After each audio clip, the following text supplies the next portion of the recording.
caught on fire there in Malibu. We're hearing water dropping helicopters have responded to this brush fire.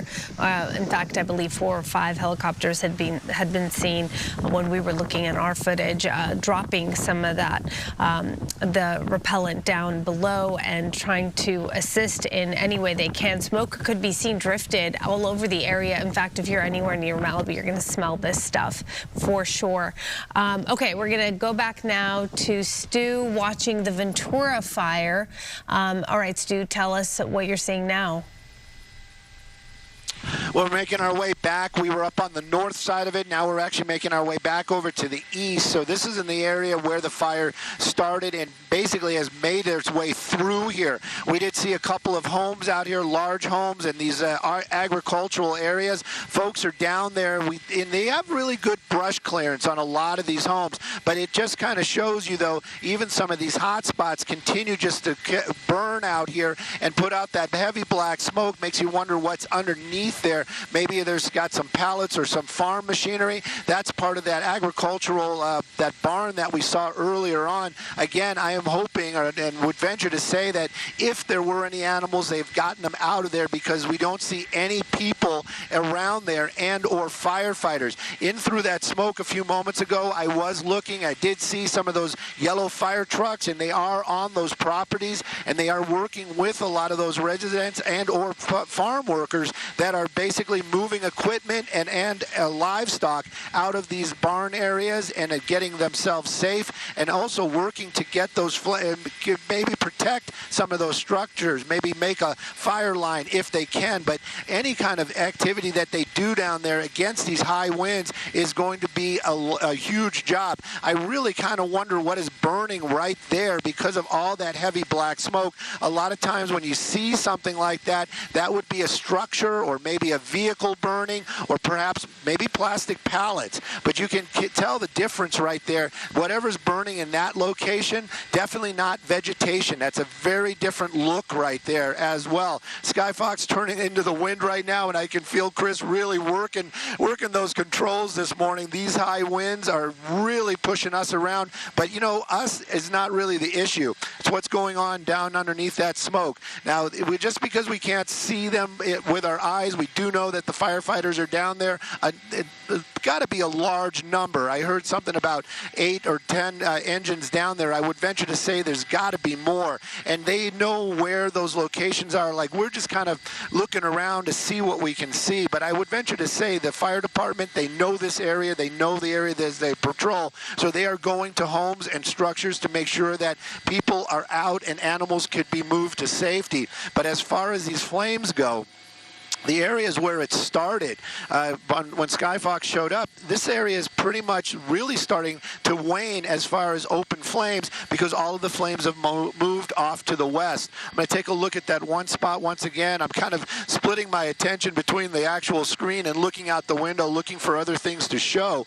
But this is that spot that we keep seeing all that heavy, heavy black smoke. Kind of wonder what's burning right there, but whatever it is, it doesn't seem to be a home, so maybe we should not be so concerned about that. But the flames are going to produce those embers. They're going to pick them up, they're going to toss them, and it's going to just spread to other locations. We were over here on the northern side just moments ago, and those flames are continuing to move. I just saw some open fire climbing up these hillsides. Now, we all know the flames will move naturally uphill, but those winds, it isn't really going to make any difference. If those winds are pushing it downhill, it's going to move just as quickly. You can see some of those open flames through that smoke, and that's the area where those nice homes were moments ago when we were looking from that direction. So we're going to kind of try to make these roundabouts back and forth, check in on that side, check in on this side. But the Ventura Fire Department, they've got their hands full this morning. Hopefully anybody and everybody that's underneath this smoke has made their way out of here already. But again, the homes are going to remain, and all that farmland down there with all those crops, that's in danger as well. And again, like you said, we never want to see anybody lose property, but lives are definitely much more important. Yeah, absolutely. No doubt about that. It is interesting, though, as we look at what you're showing us, the distinction between the two types of smoke, right? That really does indicate what is burning down below, that dark, black, thick smoke compared to that smoky white, light gray smoke, which is the majority of what's filling up our screen. Oh, there's an airdrop right there. We saw that right there at work. Yep. Ventura County's new fire. That's Ventura County's new fire helicopter. That actually is a Firehawk, and they just purchased that. It was a great idea to purchase it, I can tell you. Their 412, I believe, is out here as well. But right now, that helicopter is, and again, that is an amazing machine that drops a lot of water. I could try to get you that number here in just a moment, but you just saw it. And look at what little effect it had on what's burning right there. And that was almost a full drop. These firefighting helicopter pilots, they really know their stuff. They are trained beyond trained, and they know how to work with the winds and understand all of that with their aircraft. That was actually an amazing drop. They pretty much put all that water on that one spot, and it didn't slow any of those flames. One of the reasons why they are concerned about that is what we just mentioned earlier on. Those embers, whatever it is that's burning is probably a loss, but those embers will continue to get up into the air, carry out, and then ignite other spots along the way. That's why they're still dropping in those areas. That's that Colson helicopter.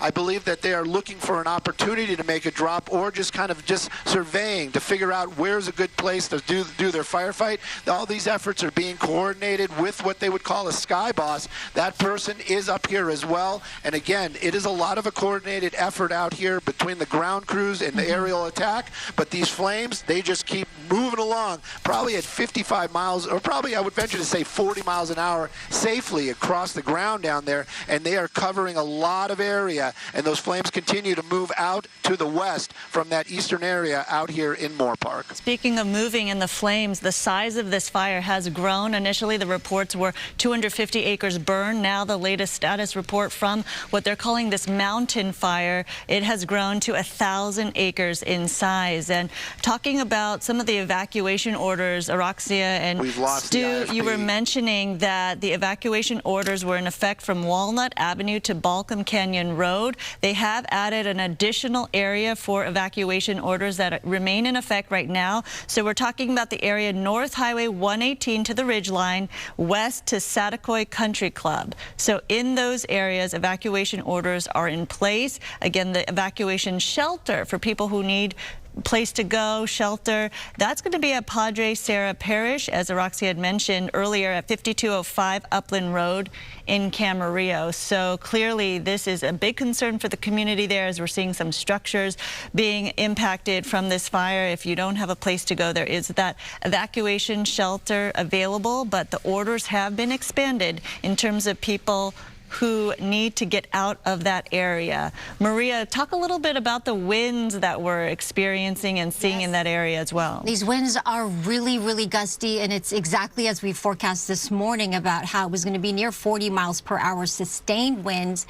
And that's what we're seeing near the Camarillo area, the Salmis area there, with wind gusts right now 50, 60 miles per hour. In some areas even getting up a little bit higher in altitude, nearing 70 to 80 miles per hour. I know that the fixed wing, apparently, according to Fire Command, not being able to operate because of the stronger winds, and that is a problem there in terms of fighting it with the fixed wing aircraft.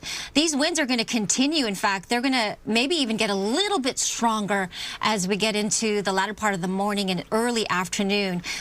I'm seeing some of the computer models, National Weather Service saying it might subside just a little bit as we get to the afternoon and evening, early evening hours.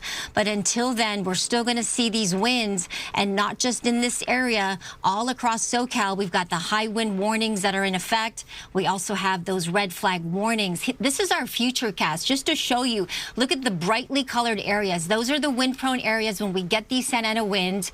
And as we move this model forward, still talking about 40, 50 mile an hour winds in Santa Clarita, and then it weakens a little bit near Oxnard and Camarillo, down to about 20 to 30. And then watch as they pick up again later tonight, 45 to 50 miles an hour. So we're not going to be out of these woods until, I would say, late tomorrow, when winds will significantly lower, maybe even below advisory or warning criteria, and then Friday, significantly lower. However, that being said, because these winds are drying everything out, that fire danger is going to be with us. And so red flag warnings will continue through at least Friday. So please be mindful of the very, very extreme fire danger. Yeah, absolutely, Maria. Thank you for filling in all of that. Stu, I believe we have you back and you can hear us there. Okay, so from this vantage point, at least what I'm seeing right now, does it look like there's been any kind of improvement, or is it just because of the way the wind's blowing right now? It doesn't seem like I'm seeing as much smoke. Now, you know what, that's what's going on in this area that we're showing you right here. The fire has basically moved most of its way out of here because it's continuing to move from the east to the west. This is the end of Chester Way. We did see some fire, some structure protection down there. There is a home underneath that smoke and near a lot of that vegetation. There was almost no spacing between the vegetation and that home. Seeing a lot of smoke popping up around that building, but there are firefighters down there as well. We're definitely going to keep an eye on that building for sure. Making our way back over to the northern side of this fire, the northern flank as it would be, and there is a lot of active flames out here as these flames continue to grow to the north as well, moving off to the west. But what's in the path of these flames right here? Well, that is a lot of large homes that are going to be getting the flames are going to get very close to them very shortly. Now, hopefully everybody all the people have made their way out of these homes right now. But again, you can kind of see, like, you know that these folks live out here in these areas. They are wise to what's going on. It does look like they have that defensible space around these homes. There is some green right there, but a lot of them, basically that dry brush cuts right up to the property lines out there. So we're going to keep an eye on it. Of course, the fire department, they know about all this. But look right up there on that hillside. You've got a lot of open flames. Now, if there wasn't these crazy high winds right now, I would venture to say they are in the clear. These flames are just going to kind of burn away from those homes. But right now, because of those high winds, and we've been watching that spotting fire and those embers, I would venture to say that even these homes right now are getting a lot of attention. Look at this one right here. You got all that heavy smoke just going right by it, and you can see those trees. Even in these shots, it might be a little difficult to see, but those huge palms are just moving around down there. That's 40, 50 mile an hour winds along the grounds, and those flames, well, they're going to be moving that fast as well, making their way towards those homes. Firefighters on the ground doing what they can to do structure protection, and of course the aerial assets, like you said, those fixed wing, they moved off. I haven't seen any since we saw them earlier on. So right now they are out of the game, and the helicopters, they can drop water. We've watched them, and they are amazing machines, and those pilots, hats off to them. But look at the firefight that they have in front of them. It is just staggering to see. And look at there. That's kind of one of those shots, too, where it gives you an idea how fast that wind is pushing that smoke. That stuff is probably moving 30 miles an hour, and that is on the top of a ridge line right there. The vegetation, I would venture to say, very light, if might just actually just be dirt. So those flames burning right up to the edge right there, and those winds continue to push those embers along off to the east and to the north. I'm sorry, off to the west and to the north right now. It almost looked like water at that one angle, right? Mm-hmm. It almost looked like that was like a waterfall overflowing the top of the ridge right there. The strength of that and just how it's moving, it's pretty phenomenal. So Stu, just keep that image. We do want to, I mean, it's a busy morning, absolutely busy morning, the morning after Election Day. We still are monitoring all of the local races, the race for Senate, the House, everything is something that we're still on top of mind. Of course, we're keeping an eye on the clock as well. Kamala Harris expected to speak 1 p.m. our time at Howard University, so we will take that when that happens. We were supposed to also be covering right now Fernando Valenzuela's funeral and the procession. That is still happening, though. That is streaming on our website. You can find that there, as well as on Fox Plus. That's channel 13. So we're covering everything and anything that's happening in different ways this morning, trying to stay on top of this very busy Wednesday morning. But clearly, we're looking at this massive fire right now, this wildfire. They're calling the mountain fire in Ventura County. It started earlier this morning, about an hour or two ago, starting for burn acreage was 250. It has now spread because of the winds to 1,000 acres. There are evacuation orders in place. We've seen some structures damaged already. We are learning that a total of 20,000 people are without power right now because of circuits being turned off in the area. There is an evacuation center in place in Camarillo, so if you're in need of any shelter because of the winds to 1,000 acres, there are evacuation orders in place. We've seen some structures damaged already. We are learning that a total of 20,000 people are without power right now because of circuits being turned off in the area. There is an evacuation center in place in Camarillo, so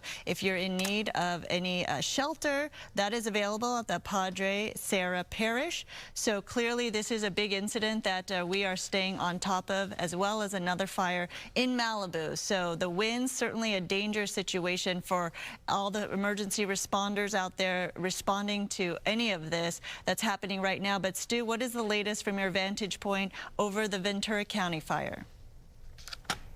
Well, we're taking a look at one of those large homes out here, probably one of these homes that part of one of the agricultural lands. But you can see through that smoke every now and then that big bulk of fire that I would venture to say is on their property, not right up against those homes, but getting very, very close. The winds keep pushing those smoke over past us, so now we can't see it once again. But the winds keep moving back and forth, and of course these firefighters, they're down there, and that helicopter, water dropping is one of its jobs, but it also is doing a lot of reconnaissance right now. They're looking at where basically the same things that we are, but much closer. And they're not just watching. They're actually making calls. They're moving their assets around, trying to do structure protection, and also seeing if they see any forms of life down there. Perhaps animals. Perhaps we see somebody out there, maybe in one of these driveways.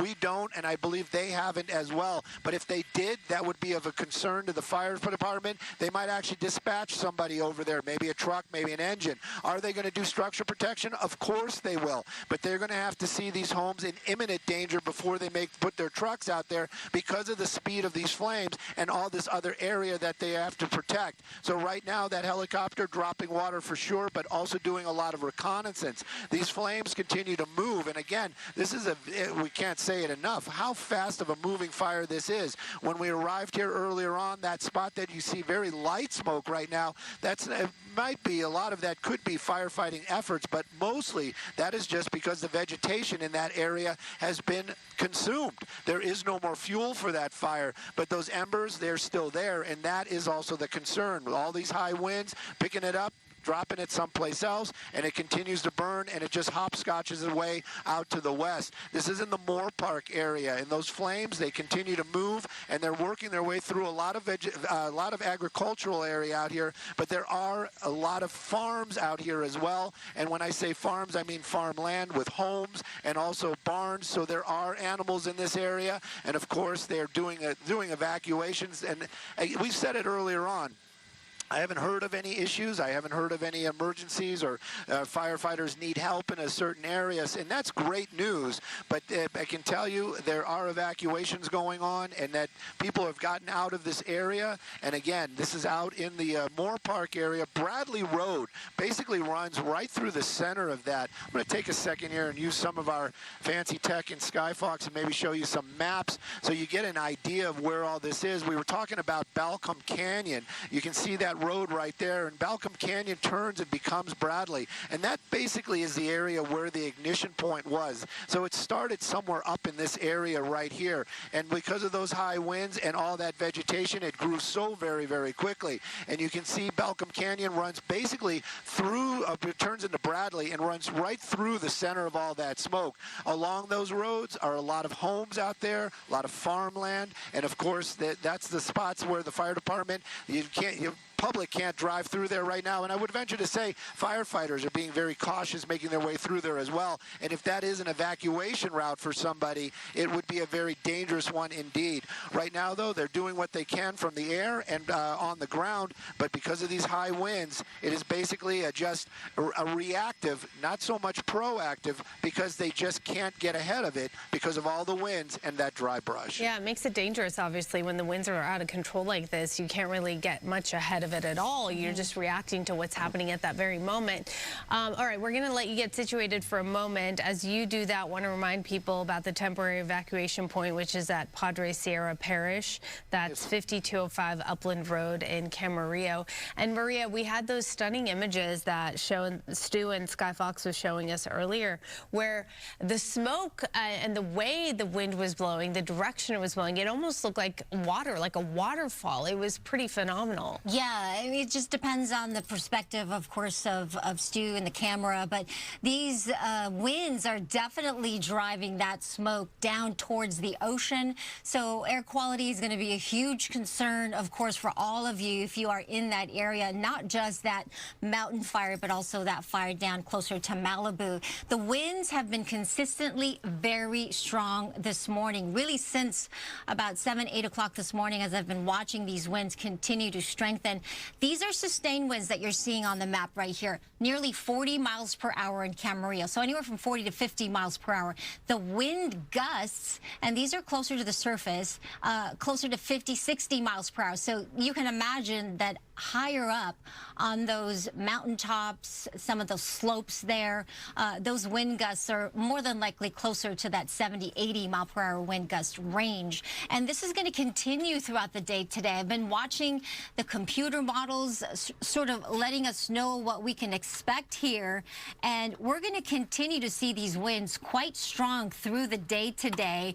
There's some weakening of the winds a little bit later this afternoon. You can see the Oxnard, Camarillo maybe down to 19, 27 miles per hour, but they are expected to pick up again. Look at how it explodes to like 40, 42, 45 miles per hour as we get into tonight to tomorrow. So not going to be a restful night unless they get this fire better contained. The winds will weaken some more tomorrow, but with the dry brush that's still out there, the red flag warnings for that extreme fire danger is actually going to continue through Friday. And then late Friday, we'll get a little bit of that sea breeze and perhaps some bigger help from Mother Nature. But until then, those red flag warnings for critical fire weather will continue through Friday. All the dynamics are in there, guys. We've got the windy conditions, the low relative humidity values, and those strong winds still expected throughout the day today for this fire danger to continue.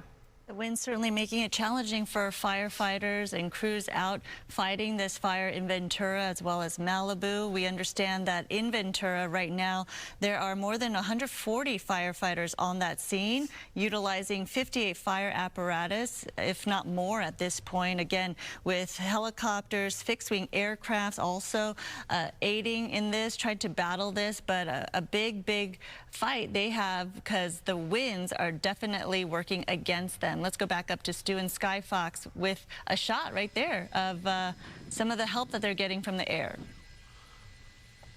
Yep, that we just saw the Ventura Fire Department in their new fire rock do a drop out here, and it was one of those spots where it is getting close to a large residence out here on that hillside. You know, they're doing what they can to keep the property safe, but the fire itself is what they're trying to just kind of control it, corral it, get it to go in a direction, maybe more towards areas that have already burned if they can. This is going to be on the northern flank of the fire, and we're almost near the beginning of where that fire started. That's that home that I am actually concerned about as well. You've got a hot spot right there. That's where they just dropped, and they actually did knock out a good portion of flames. There was this whole ridge was on fire just moments ago, but just that little bit of open flame with the winds pushing it, they could hopscotch to here, and then it is really right there at that home, and that's what the firefighters are seeing as well, and they are trying to do what they can to keep those areas safe. Big areas of fire, look at that right there. That is just a wall of fire running down that hillside, running up that hillside as it would be on here on one of these slopes that is in that area near Bradley Drive. The more, if you go out to the west, you can see more of that burning in some heavy brush. The fuel is just so extensive out here, and that's the issue. And here's another very good example of spotting. It might be a little difficult to see through all that smoke, but you got that little spot right there that just pops up, and that is what's going going on. Those embers will be picked up, dropped in a spot where there is no fire, and then you have more fire moving out to the north. We're going to see where that fire was right now, and this is in the area where it started. We were talking about Balcom Canyon near Bradley. That is going to be right here in this area, and this is the spot where that fire originally was reported. And you can see there is still a lot of smoke out here, a lot of ash still burning, and actually the fire, we did figure out what that was, by the way, that big bulk of black smoke that looks like an area where they were putting those plastic pots for plants. So they must have had a huge pile out there, and that's one of the reasons why we're seeing all that black smoke. Now, just because it's that black smoke, you know, sometimes we think it's a structure. That's important, but the fact that it's continuing to burn, same deal. It's putting those embers up into the air, and it's creating those problems out there. But these firefighters, my gosh, I can't even imagine what kind of job they have to deal with down there on the ground. High winds, high smoke, the danger of flames just ripping through the area. These guys are trained, they're professionals, and of course they're making their way through there to make sure there are no residents in here, and if they are, to get them to safety as quickly as possible. Fixed wings can't fly in it, but Skyfox, we're here along with the firefighting helicopters. Those guys, they've got a lot more power than we do, but I can tell you, watching these guys put out the flames, I feel a little bit of pride, especially when they do those perfect water drops and just knock out a little bulk of fire at a time. That's the way you deal with this. You knock out one little piece at a time and just try to stay ahead of it, or try to keep those embers in areas where they know it cannot spread. Sounds kind of almost ludicrous, but that's the only way they can do it. And this high winds, oh my goodness, I can just imagine what it's like down there on those on the grounds, even if you're not near some open flames. Just that high wind, that heavy smoke blowing around down there, very dangerous situations for the firefighters. And of course, if any residents are still down there, hopefully they're going to be okay as well. Yeah, absolutely. I mean, the work they're doing is just incredible, and we're so grateful to have them there, and hopefully everyone's staying as safe as can be. The time right now is 10:34, so this fire began shortly before 9 and really spread quite quickly because it moved so fast. We had 248 acres or so burned within minutes, and now we're reporting up to 1,000. There are some evacuation orders in effect. You're seeing that on your screens. If you want to do a screen grab, perhaps take a picture of what you need to know, you have the following evacuation orders in effect there. Walnut Avenue to Balcom Canyon Road there, North Highway 118 to the Ridgeline, west to Satakoy Country Club. You have an evacuation shelter which talked about, right, that this was at the Padre Sierra Parish, which is at Upland Road in Camarillo. There are some road closures too. The highway's closed. You've got the highway, CHP reporting so far that southbound Highway 118 at Tierra Rajada is closed. Highway southbound 118 at Lewis Road closed. Same thing at Wells Road. Balcom at Stockton closed. Las Posas at Lewis closed. So you want to obviously avoid this area if you don't need to be there, and hopefully you've been able to make your way out of there as safely as possible. This is going to be an ongoing thing for the next few hours at least. The winds are not backing down at all at this point, and as it looks like one spot is somewhat taken care of, then we move on and we see another spot is now you know, fully in effect, Stu, and that's what happens when you have a wind-driven fire. Copy, and we're probably going to go to Camarillo for fuel, just so you know. And I should just mention, speaking of power, if you live in that area or around that area, you may be experiencing some power outages.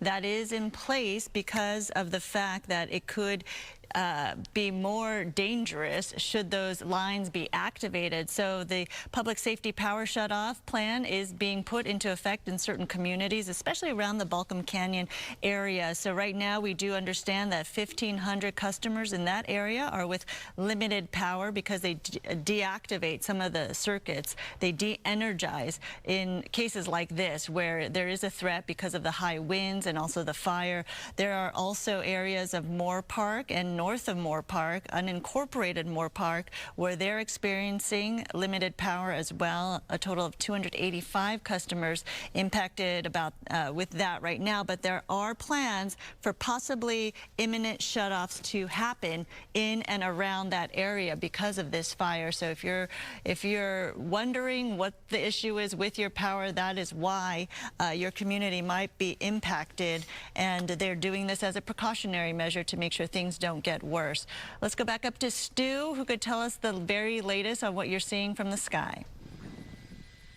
Well, the fire definitely continues to burn out here, and you know, it's one of these things, we look at these, like the smoke and how it's reacting. When it lays that really flat, you know that is crazy high winds, and it has been for the most part, but here all of a sudden we're starting to see a little bit of this climbing in altitude for that smoke. So that means that either the two things, it could be a lot of heat down there pushing that smoke up, but I'm going to venture to say that maybe they're getting a little bit of break with the winds right now. Now, I'm not saying the winds are over by any means, but it just shows you that there might be a little bit less wind out here, and that's great news for the firefighters. Any help they can get with that is what they're going to want. I'm going to bring up the map real quick and show you basically the roads that are in this area. You're talking about Balcom Canyon. I believe that's the name of this area that we're in right here in Moorpark, but that Bradley Road, this pretty much runs right through the center of where all that fire is, or the bulk of that fire is. I'm seeing a little bit of that discoloration right there. We're going to move Skyfox over to that location to see what is burning. You can see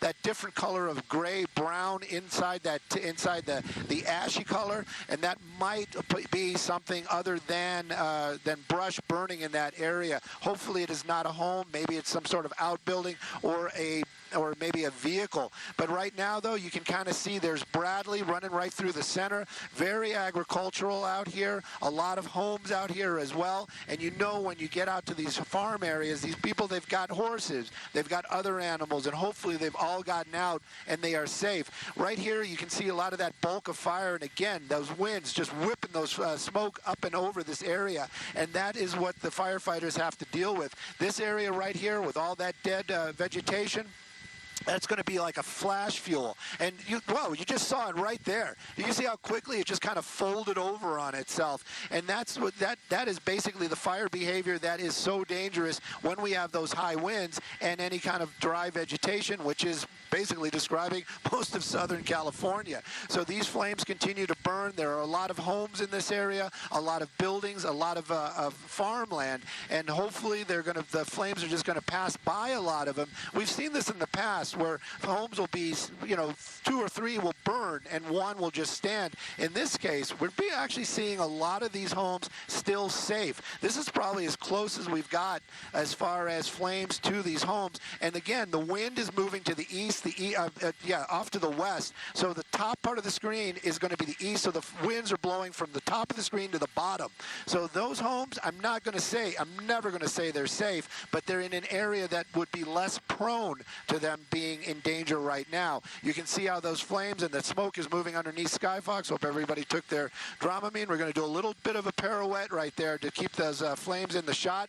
But again, this fire's still very active out here. They're battling it from the air, but the only thing they can use right now are their helicopters. Those fixed wings, it is too windy for them. It's too dangerous for them to get low. And we have seen those power lines, and I heard you talking about limited power out here and then actually turning some stuff off. All of that they are doing, and of course they are very close to those power lines and the flames making their way underneath them. And when they get close to them, that's a spot those helicopters will not get near because of the high voltage lines, and they just don't want to have the winds push them around or create more of a problem. It's all about safety, even when you're fighting a fire. Yeah, of course, absolutely. So this fire, dubbed the Mountain Fire, and again, this began just shortly before 9 o'clock. This was near the 7900 block of Balcom Canyon Road and Bradley Road. This is north of the 118 freeway, just so you have an idea. Spreading quickly, though, we're talking about, you know, reporting 1,000 acres, but the blaze could grow as large as 2,000 acres, according to firefighters. And so the Ventura County Fire Department, really massive response here. They're saying 40 firefighters are on scene, utilizing 58 fire apparatus. You've got additional helicopters and fixed-wing aircraft, which was requested to assist in all of this. Look at that flame. Look at that as we watch this. That looks like not a home, but some type of maybe a farm, like an outhouse or something. Yeah, some kind of a building right there, dangerously, uncomfortably close to those flames. At least one home has been destroyed that we know of, and the fire department reporting that ambulances have been called in to assist burn victims. Mandatory evacuations have been ordered for this immediate area, and we do want to remind people the evacuation center is at Padre Sierra Parish. That's 5205 Upland Avenue in Camarillo, if you're able to make your way in that direction. So yes, we are watching those active flames right up against that building. Oh, so now the camera angle changed a little bit, but still very close. You can see very close. Where it's bordering, and it's right along that fence right there, somebody's property. And you were mentioning the request for fixed-wing aircraft, but it is just too windy for them to get low enough to provide the support needed for this fire. So the shot right there, though, as Stu has been showing us, it goes in and out in terms of the severity of the wind, it looks like, but there you have it right there. You can see how gusty and how the smoke is moving to give you an idea of just how windy it is, and that is what those fire crews are dealing with. And that's why over the course of the last hour we've been on the air, we've seen it grow from about 250 acres burned to now 1,000 very quickly. From all the fires that we've been covering over the years, this has been spreading very rapidly. So it's a situation we never like to see, with the amount of thick smoke blanketing that area as well, and the communities that are suffering and hurting from this. Let's bring in Maria, if she can, to talk about some of the issues that the weather is creating for fire crews out there trying to tackle this blaze, and the real threat out there, because there was a red flag warning in place yesterday, and this was well aware for a lot of these fire-prone communities that the gusts were going to be severe and to be ready, right? Yep, absolutely. We've been talking about this since Monday, ahead of this system and what we were expecting weather-wise. The winds are expected to be extreme and the fire danger extreme. The National Weather Service issuing the high wind warnings and red flag warnings. Yesterday even we knew of this happening. I've been tracking the winds out there near Camarillo, near that mountain fire. Surface winds are near 40 miles per hour sustained. That means wind gusts up on the upper ridge tops and where those fires are burning are much higher, closer to the forecast 60 to even 80 plus miles per hour in terms of those wind gusts. Those are hurricane force wind gusts. So in days like this, you might have gotten an email or a text from Edison saying that they were going to turn off the power just as a preventative measure. So I think in and around those areas, you may be getting that. Camarillo Hills, downwind of this fire, across the 118, really concerned there because of how this fire can spread with these winds. You know, these embers can get carried for miles when we have winds this strong. And yes, they're going to stay this strong through the day today into the evening tonight. There's a slight little lull that we're expecting to happen later this afternoon and evening, and that's typical of the time period, but they're going to pick up again later tonight. High wind warnings will stay in effect through tomorrow, and look at all the areas here shaded in that yellow mustard color where those wind gusts are still expected to be near 60 to 80 miles an hour. Here's our futurecast. This is one of our models that will show you what we're expecting. Oxnard, Camarillo. By 5 p.m. today, they're going to weaken slightly, but not enough.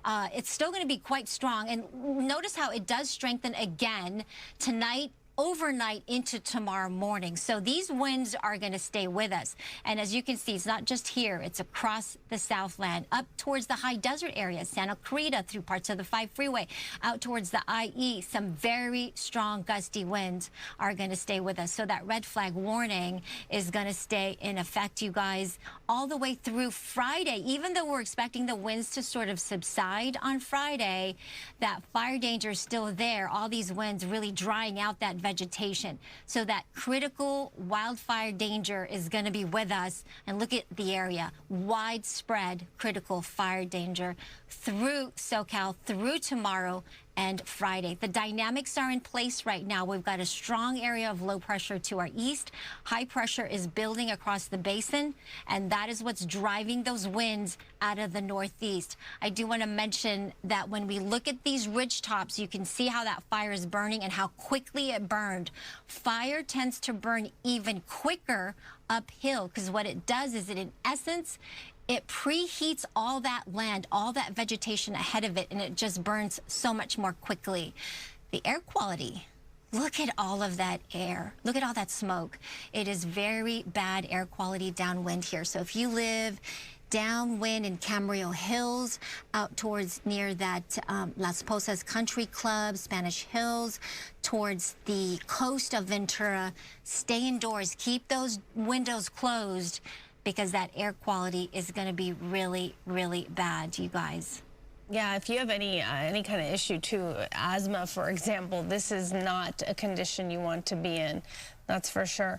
Okay, Maria, thank you for continuing to monitor that. Let's go back to Stu and Skyfox to see what's going on down below. I do see some of those hot spots here and there. For the most part, though, it's just a cloud of white-gray smoke. Beneath there, you have those flames peaking up.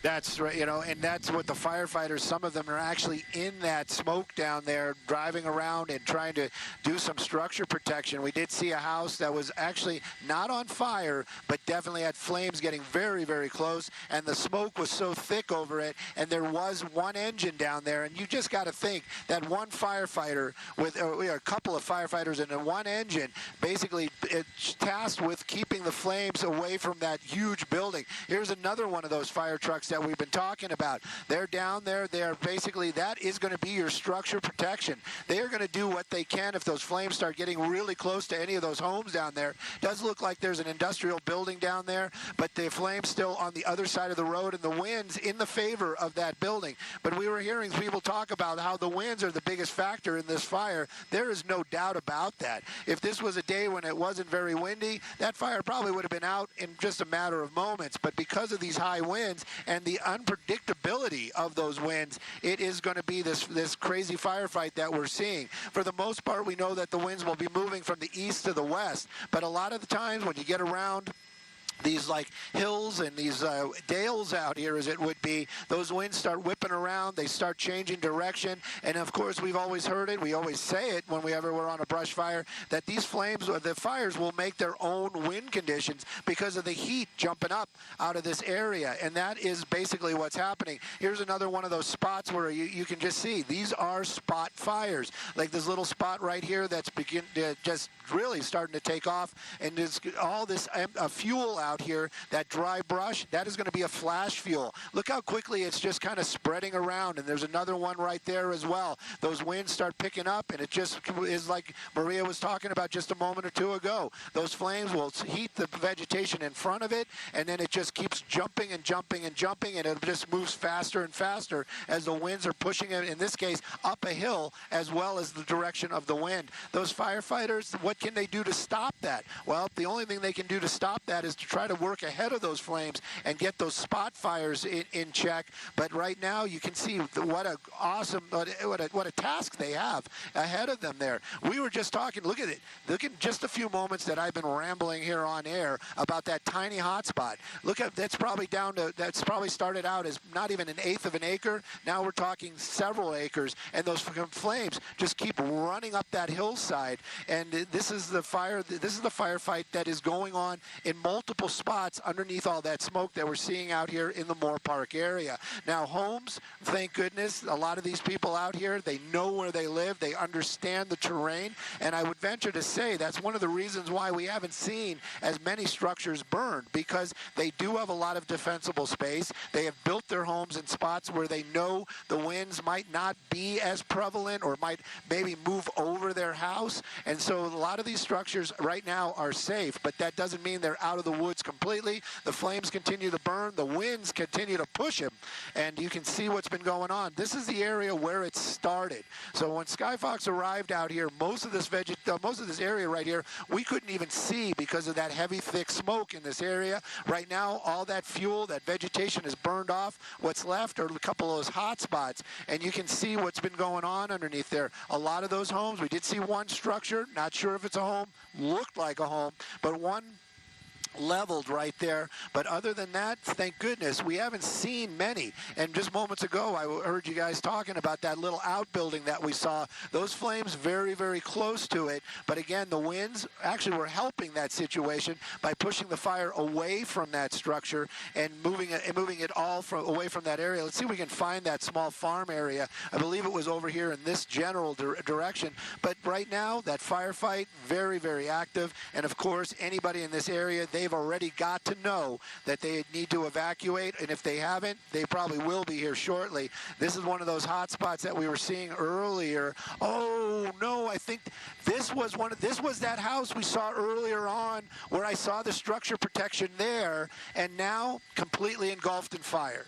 So this was that house that we saw earlier on that was in that grove of trees right there. I saw firefighters trying to make their way over to that location, and now you see it completely involved in fire. I believe that was a home. It looked like a home. Maybe they were using it for something else, but you can see right there how quickly the situation changes, and there is really nothing anybody can do to save that property. And again, lives much more important. That home can be rebuilt, but they did have firefighters there earlier on, but those winds just whipping through there and just creating that inferno. I mean, this is... I want to use the word amazing to see, but it is something that is very devastating as well. Yeah, devastating indeed, and hopefully everyone evacuated in time. It's just heartbreaking to see the livelihoods of people, farmland, as well as their homes being destroyed, going up in flames. One minute you think it's okay, and then the next, as you mentioned, with the winds shifting, it can be totally engulfed in smoke and fire. Yeah, in seconds, really, yeah. right? It just depends which way the wind blows. There you see it, whatever that was down below, you believe it's a home, Stu. I don't even know anymore, but Chester Way is where it was. And we're seeing the mix of that smoke, right? We're seeing the black, dark, the thick gray smoke there, and the whitish, light gray smoke all mixed into one, all just going up there. And they're calling this the mountain fire because it did start on South Mountain, which is near the 7900 block of Balcom Canyon Road and Bradley Road.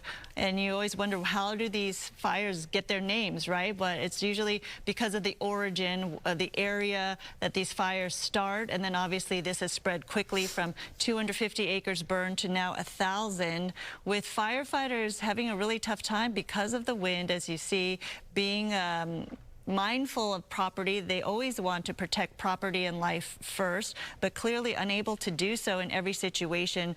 We understand more than 140 firefighters are responding to this, with 58 fire apparatus in place trying to battle this blaze, but clearly more needs to be done, obviously, but they can't because of how vast this is, how fast moving, and all the gusty winds that are making it very, very difficult for them to get a handle on this. I'm reading right now that there was a fire actually in this very same vicinity on the 30th, so just a few days ago.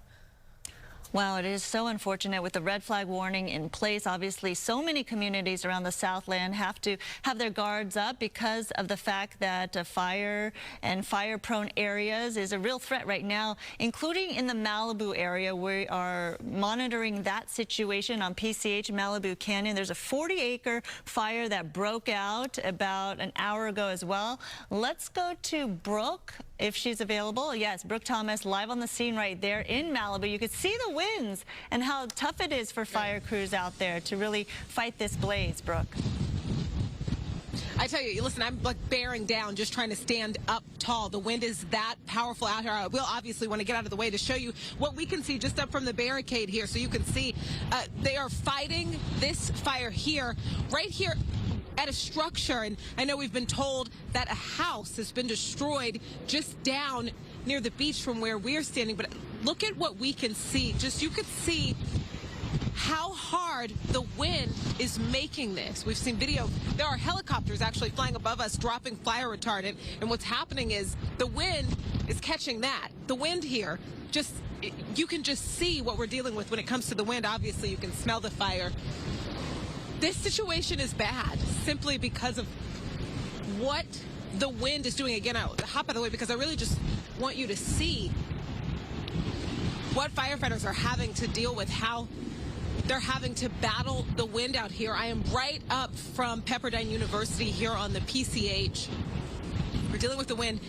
I'm going to try to talk to authorities as soon as obviously they can catch some sort of a breakout here, but we're out here and just wanted you to get an idea of what we're seeing here and just how bad this wind is. It's hard to even speak. I can tell, you know, I can imagine how tough it is. You talk about the air quality. You must have smelled this fire before you even got close, right? Because of how those winds are carrying nowhere near it, and I could smell it, absolutely, because the wind is simply just carrying it down PCH. Absolutely, Roxia. And you can see LA County Fire officials on the scene there, Brooke, struggling with pulling the hoses, something that's their day-to-day, that they're trained and well managed. You know, that's something that they are able to do so easily, but these winds making it very difficult for them. We understand that 2 structures have been confirmed to be involved or damaged because of this fire that broke out. They're calling this the Broad Fire. Obviously in Malibu has burned 40 acres so far, but clearly look at the conditions that they have to deal with and that Brooke is dealing with right there. And we know that portion of PCH is closed to traffic. So please avoid that area if possible. We're talking about right near Pepperdine University, as you can see in Brooke's shot right there. And there's also possible power outages that may be in effect in that area as a precaution. Okay, so Brooke, thank you for being there. Please stay safe. We're going to take a break from that for a moment, and we're going to Stu up in Sky Fox. Stu's been over the Ventura County fire there. That one is the mountain fire that's been burning since a little before 9 a.m. and really, really growing massively. But there's been a huge response, though. All right, Stu, let's check in with you to see exactly what we're looking at now. I do see some movement down below. I can't tell if those are vehicles of people or fire personnel. It's out here in the mountain fire. We did see that one structure actually was whole at one point when we were here, and now, sad to say, destroyed from those flames. We were talking about that earlier on. When we see something black like this, that heavy black smoke, you kind of wonder what that is. It's not the same as the rest of the scene that we're seeing. It's that game we used to play. One of these things doesn't belong here. That is a little bit different because you've got that heavy black smoke. A lot of times it could be something as simple as a vehicle out there and or might actually be a structure. In this case, I would venture to say that this is some sort of plastics that are burning, possibly something that they were using on the farmlands out here. That one portion that we saw early on turned out to be just those plastic buckets that they put like planter buckets. But right now, that I would say that this is the same thing in this area, just because that flames there, you don't really have a shape to it down there, but it is very close to a lot of structures. The farm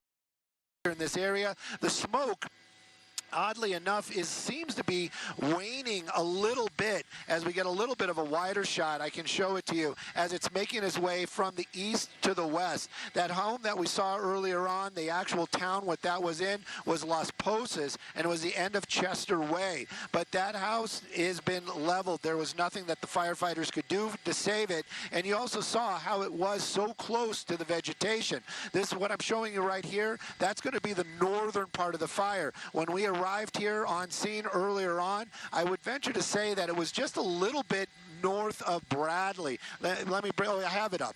You can see that Bradley Road right there. So when we arrived here, the fire was just in this area right here. Look how far it has climbed up that hillside. Now that portion of the fire, winds are definitely going to be an issue, but this is also where you have the, it is a terrain driven. It is climbing up that hillside the best it can. I still don't have any IFB right now, but if anybody could turn the IFB on or let our friends know in TOC, but you can see those flames continuing to burn. Those firefighters, I heard you say 145 firefighters down there on the ground. 145, I mean, that's a lot. You know, I couldn't feed 145 firefighters at any given time, any day, ever. But the battle of fire this big, I would venture to say we're probably in the triple digits for the acreage right now, and it is nowhere near contained or even slowing down. The winds continue to push it off to the west, and the winds are definitely not slowing down. I'm going to focus in on this portion right here because it is a lot of fire and a lot of movement, but there are no homes up here in this area. And this is a spot where Ventura Fire or any of the firefighting equipment probably will not make much of an effort to slow or put water on it, simply because it is burning uphill. It's going to get to that ridge line right there. You can actually see it making its way up to that ridge line, and those winds are going to keep pushing it so it can't really spread out to the left or the right side of your screen. Look at that, how it's like literally just running that ridge line right there as those flames are making their way up to the top. It is amazing to watch a lot of this fire activity, and it is a whole science to it. And it is one of those things that is fascinating to me watching these firefights for the longest time. But it's always this, how do you battle this? How do you stop this? You just can't. And that's fire departments, they can do what they can do. There's fire breaks, and of course they tell people that live in these areas, you've got to do this and this and this, and they are right to say those things, because right now it is definitely saving property, especially underneath a lot of that thick smoke out there. Again, you're seeing a little bit of a different colored plume right there. Don't know what that is. It was up high on that ridge line. Maybe it's going to be an outbuilding. Hopefully it's just going to be an outbuilding. As soon as we know, we'll be able to let you know as well. But right now, this firefight definitely continuing, and I'm seeing less aircraft out here, meaning the helicopters. Maybe they're lower down, maybe they're under the smoke, but right now though, this is basically on the ground, getting people out of the way, trying to keep these flames in a direction where it's safe for them. Well, you know what, Stu, we just got some information right now as far as why you're not seeing that. Because of the extreme wind down below, any fixed wing helicopters are not able to assist with the fire right now. So that is perhaps why you're seeing the absence of that. That wind is just, you know, it's hard for us to be sitting here and looking at this to know just how powerful the wind is down below. We were able to get somewhat of an idea when we had Brooke earlier, and she was over covering the Malibu fire, the Broad fire, and you saw how hard it was for people to even move or stand still. They were just getting tossed around. So that's the situation down below there. I do believe we do have a Camarillo resident on the phone with us right now. Let's check in with Monique Fairfax. Monique, good morning to you. Thank you so much for calling in. Good morning. Tell us where you are and what your situation is right now.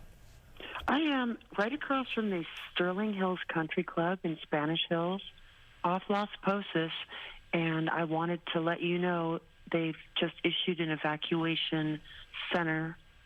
I've received a text, and the smoke here is horrible. The air quality is so poor, and the winds are really dangerous. And how far are you exactly from the danger zone? Have you had to evacuate? Have you been given any information that that's a possibility? What's your situation? We are preparing to evacuate with our dogs and get everything out if need be. I'm just hoping that the winds calm down so they can get the firemen in their helicopters. And they're so brave. They're doing a great job. Yeah, absolutely. And you mentioned you're at the Las Posas area right now. We understand there's another evacuation order coming in around North Loop Drive to Mission to Valley Vista on the west, with potential warnings to Ponderosa Drive in Camarillo. Is that near where you are? That's exactly where I am. Wow. You mentioned preparing to evacuate. Can you walk us through what you're doing to prepare for this? It's kind of hectic, so we're just grabbing the dogs and our important paperwork and praying. And are you familiar with the area where the fire first broke out? We saw on our screen from Skyfox overhead a lot of farmland. We're worried about potentially horses that need to be evacuated as well. Yes, I do have friends that have horses, and they are in the process of moving those animals to a shelter. Also in Malibu, it's the same situation with the horses there. As far as, but it's very scary today. Yeah, I imagine it is. I'm quite surprised you're actually even talking to us so calmly over the phone. But thank you for that. And all we want to make sure is that you stay safe. So if you got to go, please let us know. As far as where you are and your surrounding area, your neighborhood, are there other people close by in that vicinity? What's your proximity to all of this? I would say we're about a couple miles away at best. And we're in a very tight-knit community, thankfully, and our neighbors are all coming together to help each other if need be, which is very nice also. How often have you dealt with a scenario similar to today? Well, I grew up in the Malibu area, so this is not my first fire, but I have not seen the air quality this poor and the winds this high at the same time, and so close to my residence before. So this is a little bit of a twist on an old theme. Mm-hmm. And as those red flag warnings were put into effect days before today, do residents in your area make sure to take precautions like tie down outdoor furniture, make sure things aren't going to be flying away, make sure that you have a plan in place? Absolutely. Our neighbors are a lot of people in the fire department or ex-military. They're very organized, and they have plans and vehicles and have offered to help if we need. So it's a wonderful community feeling on a scary day like this. Yeah, absolutely. So I'm grateful. That you're working together as a community is really great, because strength in numbers, taking care of each other, is something that is definitely helpful in a situation like this. There are evacuation orders being requested for the Sterling Hills area. Is that near you or where you are? That is right where I am, yes, at the base of that. So when you look out your window right now, you're seeing the smoke? Are you seeing any flames from where you are? I can't see flames from this vantage point, but I definitely can see the sky is in orange color, and there's a lot of smoke. I won't go outside because of course, the whole house is shaking from the wind. It's very strong. And I imagine you smell it, too, even with the doors and windows It smells closed. like a barbecue. Not a good one. We also lost power this morning. Yeah, I was going to ask about your power situation, because I know they are turning off circuits as a precaution. Obviously, they don't want to increase the danger for residents in that area. How are you going to leave soon, or are you going to stay put? We are preparing now, and we're waiting for...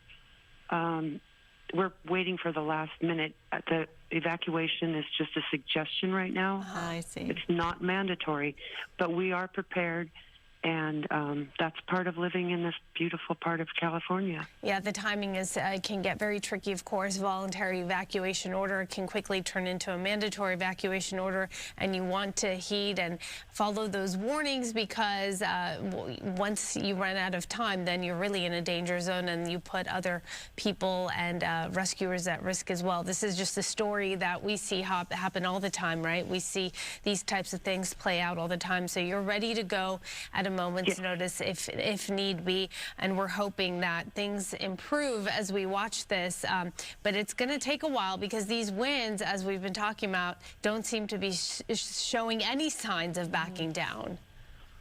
Not here either. I can see the coverage, and thank you for the great footage, but it does not look like it's abating at all. It's getting worse, and they cannot get the helicopters in, so there's no access to where it's burning. Right, right. Well, listen, we're going to try to keep in touch with you. We're going to let you go right now. Thank you again. Really appreciate you calling and taking the time to talk to us. It's a stressful situation, of course. But we have your number, and we'll keep in touch with you, and, of course, praying for a very positive outcome in light of what's going on. Thank you, Monique. It's so hard with her power out, you know, and knowing when to go or not. And she took the time to talk to us. We really appreciate that. And you can tell that she senses the fire right there with the smoke, you know, and the wind surrounding her house. And she grew up in the area, she said, so she's, you know, familiar with this. But still, no matter how often you experience it, it's still discomforting. Always scary indeed. And we do know that actually several individuals have been injured in the mountain fire. According to Ventura County Fire Department officials, they were transported to local hospitals. So when they say evacuation orders are a must, please do in fact go seek shelter. It's for your own safety, right? And we don't want to hear about more injuries and people being threatened by the fire. So as the fire crews work hard to protect lives and property, they are trying to make sure that the communities are out there listening to these warnings, helping them as well in terms of making sure that everyone stays safe in a situation like this. But again, as Monique was mentioning, there are power outages to report, not only in this community that is really impacted by the fire and the smoke, but the surrounding area as well in Moorpark, Somis. Clearly, it is a big issue because when power lines are activated, that is another threat, especially with the high gusty wind conditions that everyone is experiencing out there right now. So those high winds grounded the fixed-wing aircraft, and so helicopters were requested for the Ventura County Fire Department's effort to contain the fire. At this point, they can't because the winds are so just out of control, and so that was why, Stu, if you can hear us again, we're back with you. Why you weren't seeing those airdropping helicopters is because they had to be grounded because of the winds. Well, you know, those helicopters have massive power, and they do save lives, and they are firefighting equipment. We are much higher than they are as far as altitude and much safer of a location, so we can stay a little bit longer. What we're showing you right there is I'm trying to figure it out. It does seem to definitely have some shape to it, so those are definitely buildings that are burning.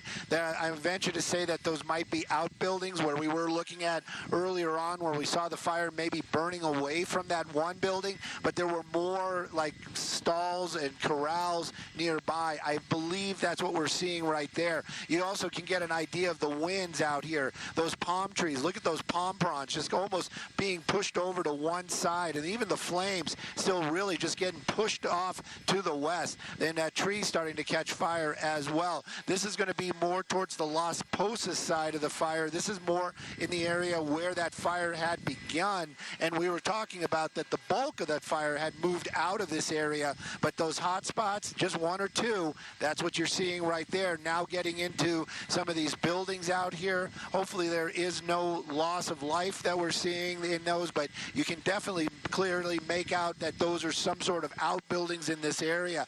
Nearby, we actually saw some other outbuildings burning. That's what kind of got us over here, and I believe that those may have actually be beehives that are out here, which is sad to say, but I don't think they were being used because they're very close to actual farmland, and they usually set them off into other areas. Let me give you a wide shot to get an idea how the site picture has changed in just the time that we've been here. When we first arrived, this area that I'm showing, like basically right here, was the spot. That was the bulk of it. That's where all the smoke was. That's where all the fire activity was, and it was moving out to the east. Now it has run up that hillside. You can see those huge bellowing clouds of smoke, and this is one of the things too that we've been talking about. Maybe because of a little bit of the altitude, and also clearly because of the heat, that header, that's what they call these big plumes of smoke, are actually starting to climb. They're actually starting to get some altitude. So the wind's a lot less at altitude, but the winds down on the ground, you can see that in some of those shots, those palm fronds just kind of almost laying over. As far as the fire goes, well, it's definitely moving from the east to the west. We started out in this area over here. I can actually bring up the map again. Hopefully I don't hit the wrong button, but there you go. And so the fire kind of started in this area. When we first arrived, right here at this location was the spot where all the firefighters were basically staging. They've moved out. They've made their way down Balcom Canyon and on Bradley out into that fire area and are doing structure protection, taking care of hot spots, doing all that they can to keep those keep the structures and property safe. But as far as the fire goes itself, it continues to move out to the west. Look at that huge plume of smoke over here.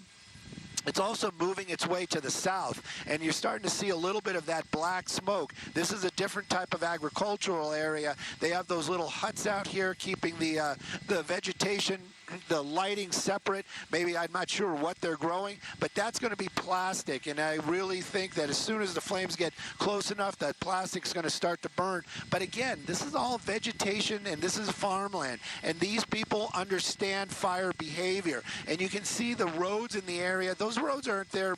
They're probably there for access, but they're also there to keep that break from where the flames are and where the actual plants are. Now, if the winds shift, that really isn't going to help them at all. But as long as the winds keep pushing it in that same direction, these crops might actually be safe. I did see a fire truck making its way over here to this piece of farmland. This definitely looks like it's probably going to be horses and or other livestock. There's a water truck out there. That's what we're showing in the center of the screen right there. And that's probably part of the people that live in that area. They probably use that on their farm, but they also might be coming out to this area that's burning right now. And we've seen them, help the fire department. A lot of times we'll say, oh, they don't want that kind of help. It's a dangerous situation. But these are farmers. It's a little bit different. They know this area. This might not be the only fire that they've seen, but they're going to drive that truck over here. And I venture to say they're either going to try to put some of that fire out or try to keep the flames from getting any closer to their crops. But it is still a very dangerous situation. This firefight continues, and a lot of fire out here. I can't stress that enough. That heavy smoke continues to burn, and when I say a lot of fire, really what I should be saying is a lot of fuel. There's so much dry vegetation out here, and the homes sparsely spread in between them.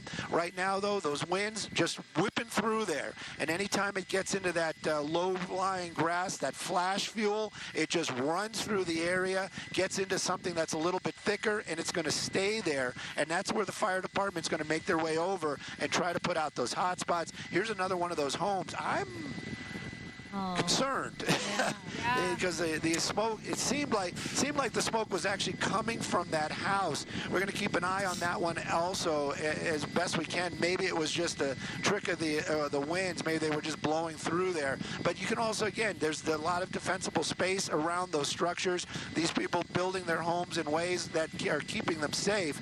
This one right here, you can see a lot more of the mature trees in the area, but those are outbuildings, so there's probably more for agricultural, not a home, but still, you don't want to see any of the property destroyed.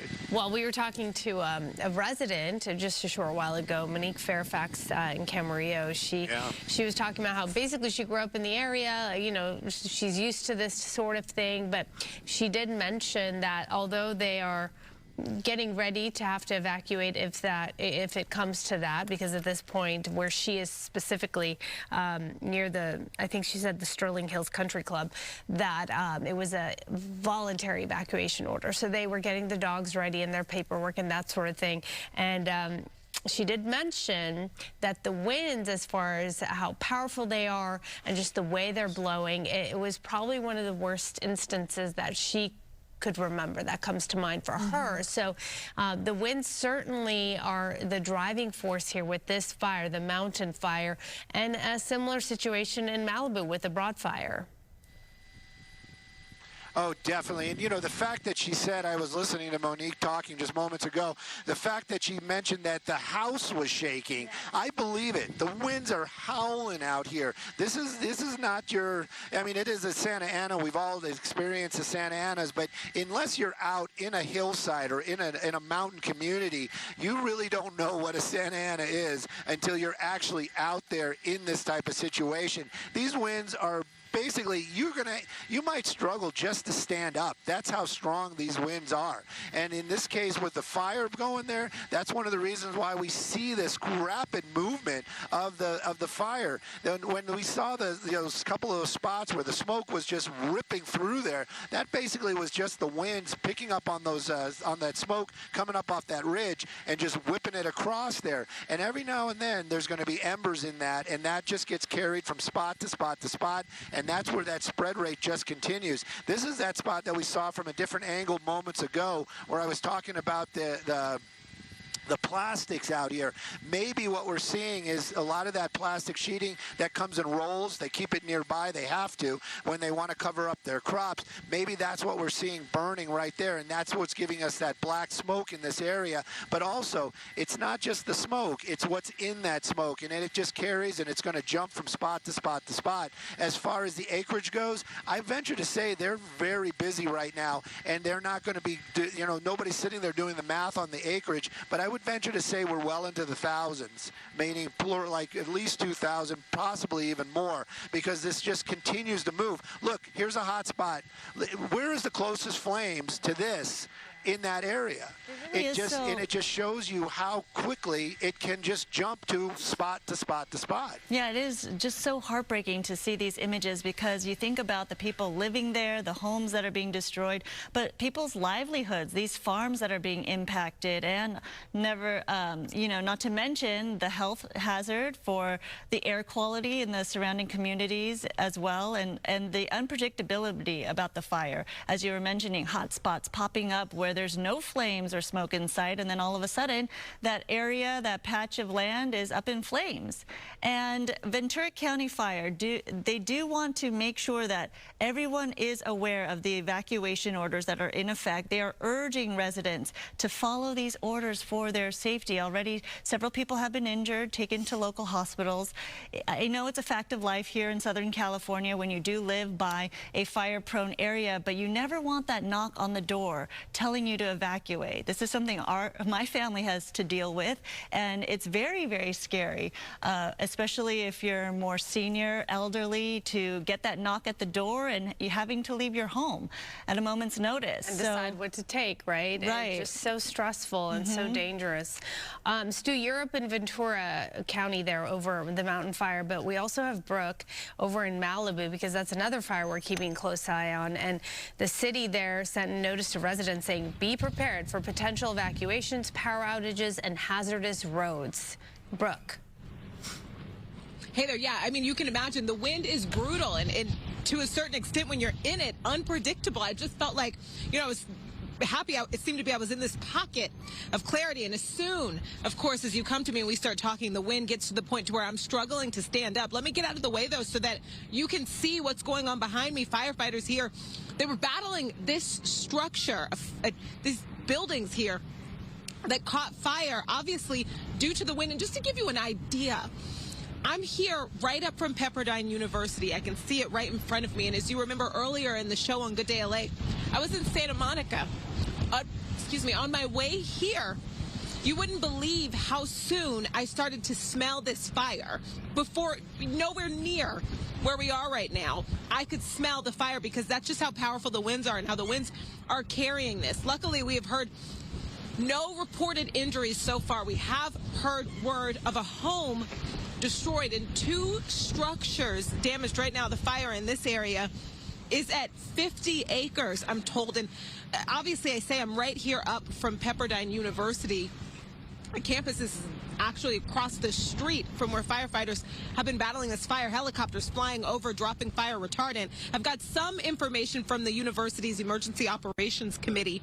They say currently no fires are threatening Pepperdine's campuses, and that they are closely monitoring all conditions. I imagine many people are curious, but they say normal operations and classes are continuing on all Pepperdine campuses. I just wanted to check in with you all so that you could see a bit of what we're dealing with here as far as this wind. Roxia, Sandra. Wow, that is certainly pretty devastating in terms of the wind. What we're seeing, those gusts, and the issue that firefighters are dealing with right now, the conditions. It's not easy. You could see right there. It's not easy just to speak, let alone, what they're doing to try and, keep people safe and protect those structures, obviously protect the other structures from the flames spreading. Brooke, the wind gusts, Malibu saying 35 to 45 miles per hour. I don't know why, looking at your image there, it seems to me like it's much stronger than that. In fact, if Maria's around, we could maybe ask her and stay on this image here of this shot. And Maria, you were giving us more specifics on the Ventura fire. What's the difference between the Malibu and the Ventura fire as far as those winds are concerned, and even the weather conditions. You know, there's not too much difference, guys. We are under these very high winds situation. The high wind warnings encompasses that area, Malibu, which is not too far from that mountain fire. These winds are sustained. I just looked at some wind gauges in the area. 35 to 45 miles an hour. That's strong. The wind gusts in this particular area is closer to 70 miles an hour. That's tropical force storm wind gusts there. So a very dangerous situation. You know that the wind is the most critical component when it comes to fires and fighting these fires and allowing these fires to spread. And these winds have been with us. I've been watching the winds, and they haven't moved. They're still in this range of 30 to 40 miles per hour, and these wind gusts as high as 80 plus miles per hour in some of these ridge tops. And this is going to stay with us, unfortunately, through the morning, through the day today.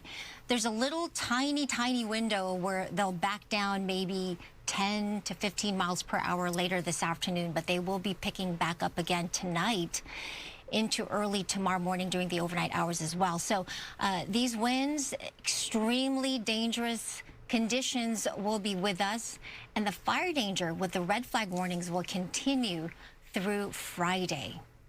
And as we look at Malibu, just a quick reminder that officials there are urging people to shelter in place, go indoors, shut and lock doors and windows, and prepare to self-sustain until further notice or contacted by emergency personnel for additional direction. So that is according to CAL FIRE in their latest incident report, asking residents to try to help out and stay off the roads, stay out of the area if possible.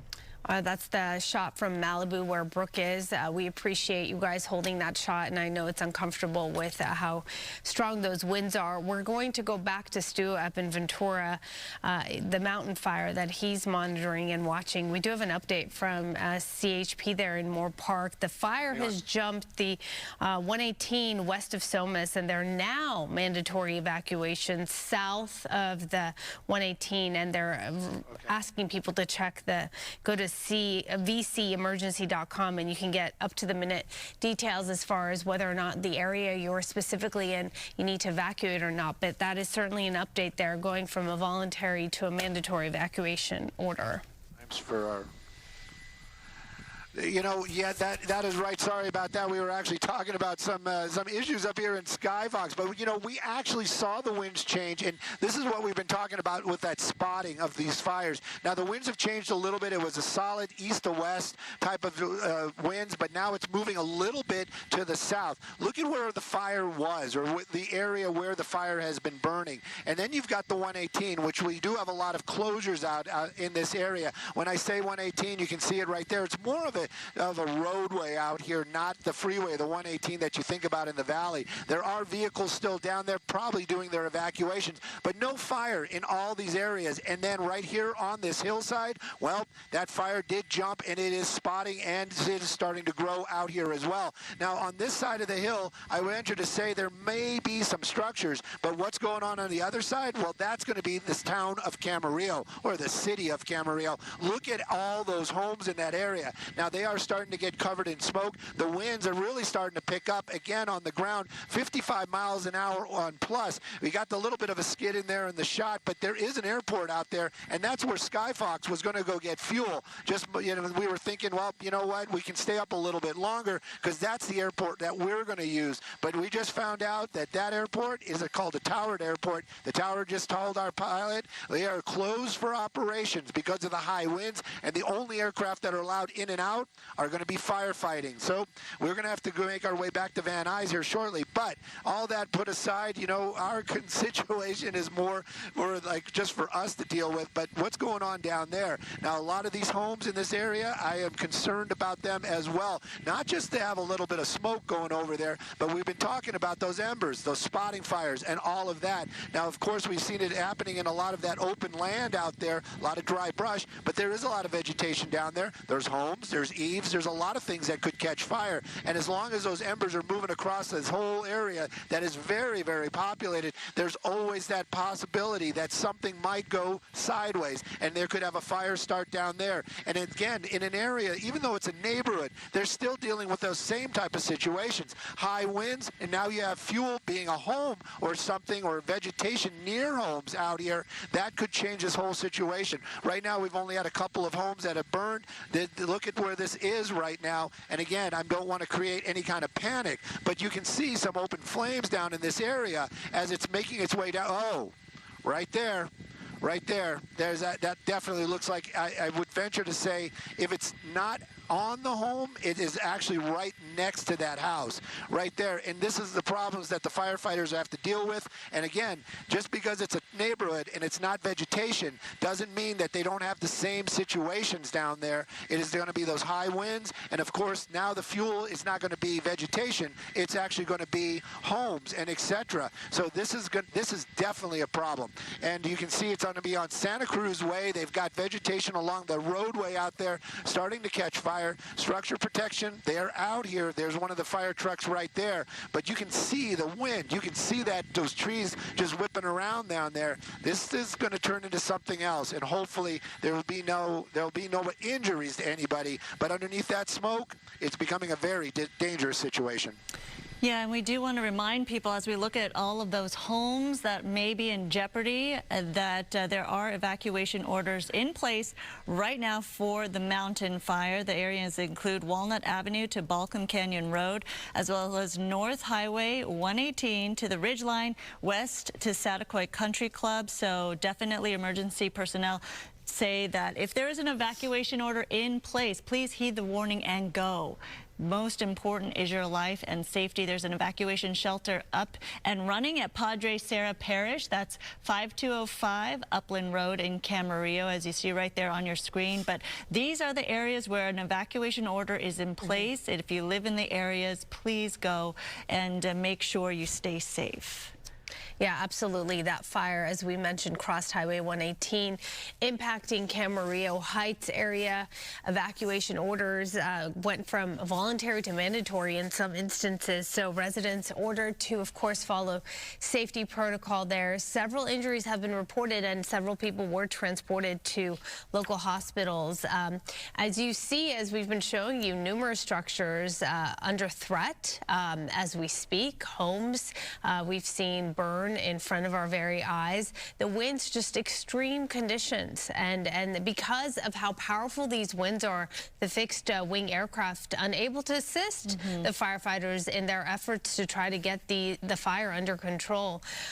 So multiple ground crews, helicopters, mutual aid resources, all activated, all doing their very best to try to fight this fire, to contain this fire, but it is proving to be quite difficult. Right, so, more than 140 firefighters actively fighting this fire and 58 apparatuses. Clearly, they want more resources, but sometimes are unable to actually attack the fire because of the current weather conditions and the high winds that we've been talking about. But clearly a situation that nobody wants in their neighborhood, that is very dangerous and scary, especially going outside, seeing the smoke, smelling the smoke from your home. And as we spoke to that resident in Camarillo who is actually within the evacuation area right now, she's saying that the winds are so strong it is shaking her house.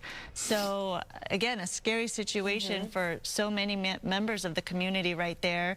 She was talking about how it's such a tight-knit community that people are helping each other out, making sure everyone's okay, making sure everyone's prepared to evacuate. You have to get your things in order. She's going to take her dog, some papers maybe that are important to her, but she is concerned about the surrounding areas, knowing that there's farmland, that there's horses that are being evacuated right now in that area as well.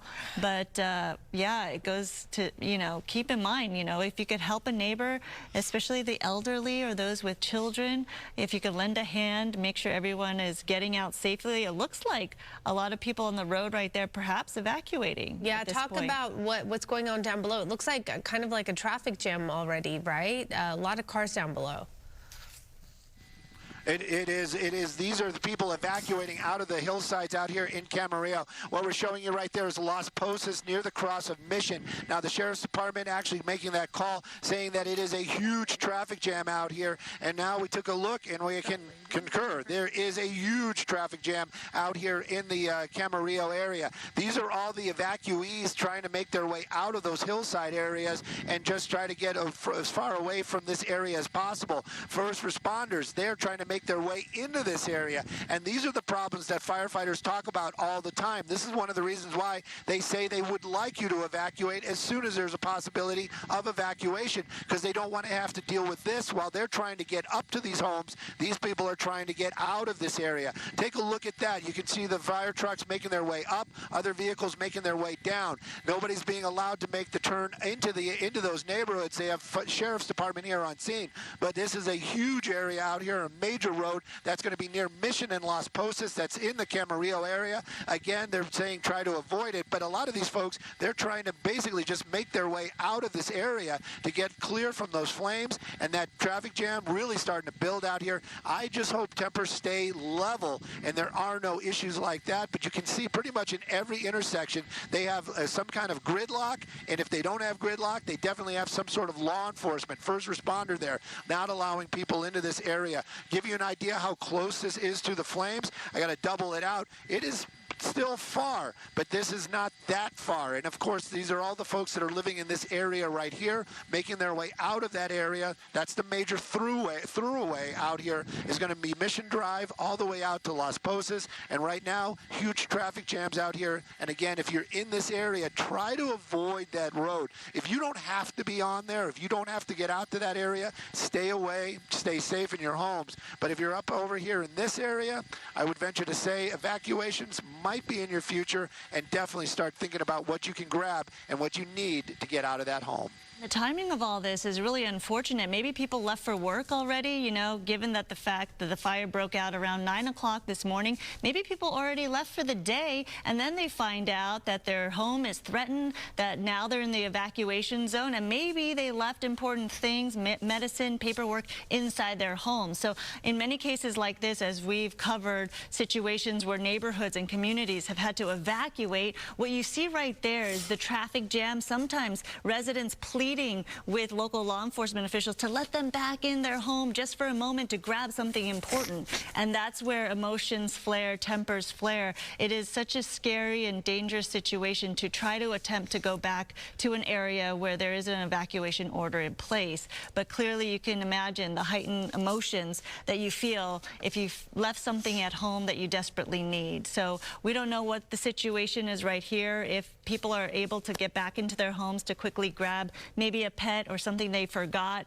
But it's always the timing of this, right, is just so scary, because again, maybe people already left to work for the day, and now they're just kind of trying to head back to make sure everything's okay. Yeah, because this happened right before 9, right? Yeah, so people are already on the road, already at work. Might not be able to make it back, but your safety is the #1 concern, right? So don't even attempt to go back at this point. You see people trying to make their way out of this area.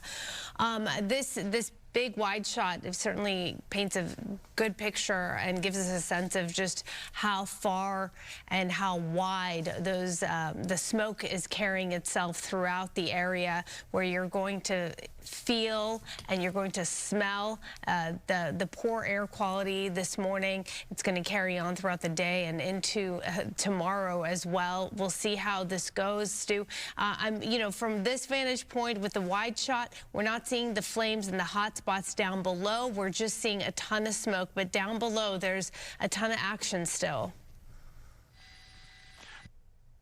That old adage, wherever there's smoke, there is fire. There is a lot of active flame down there. As you can kind of push through the smoke every now and then, you'll see a little bit of an opening, and you see that fire burning. We did see those flames get very, very close to a large house out here, and it was burning on roadways as well. This is a very dangerous situation. These homes are up in the hillsides out here. Take a look right there. We got a quick look, and you can see how close these are to some of these homes. This is still on the hillside. That's not the flatland areas. But it's definitely starting to get very close to, if not getting into some of the homes that are up here on that hillside in the Camarillo area. As far as some of these homes on the flatlands, this is also, we can't say, oh, they're okay, it's not a problem, because it could be. You get those embers jumping around, you've got a hot spot here or there, something landing in a tree or in near a home, and it easily gets into the eaves. You might have a house start on fire.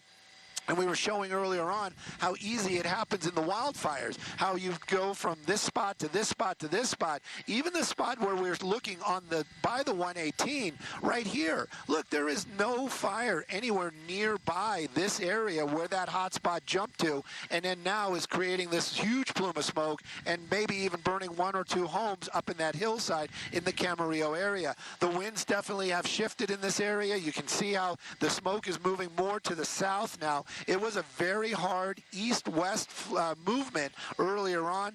Now it's starting to move a little bit southerly, and that southerly movement is putting it right over the city of Camarillo. And you can see how thick it gets as it's making its way out towards the ocean out there. And that gives you an idea of all the vegetation, all the fuel that is burning out here. Now, hopefully, they're going to get this in check. We do know that the fire department the Camarillo Fire Department has structure protection in place. We do see every now and then when we're looking around, especially on these hillside homes, we'll see a fire truck, very easy to find. They're pretty much in every intersection, and they are there keeping an eye on, listening to calls, and if there is something that is structure does catch fire, they'll make that effort. They'll make a move, they'll get out there, and they'll see if they can save that structure. But if it becomes too much of a firefight, they'll walk away, because it's what we're always saying. Structures, they can be replaced. Lives, they cannot. That's what they're going to do. They're going to door knock. They're going to open up the doors. If there's pets, they might even just let them out and or take them with them. We've heard that in the past. There you go. That's one of the air attack aircraft that's now returning. That's a fixed wing. And that might be because now we're starting to see a lot of structures being threatened and, of course, a lot of population down there. So there might be upping the ante, saying, you know what, we really need to get these fixed wings out here. And there again, you can see homes underneath all that smoke down there, that fast-moving smoke, and every now and then a little pop-up of fire. Don't know if it's a house, but there's definitely flames very, very close to a lot of homes in the Camarillo area. Yeah, the radio traffic is indicating that fire crews have been sent to some homes in the area to assist people who are unable to get out because of the flames approaching, and multiple residents on Green Tree Drive needed assistance. As we mentioned before, some people who did have injuries were taken by ambulance to some local hospitals.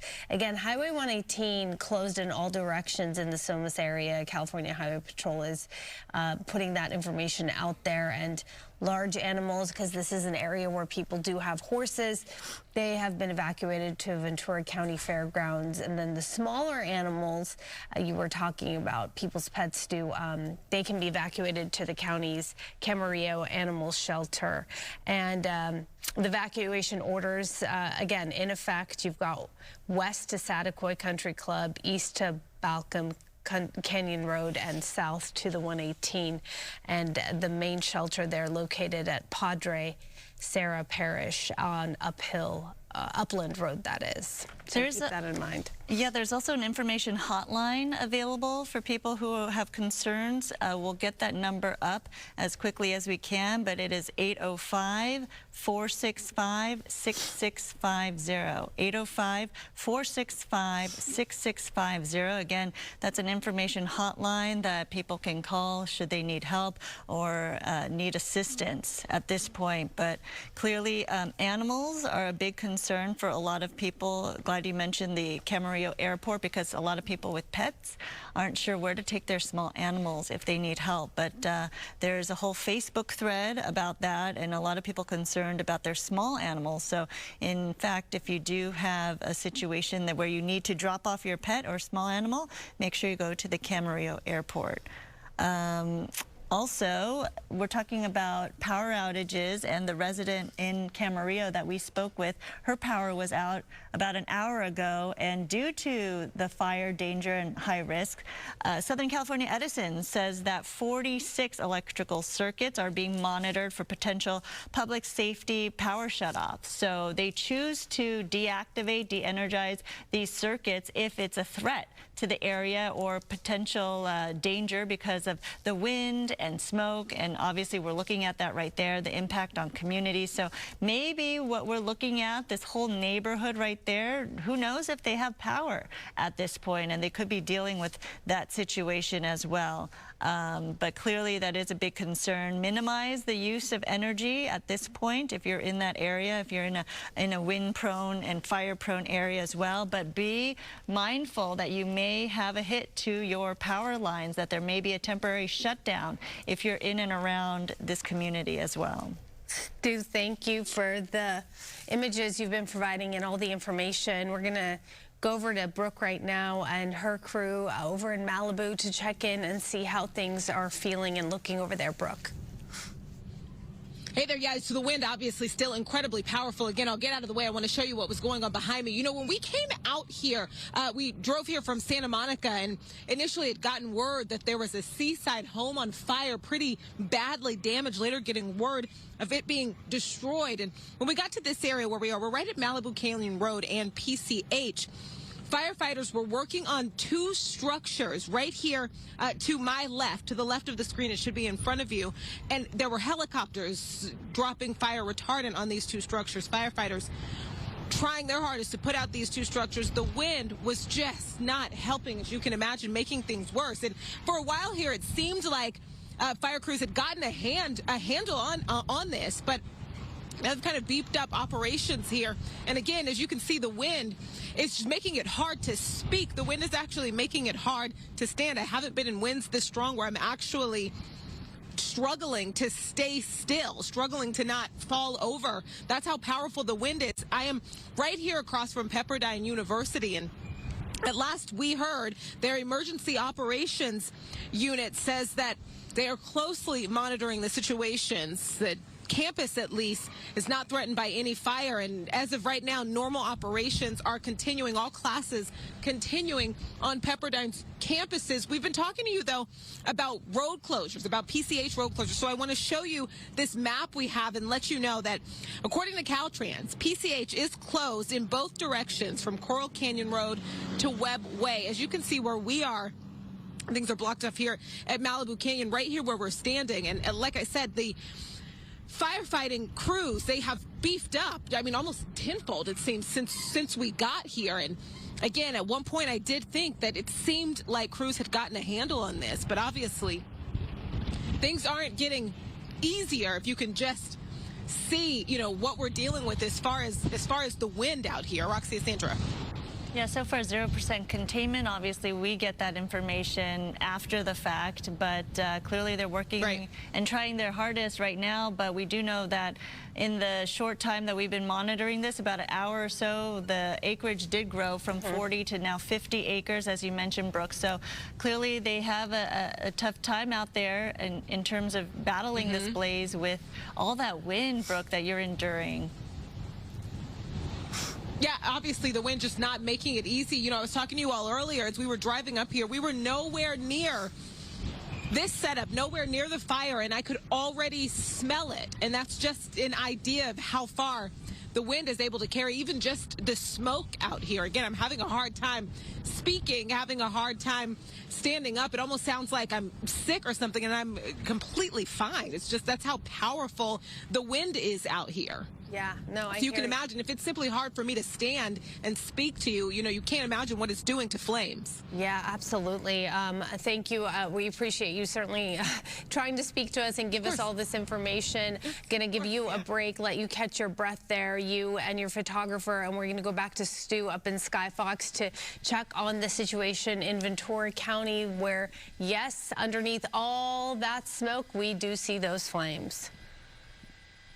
Yeah, and they're popping up every now and then, and I do know that there's at least one structure burning down there. If we can show it to you, we'll be able to in just a few moments as the wind is still continuing to move that smoke around down there. We actually saw a small firefighting aircraft down there. Pretty shocking to see, and it was making its way, and it went underneath that smoke, and it dropped some water. So they are definitely trying to do structure protection in that area and keep those homes as safe as they can. Those flames, though, they are starting to make their way down onto the Camarillo side of that hillside out there. Most of this area is near Ridgeline Drive and Highland Drive. Those are the big ones in this area. San Clemente Way, I think that is a spot, too, where there may be a structure burning. Maybe. I can't say for sure. But every now and then you can kind of see that the smoke moves out of the way. That's just vegetation right there. But in between a lot of that vegetation, you'll see a home. This one right here, every now and then it does pop up. It does seem to have some sort of hoarder situation in the back part, and you can kind of make out a little bit of an RV and then a lot of stuff in the backyard. I'm just going to call it stuff. I don't know what it is, but definitely starting to catch fire, and it is that stuff, it lays up right against that home. We're going to keep an eye on that one as well. That is going to be off of Highland Drive near the corner of Ridgeline Drive. That might be where that helicopter was just dropping water just moments ago, but you can see every now and then there's a home there, another home next to it. So this is a very populated area.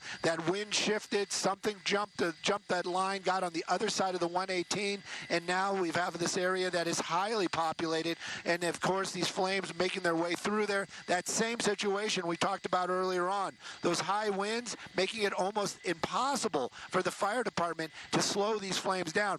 I'm just saying, by the look of that right there, it's kind of very difficult to see. That seemed to be a very square type of fire, so I would say that that's probably a home in this area as well. If the winds give us that opportunity, we'll take a look again. Don't know if that's a home or an outbuilding, but definitely has some sort of man-made structure right there, and it seems to be burned all the way down to the foundations. So this is the stuff that the fire department is dealing with, and again, that same deal. You've got this fire jumping. That's definitely a home right there on fire. That is definitely a home right there on fire, and I would venture to say, I got to do something real quick here. That is definitely going to be on San Clemente Way. San Clemente Way, and you've got two homes, maybe side by side, and it's definitely starting to burn out here. I know the pictures might be they are degraded because of that smoke, but if you really look, you can definitely make out that at least one home is burning down there.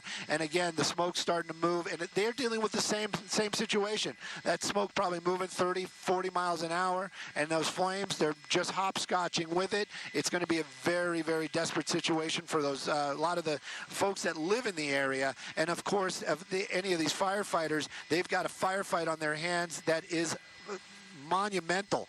Seeing another big portion of fire out here. Don't think it's at a home, but it's definitely on a hillside, and again, very close to homes, as that fire keeps spotting its way off to from the east to the west through the Camarillo area. At least, I mean, I only say this in the lightest way, at least it is only in the foothills. It's not making its way down to those densely populated neighborhoods that are on those flatlands. But right now, though, they definitely have firefights on their hands. Structures definitely are burning underneath that smoke, and it's all happening out here in the Camarillo area. And this is, I don't know if they're going to change the name, but this is what started as the mountain fire.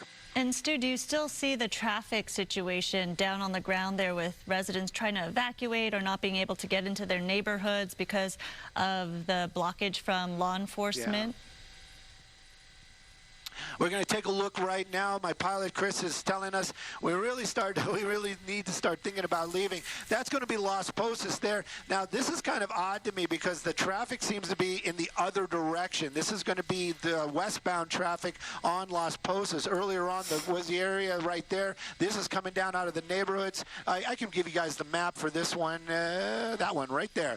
So that's Las Posas and Glenbrook. But the area that we were talking about earlier on, I believe, is Mission, and that that was right here. This was a gridlocked area, and it still has Sheriff's Department down there on scene. Those gray vehicles, you might be like, oh, that's not the yes. Those are the Sheriff's Department. Those are probably off duty or undercover. They are getting thin with what their officers can do because they're out there helping with the evacuations and also dealing with other issues out here, traffic being definitely one of them. But that traffic's still very, very dense out here. That's going to be Las Posas again. And these are the folks making their way out of this portion of the neighborhood. And you can see it right there, those flames coming down that hillside out there. And that is going to be south of the off of the 118, definitely in the Camarillo area. That's really the Camarillo area. That's where all the homes are. And those flames continue to move at the same speed that we saw earlier in the vegetation. So as they keep hopscotching around, now they're getting closer to homes. Very sad situation indeed.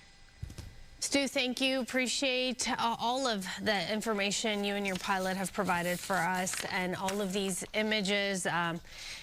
This is just absolutely stunning, obviously, to see, and certainly not good at all. We do want to put this up one more time. Of course, mountain fire evacuation orders right there, Walnut Ave to Balcom Canyon Road, North Highway 118 to the Ridgeline, west to Satakoy Country Club. The evacuation center is at Padre Serra Parish. That's 5205 Upland Road in Camarillo. Just maybe do a screen grab. Easiest way to get that information out and pass it along to others as well. Another evacuation zone to be mindful of, Zone 3, which is North Lewis Road to Las Posas Country Club to north of Loop Drive. That's all in the Camarillo Heights area. So that's another area that is enduring the evacuation orders that are currently in effect. So we will make sure that we update that screen for you. But clearly this is a big area that's being impacted by this fire, the mountain fire, which broke out just around 9 o'clock this morning. All right, so just before 9 o'clock, when we did start covering this fire, when the fire did break out, we were at almost 500 acres. Now they're saying, burn to 1,000 acres.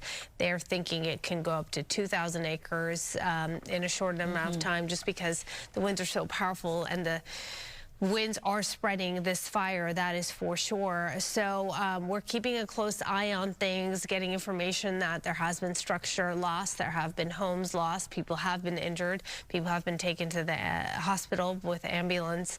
Many people at this point trying to leave or have left, right? We had some images of a line of cars making their way out of the area. Again, Sandra, you pointed out the fact that maybe people had already left for the day, so at that point they can't go back, and that does make things dangerous if they have pets in their homes, if they have anyone in their homes perhaps who need assistance. So this is certainly a tense situation. And a quick update here as we look at these shots from Ventura County. The mountain fire now is currently estimated at 1,500 acres burned. So again, the latest update, 1,500 acres, which was way more than when it started at 250 earlier this morning. And also for that area where the evacuations are taking place, if there's large animals, there are evacuation centers set up for animals and pets. First off, for larger animals, the Ventura County Fairgrounds. For smaller animal evacuations, you can take those pets or animals to the Ventura County Animal Services, which is at Camarillo Airport. There's a hotline available as well, so please make sure you're up to date with all the alerts going out if you're in and around that area. We know there's power outages that are forced as well because of the high risk to fire and danger there. So currently we feel for the residents out there dealing with this and how widespread this is in terms of the impact, especially those with health conditions dealing with the air quality there as well. Yeah, the billowing smoke can be seen and smelled from really all over the place because it spreads, and if you are prone to any kind of a health issue, this is definitely not the conditions you want to be outside in. And even with the windows closed, one of the residents we spoke with in Camarillo pointed out the fact that she could certainly smell that smoke and feel the effects of how powerful those winds were. Her house was shaking. She said, I think we still have Maria around, so I want to make sure we tap into her. There you are, and talk a little bit about what we're seeing and how things have changed in the last couple of hours. Certainly the acreage has grown, right, as a result of these winds. Absolutely. I wish I had some better news about the current wind situation. I've been monitoring it since early this morning, and it has really just sustained this wind speeds and strength of sustained winds, 30 to 45 miles per hour. The wind gusts are still clocking in between 60, 70 miles per hour. Some of the ridge tops up there clocking in near 80 miles per hour. These are tropical storm force wind gusts, hurricane force wind gusts. So this is no joke. The National Weather Service did issue this extreme critical fire weather conditions, and these winds are going to stay with us. There's a small window later this afternoon where we're expecting the winds to back down just a little bit, maybe by 10, 15 miles per hour or so, but they're going to still maintain really this range. And so the fire danger is going to be there with us through the night tonight, and particularly overnight. I've been watching some of the computer models, and I don't know if you can see the graphic here. So these are current winds right now, and this is, you can see that really bright pink area, and that's where the winds are really closer to 40 to 50 mile per hour sustained winds. And so this is going to continue. That's the area under the high wind warning, and that means potentially damaging winds, dangerous winds with gusts expected to be near 60 to 80 miles an hour. And these warnings will stay in effect through tomorrow. This is one of the models that I've been watching. And look at how the usual wind-prone areas, not just through parts of Ventura and Malibu, up towards the high desert near Santa Clarita, but also down towards Orange County, just south of the Santa Ana Mountains, up near the Inland Empire, off of the 210 near Fontana. That drive through the 210 up the 15, very, very dangerous winds. And you can see at that hour tonight at 6 p.m., Santa Clarita, Camarillo, 40, 50 mile per hour sustained winds. That means it's going to just gust well north of that. This is tomorrow morning, early during the overnight hours. In fact, 2 a.m., still clocking 49 miles an hour in that area. And then it starts to subside a little bit, I would say late in the day tomorrow. Still that offshore flows with us, though, and it's going to be with us until, I would say, Saturday. That's when we'll get that sea breeze back and then some real help from Mother Nature. But until then, that red flag warning for critical wildfire danger is going to be with us. And look at how widespread this is from the north, from Ventura County, Ojai, all the way south into San Diego County. So the danger's there. I encourage you to get those 6 Ps, ready, set, go bags, especially if you live in those fire-prone, wind-prone areas. The big picture, we've got this big area of high pressure over the Great Basin, and for those of you who spent much time here in SoCal, when we get that, we get the cold air support that really just drives those winds down the mountains toward the coast. And so this fire danger is going to stay with us through tomorrow and into Friday with the dry conditions. We were seeing, you know, those the fires, spot fires. These winds can carry these embers several miles down the road. So just because a fire is maybe still a few miles away or away from you, don't let your guard down. You know, that can blow embers toward you, especially if you're downwind. So just keep your guard up, everybody. And then you've also talked about the air quality. The air quality is really bad. This is very toxic air when you see the smoke, and then what you don't see with your eyes are actually, it's even worse. So please stay indoors, keep the kids inside, in and around the fires, and stay safe through this period here. Thank you so much, Maria, for that update. And obviously, as we look at the live shot of this situation at the mountain fire we're looking at, we mentioned that a lot of people are without power. We do want to say that there are some resource centers available for those experiencing power outages. So people can go to the Arroyo Vista Recreation Center, the Simi Valley Senior Center, or the Ventura Beach Marriott. So the Arroyo Vista Recreation Center, Simi Valley Senior Center, or the Ventura Beach Marriott, if you're without power and need some resources. All right, I think we do have Susan Hersuna, who's on her way right now to the fire. Susan, you're on the phone. Please tell us where you are and what you're seeing and experiencing at this point. Okay, I just crested the ridge between, I believe this is the Conejo Valley versus near Thousand Oaks. So we're dropping into the Camarillo area, and it's quite remarkable because the traffic is quite slow, and you could see that the sky was a little gray. But when you come over that crest, when you come over the ridge, and then you can see how dramatic the smoke is in the air. So we're heading towards the Camarillo Heights area. There's an elementary school there that's been evacuated. We're hearing some radio chatter that suggests that a lot of the warnings are turning into actual orders to get out of the house. There's also apparently some concern that there are some older people stuck in their homes, and then their sons and daughters were calling for help for them to get them out. So now a lot of the units are transitioning from being, a part of the structure protection to actual rescue in that situation where they need to find these people who may be stuck in their homes. The winds, the weather conditions are, it's bad for sure. Maria is absolutely right. These wind gusts are quite dramatic. And as I said, the traffic getting to where we need to go is quite slow. I don't know if that's in part because of the weather conditions. For sure, we've been buffeted quite a bit, or it's also because there's so many people that want to get out of the area. That is disturbing and a concern that there might be people trapped in those homes. It started, a little before 9 o'clock, and some people had left, and the concern was they left perhaps the elderly behind, right, or people who don't work or don't have access to a vehicle to get out of there. So, yes, we are reading about how there has been an effort to go out there and get some of those people out of the area that are unable to make their way out. So, just if you're joining us now and catch you up to what's going on. It is 12:06 this morning, and we are following this big brush fire. It is called the Mountain Fire that erupted near Balcom Canyon and Bradley Roads this morning just before 9 a.m.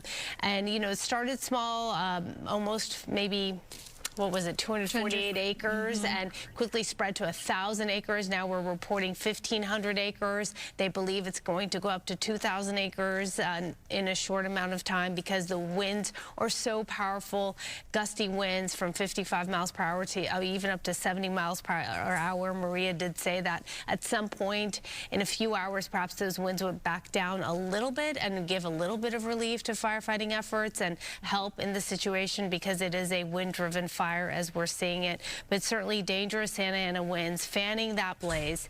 And this specifically ignited near the 7900 block of Bradley Road and Balcom Canyon Road. Again, this is being referred to as the Mountain Fire. Yeah, started on South Mountain in that area, which is why it got the name, and the winds proving to be really dangerous for fire crews who asked for additional helicopters, fixed-wing aircraft to fight this fire, but because of the winds, they're denied access to those aerial firefighting units. So right now we have 140 firefighters working on this blaze, utilizing about 58 fire apparatus. But we know that Ventura County Sheriff's Department down on the scene as well, trying to help in the evacuation orders that are taking place. There's a backup of cars along Las Posas for people trying to get out of the area, heeding the evacuation orders that are currently in place in different zones in that community, as well as people perhaps hoping to get back to their homes to try to get somebody who might need assistance or their pets, and obviously it is a very dangerous situation to do that. There's another fire that is we're monitoring as well that broke out in Malibu. That's the Broad Fire. About 50 acres burned at this point. Let's go to PCH, where Brooke Thomas has been reporting in the very gusty situation, the gusty winds right there, as fire crews are working against this as well. Hey there, good afternoon, I should say. Yeah, the wind is just unbearable. Take a look over here. So we've got a helicopter down over there. Just when we got here, of course, we had gotten word to, head right here. We had gotten word of a badly burned home, a seaside home, actually destroyed. Is the later word we got here. When we got here, there were 2 structures burning.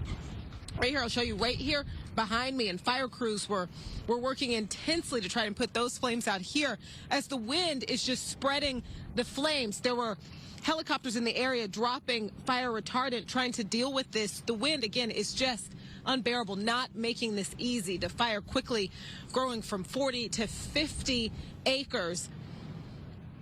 2 structures just right here in this area badly damaged because of this fire. You can see fire crews moving around, obviously dealing with this.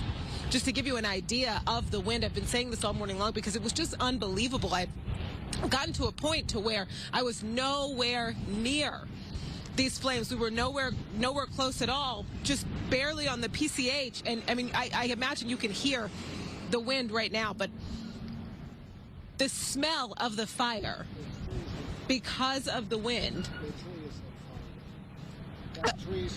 Do you see this tree there on fire? Oh, yes. Hopefully you all can see the tree on fire there. It's so fast moving because of the wind, and it's obviously because of the wind. It's also pretty unpredictable what we're dealing with out here. Roxy, Sandra. Yeah, just the embers, right? They fly around, and before you know it, this is what happens right in front of your eyes. Or there's a flare-up, you think it's out, and it comes back up, these hot spots that actually just, because of the wind, it's fanned by the wind, as Brooke has been saying. Yeah, and I had just a little bit more information for you while we're watching that. I want to tell you, because obviously I'm right here up from Pepperdine University, and emergency officials there are still saying normal operations, classes continuing on the campus. They're not worried of any fire threatening Pepperdine's campus. So just want to give you that information. But again, the Emergency Operations Committee is closely monitoring things. And again, we are right down here. You just saw just right as we're standing here, right as we're talking, a tree catching fire, and firefighters having to quickly jump on that. The wind, it's unpredictable, it is unbearable, and it's not making things easy for these fire crews out here. Yeah, Pepperdine University with their social media post saying the campus not threatened. Classes will continue this morning. A utility company, though, SoCal Edison, preemptively did shut off power for 46,000 customers, including more than 12,000 in LA County this morning. Power shutoffs are being considered for actually more than 200,000 customers due to the risk. And I think we got some word that even some people we work with who have family in the Topanga Canyon area, they got word that they were going to have their power shut off as well. And not only that, PCH, as Brooke mentioned, she's right there alongside of where everything is happening, is closed between Webb Way and Malibu Canyon Road. Both lanes right there, you're being urged to avoid the area because obviously it is, as it is, very hard to access that area. So they don't want any congestion there as crews work their hardest to try to handle this blaze. And we know that there are some shelter-in-place orders for that surrounding community as well. They want you to shut your doors, your windows, stay in place, and not come out. And it's all for your safety. All right, Brooke, we're going to let you catch your breath, get to a safe place to just not speak and get some clean air there for a minute in the car or something. We'll come back to you in a moment, but Maria, you're still here, thankfully. You can speak a little bit more about the winds. You mentioned earlier that in a couple hours or maybe later on today, those winds would calm down a little bit, right? 5-10 miles per hour. Anything will take. Absolutely. Any little bit will help, right? But right now, we're really not seeing much in the way of change. I've been watching the winds around Camarillo, Oxnard, Malibu, really close to 37 to 40 miles per hour. The brighter colors, the purple colors here, even stronger. Those areas near 40 to 45 miles an hour. Not much wind in the basin, but out towards Orange County. Remember, these Santa Ana winds, they are affecting also parts of Orange County, the Inland Empire, very strong. So the fire danger is SoCal-wide, and we've got these high wind warnings that are going to stay in effect through tomorrow. The areas shaded in this mustard color here, this is where we're seeing those wind gusts nearing 70 miles an hour at the moment through parts of Camarillo. Some isolated areas getting wind gusts near 80 plus miles an hour. This is hurricane force wind gusts possible. When we talk about these fires and how it is the most critical component in fighting these fires, also allowing these fires to spread, it is not helping firefighters at all. When we talk about these very strong winds, even fixed wing aircraft cannot fly under these very windy conditions. Thankfully, those helicopters, those Sikorsky's are flying. Some of the Bells are flying up there.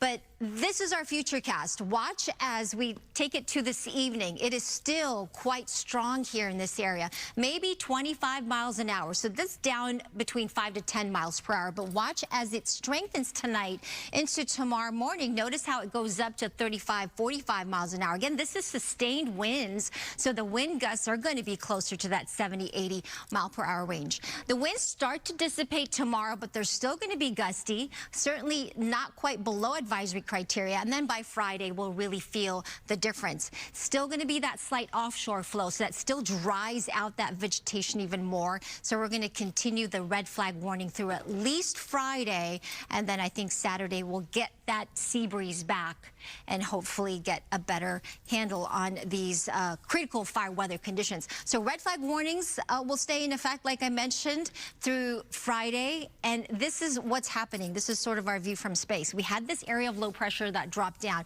A lot of cold air in this.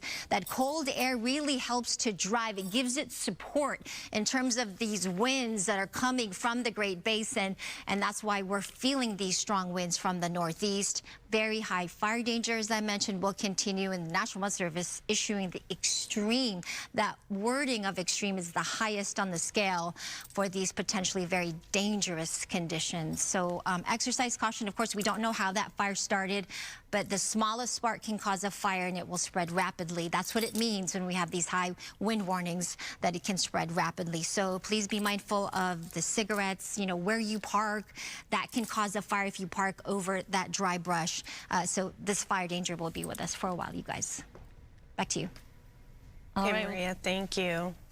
We're going to keep an eye on the winds, obviously, hoping that we'll get a break, as she was mentioning a little bit, but obviously proving to be a big threat here at the mountain fire in Ventura, where we're looking at that blanket of smoke covering the entire community right there in that area where this all happened. And you're taking a look at some of the footage from earlier this morning of when this fire broke out and Skyfox overhead. But you could see all of that billowing smoke being pushed by the wind sideways, and that is always the big concern when fire crews are fighting something like this, trying to protect life and property, but having to contend with that high gusty wind. And clearly they needed help from the sky. They're not getting it because the winds are such a factor. It's dangerous to fly those aerial fire assets from the sky to help drop the water. So clearly this has been a big troubling situation for so many fire crews out there, as well as residents living in that community urged to evacuate at this point, as we're looking at that smoke we've been watching for several hours now after the fire broke out at just about 9 o'clock this morning. We have some resources we can put up for you to help you out if you're anywhere in this area or impacted by any of this. Southern California Edison Resource Center is right there. Arroyo Vista Recreation Center, that's at 4550 Tierra Rajada Road, that's in Moorpark. You've got Ventura Beach Marriott at 2055 Harbor Boulevard in Ventura. And Simi Valley Senior Center, 3900 Avenida Simi Valley there. Struggling to read that. Sorry, I think I got that. Okay, so those are some resources that are available for you to help you out in this situation. But there was, where was it? The Padre. Yes, so the resource centers we're looking at right now, set up by Southern California Edison for all of those people experiencing power outages, which is a lot of customers at this point because of the fact that they do de-energize a lot of circuits when there's conditions like this, smoke, fire, and high winds in the area. So a lot of residents out there not even impacted by this fire, but clearly impacted by the power outages they're facing as a precaution. So this is a map of all the power outages you're seeing in that area. We're talking about 20,000 customers impacted at this point because of the fact that they want to really make sure that there's no power flowing through those lines that could impact the fire situation right there. So those resource centers available from SoCal Edison.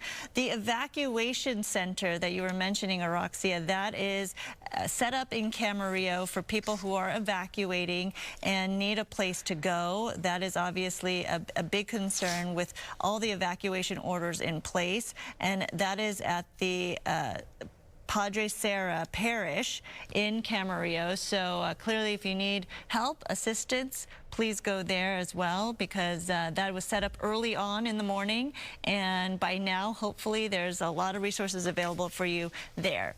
In terms of animal evacuations, we do have certain places that you can take your animals. The large animals are at the let me pull up the information. Right here, we have the Large Animal Evacuation Center. That's at the Ventura County Fairgrounds. We know there are a lot of farms and horses in the area. They were first impacted by where the fire broke out earlier this morning. So any large animal evacuations, please take those animals to the Ventura County Fairgrounds. Smaller animals can be taken to the Ventura County Animal Services. That's at the Camarillo Airport. So any smaller animals that need to be evacuated, that has been established there as an evacuation center. But again, the evacuation point for people needing some shelter is at the Padre Serra Parish in Camarillo. So the California Highway Patrol did issue that mandatory evacuation order for areas south of Highway 118 when that fire jumped the highway. It took on a different turn, and Ventura County was under that red flag warning, which we talked about earlier. Because of the dry conditions, because of the Santa Ana winds, and that warning is actually expected to last into Thursday evening. And you've got the weather conditions in the Santa Susana Mountains pretty brutal this morning, and certainly the winds picking up, although Maria did mention at some point those winds would back down a little bit, and any relief that we can get will certainly help firefighters who are struggling to fight this fire in Ventura County, as well as the fire that is burning in Malibu as well. So there's two situations that we're dealing with, both at this point 0% contained. There was a loss of a home, I believe, in the Malibu area, and some injuries to people. And they were taken to the hospitals. We don't know what their conditions were like, but certainly an intense situation because we don't know which way the wind's going to turn, and it's unpredictable, and that's what makes it so scary. And we don't know how much longer this will go. It just we're kind of we're waiting to see which way the wind turns. We're seeing some. This is video from earlier from yes. Skyfox, and you can see the different color smoke. Sometimes we see that when a structure goes up in a blaze and there's toxic material inside, like plastics. So this is a farm area, and so there was there were plastic planters in one of those buildings, and that's why you saw that billowing black smoke. As you saw here, you see the white smoke, which is largely when vegetation's on fire. So certainly we've seen a lot of white smoke, which is good, but when a structure or something with different kinds of chemicals does go ablaze, that's when you see the different color black smoke. And unfortunately, we did see some of the farmland that's covered in the plastic tarp, kind of like a greenhouse. Some areas did go up in flames, and we did see that black smoke again. But look at that wide spread of land that has been impacted and affected by the mountain fire that we've been covering. Again, see the different color billowing smoke right there. That's along the ridge line. But again, this was video shot earlier from Skyfox, which has been overhead for several hours once this broke out till just moments ago, stopping to refuel right now. So clearly this is just goes to show how fast a fire can spread under these weather conditions and how devastating it can be. It can change a whole neighborhood in a matter of minutes. Yeah, 1,500 acres at least, and no sign of containment. This is the Ventura County area. Again, we did mention there was another incident with Malibu, right? The Malibu fire, a fast-moving fire in that instance as well.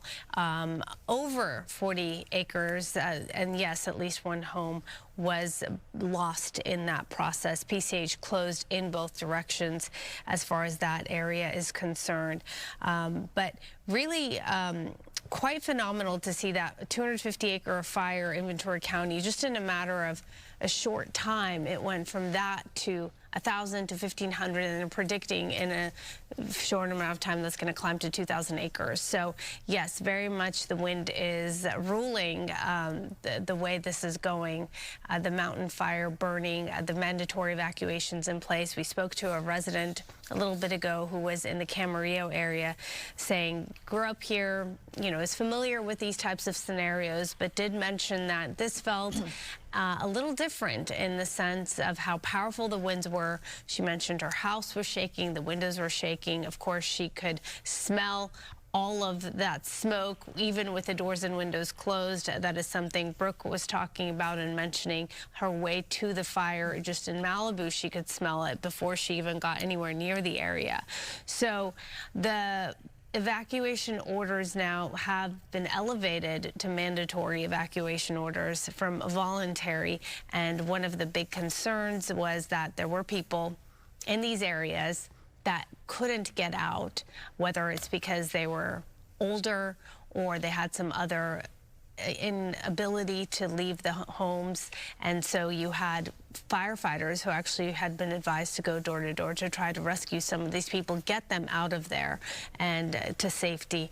We're working to see if we can get an update on what the conditions are like there. But this image really, I think, caught my attention this morning, just because it really paints a picture of how powerful that wind is. Really does look like water, like a waterfall, and how it is pushing the smoke and the flames in whichever direction it decides to go. Yeah, certainly just dramatic video we're looking at from Skyfox that was overhead earlier of the mountain fire. And you spoke about that resident who was in Camarillo, who was calm and kindly talking to us this morning, despite the fact that there were voluntary evacuation orders in place. She said that her community is tight-knit and they were all helping each other. They knew about these red flag warnings in advance. They knew that these high winds were coming. They didn't know that this would be the situation today. So she was getting her dog ready. She had some important papers that she was willing to take, but she was waiting till the last minute where officials gave the sign that they had to go. So clearly you never want to be in a position where officials are knocking at your door saying go now, because it is scary. That means the threat is imminent. You do want to make sure you're getting the alerts needed in your community to get the warnings, the orders, and make sure you leave in a timely manner. You never want to wait that long, right? Clearly, safety is the most important concern. You want to make sure your life and your family's life, that's the most important thing in a situation like this. They always say the material things, your home, everything else can be replaced. But it is most important to make sure you're safe and you're keeping your community safe, the firefighters who have to respond to this as well. So I know there's a big concern in a tight-knit community out there of firefighters and first responders in that area. I'm seeing so many messages on Facebook, everyone praying for the firefighters who are working the scene and who are clearly in harm's way dealing with the weather conditions out there. So clearly a community that is really concerned about the community. Okay, we do want to put this up and give people a chance to take a picture of this, take notes, pass it along to those who may be impacted. This is the mountain fire evacuation orders. So you have Walnut Avenue to Balcom Canyon Road. You have North Highway 118 to the Ridgeline, west to Satakoy Country Club. That evacuation shelter is Padre Sarah Parish, 5205 Upland Road, Camarillo. So keep that in mind. That is where you can go, if you can, safely make your way there to get some help. So mandatory evacuation orders is basically for the unincorporated SOMAS, west to Satakoy Country Club, east to Balcom Canyon Road, and south to Highway 118.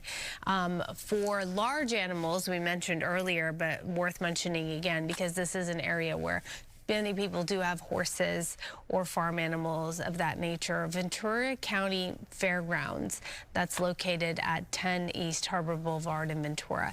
That is where you can go and get some help. And then for small animals, you have Ventura County Animal Services and Camarillo Airport. That's at 600 Aviation Drive.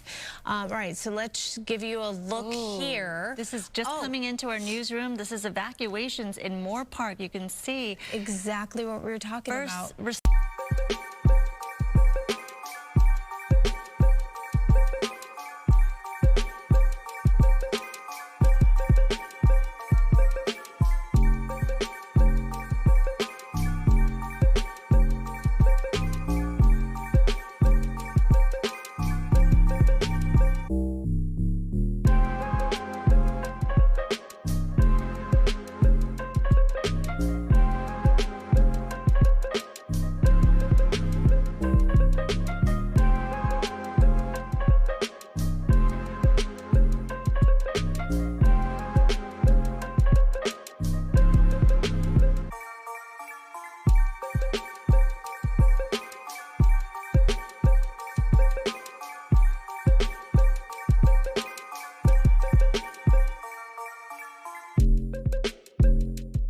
We were watching it live on air, right? How quickly this fire spread, how it turned because of the wind. It depended how the wind shifted. And then all of a sudden, in a neighborhood you thought was safe, that was clear from the fire, could be in harm's way.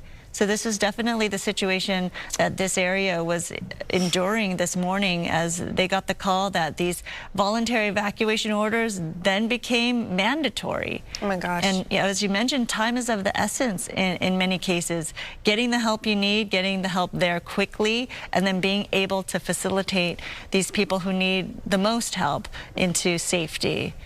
Yeah, it's quite tough to watch, isn't it? It really is. Okay, as we keep an eye on things, if you are joining us, let's just talk a little bit about what's been going on this morning. It's been an eventful morning, of course. 12:30 is the time you are watching extended version of Good Day LA or Good Day LA Plus, however you want to look at it. We are continuing to monitor the mountain fire. This is burning near Moorpark, Ventura. This has been an ongoing fire. It began a little before 9 o'clock this morning and really spread quite quickly. It's just amazing that the winds were able to do what they were able to do. We're at 1,500 acres and it began with, what was it, only 250 or so. So it moved quickly. The winds are really driving this fire at an incredible rate. There's been a number of structure losses, homes, people being injured. And one of the issues was because of the extreme case of the winds, many of the fixed-wing helicopters had to be grounded. They couldn't even do their job because it was so dangerous. That's right, the fixed-wing aircraft that they requested to fight this fire, unable to get up there to make these aerial drops because of the wind and could not get close enough. So those are the conditions that they're dealing with right now, with more than 140 firefighters responding to this. And as you see there, emergency officials now helping in the evacuation process. There are a number of communities under a mandatory evacuation order because of the fast-growing fire and the shift in winds impacting more residential communities than what you're seeing right there. That is why several neighborhoods had to be evacuated, and obviously it's a big concern for people who couldn't get back to their homes, or perhaps people, as we saw there, unable to evacuate themselves. So clearly this community coming together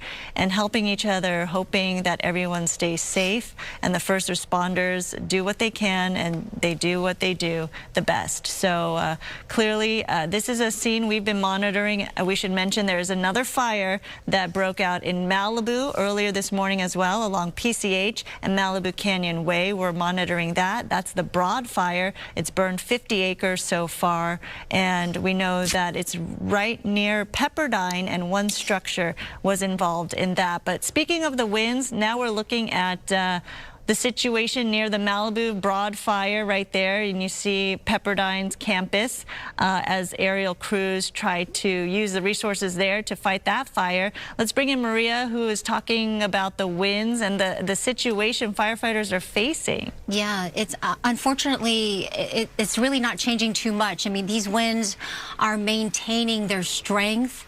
As we watch here, you can look at the water in that little pond here in that golf course. I mean, it's really moving around, you know, because of these strong gusty winds. These are sustained wind reports here. Camarillo near 40 miles per hour. I just looked up Ventura. It's near 30 miles an hour, 16 miles an hour in Fillmore. And right in the middle here, right where those fires are burning, it's even stronger. Those wind gusts are particularly strong, anywhere from 60 to 80 miles an hour. And these winds are also strong the rest of Orange County, the usual wind-prone areas below the canyons and passes here in Santa Ana Mountains, Ontario out towards the Inland Empire, and that drive towards the San Gorgonio Pass. Also, you're getting buffeted around. Here is one of our computer models, and I don't know if you've noticed here, but as we get to that 4 or 5 p.m. hour, it's maybe 4 to 5 miles an hour less strong. That's not much of a difference, I know, but hopefully maybe there's a window there where firefighters can get some of those water dropping assets to get a better control of those fires. But as you can see, those winds will continue through the afternoon, and then they actually strengthen a little bit as we get to 1 a.m., 43 miles per hour, nearly 50 here in Santa Clarita. And it's really going to stay strong through the overnight hours until we get to tomorrow afternoon. Then they'll start to back down a little bit. But notice it's still coming from the offshore direction. That's still going to dry all that vegetation out. It's still going to cause the fire to spread, in essence, if it's still there. The wind warnings are still in effect. They're going to be in effect through at least tomorrow. Look at this, the large part of SoCal under this high wind warning. And the National Weather Service issuing extreme in terms of our fire danger. So an extremely dangerous condition, critical wildfire conditions all through SoCal. So now's the time to really get those 6 Ps, your paperwork, your pets, gather your people in that plan, prescriptions, your ready, set, go bag, ready, because these dangerous conditions will continue. High pressure is really the dominant feature in our weather now. We're kind of sandwiched in between this cold storm that passed through here to our east, and then high pressure in that position. We get that clockwise flow of air, and then there's that cold air support, which helps to drive those winds even more from inland toward the coast. So this fire danger really staying here. Air quality dangerous as well, especially in and around the areas of that fire. And just want to quickly lastly mention that the fire creates its own weather. All that heat, that air gets sucked up into the atmosphere, so that air gets brought in from all different directions. So that's why the fire can have these erratic winds in and around those areas. So just be safe out there, you guys, okay? Yeah, Maria, thank you. Speaking of safety, Brooke has moved with her photographer to an area in Malibu where there is a home behind you that's damaged as a result of the fire, Brooke.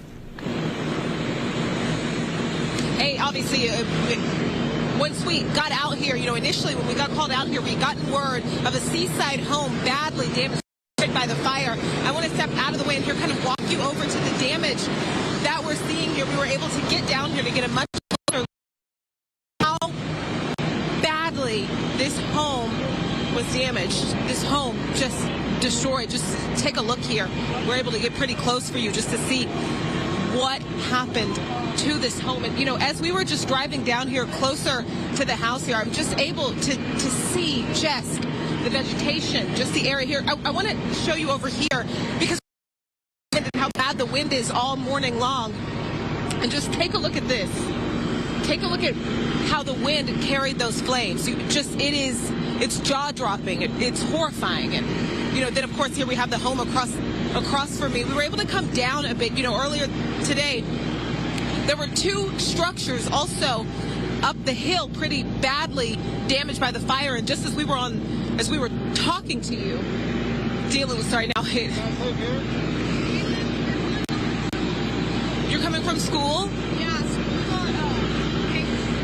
basically, we go to Malibu High, and it got shut down early. We're on shelter in place, and now we're trying to get home. You're still trying to walk home out of here, and so you live close by? No, I live over and a little bit past. You don't have to tell me exactly where you live. That's okay, but tell me, what have you seen as you've been walking, trying to get home from school? We didn't really walk. We were just in the car and driving, and then we ended up walking from Coral Canyon, and now we're walking. Yeah, so we saw like a burnt trash can over there and stuff in that house, and it's just all burnt. And we're just going to walk all the way over there, and someone's going to pick us up. Good, we want you to get to safety. The wind is pretty scary out here. I don't know why they didn't cancel school. Well, I'm glad you're on the way home now. The wind is it's unbearable, just really hard to stand it, and obviously seeing what it's done here. So I want you two to go and get to safety, go and get in the car. Thank you. Of course, you too. Yeah, I'm so sorry, I'm having a hard time hearing you, but just a pretty scary situation. I want to go and see if we can find someone else to talk to out here, but just take a look at here. Armando, can we show them just this side right here? Take a look at this more of this house here we're dealing with. This house just destroyed by these flames, and it happened so quickly. As we always know, this can happen when the wind is moving a fire just like this. We're going to make our way through the area. I'm going to try and get someone from the fire department to talk to out here. I'm sorry, I'm having the hardest time hearing him right here in the middle of the fire trucks. Once the wind dies down just a little bit, of course I can't hear you now because no problem, but we completely understand. It's tough to work under these conditions. It's really hard to relay all this information. You guys are doing an awesome job. Thank you. We're going to go back to Ventura over the fire that we've been watching and monitoring. By the way, I do want to give an update here because the evacuation orders were updated as of about like 20 minutes or so. So Camarillo Heights area, North Lewis Road to Los Posas County Club, north of Loop Drive, that is. So west to Sataquoy Country Club, east to Balcom Canyon Road, and south to Highway 118. Those are the updates there. We have a public information officer who was talking a little bit about how there have been some injuries and some people have been taken to the hospital. It appears that, and their injuries are not, they didn't specify what type of injuries, but they were taken to safety. So that is certainly good news. The fire continues to advance, and it has jumped the area near Mission and Highland Drives into Camarillo. That happened just before we hit noon this morning. And elsewhere, it seems like it is approaching the Sataquoy Country Club, and authorities are continuing to assist people out of the area if they are still in the area. We were watching as that smoke is really just billowing into Camarillo, and power outages are being reported as a result of all of this. Again, one place that you can go and you can get to safety is the Padre Sarah Parish, which is on 5205 Upland Road in Camarillo. 4 families, in fact, have checked in to this location as of 11:30 this morning. So about a little over an hour or so, 4 families were able to make their way to this area. And we're showing you a picture right now, a map of the road closures along the 118 right now. So these are the closures you should be aware of. Northbound Lewis Road at Las Posas, eastbound highway, obviously 118 right here at Wells Road, and the westbound side of the 118 at Tierra Rejada Road. So those are the closures we're looking at. Santa Clara Avenue right there as well. So 118 closed between that area. Clearly stay away from that area if possible. Obviously, the traffic backup and everything for the evacuations. We saw those cars trying to get out of the area. We should mention an air quality alert has been issued for the Ventura County area because it is unhealthy. If you take a live look again at the smoke that has just been blanketing the situation in the area, it is pretty devastating, as is this situation right here. Evacuations taking place in Moorpark. First responders trying to get to the elderly, the people who need to evacuate but need a little assistance. And these are the types of calls they're getting in this whole process. And we're not sure if this is a healthcare facility or nursing home here, but clearly time is of the essence. And they were there to help these residents get out of harm's way as the evacuation orders are mandated. But such a heartbreaking situation. Really, it's tough to watch. It is tough to watch, but at least they're getting them out of there to safety. They're lucky, right? These first responders are pretty amazing, always putting themselves in harm's way, going into situations where people are running away and they're running in to try to help people out. So thankfully, they were able to get to these individuals just in time to get them out. All right, there, look at that. Look at that.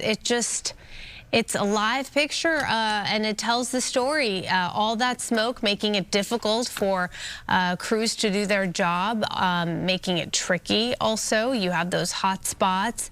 Sometimes it's deceiving because you'll see this huge plume of smoke and you think, oh, okay, perhaps things are under control, and not so much, because underneath all that smoke you have the fire that's continuing to burn. Again, 1,500 acres and climbing. They expect that number to go up to at least 2,000 acres with 0% containment, and with the winds behaving the way they're behaving, we don't know how much that acreage will grow as a result. But certainly the bit of good news that Maria relayed to us was that perhaps those winds would back down a little bit, and we'll take anything we can get that will assist firefighters. If Maria is still able to jump in. Maria, are you still there? Still here. Excellent. Absolutely. Okay, if you can just update us on the situation right now. Yeah, I mean, as far as those winds backing down, it's not a whole lot, guys, so don't hang your head on that. But, you know, every little bit would help, of course. Maybe later this afternoon, between 5 and 6, it'll get down maybe 5 or so miles per hour. But the bottom line is these winds, these really gusty winds, are going to stay with us through tonight, through tomorrow, and it's going to be particularly windy again later tonight and during the overnight hours. And we're talking about extremely dangerous conditions when we're talking winds gusting to between 60 to 80 miles an hour. Now we're looking at one of these helicopters here, and like you said earlier, the fixed wings can't go up under these very, very windy conditions, but you know, the fires are being fanned by these winds. The fires themselves create their own weather and winds. As the heat rises from these fires, it creates a vacuum down where at the surface. And so the wind and air rushes in from all directions. So when you talk about those erratic winds, that's what happens. These winds also will carry these embers several miles downwind. So that's why when we say don't let your guard down, these embers could go down several miles down toward the coast even. Every little spark, any little spark can cause a fire under these windy conditions, and that's why the National Weather Service issued these warnings and alerts days ago. We talked about this earlier on Monday for this weather condition to be here with us. These red flag warnings will be with us through at least Friday. and hopefully the winds will die down and diminish a little bit as the dynamics in the upper atmosphere starts to relax. These the pressure differences between high pressure and low pressure will relax a bit, and we'll see less wind as we get to Friday and Saturday. And then hopefully, as we look at the long-range models, there might be a chance for some showers even as we get to early next week. Yeah, thank you. Appreciate the update. As you're staying on top of all of this, we do have Susan on the ground there joining us right now to tell us what she's seeing and experiencing. Alexia, this is the Camarillo Heights area. We're on San Miguel near Mission Road. And this area, the residents told me that they are allowed to stay. And in order to, I guess, maintain some amount of security, we are finding a lot of residents that are watering their roofs or watering the area around their yards. We have seen some active flame. You see that there's a fire unit nearby that put that active flame out. But what's really remarkable to me in this place right now is how gusty the winds are, how much smoke and ash is blowing around right now. And, you know, the mere fact that we are seeing these little spot fires farther away from the actual front line of the fire is really remarkable. And it speaks to, again, what we've talked about time and again, flying ember fire. So you never know. Meantime, we saw another resident that was walking with a spade, and I asked him to stop and talk with me, but instead he said, no, I got to get to where I'm going. But if everything goes well, I'll come back to talk to you. The winds are what is just so remarkable because it's just whipping. It is whipping around. So much is blowing around. And even though it seems as if the firefighters, the professionals, they're not panicking. They're just looking for that, you know, You can see the impact the wind is having on Susan's live shot right there, our technology as well. It is very difficult to maintain kind of stability, right, when we talk about power in that area. And she was doing all the right things, wearing her air mask, the filter, as well as goggles, and there is an issued alert out there for the air quality in that area. The Ventura County Air Pollution Control District issuing that alert, which will remain in effect until 4 o'clock Thursday, so tomorrow afternoon. They recommend people stay inside as much as possible if they're in the area impacted by all the smoke there. Close windows and doors that go outside to prevent dust from entering and all of the debris. Also, operate your home and your car air conditioners in recycle or recirculation mode. Don't let any fresh air come in to your vehicle or home. Also, close the air intakes and change those dirty filters. They recommend that if you do have to go outside, obviously avoid any strenuous activity. Consider wearing a fitted N95 mask, as you saw Susan right there doing all the right things to protect your health, or a respirator. If you have a cough, fever, or night sweats, painful breathing that lasts for 2 weeks or more, they say definitely contact your doctor and make sure you get checked out. But you could also check your daily air quality reports to make sure that you know what you're going into if you go outside, or the air you're breathing in and the situation you're dealing with. And I know the situation a lot of people are dealing with in that area is the power outage as well, because as fire crews respond to this, and look at the live shot right there, the devastation with all of these fires and structures on fire, as well as the smoke in the area. They definitely had to deactivate a lot of the power circuits in order to deal with this blaze and obviously make sure that no other fires emerge from this. So anyone dealing with a power outage, and if you need resources, there are resource centers available. Those have been set up in the area, including one resource center at the Arroyo Vista Rec Center. That's in Moorpark.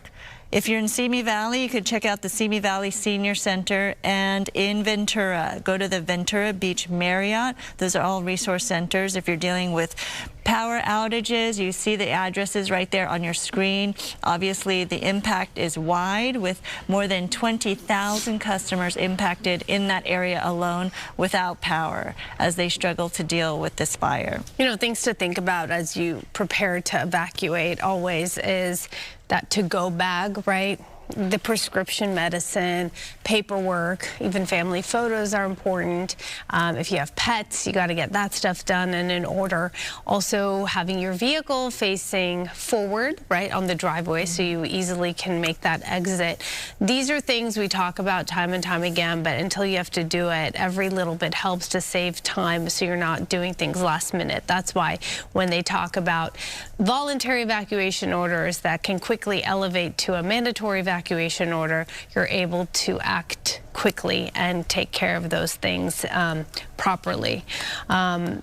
So let's see, we have an interesting view there, this shot right there. What a difference, right? No smoke, or relatively little right here. And then we were looking at those live pictures of, look at that. Yeah, clearly, what a difference. And this is video. This isn't live right here, but this is video that shows you what the situation has been and is, specifically in the heart of where this fire is, the mountain fire. But yes, air quality. Air quality is a big concern for anyone in the area, and this is going to carry to the surrounding areas as well. And if you suffer from asthma, other respiratory issues, you're going to have a tough time for sure today. So if you've got masks handy, that's a good idea. Obviously, keep your doors and windows closed and try not to expose yourself to these conditions. But look, as we talk about the smoke and how that smoke is just heavy and billowing, we zoom in and we see those hot spots, right? Yeah. Those are the hot spots that are pretty much spread out throughout this whole vicinity. And that's why emergency officials are urging people to evacuate. If you are in these areas, let's take a look. There are evacuation orders in place right now for the Somis area. We're talking about Walnut Avenue to Balcom Canyon Road, North Highway 118 to the Ridge Line, west to Satakoy Country Club. Want to add to that North Lewis Road to Las Posas Country Club, to north of Loop Drive. That's in the Camarillo Heights area. Although we just heard from Susan that some people are choosing to stay behind and they're watering their roofs and their property, hoping that they don't have to leave. But if you do have to leave, better to be safe than sorry, as they say. There is an evacuation shelter up and running, and you said several families have taken advantage of this. This is at Padre Serra Parish. It's located at 5205 Upland Road in Camarillo. So there are resources available for you, your family members, your loved ones. If you need to leave, please do so. It's better to leave than need help to be rescued later. So definitely heed the warning if you do have those mandatory evacuation orders in effect.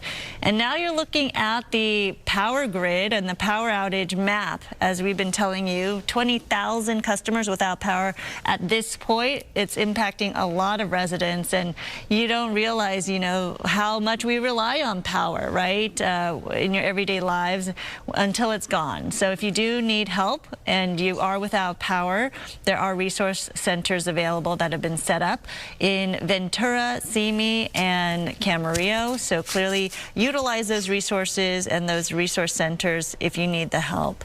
But look at this, how much it's impacted people and the surrounding area. This is Moorpark, out of Moorpark right there. You're seeing this dramatic video that came into our newsroom. Really just tells you everything you need to know, right, with the rescue crews and the job they're doing, rushing in, trying to get people out of harm's way, people who are incapable of getting out themselves. Obviously, the elderly or the disabled, whatever their condition is, they were able to get to them and rescue them, get them out of there.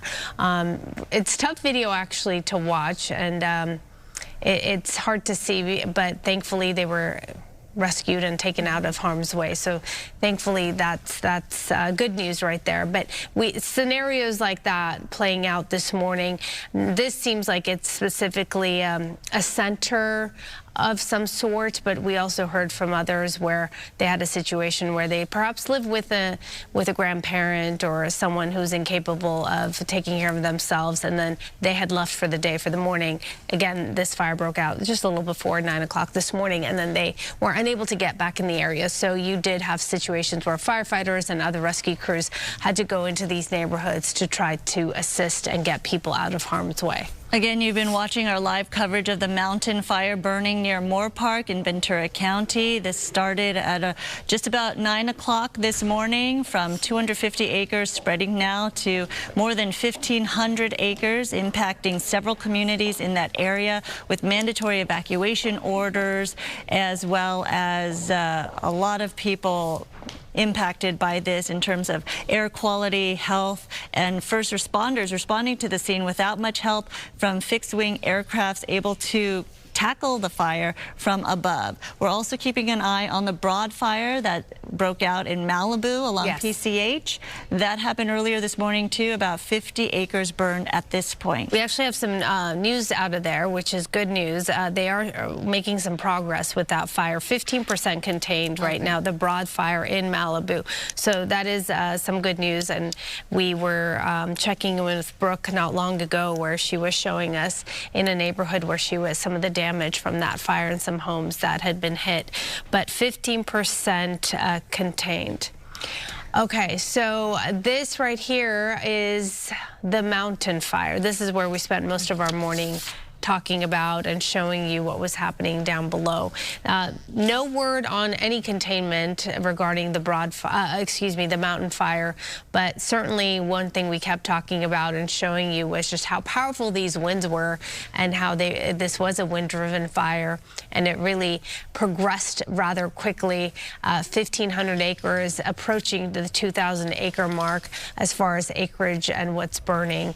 Very unpredictable. You know, one moment you're seeing it blow one way and you think it's about to hit a home or a structure, and then immediately that wind takes a turn, and thankfully a home gets saved or it doesn't get saved. It's just very unpredictable, and those winds really picking up from 40 to 70 miles per hour. You can see just how close the flames are to that home. We've watched several structures being burnt and engulfed in flames throughout the morning. We don't have an exact number yet on how many structures were destroyed because of the mountain fire, as well as how many people injured, but we do know that there were several injuries because of the mountain fire, and they were taken to local hospitals. Let's go over to Brooke at the Malibu broad fire right now. She was just by a damaged home, and now we see more of the devastation there. Brooke. Yeah. Go. Oh, sorry. They can hear me? Hey there, sorry. Listen, we're obviously having trouble. Their service here is bad on a good day, but we were able to come here. We're basically beachside, and we're able to come back here. Fire crews want us to stay back a little bit because, as you can see, the home is still smoldering. They are still working on completely putting this fire out. But as you can see here, just the charred remnants, a destroyed home. And if you look farther into the shot there, you can see it appears 2 homes caught fire back here. This is just devastating, just the other side of what brought us out here to begin with. And then if you look at what we're seeing now, it just gives you the best perspective of truly how bad this got. The wind, just seeing how bad the wind was just, we thought that was a good look at what we were dealing with. But I just wanted to come back up as soon as possible to show you all what we're seeing out here. You can imagine, what it smells like. But again, you can see it's still smoldering. Again, just this fire out here, we're told, had gotten to 50 acres. And I'm sorry,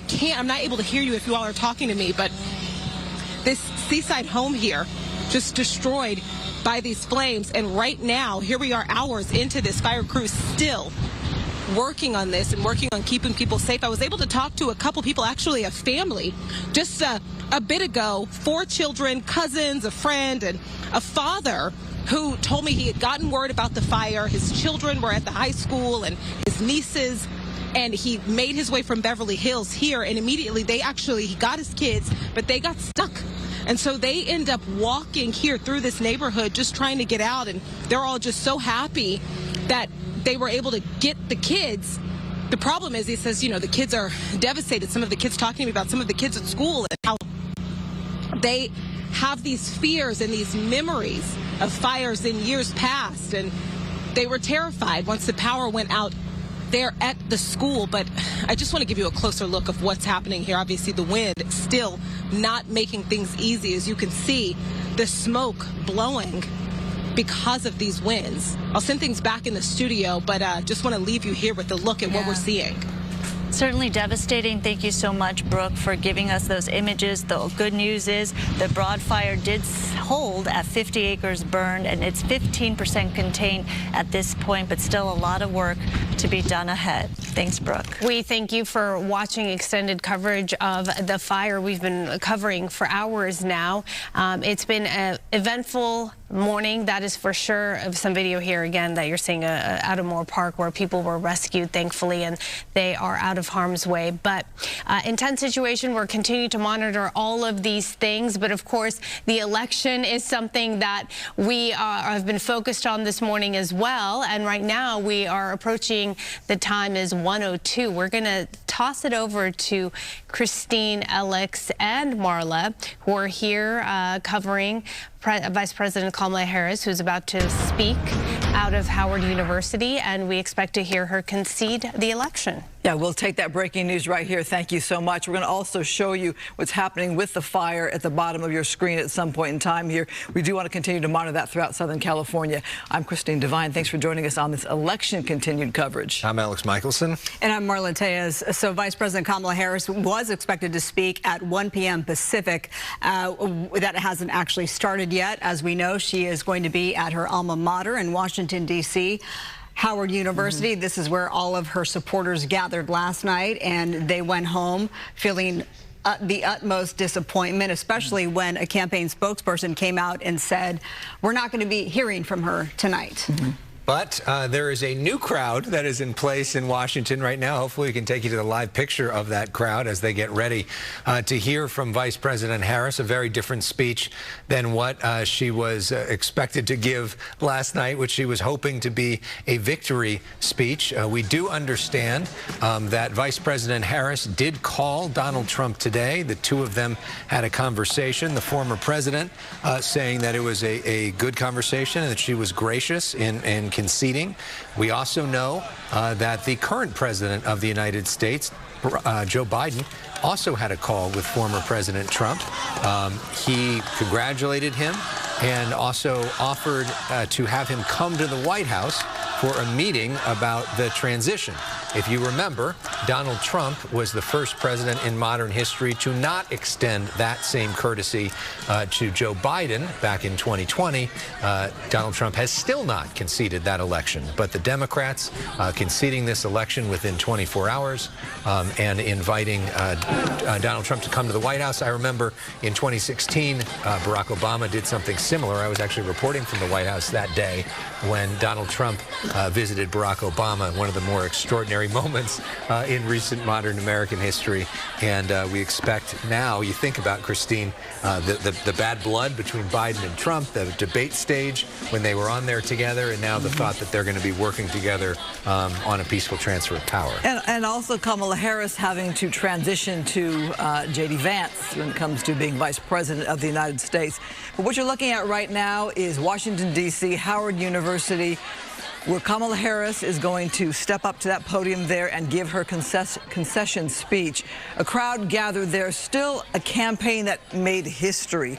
And tomorrow, President Biden then will address the nation to discuss the election results and that transition. But what a moment here as we see people start to work in the background there. Yeah, I don't know if they realize they're on camera supposed to be on camera. Getting things ready. One of the more uncomfortable moments for Kamala Harris ahead will be as the Vice President of the United States. She is the President of the Senate. So on January 6th, she is going to have to be the person to preside over a joint session of Congress, where that joint session of Congress will vote for Trump instead of her. Al Gore, if we remember, Marla, back in 2000 when he was Vice President in that very, very close election with George W. Bush, Gore had to be the one to essentially make it official that Bush beat him and that Bush would become the president. According to a memo that went out to her staff regarding the phone call when Kamala Harris did call Trump today, she did make the point to say, we will make sure that it is a peaceful transition in January the 20th, if I'm not mistaken. Her campaign spokesperson and also calling this a first-rate historic presidential campaign in basically 90 days, referring to the camp that they put together in 90 days. And that spokesperson also saying that the race was, quote, unfathomably really painful in terms of having to deal with the loss on this November the 6th. So we're looking live at Howard University in Washington, D.C. This is where hundreds, probably thousands of people have gathered, Harris supporters there to hear her concession speech. We were wondering when we woke up this morning, had she spoken overnight, because we didn't know exactly, and now we do know that this was supposed to get underway at officially 1 o'clock this afternoon Pacific. You look a new mom, and you understand that? Being a mom yourself. And some breastfeeding going on in the crowd there. And by the way, if you're just joining us, the smaller box on your screen, that is the fires that we're covering. We have two fires working in Southern California, the Broad Fire in Malibu and the Mountain Fire in Ventura County. The Broad Fire is the less threatening one right now, just at 50 acres, but the Mountain Fire, 1,500 acres, one home already destroyed, and that one is the big worry. And there's, of course, former House Speaker Nancy Pelosi. And of course, there probably would not have been a Kamala Harris presidential campaign if it wasn't for Nancy Pelosi, who was instrumental in the ousting of Joe Biden as the Democratic nominee to make way for Kamala Harris to be the Democratic nominee. And there's lots of finger pointing going on within the Democratic Party, both privately and publicly right now. And many of them are suggesting that Joe Biden bears a lot of responsibility here for the fact that he chose to run in the first place, that there was an opening for him in the end of 2022, early 2023, where he could have said, I was going to be a transition figure. I am in my 80s. I am going to clear the path for an open primary and allow the Democrats to go through the process of nominating their pick. He didn't do that. And because of that, we ended up with a situation where Harris was anointed, did not get the votes of a primary electorate, did not have the reps of doing interviews and debates and town halls and all the rest of that goes with that. And she had this sprint to the finish that was challenging. Well, as we know, there is no one issue per se that has voters vote one way or the other way. And I think there's a lot of second guessing right now. There's a lot of reviewing of that campaign and the issues and looking at the numbers, who voted, how they voted, where they voted, etc. But right now, as we look at this scene here at Howard University, still very historic and significant. This is an HBCU, historically black college. Kamala Harris was a student there, an undergraduate there, and the issue of race has come into play with that campaign. So for those students, for those educators to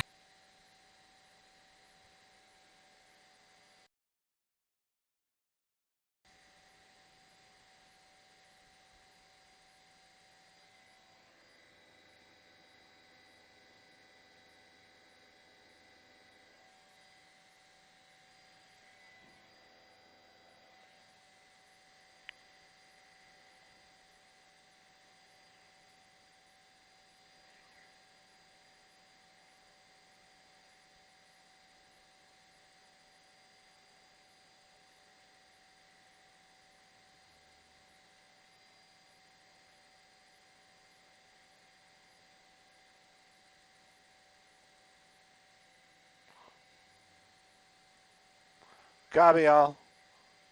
I think our friends asked for it. I can shut it off, though. Oops, wrong button. Nah, I don't want to. I don't like it. All right, let's move around a little bit. We're getting in a spot where it's too much haze. We're shooting through too much smoke. We need to be off to one side or the other. You can choose. Yes, sir, Chris. What's up?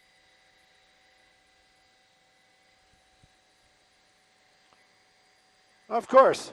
Non-political. Non-political. Anytime we're live, you let me know, please.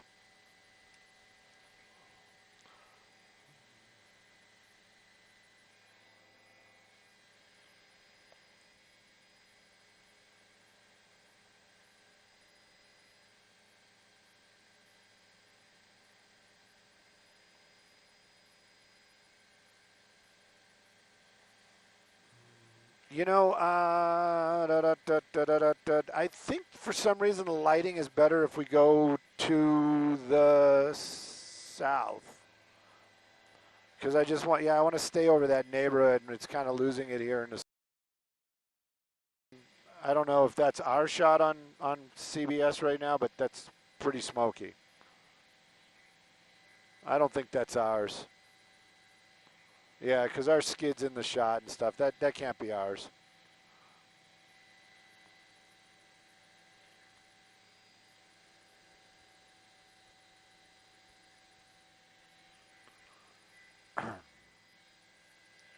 I don't have enough internet, but if we do, let me know, because I'll start yammering.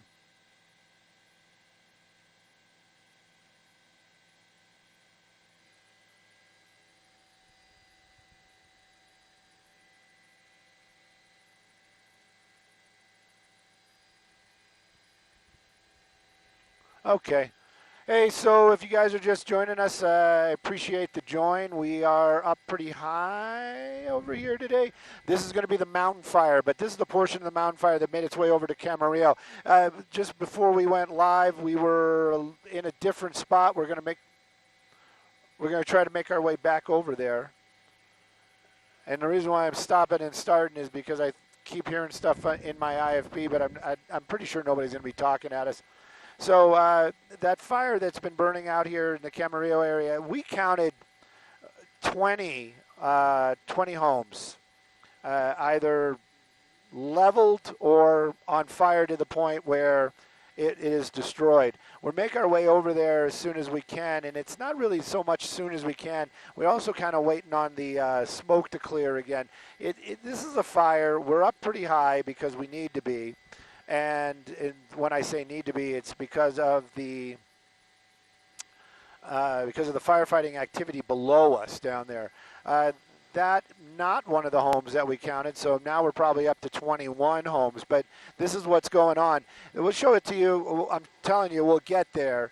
There is an entire neighborhood, or a good portion of an entire neighborhood that it looks like a war zone. Their homes are on fire. The ones that aren't on fire, some of them are leveled all the way down to their foundations. It is pretty brutal indeed. Still vegetation burning out here. We can bring up a map if you'd like to see it, but this is all in the Camarillo area. Now, the mountain fire started in an area that was a lot of vegetation. It wasn't very populated area, but those flames hopped, skipped, and jumped when those winds were up to 55 miles an hour, and it started catching into vegetation in other spots, making its way over here to the Camarillo area. And I believe the hillside out here, I'm not from here, and you're going to say, well, don't you have a fancy map? I do, and the fancy map is just calling it Camarillo, but I saw somewhere else that area up there was called Camarillo Heights. So I believe that's going to be the Camarillo Heights area. That's where that neighborhood is. It's actually closer to the 118 as far as that fire goes. As far as the firefighting activity, well, we do see a couple helicopters still working their way around down there. This is, the only thing I can compare this to is if you're local, if you remember the Thomas fire. The Thomas fire was pretty brutal. And it was so fast moving, and it did damage homes, but it was up in the hillside. Actually, you know what? It is just me. Oh, wait a minute. No, we're sharing someplace else. I can actually show you where the Thomas fire burned, and it's basically we're just to the south of it. And in an evening, it took out an entire mountainside, and that was the type of winds that we were dealing with up here today. Those flames started in a very rural area. There's a lot of farms out there, a lot of agriculture, and we watched as it just hopped, skipped, jumped, and then we watched as hot spots far from any other flames or anything would catch in the grass, and then the fuel would just rip right through there. And it was staying away from Camarillo, but I guess there must have been a little bit of a wind shift. One or two embers jumped that fire, made its way over to the other side of the 118, and then it really was on and cracking, getting up into this neighborhood up here, and now we're seeing all these structures on fire. We counted 20, and the 20 that I counted were in that Camarillo Heights area. So everything that I'm showing now, we didn't see earlier on. And I'm looking out the window, and well, you know, I don't know if you guys know how we work it up here. This is kind of behind the scenes. So I'm looking out the window, and I'm starting to see that area that we were talking about earlier on, and that smoke is starting to clear. So maybe we'll get to see some of that as well. But this is the neighborhoods that we were talking about, and there are homes in this, like I said, entire blocks are gone. Just a bunch of homes on fire, and hopefully that neighborhood they did their evacuations as they were supposed to, and there are no people left in there. Here we go. So now the smoke is moving, and we're getting back to some of these neighborhoods out here. Now, when we counted those 20 homes, I don't know, were we in this area? Chris, that's for you. Yeah, we were. So this is the area that we were talking about earlier on. This is I believe this is Camarillo Heights. Again, we're shooting through a lot of smoke. We are up kind of high to stay out of the way of the firefighting aircraft. And it does, you know, every now and then the smoke will clear and you can really get a crisp shot of what's going on. But we counted 20 homes in this neighborhood that are leveled.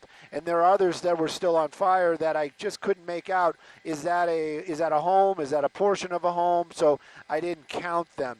So these numbers are going to be pretty staggering out here. And, of course, hopefully there was no loss of life. And you just got to wonder about pets. I hope all the animals got out of these homes, or, you know, the firefighters got there and were able to open up some doors. But it really gives you an idea. I'm going to pull up the map right now. Why don't we see the map? There we go. Pull up the map right there, and you can see some of those street names. San Clemente Way, we were talking about that earlier on before we left for fuel, and we saw through the smoke some of those homes starting to catch fire out there. It's pretty devastating. That's all I got to say. What can the firefighters do? Well, they've got structure protection down there now, and somebody, I'm sure, is going to have some sort of snide comment. And again, people are losing their homes, so let's be a little bit respectful to what's going on and put this in perspective. Look at me and my big words. They're doing the structure protection, keeping the homes that haven't burned from catching on fire. I got a feeling that Skyfox is kind of moving a little bit away from there. There seems to be another big hot spot pretty far from this, and this might also give you an idea how big this fire is out here. I saw some official numbers throwing out 1,500 acres that have burned. Believe me, when this is said and done, it's going to be well above that. This is an area towards the area where it started, and this is more residential, not less residential out here. This is more agricultural. So a lot of times when we see these big, huge plumes of smoke like this one popping up, that's just going to be vegetation. I'm trying to turn down one of the, because we're also streaming. I'm also listening to our station talking about politics right now, and it's distracting, to say the least. Anyways, let me turn it down. Give me a second. Oh, I can't turn that one down, but I can turn this one off, and I can turn this one up, and then turn them way down. There we go. But this is the area where it started. Since it is just us up here today, and I'm looking at the other station not using us. So the fire actually started in this area right over here. Somebody's going to say, I don't see anything that's burned. So it started right here. That's the area where that fire started. And it gives you an idea how quickly everything spread. The fire made its way a little bit backtracked over here, and that also probably because of the winds whipping around, and it's just embers. Embers picking up and moving and dropping to other locations. Earlier on, the winds that we were dealing with well up into the 50-mile-an-hour mark. And Skyfox, at one point, the way we tracked that, Chris the pilot, put us into the wind.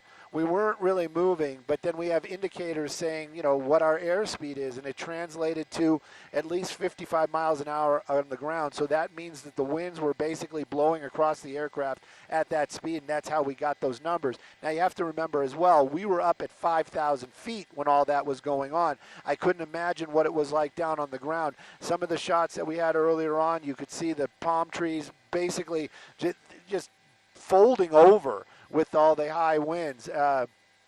Sadly, we did see some homes burn out here as well, and we did see firefighters try to do structure protection. I see a spot down there where there's some very active flames. We're going to push in and take a peek at that.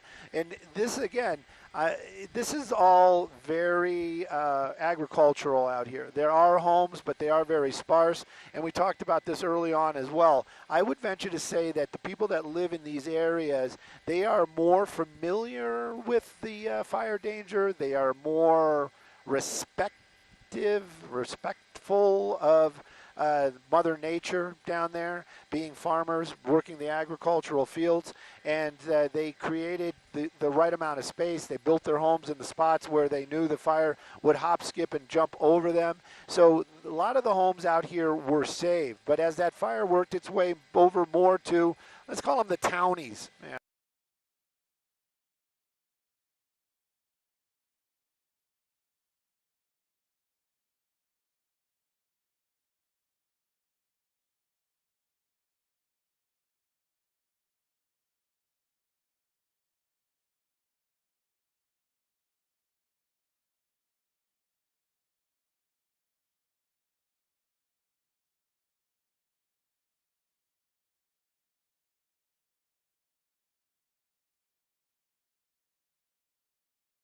Brought it into the area that was heavily populated, and now we see all those homes out there that have been destroyed. Now, when the evacuation orders started coming out, we did have problems. Nobody got hurt, but we did see what all the firefighters and first responders always worry about, and that was the number of folks making their way out onto the roadway, trying to get out of the area, and that was happening over here on North Loop Mission and then down to Las Posas. There was so many cars down there. The sheriff's department, they weren't calling for backup per se, but they definitely needed help to get more first responders out there to basically get the cars to flow more freely. There you go. There's some of those houses that we've been talking about. Esteban Drive out here. These are very large homes thrown in the doubler right there. One of the homes starting to take off over there. The other one starting to crumble from those flames. This is pretty sad to see. There's no doubt about it. Somebody might be writing like, well, why is nobody down there trying to put that fire out? They are. The firefight is spread pretty thin right now. Resources, they are here, there, and they are doing what they can. That looks like some sort of command vehicle right there. Maybe it is, maybe it's not, but definitely knows about this issue that's going on there, and they might not have a fire truck available. We did see a firefighting helicopter make a drop on a home that was well involved. Well, no, it wasn't. It was not well involved in fire, but it was like the back portion was on fire, and they actually were making an effort to put that fire out. Through the smoke, you can see another home right there, pretty much leveled. That's off of, what is that, Cortina? Anyways, so this is what's going on out here. It is difficult to see underneath all that smoke, but there are many homes still burning out there. The fire department doing what they can to put those homes out and to keep the other homes nearby safe. One of the biggest issues, of course, is the picking up of embers, moving them from spot to spot with those high winds. That right there is CAL FIRE. There's a CAL FIRE Firehawk doing a drop right there on a hot spot that might be making its way close to some homes. So, are these guys working on a, pick and choose on their own type of basis, or are they getting information from a command source saying you need to drop your water here, you need to drop your water there? It's hard to tell right now. In this type of situation, they might be doing what they can. They don't want to drop on firefighters that might be down there, so they might come by, check it out, and if it seems clear and it looks like a spot that they need to take care of, they will take care of it as quickly as possible.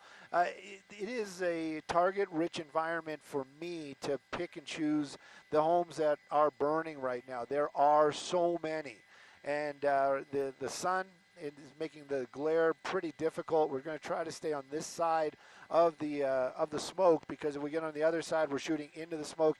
And even the haze today, a lot of times when we have these high winds, it makes for a very clear picture. But the high winds are very low down high winds, and picking up a lot of dust and debris, and that puts it in the air, and it's like shooting through fog.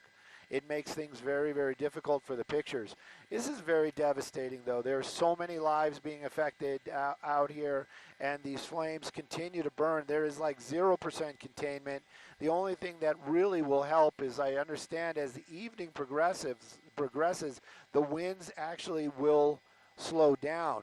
I heard them talking about it. I believe our forecasters. A lot of times when it is Santa Ana's and times like we have right now, we have what's called sundowner winds. And basically when the sun goes down, the winds really start to pick up. But I understand that that's not happening today. That's not the type of situation we have today. As the wind is blowing, I'm looking out the windows, giving me opportunities to show you guys some more of these neighborhoods that are so devastated. There's one of the houses that we were talking about. We probably already showed that one. That's in that neighborhood where we counted 20 homes that have been destroyed by that fire. One of the homes that we were talking about was actually, it's still underneath all that smoke. It was the one where they actually did a water drop on because the back portion of the house started catching fire. Here's one of the homes that leveled. You know, that fire's probably been burning there for 20, 30, maybe an hour.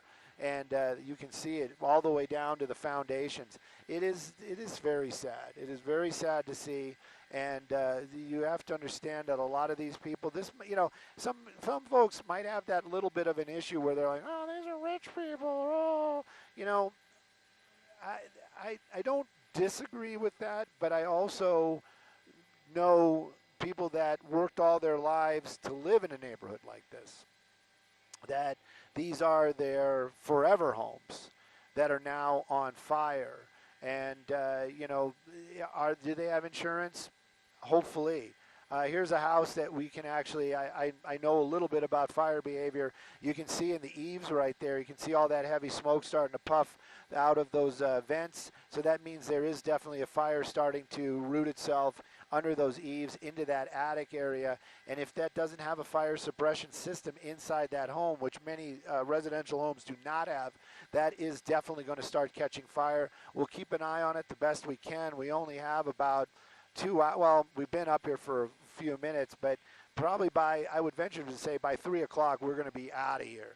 So we're going to keep an eye on that one as well. We can tell you that's off of Cortina Court, and we'll make our way back to that one later on. Hopefully, it'll still be standing, but the odds not in that home's favor at all. There's another home right there with the home we looked at that one earlier. That one was crumbling while this one started taking off, and that one really starting to take off right now.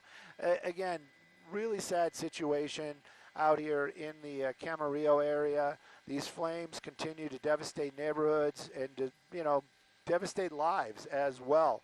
I'm going to do a little bit of a pan because we are just moving kind of back and forth. We're going to bring you back over to the area where this fire actually started. This one definitely more agricultural than residential, but still a lot of very active fire out here. And, these embers could be fueling fires miles away. And these are still hot spots that need to be addressed. And how many resources can you possibly have to handle something like that? These are the questions that go through my mind. I'm always baffled at how the firefighters handle a situation like this. A lot of times we'll see wildland fires, and you kind of get an idea, and there isn't really that sense of urgency because it is wildland. I mean, yes, there's an urgency to put out the fire, but there aren't homes burning. It isn't heading towards a populated area for the most part. And even if it was heading towards a populated area like this one was, what can you do to stop it? Somebody might say, well, you lean on Phos-Chek. You know what? Phos-Chek only works so well. And this is like a perfect example of what was going on today. This area over here was burning, and then there's a big old gap. Believe me, when this portion over here started taking off, you don't have to move the helicopter, Chris. When this portion over here started taking off and it started getting onto the other side of the 118 and stuff, this stuff over here, like all this stuff that way, wasn't even burning yet. So an ember basically jumped that area, made its way out to there, caught up in some brush or dried grass, some fuel, and it just started cranking out those flames. And there is so little that anybody can do. The helicopters that were still flying, they can fly in higher winds than, say, a fixed wing that can drop Phos-Check. So they were still out there doing what they can, but what can they do? There's another home on fire right there. You know, what can they do? You can drop a couple thousand, 2,000 gallons, and yeah, it's going to be helpful. It's better than nothing, but is it going to put out that fire? Is it going to stop it in its tracks? No, it's not. The answer is no. And you can see right there another home on this hillside burning. This is really sad to see, and hopefully that they will rebuild and they will come back. And these are homes of folks that have lived here probably for a while. And again, you know, is that a farmer's house per se? Is that somebody that owns one of these fields out here? I can't say. But a lot of these homes really look like they belong to a field out here in this area. And that just adds to the devastation. You know, these are people's, you know, that's the way they're making their money. That's how they live. And now their crops are damaged, their homes are gone, and it is just devastating. I don't talk to my buddy Chris here. He's probably got us turned down. Chris, you there? I'm seeing a lot of black smoke on the other side, and I know we're going to shoot into the sun, but let's get to the north a little bit. I just want to see what it is. But so, yeah, we're just going to kind of keep an eye on it. Glad you guys are with us, watching and listening, and just getting an idea of what's going on. I have to say, actually, this is mellow compared to what was going on earlier this afternoon. When we first got out here, this was insanely hectic. The spread rate, we were watching like acres go up in less than a minute. And the winds were so high that one of the anchors said that the smoke actually looked like water because it was so dense and the winds were pushing it just so quickly past. And it really was. I had not seen something like this in a long time. And also, I got to say, as night falls, this is going to look entirely different. When the PM crews start getting out here and they start flying it at night, you're not going to have that smoke in the way. So you're going to see all those hot spots down there. And those homes and what's burning is really going to pop. Sometimes the fire does what's called lay down at night, especially if we don't have those sundowner winds. And if that happens, it's even going to look more mellow. But as far as the firefight goes, that might be the time when they really start picking it up, and you're going to start seeing a lot more activity. But it also goes right back to the how do you fight something so large, even with these large aircraft. That one carrying a bucket down there, I would venture to say that that is going to be a contract ship, meaning wildland.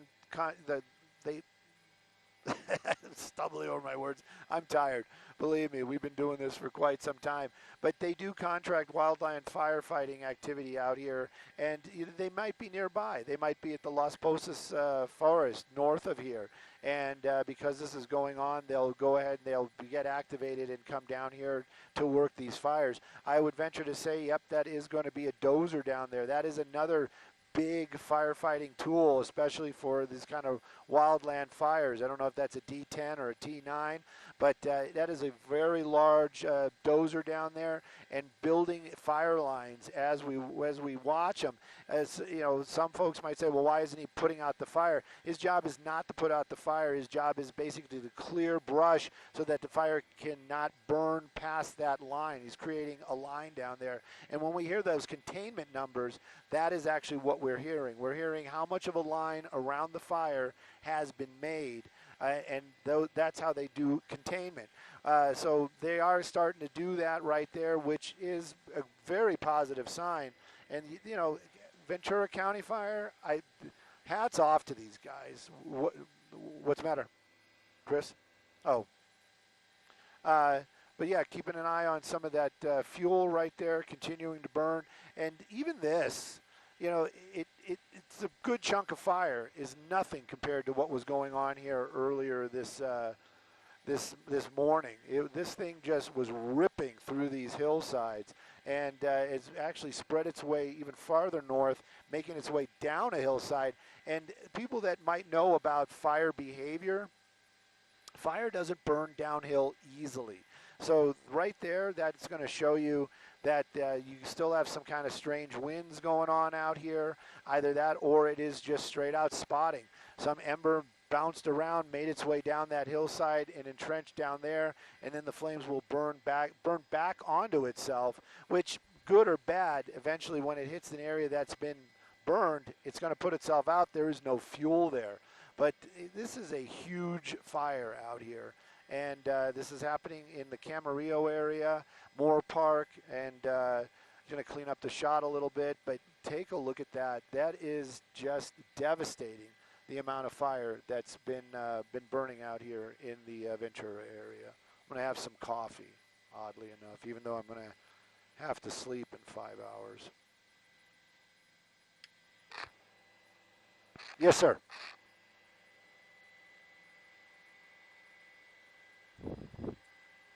I am sorry, I do not. Let me see. And I honestly don't have another. Usually, sometimes we have another pair of David Clarks. I don't even have another pair of David Clarks. Sorry, man. I'll start carrying some of these. Sometimes we have them back here, but let me double. Let me see. Oh, this has a. Yeah, it has a tool to open it. I don't know if that's a 9-volt that's in here. There's a tool. No, that's what I was doing. I'm looking around. I don't have anything. Sorry, man. It's going to be painful. And if you guys are wondering what's going on, if you're just joining us or you not used to me yammering in the backseat of the helicopter, this is official, unofficial, behind the scenes, not behind the scenes. Oh, look at that. Hopefully they got all the animals and everything out of that. That looks more like a utility shed or something because it's got garage doors on it.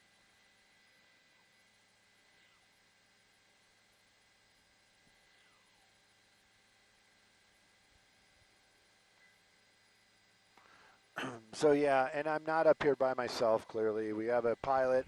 I am running the camera. I am yammering at you guys. I also have, we also are feeding pictures to other places, especially when something big like this happens. We do sharing, and we actually share already anyways. But just giving you an idea of what's going on out here. I'm going to turn off that map here real quick, just so you can see just some of the area. And this is crazy. It's been a minute since we've seen this kind of devastation. Some of these neighborhoods out here, I can tell you, once that fire is cleared out and we start seeing what it looks like the day after as it is, it's going to look like a war zone. It's also very interesting to see how 1 or 2 houses burn and then other houses nearby are fine. I know just the route that we're taking, we're going to make our way back over to that neighborhood where we saw that one house where we saw the smoke puffing out of the vents on the rooftop. I'm going to check in on that if we can.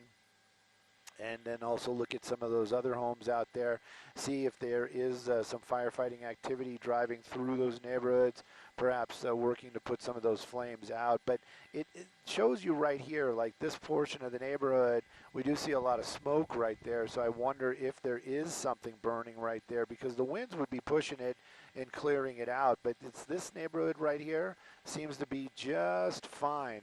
But you go up about another hillside, jump over one, and then you start seeing like these homes that are leveled out here. A lot of active fire in an area. This is also near the agricultural. I don't know what they're planting out here. Is it avocados?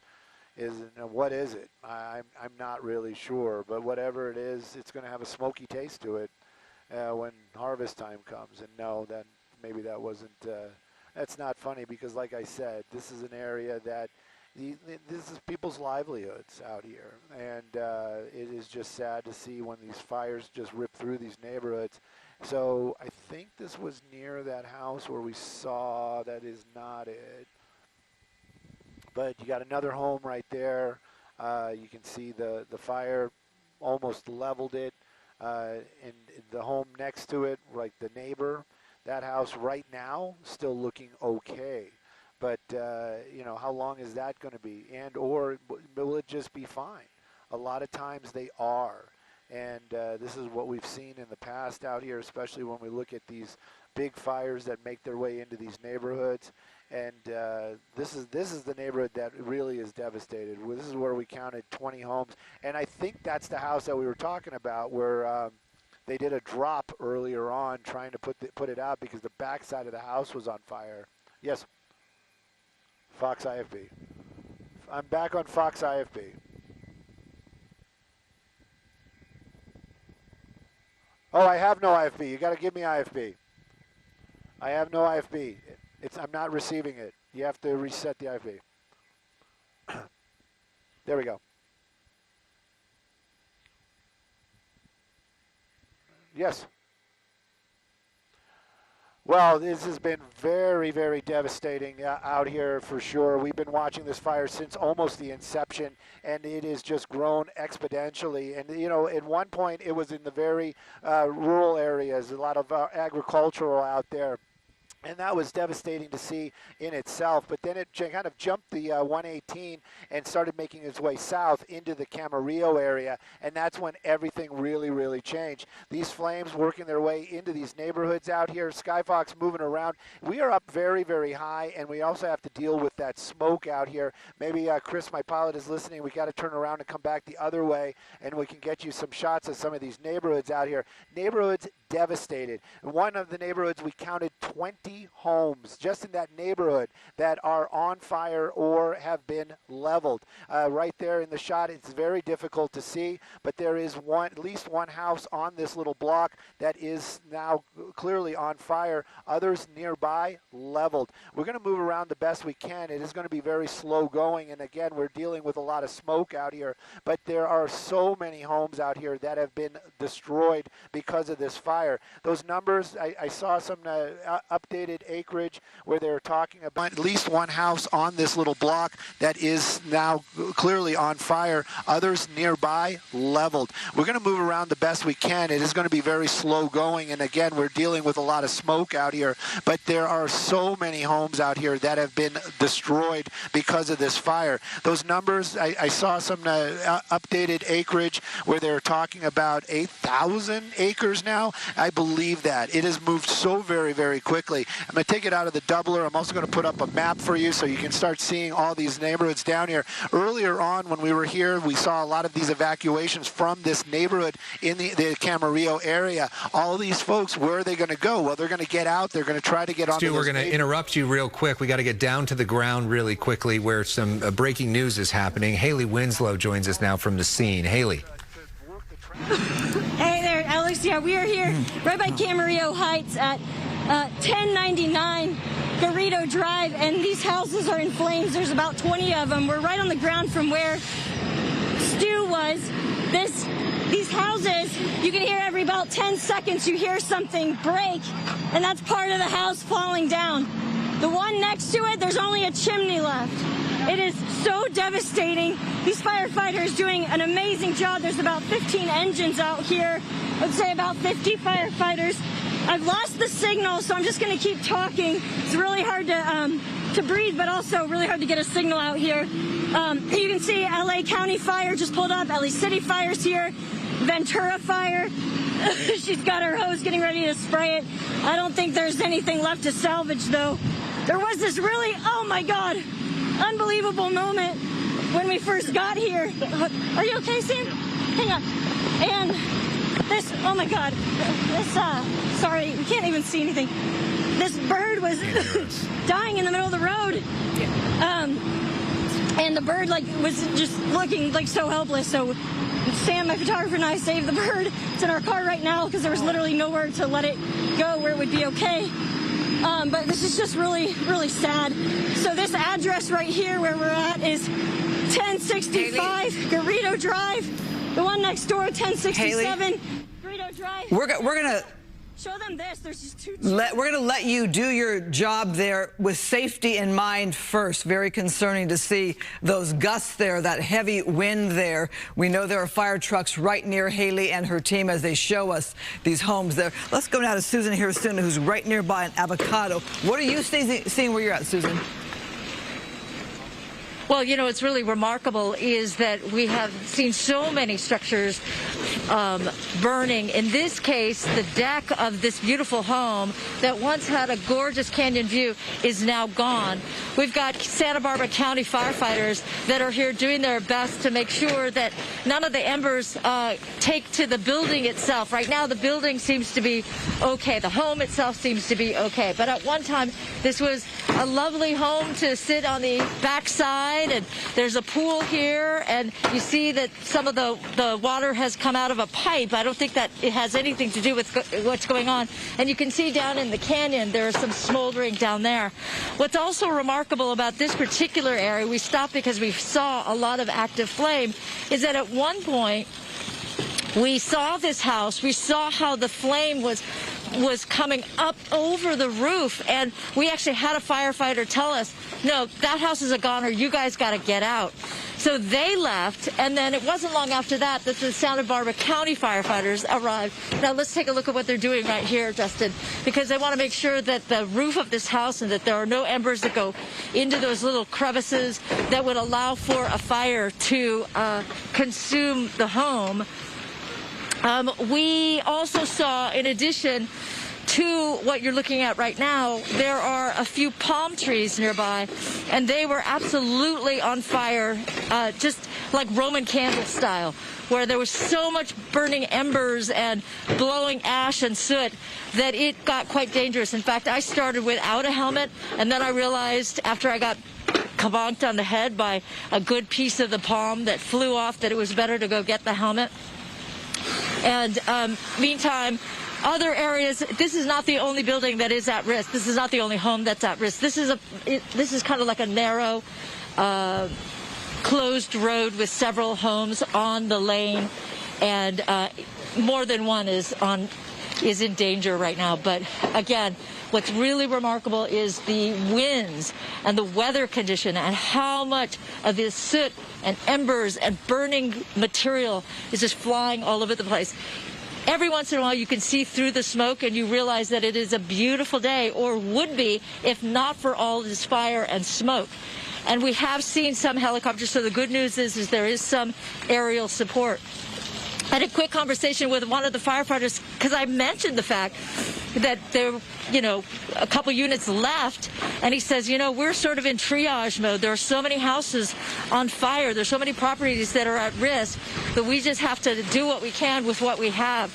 We did hear some chatter, too, that for some of these firefighters, not with their water tankers, but some of the firefighters are realizing that the water pressure is not as high as they would like, and so they've actually put out an order to get the water company to open up the valves more fully so that they can have the kind of water that they need to fight this fire. So it looks as if these firefighters here are assessing the situation. Do you think this house is a goner? Someone earlier said it was. We're just doing what we can to make sure to prevent any fire from getting to the structure. Yeah.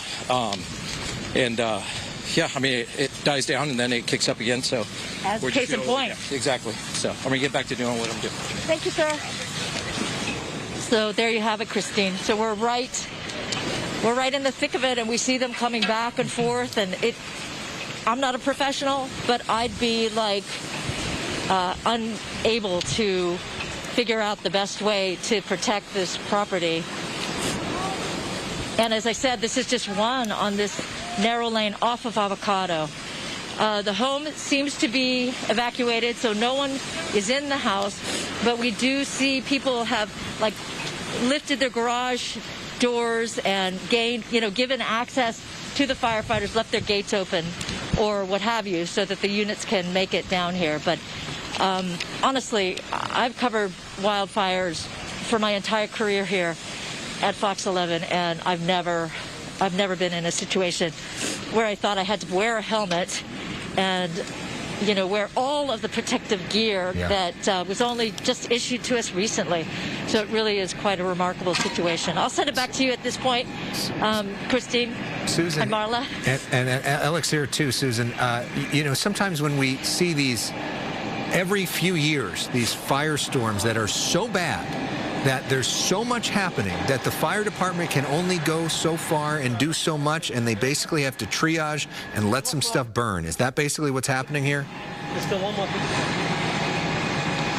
Yeah, sorry. We're just, I'm the only one operating with the ability to hear you, Alex. Okay. So, yes, you were saying that every couple of years we have this kind of firestorm. You're absolutely correct. But, you know, I mean, I've covered the Woolsey fire. I've covered, you know, over the course of my career, lots of wildfires. But this one with the winds raging, and I guess maybe because of where we are, we may have lost. Burning, and they're still smoldering now. There's just so much material that is flying through the air, and it's you know, putting the firefighters at risk. Oh, and that's the other thing.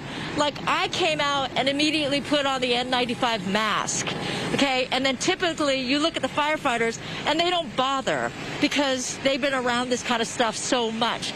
They're not worried about the smoke. But in this incident, right now, when we're talking about right in this moment, everyone I see, all the firefighters are putting at least some kind of respirator on or something to protect their lungs.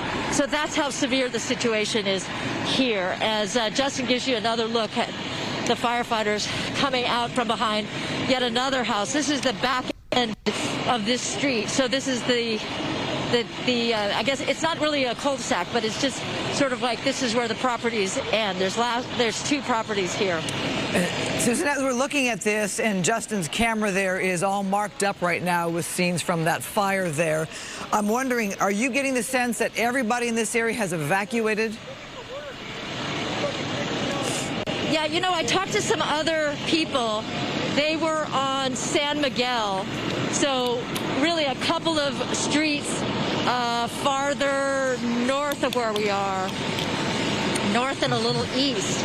And they were told that they could stay in their homes, that they had gone past that point where there was an evacuation order for them to leave. So they were staying put, and they were watering their gardens or roofs, anything to keep the area moist as the wind kept blowing, and they could see that there was so much smoke in other areas.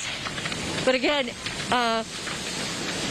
you know, as we make our way, this is another property now that we're looking at, and we've got this firefighter.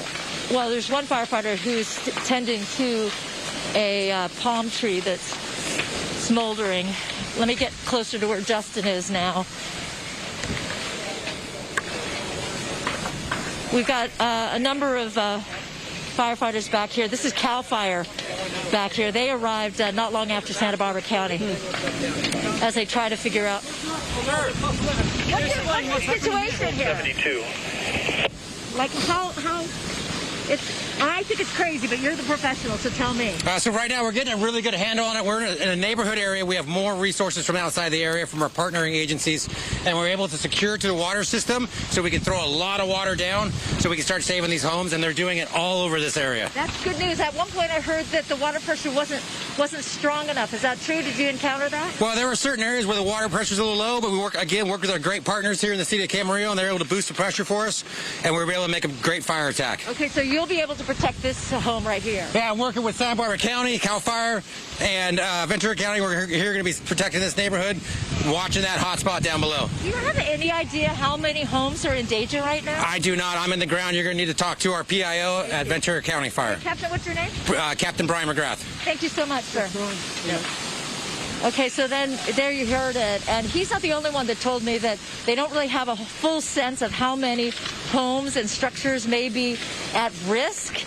But because they're just doing the job, right? There's somebody who's probably doing a tally, but the guys that are here, the firefighters, men and women that are here on the ground, they just want to like watch out for that active flame or something that's smoldering and make sure that they do something, as he says, put a lot of water on it to make sure that it then doesn't go and endanger or worse somebody's beautiful home. You know, and we have often talked about defensible space, and it seems as if this house had the defensible space, but when you've got this kind of weather condition where the winds are blowing and the embers and smoke are just flying everywhere, that's when you have the situation where these spot fires can start up, and there's just so much burning material that it just doesn't take very much to get to this point. Susan, we thank you. We'll let you, figure out more of what's going on in that neighborhood. I'm glad to hear they seem to have a better handle on it, more resources. But Skyfox is over this property that has obviously been demolished. As we zoom in here, we've seen that. We've heard at least 20 homes have gone up in flames as a result of the mountain fire that started about 5 hours ago as just a small brush fire. The problem is it jumped the 118 freeway, and so that's why it's impacting the Camarillo Heights neighborhood, or area, I should say. And the wind, this is where the high wind warning is in effect. The temperature is just around room temperature, 72 degrees, but those winds are gusting pretty good, and we know that wind is the #1 source. Stu Mandel, you're up in Skyfox. You're zooming in to see this a pretty amazing home down below that's now caught on fire. Oh, that's right. And this is one of the homes. We've been up here for quite a while. This home we actually saw has smoke, just a little smoke coming out of the eaves earlier on, coming back to check on it, and now it really is starting to catch fire. There's going to be more than 20 homes. We counted 20 homes in just one neighborhood that's in this Camarillo Heights area. This portion that we're looking at right here, this doesn't even count with those 20 homes. And you can see some of these houses leveled out here, others of them still burning. And of course, the fire department, they are pushed to the limit. Their resources very, very thin. So they make their way out here and they just kind of do an assessment. Is this home worth saving? Can we save this one? There's actual vehicles out here as well. This one with a trailer. This really kind of worries me. This is looks like somebody was actually trying to leave or trying to make an effort to get something, and then their vehicle caught fire. We do know that there were injuries out here as well. Going to get a little bit wider. Maybe the picture not as pretty because we're going to look at a spot that where through the smoke, but this is that neighborhood that we were talking about earlier on. This is where we counted 20 homes in this area that were leveled earlier this afternoon when that fire just jumped the 118, got into the Camarillo area, and this is the urban side of the fire. Earlier on when it started, it was in a very agricultural area. There were homes out there, or there are homes out there, but not like this. These are actual neighborhoods out here, and completely, some of these homes leveled this afternoon, and that fire just hopscotching around, and it's all being pushed by those winds, these crazy winds that we're having. And this is one of those ones where you can really see it. The house right here leveled. That fire's probably been burning maybe for an hour or more. The house next door standing, nothing, even a house in the back that is under construction. So that's just bare wood, and it is fine. This is the type of situations that the firefighters are dealing with. The helicopters, we are watching them make water drops. There's some of these are contract helicopters that aren't even owned by the city. That one right there, we've been watching pretty much all afternoon. This little guy's been doing a lot of work. They can't pick up a lot of water, but coming in and doing these little precision drops, saving properties, and that's all they can really do. Hopefully everybody's made their way out of these neighborhoods, but as far as looking at these homes that have burned, it is sad to see all this fire, and of course knowing that these are homes that people live in, and hopefully everybody got out, and not just the people but the pets. Going to move along. The winds actually have kind of changed that make these shots easier for us to do, because for a while there the winds, this is what actually brought the fire into this neighborhood. We're kind of moving from the south, from the west to the south, and that's what brought the flames here. But now the winds are actually changing up once again, and now we can actually see that devastation, which is sad. Look at that. You got counting 1, 2, 3, 4 homes here on this cul-de-sac, 5 on the other side, all gone. So all those neighbors, they probably all know each other. Now they're coming back to leveled homes. It is devastating to see, and again, what can they do to fight it? Like I heard him say, I think it was Susan said it earlier on, we've been doing brush fires here for a very long time. This one is very devastating, and it was so fast moving this morning, those winds just whipping through here, and the spot fires. This was really a textbook, something that firefighters are going to watch and try to learn from, how quickly that fire just spotted from here to here to here, and then made its way way into this neighborhood. We thank you so much for that wider perspective. Such a devastating loss there in the Camarillo Heights area. Haley Winslow is on the ground. Let's go back to Haley now. How are things now? Because it was quite chaotic when we last saw you. Yeah, it is still pretty chaotic, but we're a little bit away from the chaos right now. It is blowing, I would say, at least 45-mile-per-hour gusts every once in a while. We've got LA City Fire, LA County Fire, Ventura County Fire, all working on these few homes right here on Garrido Street that we showed you a few minutes ago. They are completely engulfed in flames. There's not much left. One of the houses has a couple of chimneys left. The other one has just a base, a base structure. That's it. Everything else is gone. Obviously, they're trying to keep the fire in these winds away from the houses next door. This one's still in great condition next door, this blue and white house, but it is right next to the fire that completely engulfed and total loss the home next door. So we're going to get you a closer look at this. It's very hard to see. Obviously, these fine particles, really, really hard to breathe. I don't know how these firefighters do it, but issue here. It is, we heard one lady earlier talking about how her house was shaking. And the sad thing is, like we told you earlier, a lot of people went to work this morning and didn't get a chance to come back and get their things. So we haven't seen anybody. Everybody who was here is gone. It's just us and the firefighters. So we're going to get a closer look and show you this. Right on the other side of those trees where the Ventura fire truck is parked, that's the house at 1065 Garrido Street that is completely gone. And then the one next door, 1067 Garrido Street, is a complete loss as well. That's the one that only has 2 chimneys left.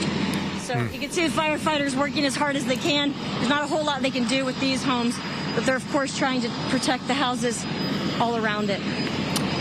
Haley Winslow, we wish you and your photographer, Sam Dubin, safety as you deal with these very treacherous conditions out there. If you're just joining us, we're now in the 2 o'clock hour. We are interrupting your regularly scheduled programming for special Fox 11 breaking news coverage of a massive wildfire that has been destructive for Ventura County. Multiple homes already burned, several people injured. This is the mountain fire in the Moorpark area. I'm Alex Michelson with Christine Devine, and Marla Tea is here with special coverage. We did days of special coverage of the Dodgers in the World Series, days of special coverage of the election, and now we move into what will likely be days of special coverage of a massive wildfire. And Marla, this fire weather is not letting up anytime soon. No, we were warned. In fact, as we zoom into this home here that has just gone up in flames, we were warned about the high winds. This is where a high wind warning is in effect.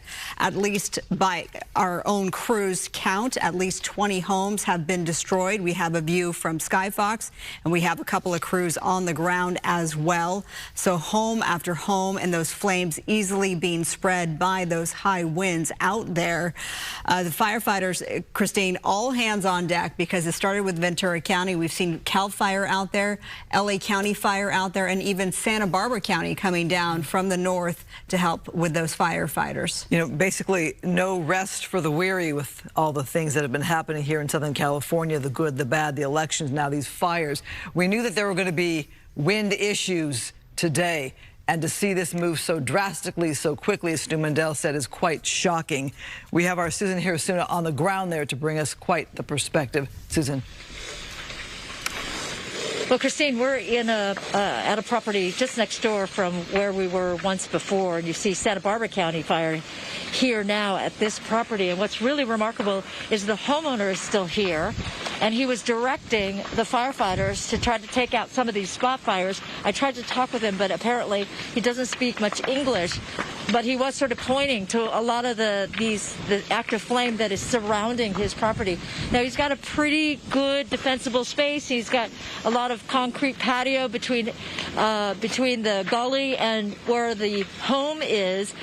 But you see there how close the fire got. It already sort of did some damage to the exterior of the home. There's also an RV nearby. It is singed as well. But they're doing a good job of trying to keep the fire from getting to this house and the structure of the house. But I do find it really remarkable that the man who lives here, apparently, he confirmed to me that he is the homeowner.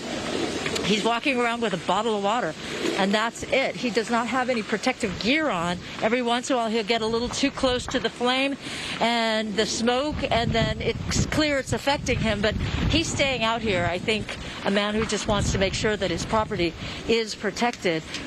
But this is really representative of how there was a lot of brush and combustible matter that was just not that far away, sort of borders these homes, and as soon as it catches fire, then that puts the homes in danger as well. But yeah, it is. Again, I've said this already, but the weather conditions are what makes this so remarkable. There are gusts of winds that can literally buffet me to the point where I think I'm going to fall down. And then they'll go away. Then the gusts will go away or they'll diminish.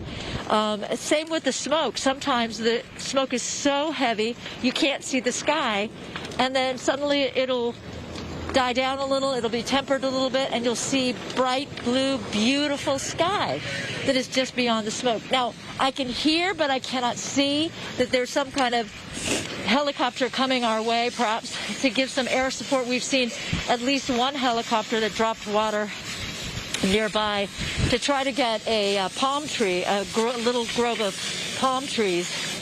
But you see, as this firefighter continues to put water on the situation, and you know, in this world where people do double duty, Justin recognized that his fire hose was getting caught up on something, so Justin, the photographer, decided to lean down and pull the fire hose in order to make sure that this firefighter had full access to the water that will make the difference between a singed home and a burned down home. So that's where we are right now. Again, just like one property over from where we were prior, just off of Avocado Lane, there are about, I think, 6 homes in all on this street, and I believe every single one of them has this kind of danger where the sort of brush, or you know, the eucalyptus trees, the chaparral, whatever that sort of surrounds the properties, those items, those things are on fire now. So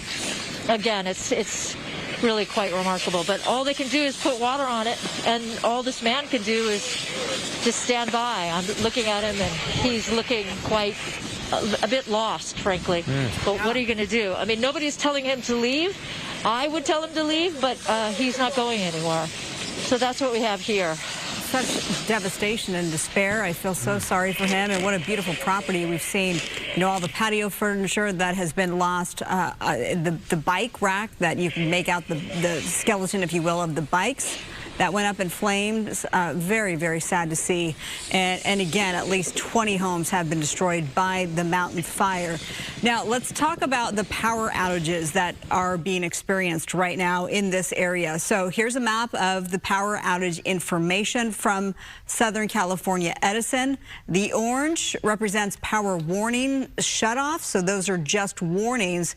The black, and there's a whole lot of black, and the outlining of the black, that is where the power has been shut off. So if you're watching us, hopefully, you know, you are not in danger. Hopefully you are also heeding the calls, because there are plenty of mandatory evacuations. But you see just how widespread this high wind warning event is, and also the mountain fire. It started about 5 hours ago as a small brush fire. Now it's grown to 9,000, close to 9,000 acres, and it's very much wind-driven. Stu Mandell's up in Skyfox. Stu, where are you? Is this Camarillo Heights? And we're looking at another home on fire. That is definitely Camarillo Heights, and another home on fire. That's near Esteban Drive, and the fire department actually out front. There's very little that they can do to that. They are not going to pull hose lines and try to put that fire out. Take a look at that neighborhood, though. It is devastated. Homes on fire just about everywhere we're looking, and those winds continue just to rip through here and picking up those embers and carrying them to other neighborhoods nearby. All I have to do is pan up a little bit, and you see more of these neighborhood homes on fire in this portion into this neighborhood. Now, the fire departments that are down there, like you said, they are getting help from Santa Barbara Fire, LA County Fire, and Cal Fire. They're all trying to help. But how do you stop a fire this big, moving so fast, and just kind of jumping from spot to spot to spot? Well, the helicopters are out here, and they are really, truly picking spots where they know they can create some help. We've been watching with one helicopter after another drop some water in these gullied areas where there is some fire going on. And they basically, the idea is to keep those flames down on that low side and not come up the hill. So they are working in coordination with each other to get these fires out the best they can. But these high winds make it almost impossible. And you know what? If there's a job that's impossible, these firefighters are going to do what they can to stop it. They look at this more as a challenge than anything else, and you just got to love them. And listen to them talking on to our reporters down there on the ground. Even though they're battling these fires, they are happy to stop and tell everybody what they're doing and how they're going to do it and what they're trying to save. This home right here, we were watching this deck, and of course the winds keep changing, and that changes the direction of the smoke. Earlier on, we could see that deck burning very, very clearly. Now the winds are changing once again, but it's sad to say, people probably sitting on those decks probably for years, watching these beautiful views from these hillsides out here. Now that deck probably going to be the reason why that house burns to the ground. This is very devastating to see. Again, you have to put it into perspective. These are all people's homes. A lot of times we do wildfires,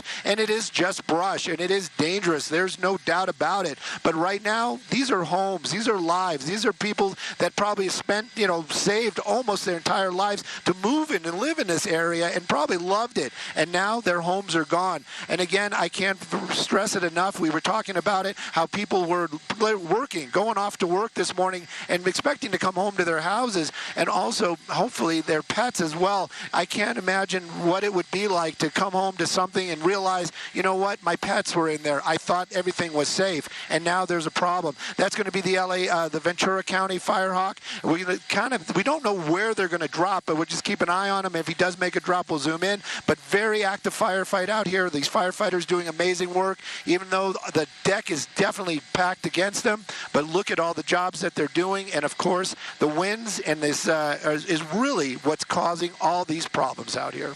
Stu, as we look at this wide shot from Skyfox, where you're showing us just the total devastation there for so many people, our heart goes out to the people who've lost their homes, their friends, their family, their loved ones. For people who are watching this who may or may not know where Camarillo Heights is or where this fire is in Ventura County, let's paint a picture for just a minute here. You said it jumped the 118 freeway where it was not a threat to homes, jumps the freeway, suddenly homes are now of big concern. The 118 freeway there is on your screen right there. You can see how there's a lot of farmland there or rural land, and then you see it jumps the 118 into those neighborhoods. So it's between the 118 and the 101 freeway. It is west of the 34. People who may be familiar with Camarillo, due to the outlets, the Camarillo outlets are out that way. Others may not know exactly where Camarillo is, but it's a beautiful area. I love the hills there, the mountains there as you're just making that drive there. And just to see those gorgeous homes up in flames, and that homeowner and his look was just, you really feel that in your heart. So Stu, why don't you tell us about the area that you know there, that Camarillo Heights area? Yeah, Christina, I didn't know we could swing the camera around that much. Let me give you like an aerial view of what's going on out here. Now, what we're showing you is this is the area where that fire started this morning. When we arrived out here, this area I can push in, that portion of road, that's where they were staging. All this area right here was filled with fire trucks, and everything from this point on, I believe that's really where the ignition point was completely covered in smoke. Those flames were moving so fast and just ripping through this area. We did see at least 2 homes in that area go up live on television this afternoon. The winds were very straight. They were from east to west, and they just pushed its way through there. You see Bradley Road? Well, Bradley Road was completely covered. That was the center of the fire for most of the morning and into the afternoon hours. You can see a lot of that scorching down there and still a lot of hot spots. But then something changed. The winds must have moved or something, and all of a sudden it actually jumped across the 118 which is now closed in both directions out here and entrenched itself in a spot right down over here by this agricultural area. And that's when everything changed. Those flames started climbing over this hillside. This is going to be that Camarillo Heights area. And that's when it started getting into real neighborhoods out here. The smoke's so thick, the fire's so intense that at that time we really couldn't even see what was going on, but we kind of knew that these were homes that were on fire. Now that the fuel is gone, sad to say, that fuel being these homes, now the smoke is just kind of lingering, the wind pushing it around, and now we can see a lot of that devastation out here. I was the one that was counting that number of 20 homes. 20 is going to be the minimum. That number is going to climb exponentially. And again, this firefight not over. I would venture to say this is still going on. Pushing back into that house that we were talking about earlier on with that beautiful deck. That deck really on fire right now, and that house still standing. But what can you do to put that fire out? We've watched actually as a helicopter did a drop on a home earlier on. They usually don't want to do that because it may slow that fire down, but it also might push the fire into the home or collapse the roof. So it's one of those ones where they're working right now to try to save the homes that are in some of these neighborhoods where fire is still nearby, but the firefighters on the ground, they're doing the same thing, and they're doing what they can. And right now, it is just saving property, and hopefully that we don't hear about any fatalities. But this firefight, take a look at that. That's all that heavy smoke. A lot of that right now getting back into agricultural areas, and you were talking about the outlet malls. Right now they're not covered by smoke, but it is getting very, very close. That's actually the 101 right there, and that gives you an idea how far that fire has actually made its way. It's right there. That's the big bulk of it right now. It's a little hazy, but we're shooting through the sun. It is a massive fire out here, and unbelievable that these firefighters are even able to do what they can to save these homes. Yeah, when you really pull out, you see just the scope of all of that smoke, which can be seen for miles and miles from all the freeways nearby as well, really affecting air quality, I would imagine, for everybody living nearby as well. Stu Mundell, thank you. We want to take you back now to the ground. Susan Hirasuna, right in the thick of it in Camarillo Heights. Susan. Yeah, and things have improved, if I can say, in my amateur estimation. It seems not as dangerous as it was once before. We found a homeowner that's actually on this property. This is a couple of doors down from where we visited last. He told me that he came back here after he was able to make sure that the animals in the house and his parents were safe. So now he's back. He says that there's a chicken coop of about 12 chickens, and thanks to the firefighters, the chickens are okay. We're watching overhead now. We can see clear blue skies, and you can see that helicopter leaving the area. They've already dropped the water. We'd seen it come in initially. And then over here in this corner of the property, you see that a couple of firefighters tools in order to get to the smoldering material that is in the corner of this property. So the corner of the property that faces Avocado in the Camarillo Heights area. But it's really quite illustrative of the kinds of things that happen in these kinds of burning fires where embers and soot and smoke, and it just goes all over, and you never know when it's going to actually find something to burn. And because of the weather conditions, because of the gusts of winds, they have to make sure that that there are no hot spots like this that can then carry the embers. Now, you might remember that we were on this property once before when Santa Barbara County Fire was here. We talked to somebody as they were trying to make sure that the roof of this home did not catch on fire. So we're back here. This too, like Stu was mentioning, a burning deck, this too has a deck that I'm sure at one point had a beautiful view of a little canyon right next door with a lot of foliage and what have you. But right now, there's a lot of smoke. There's clearly a lot of spot fires. I did see that the homeowner, Marcus, was back here at one point. You see again, you see Marcus right there. So he is wearing his own version of the protective gear because it is unbearable now to be here and to be breathing.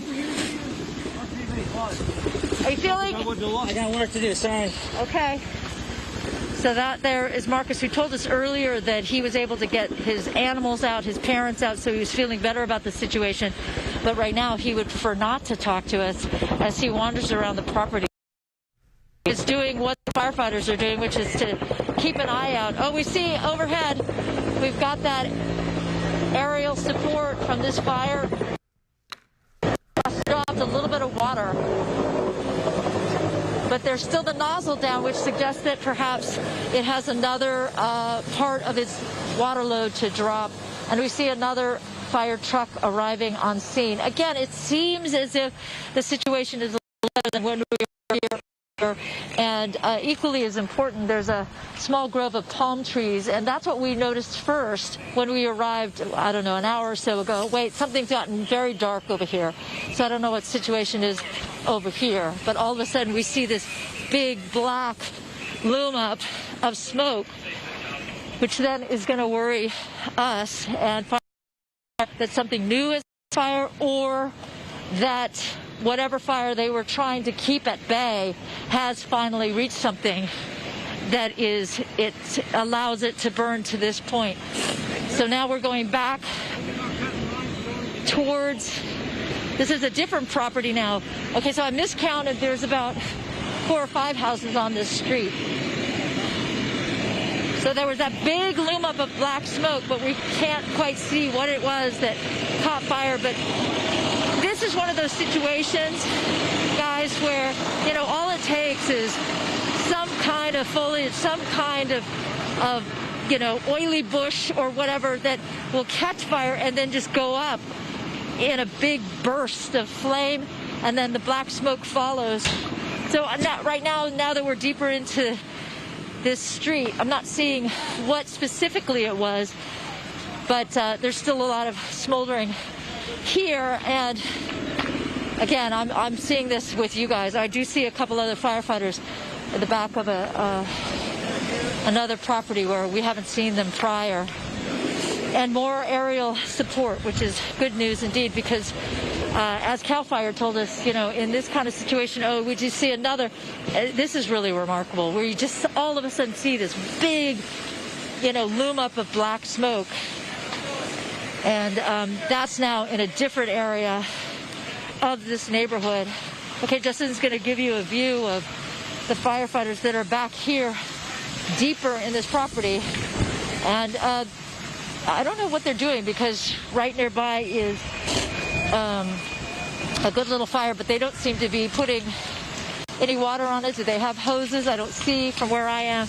Honestly, it's getting tough to walk around. But here I go. Okay, there is a hose there, but they're not. There's a hand crew. There's a hose, but I'm not seeing them use the water. I mean, sometimes, and I don't know what kind of a tree that is, but sometimes they just don't have the ability or enough water actually to put it out. So they're watching it. Okay, now he's got the water going. So again, this is in a little canyon, a gully. I don't know what the official term would be, where there is a lot of trees and brush. And when those things go, the goal for these firefighters is structure protection. So they got to make sure that that flame does not get any closer to the buildings. And as we watch all these, it's not embers, but it's like black bits of stuff that's coming off of the tree. That's the stuff that can hurt your eyes if you get it in your eyes, or in my case, because I got hit by something that came down off of the palm tree. You got to wait. You got to be careful of that kind of stuff too. So, yeah, it's sort of interesting. Again, I'm not a firefighting professional, but I'm watching as they're watching this fire, but they're not really. I think they recognize that as long as it doesn't get too close to the structure, maybe they're okay. But right now, no water.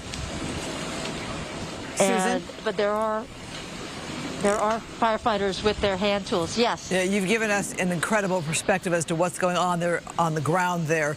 And you feel for those firefighters that don't have any of the masks on. You see that smoke going right into their faces there. We're going to step away from you for a minute because we want to let people know that there are evacuation centers. You'd mentioned the animals from the one homeowner there. There are 2 evacuation centers set up for animals affected by the mountain fire. Large animals are welcome at the Ventura County Fairgrounds on East Harbor Boulevard. I'm sure people who live in that area know where that is. Fire always a concern here in Southern California. For small animals, the Ventura County Animal Services at the Camarillo Airport is set up as an evacuation center. That is on 600 Aviation Drive. And as I think of Camarillo, I mentioned the Camarillo Premium Outlets. For people who don't know the area, this fire is burning north of those outlets, just north of it. So big concerns for all those homeowners. Let's talk about the weather. Adam Kruger, you talked about the winds coming for today, and here they are, and here we have these fires. Yeah, it was a situation we saw potentially playing out as early as the middle to end of last week. We knew this was a setup that could bring significant Santa Ana winds, and that's exactly what's playing out today. And unfortunately, you know, just a little spark can turn into something huge like what we're seeing right now around Camarillo. So we have this low here, pretty strong. We have a high off towards the west. The air is getting funneled between the two, and those winds are pushing very strongly offshore. That's what a Santa Ana wind is, essentially, offshore winds. And when those winds come over the mountains, they go downhill. Not only is it windy, but also the humidity drops. So specifically in Camarillo, right now we've got a relative humidity at 22%. We're looking at forecast wind gusts now. And by the way, today I've seen gusts peak at 59 miles per hour, specifically in Camarillo. The winds have kind of generally been gusting over 40 pretty regularly. Sustained winds have been in the 30s to at times sustained over 40 miles per hour as well. So again, we're going to start right about now, 2 o'clock in the afternoon. There's the forecast wind gusts, these purple areas indicating where the winds will be strongest. So now as we go later into the day, it's still going to be windy. I think it's a problem tonight, and even tomorrow we're going to see strong winds, but gradual improvement towards the end of the day tomorrow. So here's 6 p.m. Again, still some strong wind gusts, easily over 30, still potentially over 40 at times. Here we are at 10 o'clock tonight. It's not a whole lot better. Still, again, gusts over 30. That's pretty much a guarantee, but could be even a little stronger at times. Now we go into tomorrow morning, and yes, it's a little bit better, but it's still rather windy out there. We'll continue a bit later now into noon tomorrow. We still see the wind. There's still wind advisories, high wind warnings that extend through the day tomorrow, and then we see the winds kind of gradually back down as we go late in the day. Now this is 6 p.m. tomorrow. We see the winds significantly start to back off. And then finally, I'll wrap it up here on Friday. And notice it's more of an onshore wind, which is going to help out. That's when the humidity starts going up and those winds won't be too breezy. But again, it is going to be a scenario that's going to be tricky for us wind-wise for the rest of the day, the rest of tonight, and a good chunk of tomorrow as well. I just want to show you one more wide view now because we were focusing on where that fire is. But even down towards Orange County, you see those very strong winds. So if something were to spark in this area, that could be a big problem. Here we are at the end of the day today. Here we go into tomorrow. Still a pretty gusty day. And then we see the winds start to taper off late day tomorrow. We'll head back to you. We have more than 24 hours of this. Okay, Adam, thanks so much. Let's go back on the ground. Fox 11's Haley Winslow in the Camarillo Heights neighborhood where you yourself have seen at least 20 homes that have been destroyed. What's the scene now?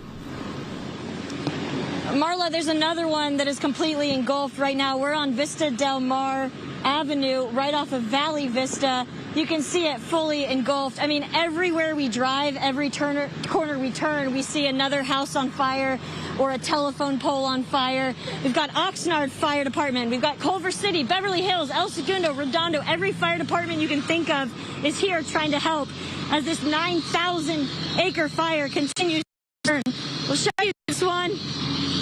It's pretty crazy. Just down the road from here, there's a telephone pole on fire. We've seen at least 20 homes on fire. We've had tropical winds, Category 1 winds out here. Oh, and as Maria and Adam have been telling you, we're still going to have these big winds up until Saturday morning. So it's really just pretty devastating for all of these homeowners right now. Look at this house. The roof is completely caved in. Oh my gosh, the flames coming through the windows. Oh, so sad. This is 320 Vista Del Mar Avenue. Oh my gosh. Are you okay? Yeah. Devastating. Are you okay? I'm just asking. Are you okay? Yeah, are you okay? Yeah, we're on Fox 11 News right now. Okay. What do you think about all this? It's an unfortunate wind event, just like we have typically in California, so there's not much we can do except get everyone out safely and keep as many people's lives as we can. Have you seen any people? Have I seen people? Yeah. Yeah, we rescued people out of this neighborhood. So. Did you? Oh, wow. So there's still people that were still here. Correct. How many houses have you seen on fire? I have no idea. I couldn't tell you. For people watching this right now, what's your message? I mean, obviously you're in this area and you had evacuation warnings, get out. If you're staying home, protecting your home, just know you're on your risk and there's nothing we can do to help you. So put you guys at danger too. Yeah. Thank you. Everyone stay safe. Stay safe. Yeah, you too. So that was Ventura City Fire. He said that people have been rescued. They've had to rescue people. We've actually seen a lot of firefighters door knocking, trying to make sure that people have gotten out. But as you heard him say, they've had to rescue people. So this lawn obviously completely gone. The house next door. Sam, look, the house next door is completely engulfed as well. It's unbelievable, Marla. I mean, it's very reminiscent of the Woolsey fire, and it's just awful. Yeah. I mean, look at the wind gusts right there. I mean, you can see how quickly these flames are running uphill. Yeah, I mean, we just heard, Haley, I'm not sure, can you hear me? We just had Adam Kruger here saying that the Camarillo specifically is in the purple shaded area. In other words, those wind gusts are substantial. He tracked one at 59 miles per hour earlier, but right now they're hovering around in the 40s, and this is going to last for another day. You know, what you just heard from the fire official, though, we always have to point that out. You stay at your own risk. You put yourself at your own risk, and you're putting those firefighters, those first responders, even more at risk if you stay, because their hands are tied. There's nothing that they can do if you choose not to evacuate. Oh, exactly. Yeah, and I tell you what, like, I just almost got knocked off my feet here because the winds are so strong.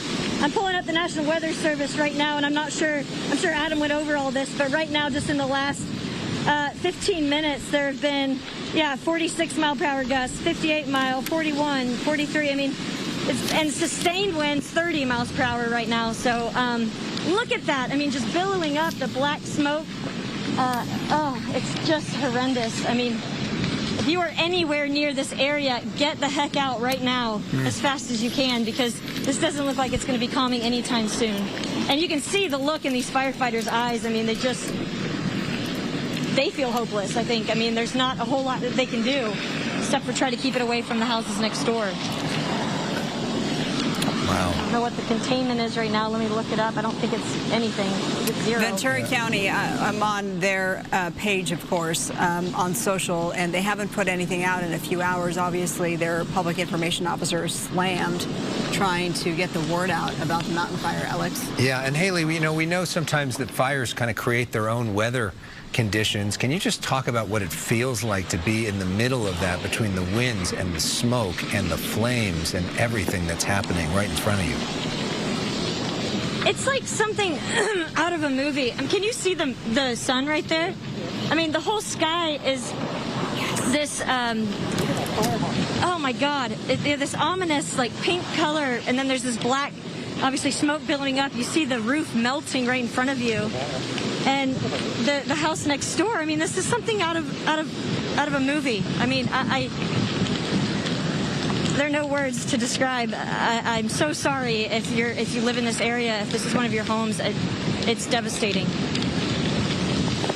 Yeah, it's devastating all the way around. For people who are just joining our coverage and you're surprised to see us on the air because it is 2:30 in the afternoon, we interrupt your regularly scheduled programming to bring you the latest on the mountain fire. This erupted more than 5 hours ago as just a small brush fire, but it erupted in Ventura County under this area that has that high wind warning. And we've seen that this is absolutely being fueled by those high winds. It jumped the 118 some hours ago and made its way to the Camarillo Heights area. This first started around the Moorpark area. Our crews alone, I mean, we've heard at least 20 homes. There's no question that number will increase that have been destroyed. The acreage, according to what we're seeing on our screen, is about 8,800. No doubt that will also jump. Haley, go ahead. I was just going to say that this just came out, too. California American Water urging everybody in this area to not use, I mean, if you are still anywhere near this area, to not use any water, obviously to save it for the firefighters until further notice. So, you know, obviously no outdoor water if you're close by.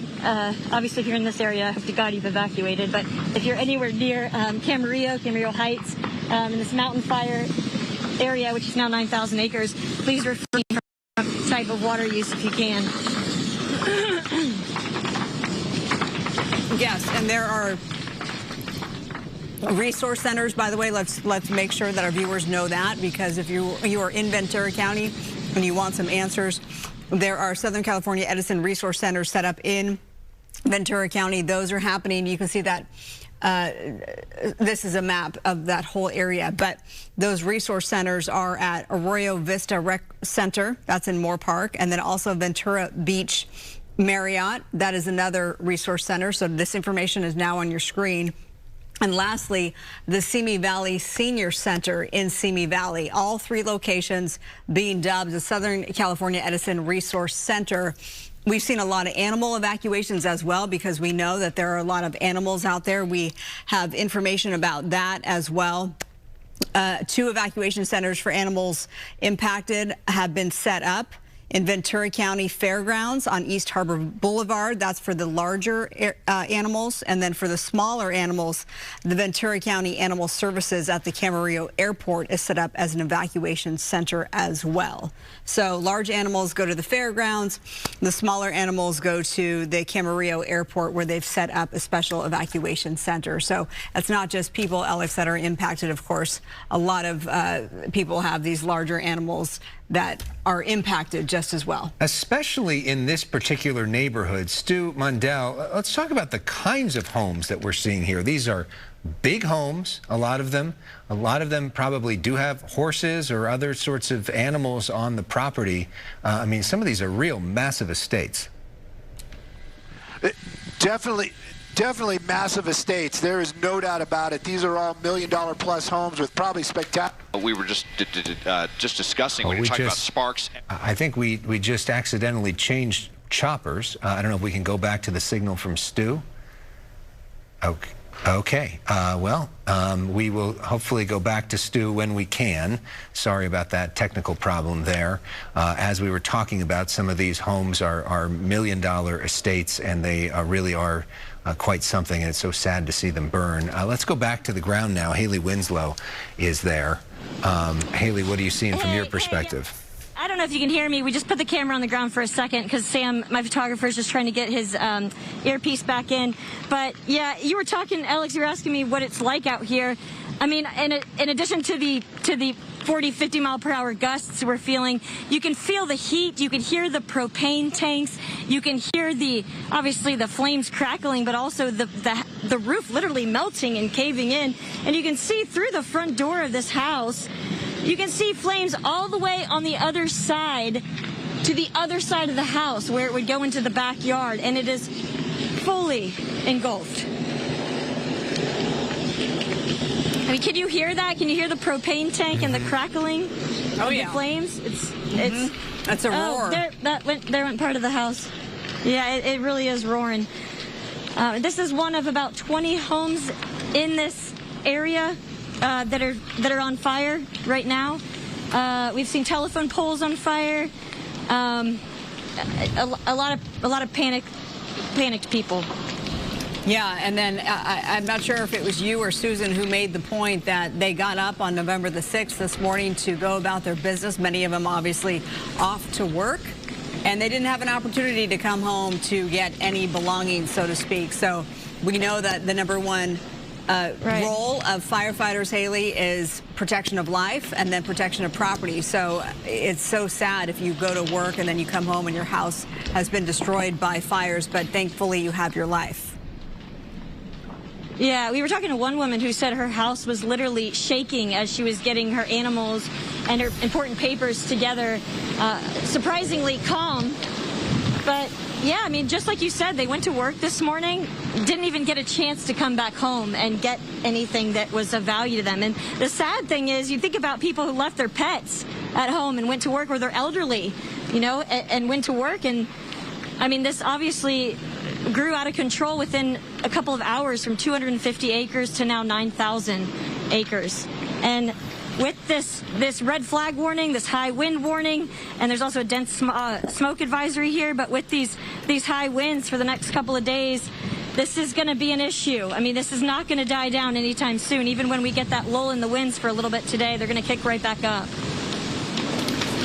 Yeah, we just learned that from Adam Kruger, that this is something that will last for at least another 24 hours. We looked at his map, Alex, and it was showing that the winds are sustained and they will remain that way until Thursday afternoon. Yeah, I mean, this looks like the worst firestorm that we've had in Southern California since 2018. Back then was the Woolsey fire, which affected Malibu and many other areas in LA County and Ventura County as well. Back then, if you remember, we had an election night. It was the election that Gavin Newsom won for governor. The very next day was the borderline shooting. The very next day was the Woolsey fire beginning. It was one of the most extraordinary weeks that we've seen in Southern California in some time. And since then, we have not had a massive, massive destructive firestorm in the middle of Santa Ana winds, which typically are at their worst in late October and November.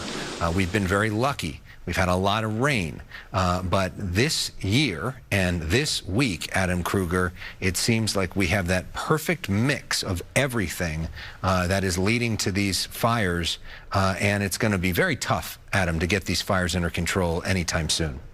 Yeah, unfortunately, that's going to be the case. The worst of what we're seeing wind-wise is really just today through tonight.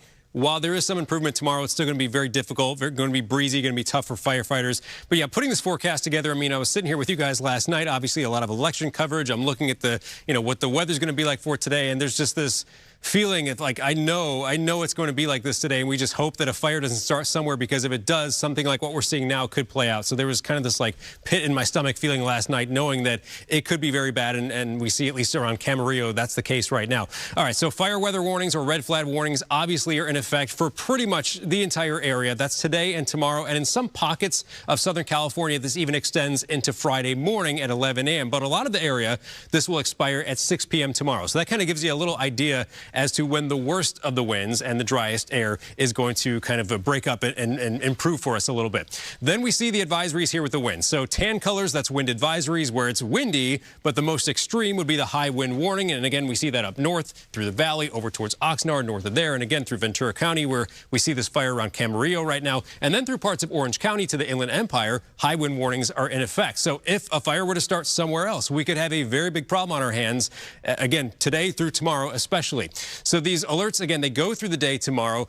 In these yellow colors where we have the high wind warnings, that's where gusts up to or even over 60 miles per hour are possible. Now, specifically for Camarillo, there's conveniently a weather station here that gives us data every 5 minutes. And as Haley was kind of talking about this as well, looking at the previous wind gusts just in the last hour or so, mostly over 40 miles per hour, just consistently with the gusts. I was looking back more at the records. We had the gusts actually peak at 62 miles per hour for a couple of different time frames today for Camarillo. But again, the gusts are just consistently over 40.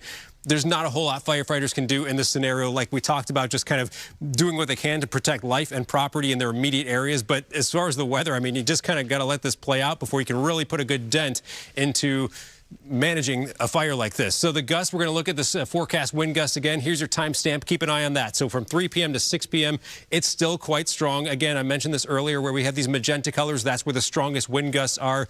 Those magenta colors represent 35, 40 plus mile per hour wind gusts. So we still see that through the mountains and the passes and the valleys, especially off to the north and northwest. Again, notice this kind of pocket here from, let's say, LA to Santa Monica down to near Long Beach, where the winds are not that dramatic, still breezy, but kind of protected a little bit by the topography, not allowing the strongest winds to funnel through here. And then farther south, we have those strong winds as well. Now, as we continue into tonight, here's 10 p.m. Still, I expect the winds to be almost as strong as what we're seeing right now. We'll go into tomorrow morning. It's still windy. Those high wind warnings are still in effect. Those will expire at the end of the day tomorrow. Notice we see those colors kind of dissipate. The oranges, the reds, the magentas gone off the map. So winds significantly lighter by tomorrow night. But we have to get from here to that point with these strong winds and low humidity. And the last thing I'll show you here, Friday, notice the wind direction is different. Coming in from the coast, which would be an onshore wind, which will help out bringing the humidity up at that time. Back over to you. All right, Adam, thanks so much for all that valuable information. As we take you up above from Skyfox and give you a look down below, you see a lot of charred land down below, and on the ridge there, the fire engines placed, and then this home, massive structure here, you see the smoke billowing from it. Another home has caught fire. Dozens of homes at this point have been destroyed. We're hearing from our crews on the ground. We have a couple of crews on the ground who have reported with their own eyes, each one saying at least 20 homes, another 6 here. And it's just so sad on this day after the election, the historic election that we all witnessed yesterday.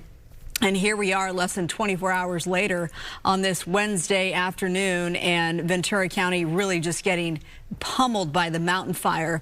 If you're just joining us, Alex Michelson is sitting alongside me. I'm Marla Tejas. This fire has burned close to 9,000 acres. It started just as a small brush fire at 250 acres, but because of the high wind warning that Adam has talked about, that really, Alex, fueled the fire. We know the #1 driver of fires and flames is the wind. And we've seen some extraordinary wind gusts that are fueling this fire and continue to fuel this fire right now. We see several properties are burning as we speak.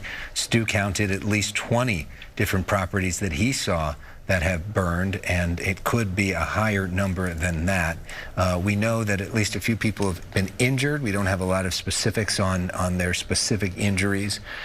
We saw some video earlier of what looked like a senior home or a rehab facility where people were being rescued from in sort of a desperate operation to get people out of there.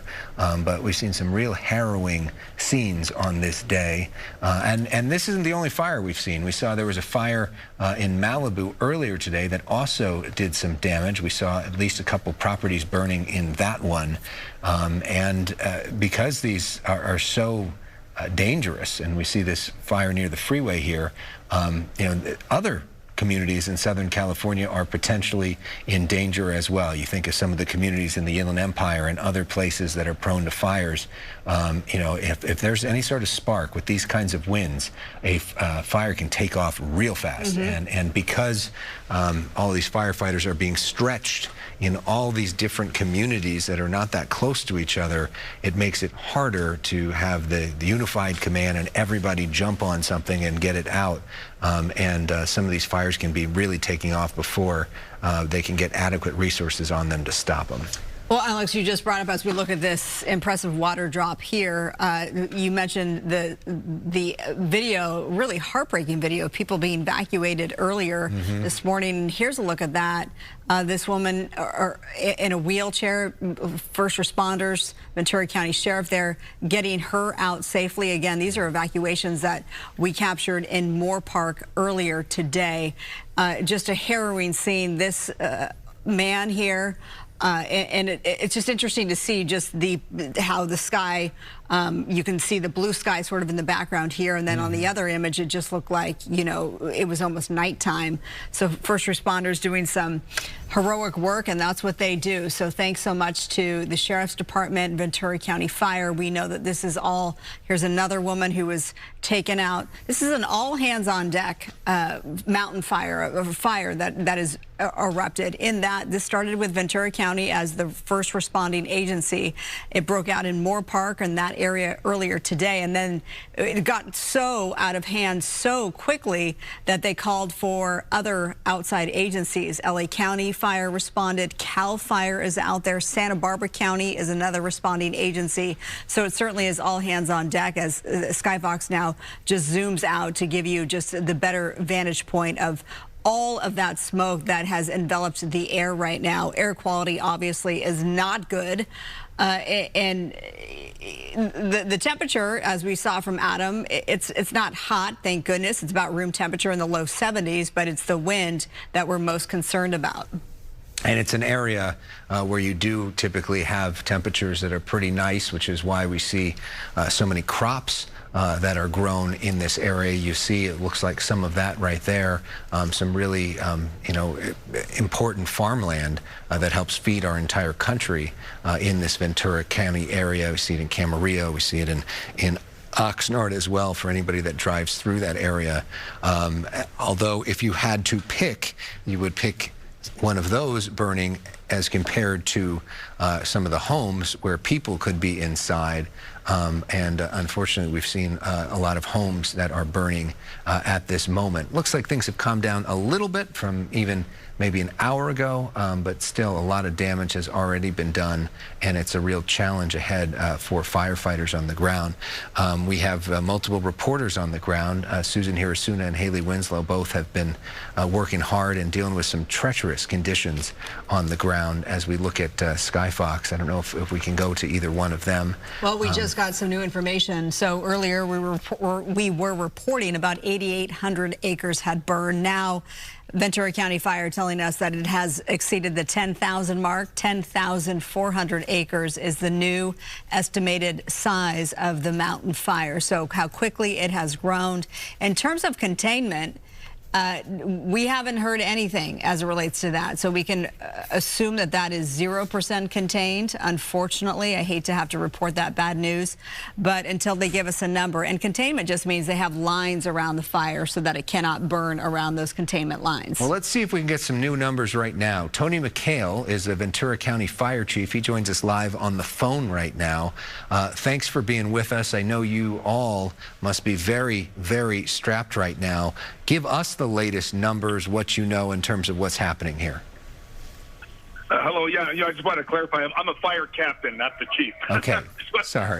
What do I let you know? No worries. We'll give you the raise later. Yeah, I'll tell you, it's been definitely a very, very busy and challenging day for us on the ground here. I was listening to your previous reporting there, and yes, it's about 10,000 plus acres. And to address questions about containment, when you have a dynamic fire like this, a fire that is wind-driven and moving very quickly, it is exceedingly challenging for the men and women on the ground because of just the conditions we face. High winds, and they're in alignment with difficult terrain, low relative humidity, and out here we have this intermix of agriculture, wildland, and the residential areas where I'm currently at. I'm in the Camarillo Heights area right now. So when we have something like this moving this quickly, we have two operational priorities. Is life safety, number one, making sure evacuation orders are in place and we get people out, and also structured defense. So when we're in that mode, we're aggressively trying to defend structures and do what we can. So we really can't have the opportunities to put in containment lines or anything like that, because at this point those priorities take precedence.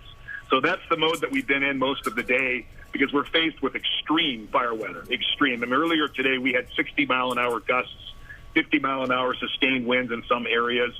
It's really extraordinary. And the way I like to describe it to people is sometimes you feel like you're trying to put out a blowtorch with a squirt gun. That's what it feels like. And you get you deploy your resources, get as many people as we can on the ground. We place orders into the California Mutual Aid System, and we get people from local or nearby agencies and also statewide. So I've been seeing a tremendous effort underway in that respect. So anyway, it's been a very challenging day, but we got plenty of boots on the ground. We're still bringing more equipment in. Right now, we're just trying to contend with the conditions, and there's a big effort going on up here in the Camarillo Heights area. This is it's seriously impacted by the fire front. Unknown the number of structures that have been impacted and damaged or burned. We'll have to find that information later as more data comes in. But right now, the priority is life safety and structured defense, and we have resources deployed all over the place up here, and they're doing just that. Captain McHale, thanks so much for all that you're doing and for laying that out for us. Obviously, as you just pointed out, the Camarillo Heights area, and that's where we do have some reporters on the ground. That is the area that is most impacted. Yet from our Skyfox, our chopper there, sir, you're seeing these sort of spot fires, and I'm sure embers carry and those strong wind gusts.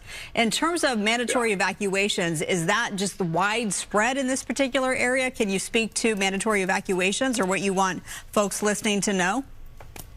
Yeah, so what we usually do, we refer people to the VC Emergency, the VCEmergency.com site, and that's where you can get those current evacuation orders, and also things like road closures and things like that. But they use a zone system here.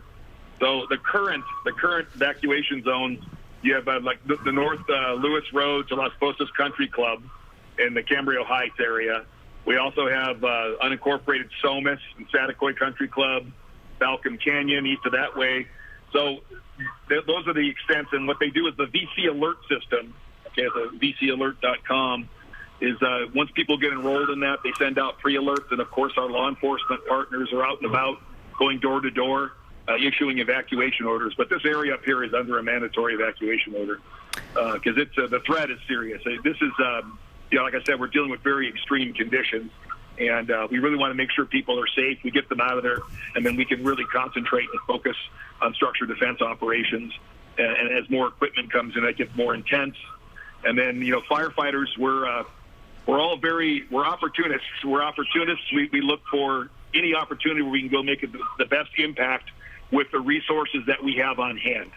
And sometimes that requires difficult choices. But as more equipment comes in, we can deploy more people, and we make those choices and those decisions. And, we're doing the very best we can. We're locked into this. We're going to stay with it till we get a handle on it. From our chopper, our Stu Mundell thought that he saw 20 different properties that have burned. Do you guys have any numbers in terms of that? We won't be able to get any detailed numbers until we do a damage assessment. That usually happens after the incident has calmed down somewhat. So right now the priority is, like I said, the structured defend as many structures as we can, and with the resources that we have on hand. And, there's lots of different reports and things like that, but we don't have anything concrete until we do a detailed damage assessment and get those numbers. Do you have any info in terms of injuries? We heard that there may have been some people injured in all this. That is correct. There's been a number of reports of injuries. I don't know the number of individuals or the extent of their injuries, but there have been a number of injuries. There also were a number of very remarkable rescues. There were some people that were trapped in their homes, cut off from the fire, and firefighters were able to gain access and rescue them. But we don't know the details on that yet. Those will be forthcoming. And, as soon as we get those, of course, we'll make them available. But, yes, there have been some injuries, and, yes, a number of structures have been destroyed by the fire. And those injuries, does that include firefighters? I have not heard any firefighter injuries yet. That has not been reported to me. I think most of the injuries that I've heard of at this point are civilians.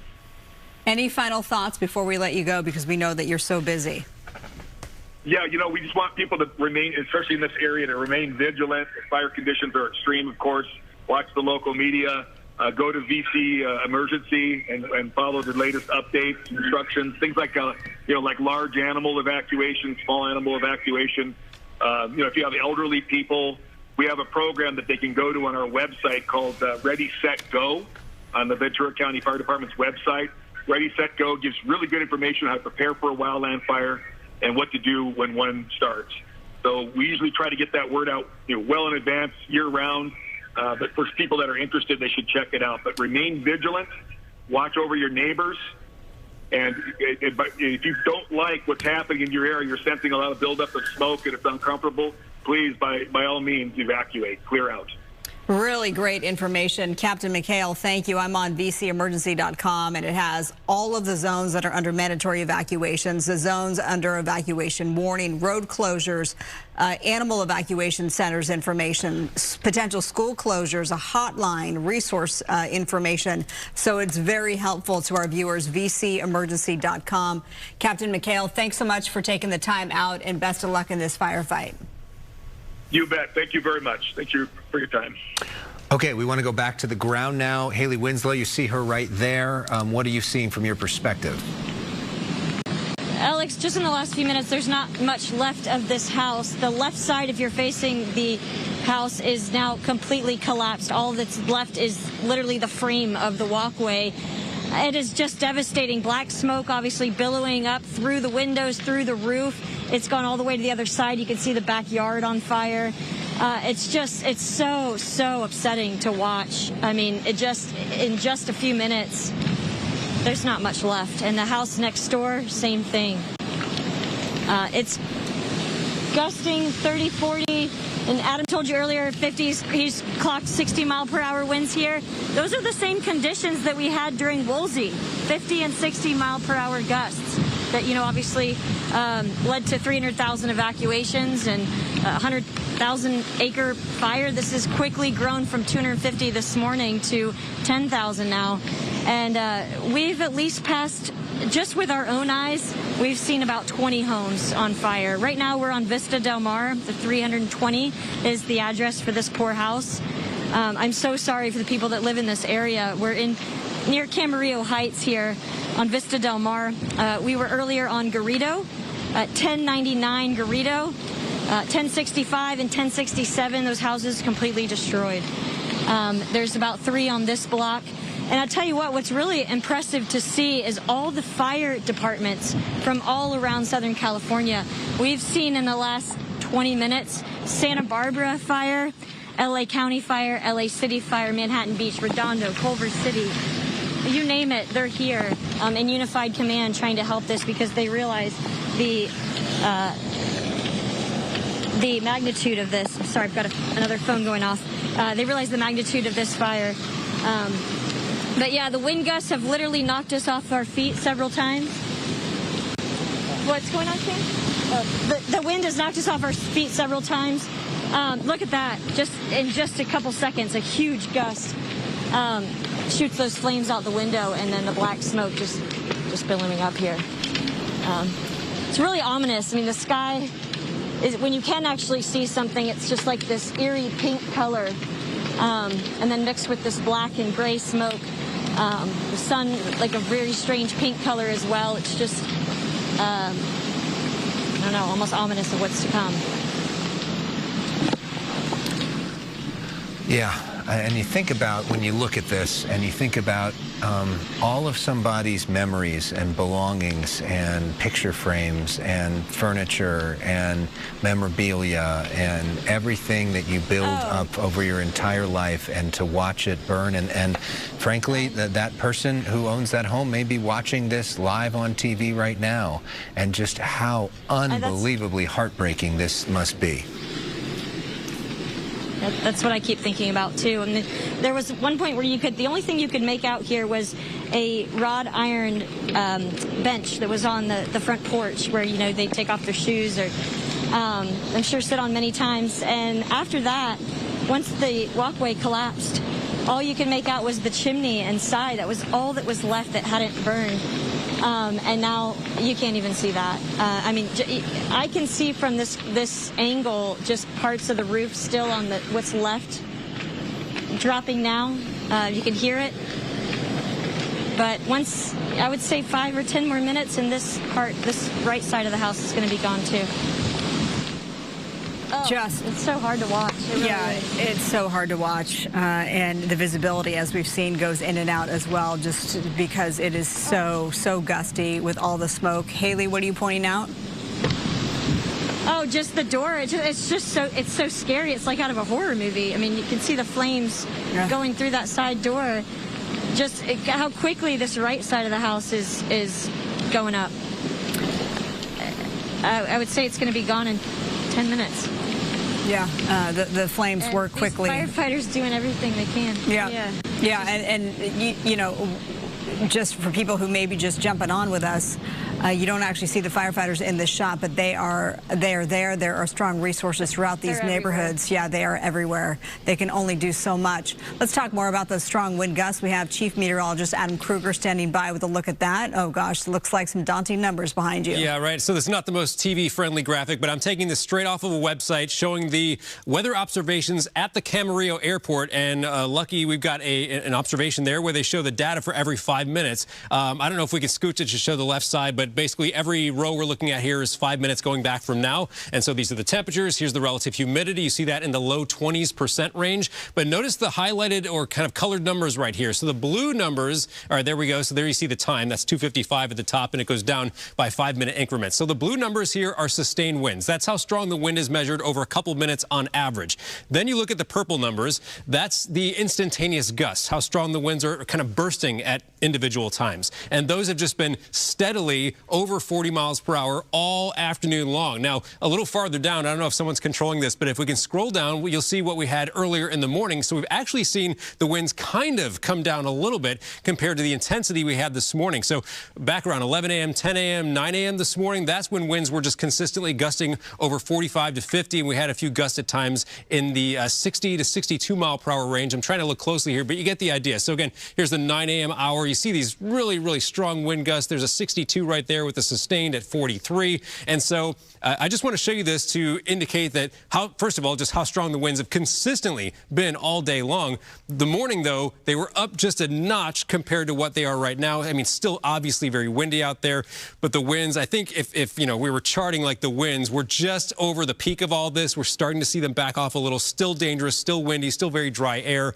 And then gradually, as we get into more so tomorrow, that's when our winds will start to ease off a little more, kind of ease off the gas as we get into late day tomorrow. But a lot of these fire weather warnings, high wind warnings, a lot of them expire at the end of the day tomorrow, which means we're going to be dealing with this tricky situation where I would imagine it's going to be hard to really contain much of the fire situation here at all until we see the weather improve, which again is more so late day tomorrow. And I just wanted to point that out. Again, if you're just joining us, this is looking at 5-minute increments for the Camarillo Airport. This middle row right here with the colored numbers, those are sustained winds in blue, gusts at times in purple, and that gives you an idea of just what people there and in other parts of Southern California have been dealing with. Just not the fact that it's windy at times, it's just constant strong winds and low humidity, and therefore no surprise to see a fire like this just spread and be as chaotic as what we've seen so far today. Guys. All right, Adam, thank you. Looking at the time right now, it's just after 3 o'clock. Our special coverage of the mountain fire continues. So if you were hoping to see your favorite afternoon show, you have us instead to bring you this breaking news coverage, because this is so important. This is really a devastating fire that started out as 250 acres in the Moorpark area. It's now consumed a lot of Ventura County in terms of it jumped the 118 to get over to the Camarillo Heights area.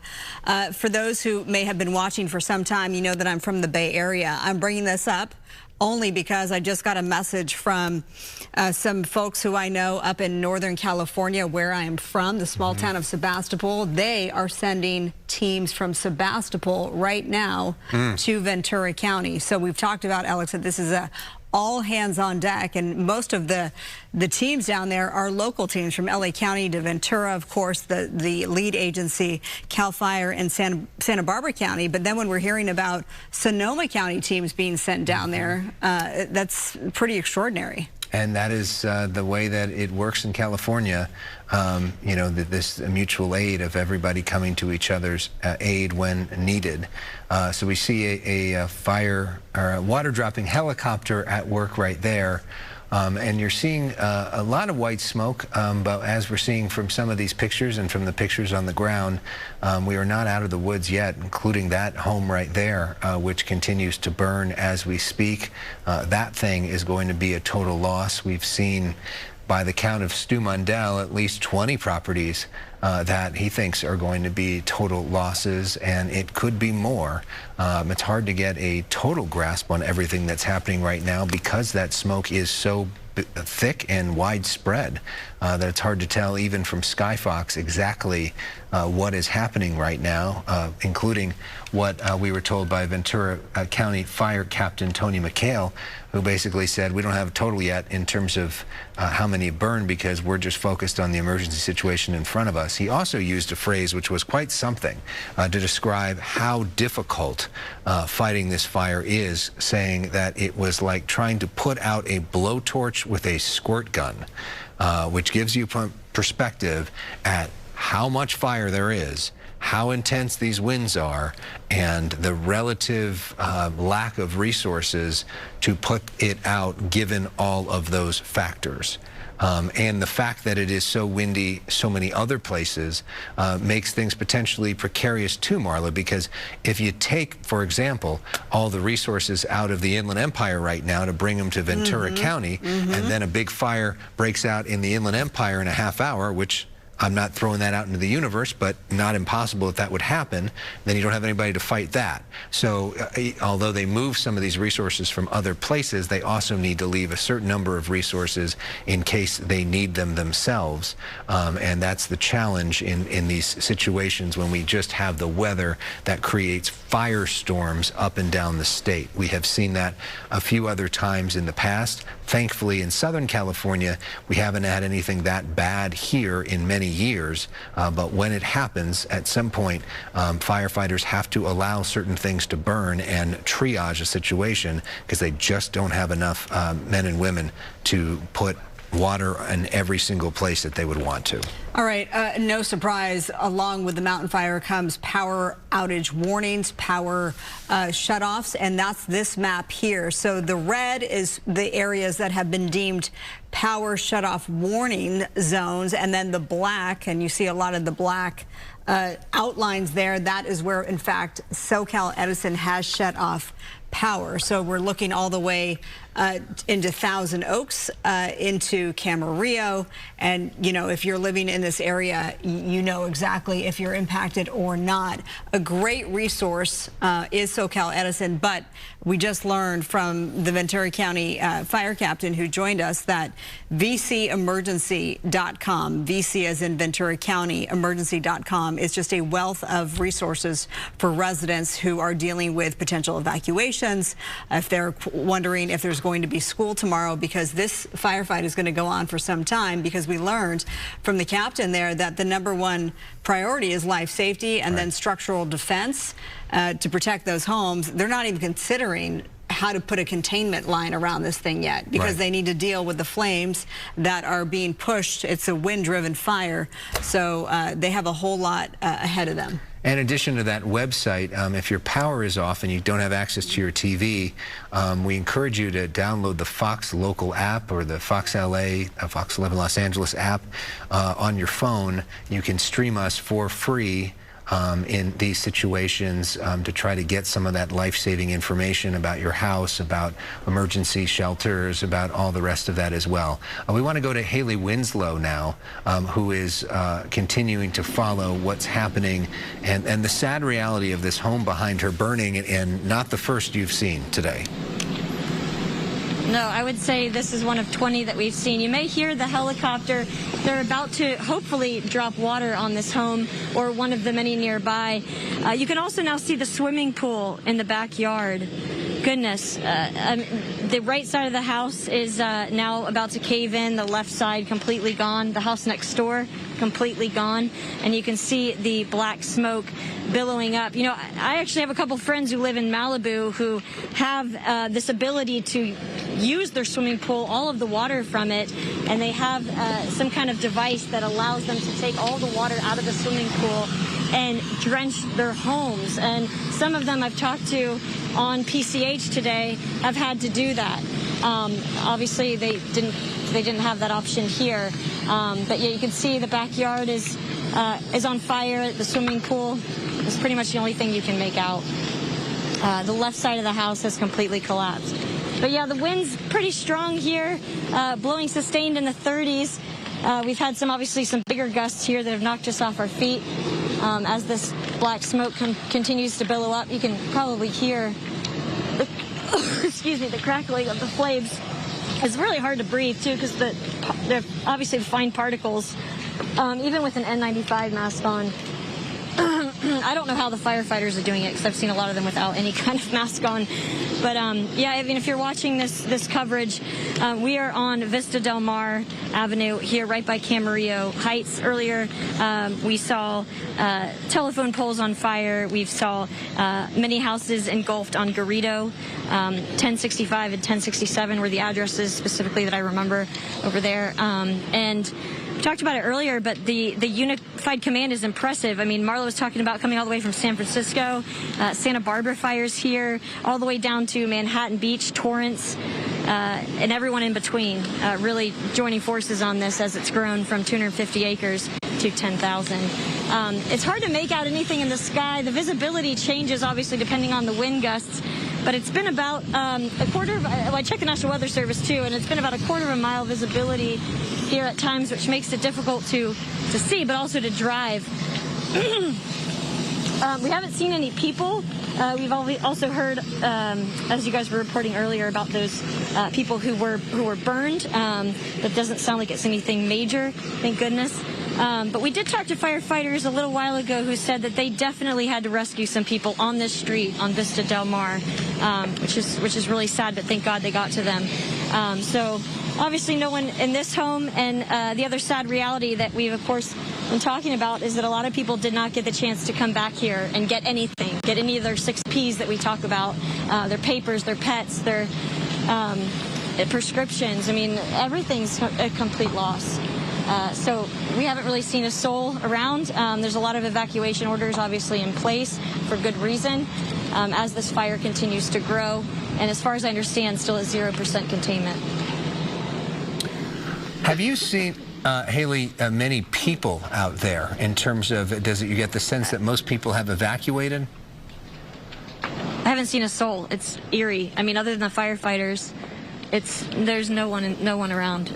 But the firefighters we did talk to on this street on Vista Del Mar said that earlier, I would say like an hour ago probably, that they did have to rescue people from this road. I would imagine it would be very tough to get out, and how quickly that fire was moving, it would make it especially dangerous to try to get out of there while all that was happening. Give us a sense for people that maybe aren't that familiar with the neighborhood, what this neighborhood is like.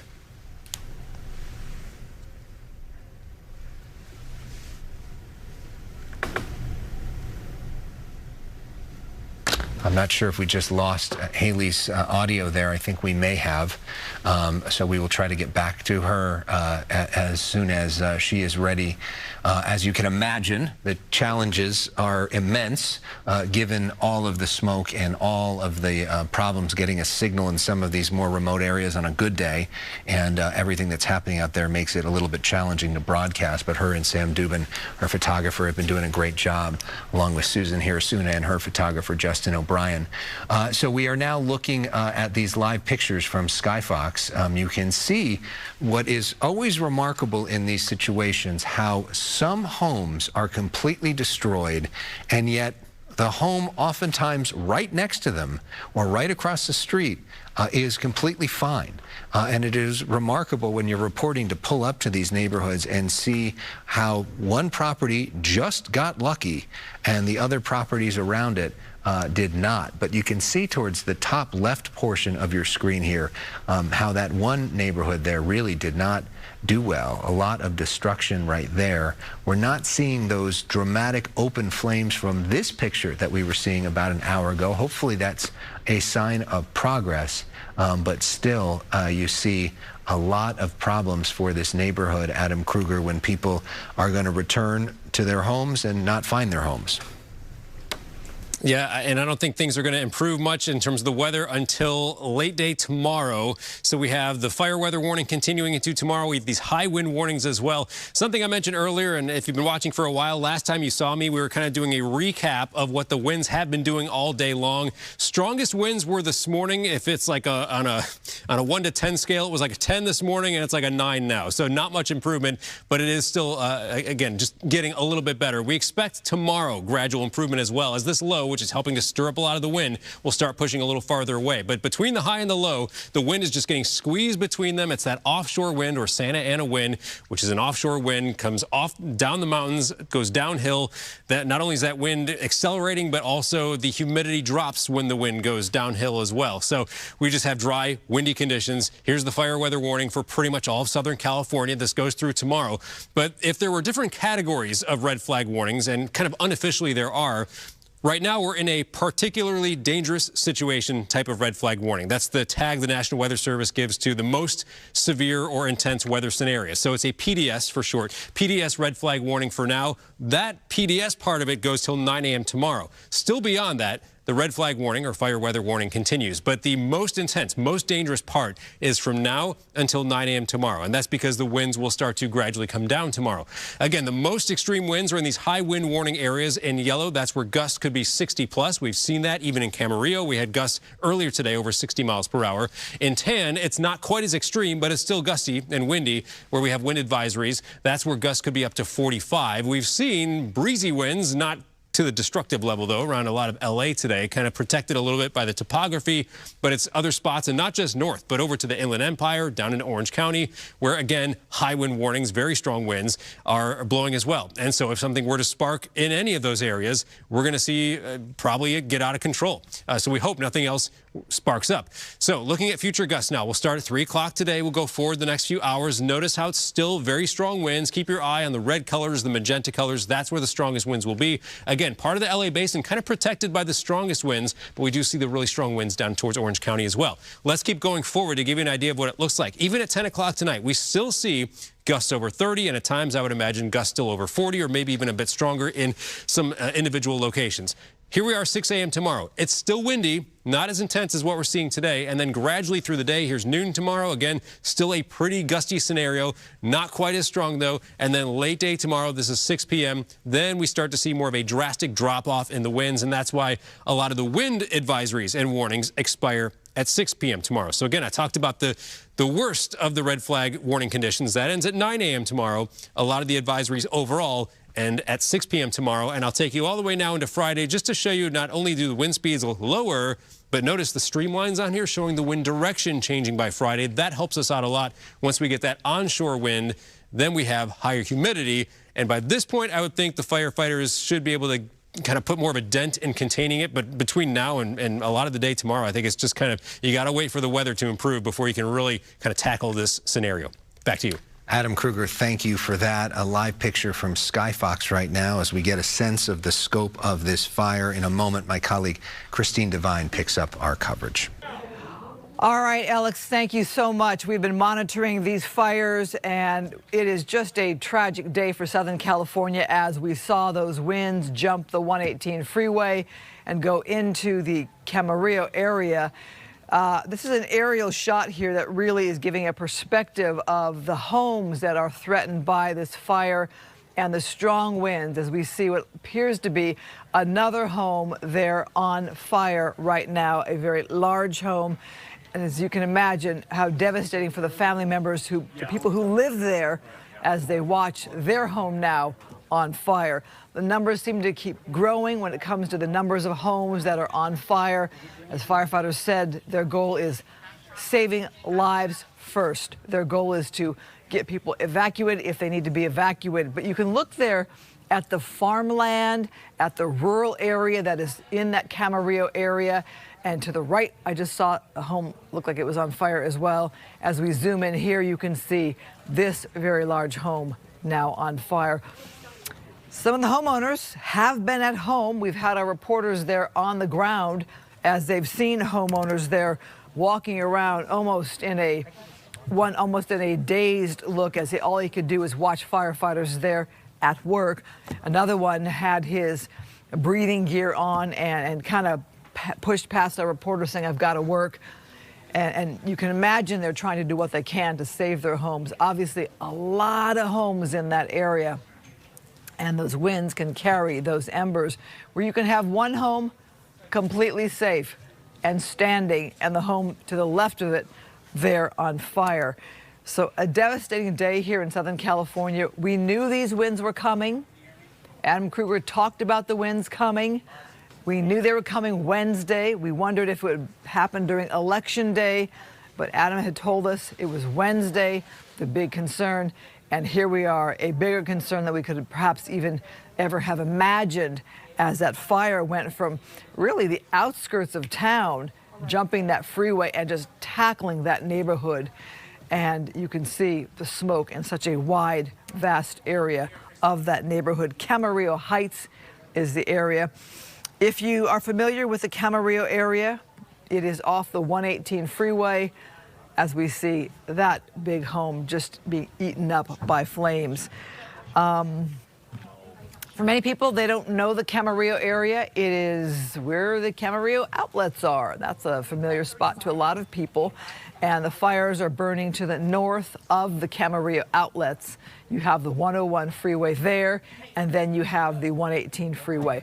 On the ground is reporter Susan Harrisona and Haley Winslow. We're going to go to them from time to time to check in. They have been right there where those homeowners are with the firefighters there, working to do what they can, structure protection to perhaps try to keep it from jumping from yet another home next door. But a lot of damage, a lot of devastation. And when these winds do die down, we're going to have a lot of damage to look at. And some people are going to come back to their neighborhoods and their homes are going to be completely gone. We see this from time to time here in Southern California with these wildfires, that just when they hit, and they hit with those winds, and the winds are nonstop, firefighters are just powerless to really stop the fire. We had 2 fires burning today. Malibu was where we were this morning on Good Day LA, where we had structure loss there in Malibu. But Ventura County is what we're looking at now. So take a look here at the map. You can see how widespread this fire is, how much it has grown, how far it has spread. You see the homes there with a lot of land around them, and yet that fire was able to get to them. And you have to wonder how much further it can jump towards the 101 freeway from the 118, just given the winds. That's the big concern. The winds are not dying down anytime soon, and that is what Adam Kruger in weather has been telling us, that this could be a very, very long and devastating night for Southern California as we think of the winds and the damage they can do. All right, we go now to reporter on the ground, Haley Winslow. Haley, please give us an update where you are. Tell me when I'm wrapped.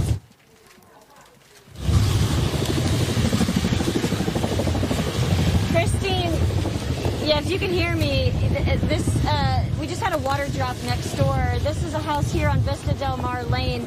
I'm getting an echo if you can mute my phone.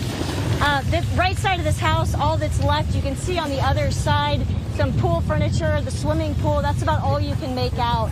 The left side of the home has completely burned down. And about 4 other homes on this street as well. Now we know 4 homes on Garrido Street, a few miles away, as well as 4 homes on Avocado. So that's 12 homes right there, and we've passed probably another 8 that have burned down. So I'd say about 20 in the last couple hours that we've been here. Now the wind gust just a couple of minutes ago literally knocked me off my feet. They've got to be in the 50s now.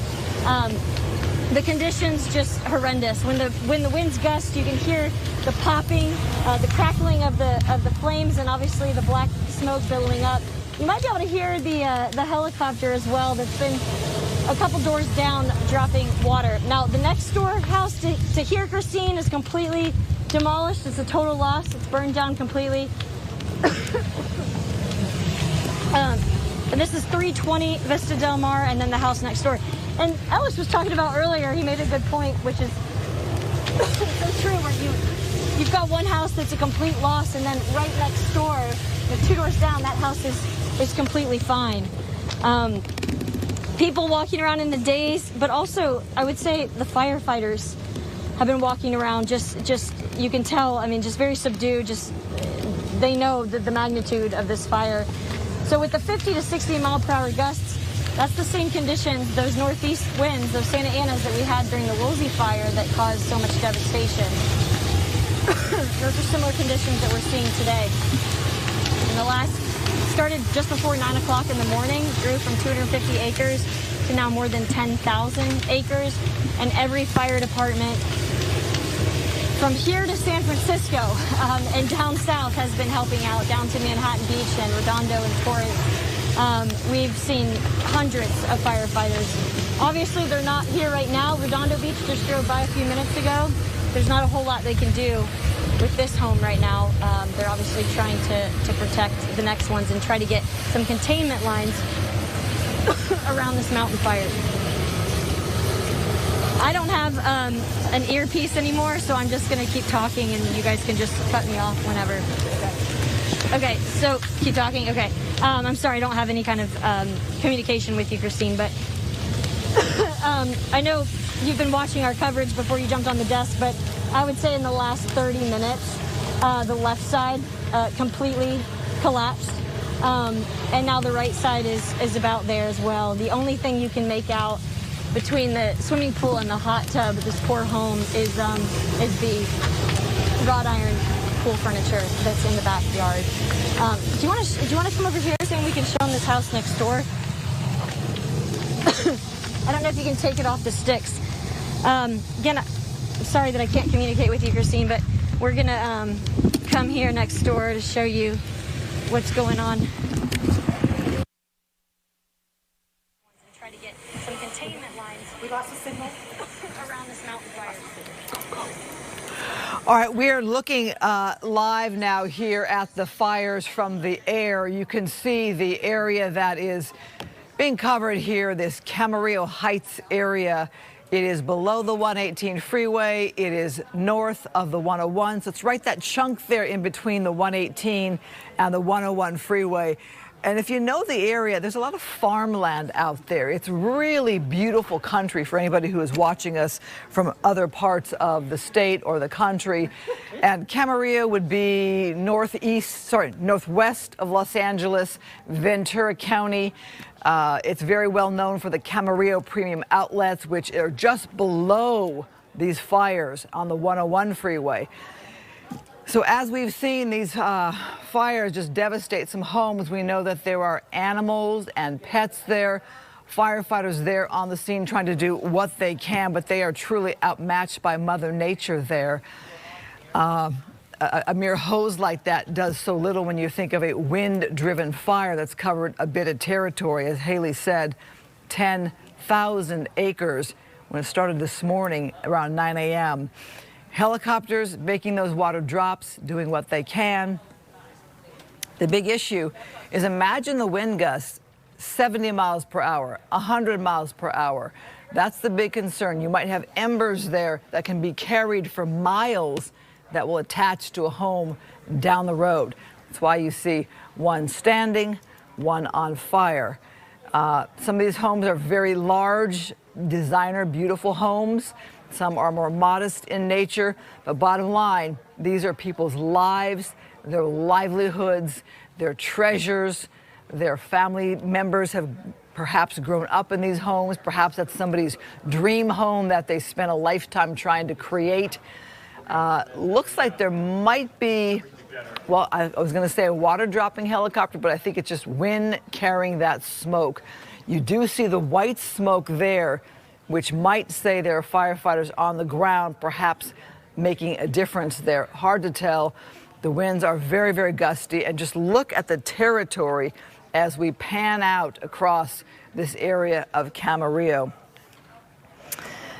These winds are being called strong and particularly dangerous. They are the Santa Ana winds that can just get us here in Southern California. We talked about precautionary power outage as well for thousands of residents.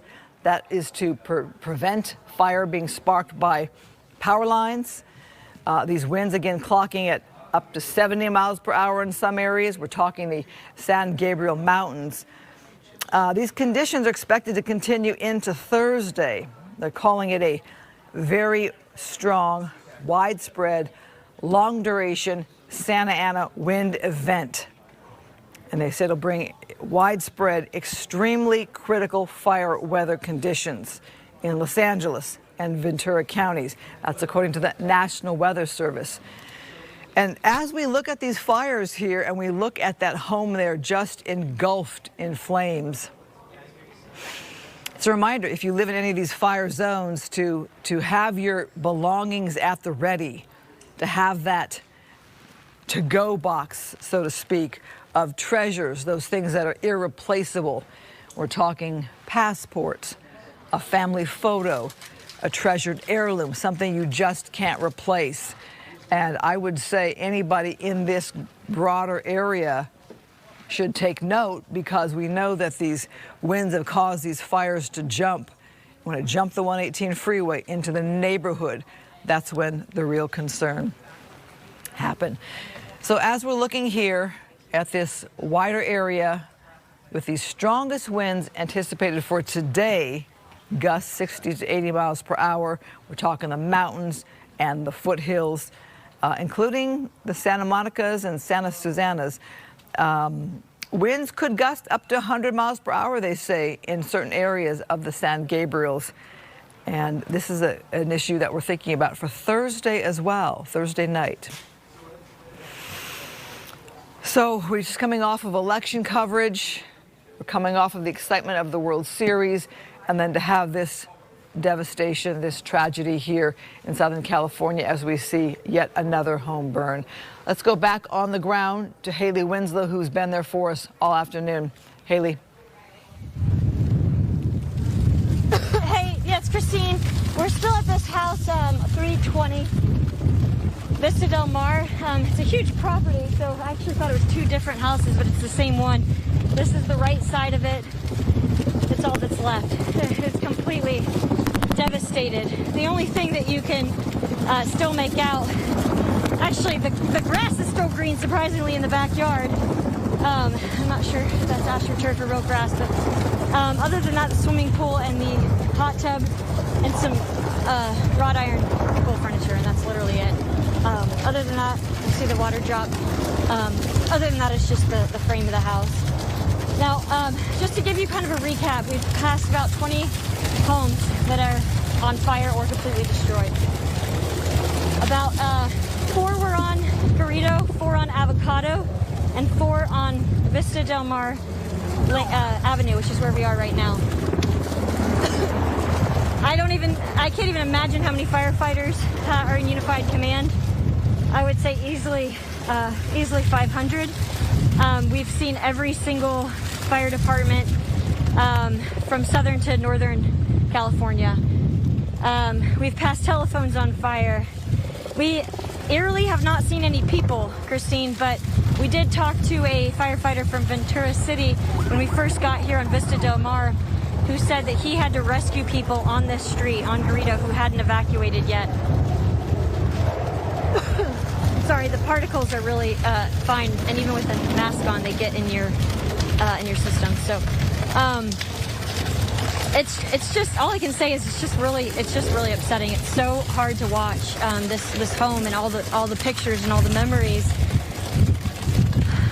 that are just completely destroyed. A lot of people didn't even get the chance to come back and grab anything. They just literally they went to work, and then this fire broke out just before 9 a.m. and they never even had a chance to grab anything. So people, I'm sure, had to leave their pets behind. They have elderly. So we do have animal shelters set up. There's a large and a small animal shelter for people who were able to get their animals out. It's just devastating. It's just really hard to watch.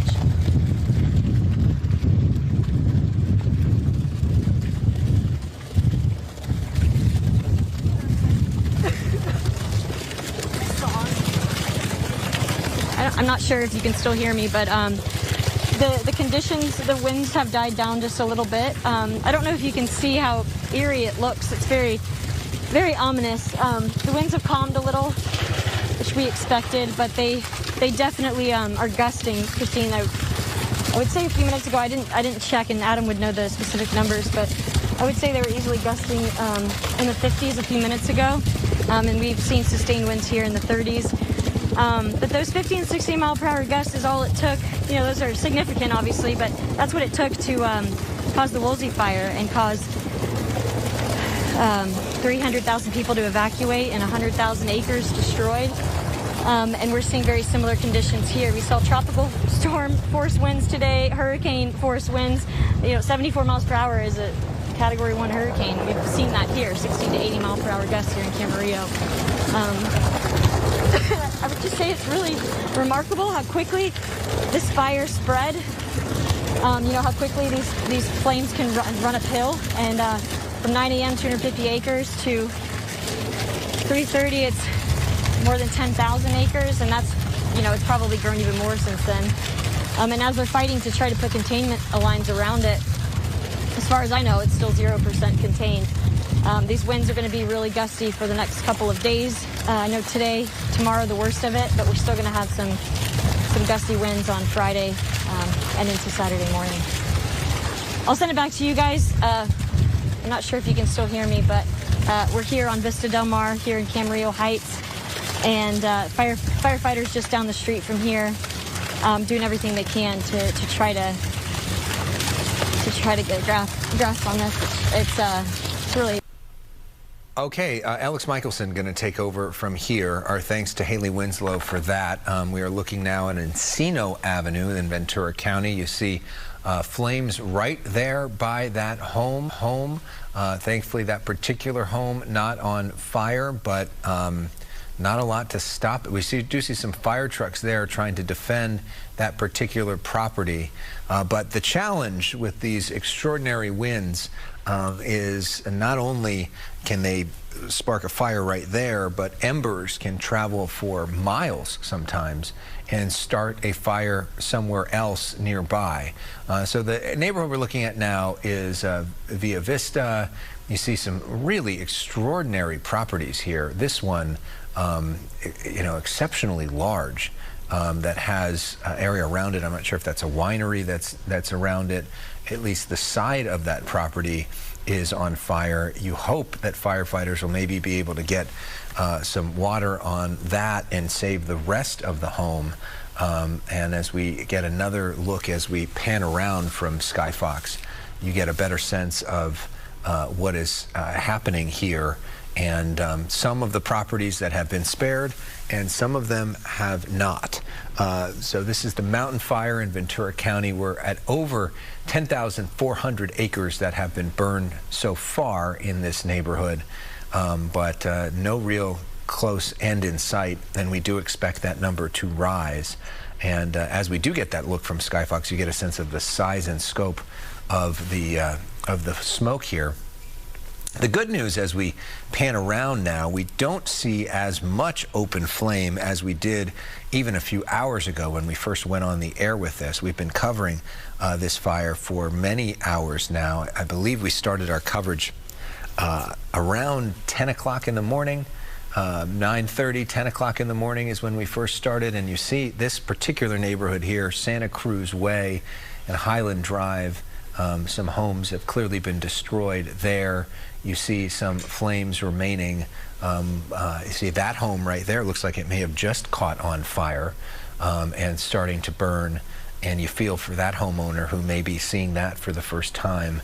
And not a lot of firefighters in that area right now to do much about it. The firefighters spread pretty thin at this point as this mountain fire continues to burn around Ventura County. And as we look at other parts of this neighborhood there on Santa Cruz Way, it looks like probably at least 2 or 3 properties there are left with rubble. And then you see those homes at the bottom of your screen that seem to be okay. And it is often a lucky break on why certain homes burn and others do not. But as we look closer here, you can see some of those palm trees there, and you see how intensely they are moving, which gives you a good sense of the wind. We've seen wind gusts of 50 mile an hour plus in this neighborhood, which has really been fueling a lot of the fire. Let's show you some video of what we're talking about here. This is some video from earlier on the right side of your screen of one of these homes just fully engulfed. I think this is the location where Haley Winslow has been reporting, and you see the dramatic flames with the wind. And as we've talked about so often with fires, they often create their own weather systems. We call them sometimes fire tornadoes. And when you see 50 mile an hour winds combined with the flames, combined with the smoke, all of it kind of creates its own weather pattern that can be really scary if you're nearby, and also really hot when you feel those flames, especially if the wind is pointed at you. And as we look at this picture from earlier, you see some of these homes that were fully engulfed as we move around as well, and kind of all over the place. So it's really sad for this community, which is just going to be totally devastated by this fire today. The good news, if there is any good news, despite this crazy wind that we are seeing around Southern California, we have not, at least in the last couple hours, had any reports of any new fires starting. As Adam Kruger joins the conversation once again, our chief meteorologist, we are in weather conditions where it wouldn't be surprising, Adam, if another fire started somewhere else, right?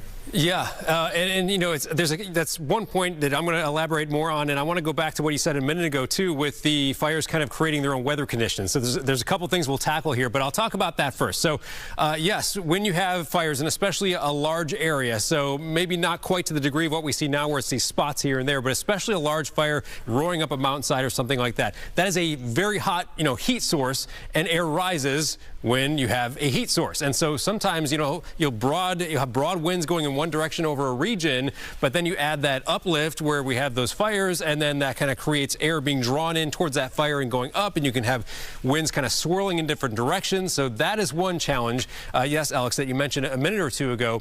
And then the other thing that was kind of interesting to see from Skyfox there is it was panning. I was watching it the last couple of minutes. I mean, you obviously had an area where there were a higher concentration of homes burning right now, unfortunately, but then you go, 5-10 houses over, and there's a spot here and a spot there. You go a few more houses down, there's a couple of spots here and there.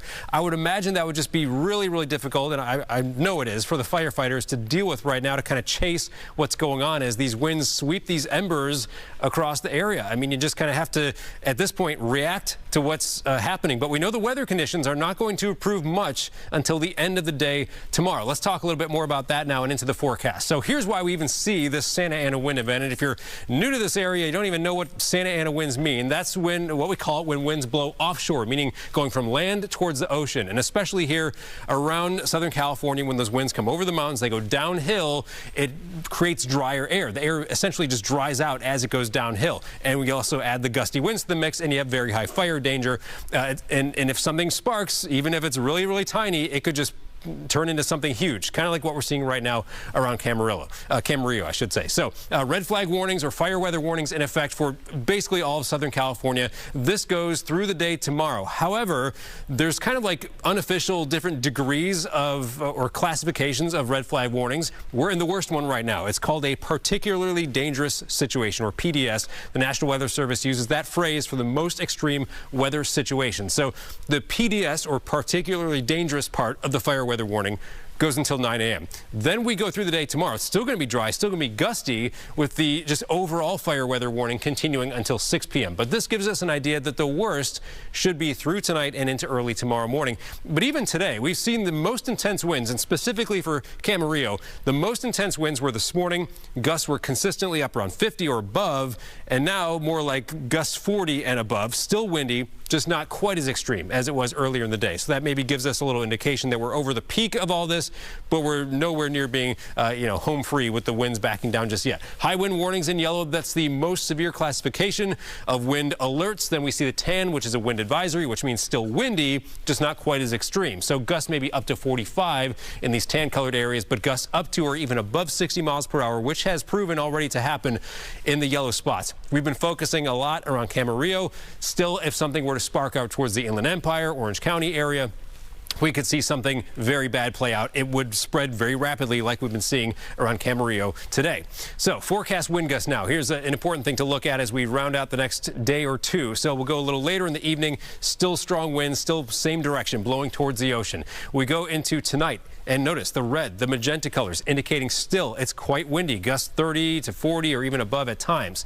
Continuing into tomorrow morning, a little improvement, not much, but a little bit. Here we go into noon tomorrow. It's still windy, but not as extreme. And then again, late day tomorrow is when we really expect to see things backing off, the winds letting off the gas a little bit here. This is 6 p.m. tomorrow. And the last part I'm going to show you right here is we take you into Friday. And this is why these warnings pretty much expire at the end of Thursday, because Friday, not only are the winds lighter, but the little bit of wind we will see on Friday will be more so an onshore wind, which means the humidity will be going up, and that should help conditions as well. But really, again, I don't think the weather is going to help us out much at all or improve much until we get into the end of the day tomorrow. Back to you. Adam, thank you so much. Christine Devine rejoining our coverage right now. Alex, it is hard to believe we came off election coverage last night. Yep. We heard about the winds. Adam talked about the winds. He talked about Wednesday being the rough day. To have this scenario, 10,000 acres burned already just today in this mountain fire in Ventura County. We look at the beautiful rural farmland there that Camarillo is so known for. That beautiful picture you see when you're coming down the hill into Camarillo. I know you and I both have been to the Camarillo outlets. I refer to that because not everybody knows where Camarillo is, but a lot of people know of the outlets. This is just north of the outlets there in Camarillo, where you have people living their lives. And so many homes lost today. And some really nice properties, too. I mean, some big multi-million-dollar homes that we've been looking at. Camarillo, if you know the area, also has a lot of farms located there. It's also beautiful. Near Oxnard, it's a little bit more temperate than other parts of Southern California, which makes it really ideal for growing fruits and other things there. It is very important for feeding California and feeding other parts of the country as well. It is a safe community, nice community, and unfortunately the community that's going to be devastated from this fire tonight. You know, I just think of the hills that you see right there that are so beautiful for us all to enjoy. We have a piece filed by reporter Susan Hirasuna. We're going to take a look at that. She's been on the ground for us all day. So as you see there, this is evidence of how the embers can fly and catch anything that is flammable on fire. This house right here, we've already been told it's about to go up. We were warned to get out of here. But more importantly, firefighters took a look at it, said it was pretty much going to go up, and they didn't even stop to try to put some water on it. At this point, we're really just trying to find areas where we're able to insert individual fire engines that have kind of come in off duty and backfilled. So we're working this general area, just trying to identify which areas are going to be most immediately impacted, and we're trying to get to work where we can. So there's a lot of individual fire engines up and down Avocado that are being put to work, all for the same mission, but we're just trying to find areas with which we can work in. This seems like evidence of flying embers that wound up somewhere where it could catch fire. I mean, the reality is with winds like this, we're really just we're just trying to chase this thing and get ahead of it as best we can. But there's no way to predict exactly where the embers are going to land or take off. So we're just trying to insert ourselves wherever we do see immediate structured threats and try to help with that. That's Susan Hirasuna reporting there. We are setting up right now for a press conference, which is supposed to get started around 4 o'clock from fire officials. When that happens, we will bring it to you live. Some news from Governor Newsom. The governor's office just announcing that the governor has already secured a fire management assistant grant from the Federal Emergency Management Agency, FEMA, to help give more resources available and get the federal government to basically pay for some of this.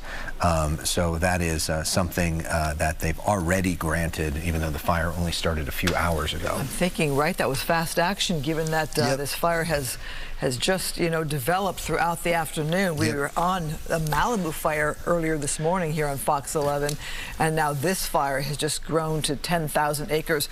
Our Stu Mandel earlier had been showing us from the air a true map of this area, where he was able to pan from Skyfox and really show the vast area that's been covered here.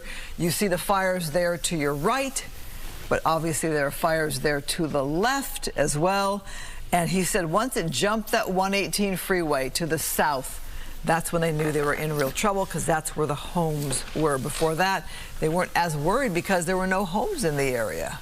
Right, and we have seen many of the homes burned. Stu estimating at least 20 homes from his vantage point have been burned, although that number has not officially been confirmed. Fire officials say they are just not at a point now to be counting. They're more focused on the imminent danger of trying to get these fires out and to try to save people's lives, get people out. And we've seen throughout the day today some really tense efforts to try to evacuate people and save their lives, especially a group we saw earlier of some senior citizens who clearly needed some extra help to get out of where they were, and thankfully fire crews were able to help them and get them out. And we have that video. Hopefully we can get that at some point as well. Yeah, that was a frightening scene where you think of these seniors who were in a home needing the assistance of firefighters who were really rushing to get them out of harm's way. Yeah, so this gives you a sense. So this is some video from earlier today. Not quite sure exactly what this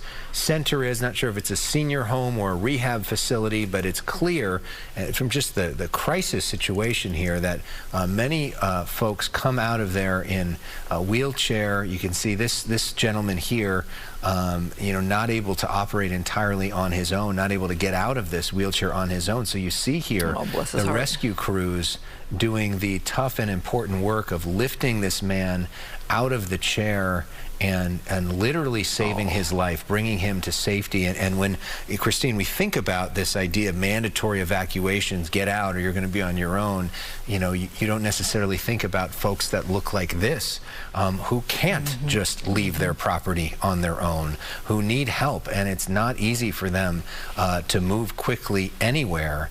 And all these folks, how devastating it is for them to have to leave a property that could burn. But seeing that gives you a sense that we're not just looking at smoke and addresses. We're talking about a situation here that affects real people's lives in a real dramatic way. And we've seen probably 24 homes already burn, and you think about all the people's memories and everything that somebody has in their home. And we also know that there have been injuries, fire crews saying that they believe that it's civilians so far that have been injured, not fire personnel. We just know that there have been injuries. We don't have an extent of the injuries, don't know how serious those potential injuries are. We hope they're relatively minor. But given the intensity of those flames, you know, it is not impossible to imagine somebody getting seriously hurt while trying to flee those flames, especially if they stayed too late and were not able to get out in time. Well, we've seen some really intense scenarios with the reporters there on the ground and just outrageous flames there as it engulfed these homes. We are standing by for a news conference scheduled now for 4:02 p.m. for an update here on the mountain fire.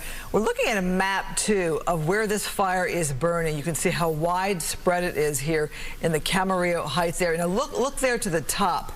The fire was in an area that was not of the greatest concern because there were no homes or lives there threatened at the time. When it jumped the freeway, that's when the real concern happened there. And you have those homes that are destroyed, homes that are threatened, lives at stake there. And it's just an area that is to the west of Los Angeles, to the north, to the west of Los Angeles. And it is part of our farmland, as Alex was talking about, that area where, you know, you get those delicious strawberries and other vegetables. Just a really beautiful hilly area, too, as you drop down into that area of Camarillo in Ventura County. Alex, when we hear about there being a wind condition, Santa Ana winds, we never know where there's going to be a problem. We've covered fires all over our region, and the fire hit today in Camarillo. And we've seen over the years that the tradition on the Santa Ana winds is that they often blow the hardest in late October, early November. That is when we have seen the biggest fires in Southern California because those Santa Ana winds are relentless. And we have seen that year after year. We have not seen that much in the last few years, though, because we've had these huge rain years. You know, after all these years of drought, we've had all these rain years, and we thought, okay, there'd be a huge fire, there'd be all this growth, and it just really didn't happen in the last few years. And we also didn't have the drought that we were experiencing for several years as well. We've been really lucky for years in a row, but this, I think, is probably the most destructive fire that we've had since 2018 in the Woolsey fire. We'll see if I'm correct on that, but pretty sure of that. And the scary part with all this, Christine, like the Woolsey fire, which also happened a couple days after an election, you know, the fire weather is such that there could be more tonight, tomorrow, these conditions persist. Yeah, I want to let people know that as we await this news conference at 4:02 p.m., any minute now, if you go to foxla.com, we've got a full list of information you might need if you are in this area or if you have a loved one or a friend or need information. It breaks down a lot of things for you. There's a fire information hotline. Talks about school closures. I can tell you about that right now. For Thursday and Friday already, the Mesa Union School District and the Santa Paula Unified School District, they have canceled classes. They will be closed both tomorrow and Friday, probably giving them some time to get through the weekend and assess what's happening to their students and their families and their homes in that neighborhood. And this video on the right is some video from earlier, watching some of these homes burn right in front of our eyes, and what a sad, sad sight for especially the people that live in that particular home. We have seen our reporters on the ground, Haley Winslow, Susan Hirasuna, have to wear all of their protective gear. Both of them describing that of the many years that they have been reporting in Southern California, that this was some of the most intense weather conditions that they'd ever experienced, which is part of the reason why this fire did so much damage so quickly. But as we do look at the pictures from Skyfox now, the live picture, you do get a sense that things are in a better position than they were, and that things are not nearly as bad as they were. More on that, let's go to Susan Hirasuna as we approach the top of this 4 o'clock hour, and we are about to preempt TMZ Live. Susan is where that press conference, we see Congresswoman Julia Brownley just walking behind her, some of the officials getting ready for this. Susan, take it away. Yes, we're about to start. We're scheduled to start at 4:02, and you see, as you already mentioned, that a number of people are here to speak. I have a list of those that are going to speak, including the Public Information Officer, and then we have Operations Director Trevor Johnson, and it goes on. So there are multiple people that will speak to the status of this wildfire, how many structures have been affected by this fire, the weather conditions, and what they foresee is going to happen. I have to keep one ear out to find out if they're going to actually go a little before that scheduled 4:02, but no, I think they're still saying that they will do that. Yes, Alex, you were talking earlier about the weather conditions and the fire conditions, and how for the first time in my entire career I wore as much protective gear as I had available to me, the end result right now is that I can barely run a comb through my hair. So would you like us to continue to just speak to what's happening here?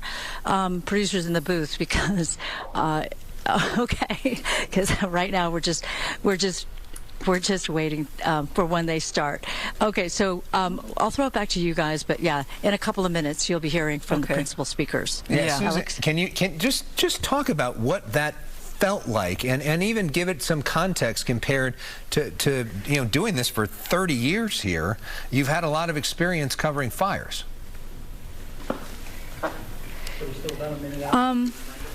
I have, I would say, perhaps not even as many fires as other people have, because of my, okay, it looks as if they're moving on now, so we'll get to this news conference as they get ready to bring up the first speaker. Right now it's just a little logistical. Okay, here we go. Less than a minute. All right, so they gave the notice that less than a minute to have all the media be alerted to when they're going to have this news conference. We have not had a news conference yet on this Ventura County mountain fire. So the estimates, the numbers have been information that's been either fed to us or from our reporters on the scene, or even guessing. I show 402. My name is Andy Van Skyver. I'm the Public Information Officer for the Ventura County Fire Department, here with an operational briefing with regards to the mountain fire. First off, I want to give out an acreage number of 10,431 acres that was measured by Sensory Aircraft at about 3 o'clock this afternoon. The containment number at this point in time is at 0%. We are aware that a number of structures have been damaged or destroyed in this fire thus far. At this point, we do not have that accurate number, and we have not put our damage inspection teams into the field due to the unsafe conditions. We expect to have an accurate count or a beginning of a count tomorrow for the number of damaged and destroyed structures. We're going to go through an operational briefing from our ops chief. We'll then talk about weather and fire behavior. We're going to you'll get a chance to listen to our leadership, and then we'll open up from questions and answers. With that, let's hear from operations. Good afternoon, everybody. My name is Trevor Johnson, captain with the Ventura County Fire Department, current operations section chief here on the Mountain Fire. Ventura County Fire Department resources and other partners in the operational area were called out to a brush fire north of Highway 118 in between the communities of Somas and Moorpark this morning. Upon initial arrival of the incident, fire was well established and impacted by the Santa Ana wind event that we're currently undergoing in Southern California. Upon arrival, the fire is burning in various fuel types, including agricultural and various brush and grasses that we have in our county. Resources that arrived on scene initially were faced with a tough firefight. Crews immediately went into structure protection, property conservation, any type of suppression, and immediate life safety. Firefighters were right off the bat engaged in pulling people out of their houses and saving lives. Throughout the day, the fire has continued to be impacted by those ripe fuels and the wind continuing to the southwest, affecting, the communities of Somas. Unfortunately, the fire did hop to the south side of 118, becoming established in a fuel bed there north of the city of Camarillo. Fire has impacted that whole area north of Camarillo proper there in the Camarillo Heights area.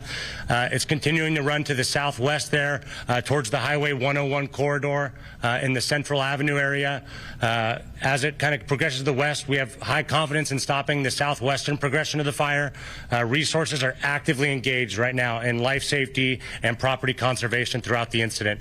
Working north, the Wells area, Santa Clara and the 118 corridor, fire continues to move west there. We've fought fire in that ground before. The right people are in place, and our firefighters are doing nothing short of heroic out there right now across the incident. We do have fire now established north of South Mountain, well visible, and down into the Santa Clara River bottom, which runs south of the community of Santa Paula. Firefighters are in there actively engaged, crews, dozers, engines. We've called every available resource to the incident. We're working with our partners to bring quick resolve to this incident, but this is a tough firefight by no means.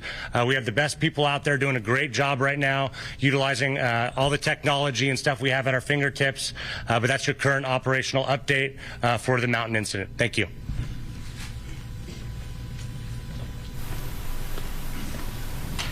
Good afternoon, Jeff Shea, Ventura County Fire Department Division Chief and the current incident commander for the Mountain incident.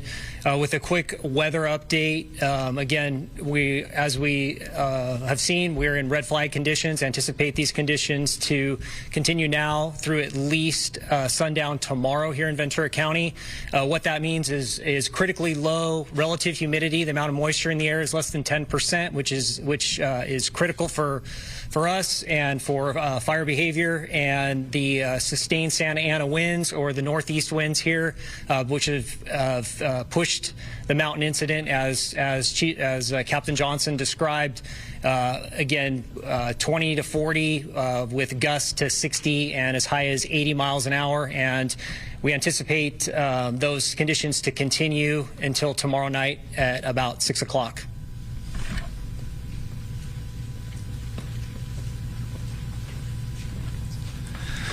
Good afternoon, Sheriff Jim Freihoff. We are in unified command with our Ventura County Fire partners. I'm very fortunate to have such a positive relationship with our fire department here in Ventura County. My thoughts and prayers are with the families that are affected by this fire. I'm thankful to be supported by our elected officials here today as well. If you are wondering what our evacuations are, road closures, please visit vcemergency.com. And if you're wanting to get updates sent to you, please sign up on VC Alert.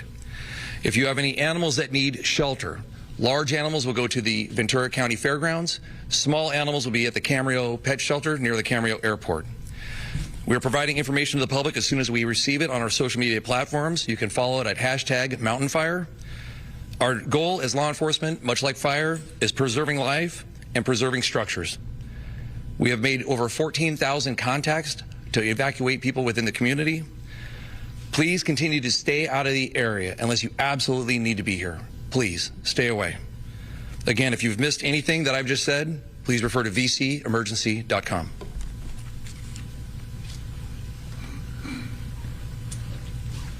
Good afternoon, everybody. Dustin Gardner, Fire Chief, Ventura County Fire Department. I'm going to wrap this up. Keep it simple.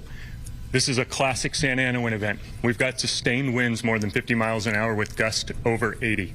Every firefighter in the region, all of our partners from Los Angeles City, Los Angeles County, Orange County, Kern County, Santa Barbara County, our partners at CAL FIRE, our partners in the sheriff, every law enforcement agency available, every helicopter, every fixed-wing aircraft, everything we've been able to get a hold of is here fighting this fire.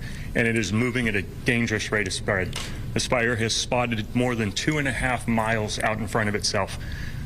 Bushes are burning, grass is burning, hedgerows are burning, agricultural fields are burning, and structures are burning. This fire is moving dangerously fast. If you're from the region and you know Southern California weather, you know how dangerous these fires are. When you get an evac order from the sheriff, leave. These aren't one of those fires where you can wait and predict and maybe stay home.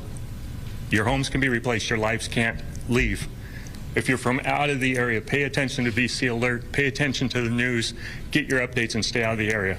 Our firefighters and law enforcement agencies are doing everything they can to protect lives, so we need your help in staying out of the way. Thank you very much, and I believe we're going to move to Andy to take questions. So with that, thank you, Chief. Captain Trevor Johnson will answer your questions that you may have with regards to operations. Captain. Captain, besides the wind, what can start a fire like this?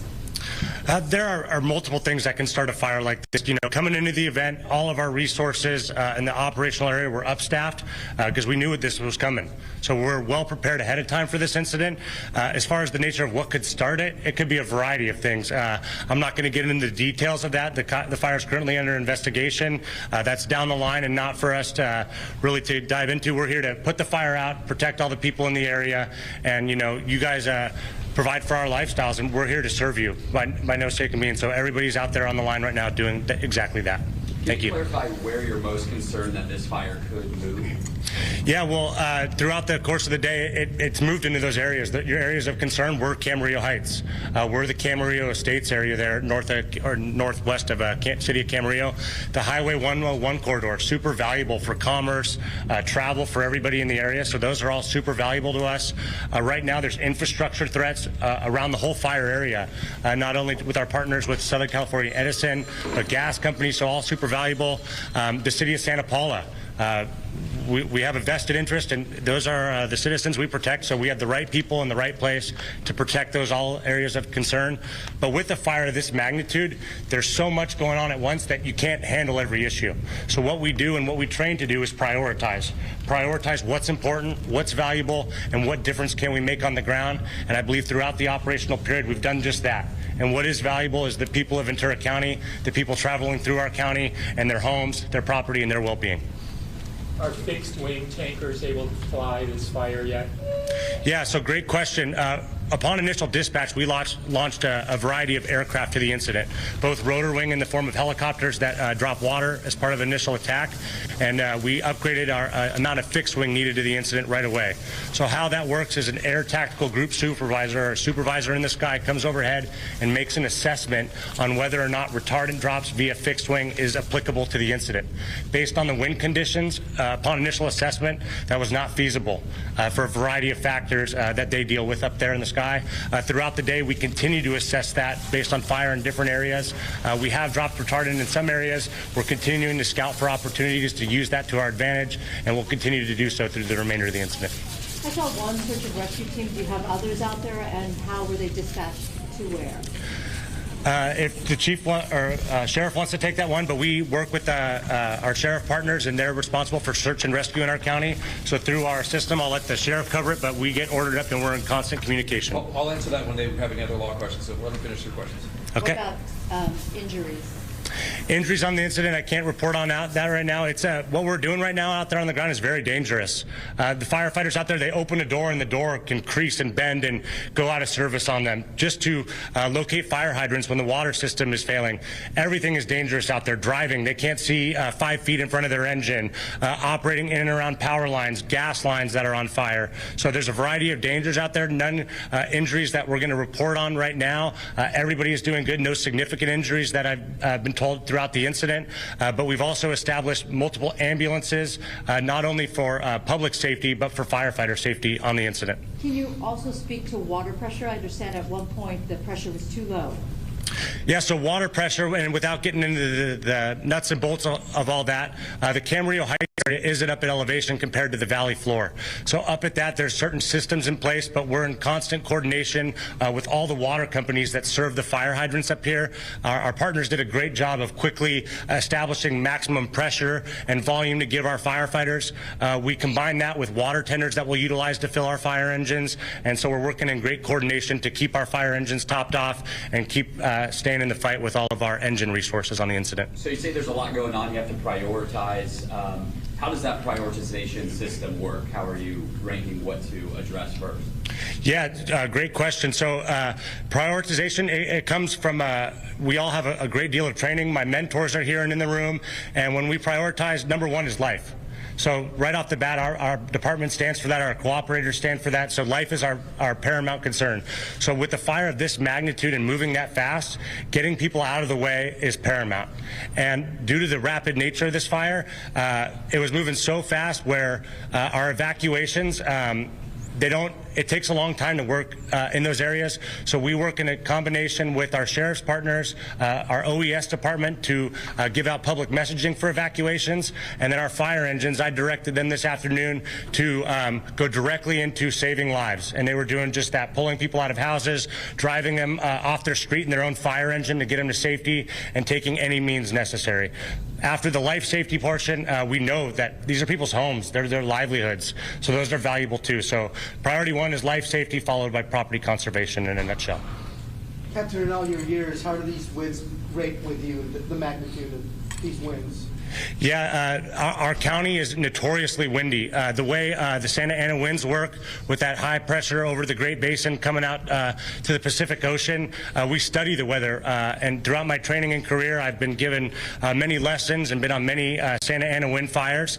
These rate is up there as high as they get. We're looking at the pressure gradient as it's measured by the National Weather Service as part of our calculations and our forecasting and our fire behavior assessment. But these are up there, and we're aware, and it changes our tactics a little bit, but we're well aware of it and prepared to do our jobs. Can you describe the range where these embers went and started these spot fires? Because we would see areas where there was active flame, and then you go, 2 doors down and there's nothing.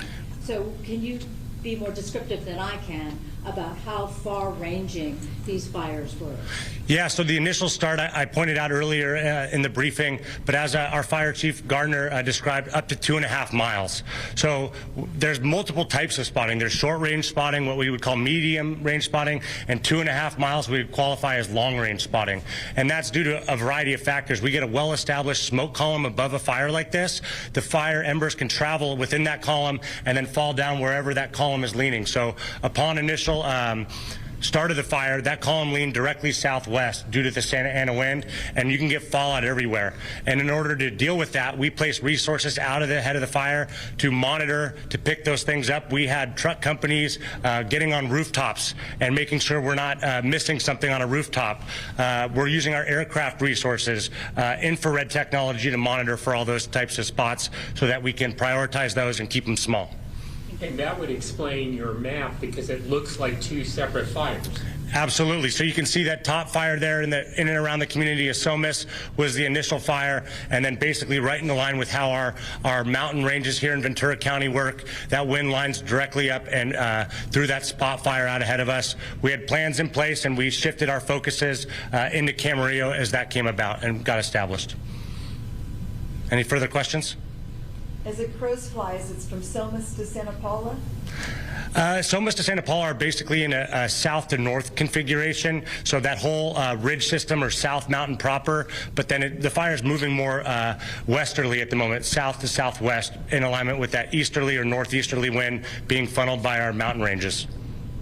In some of the early radio traffic, it sounded like people that were trapped in their homes as fire was approaching.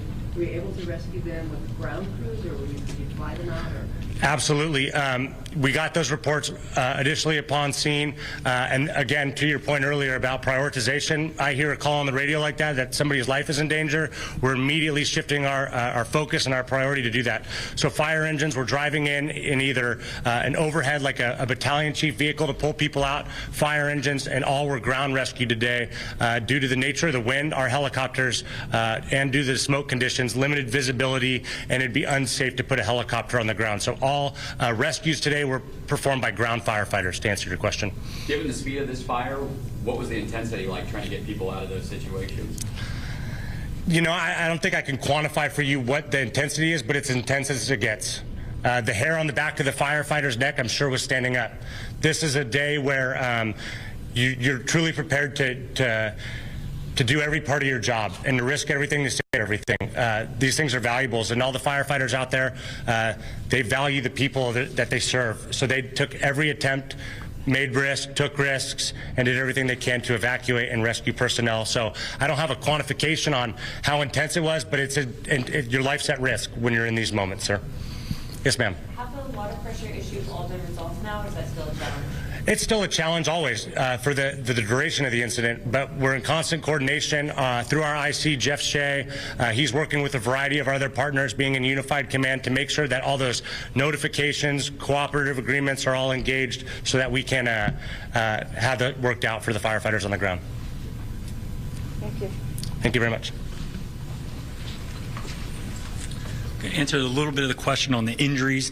We did a report that 2 civilians had possible smoke inhalation issues and were transported to the hospital. We don't have any other additional information if they were treated and released or kept.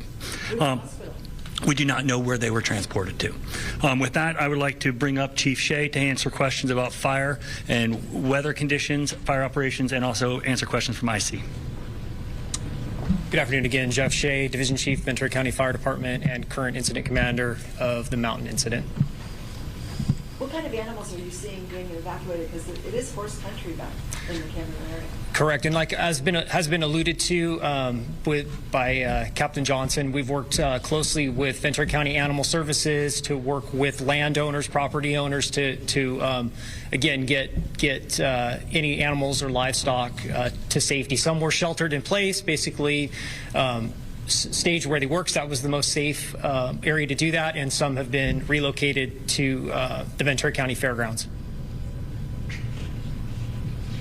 Is there an active power safety shutoff from Edison at the moment now for the area? There currently is, yeah, and that's Southern California Edison. They're managing that, but I can't speak to the specifics of what areas of the fire perimeter are impacted by that. But there have been notices sent out that Southern California Edison was utilizing their public safety power shutdown program. Can you speak to evacuation warnings and orders? Yeah, so currently we're working with law enforcement, specifically the Ventura County Sheriff's Department, Sheriff Freihoff and his staff, and the Ventura County Office of Emergency Services.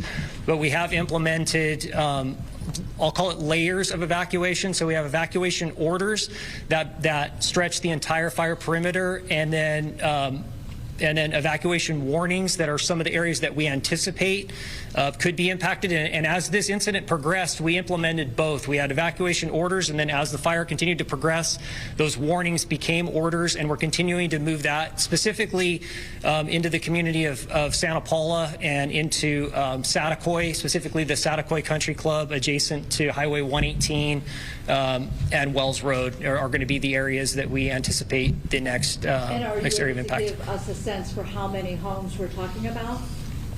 As far as total evacuees, yeah. At this point, I would defer that to law enforcement for a specific number, but I would guess in the thousands. Okay, thank you. In terms of the scope of this incident, how many years or months has it been since we've had a fire this big?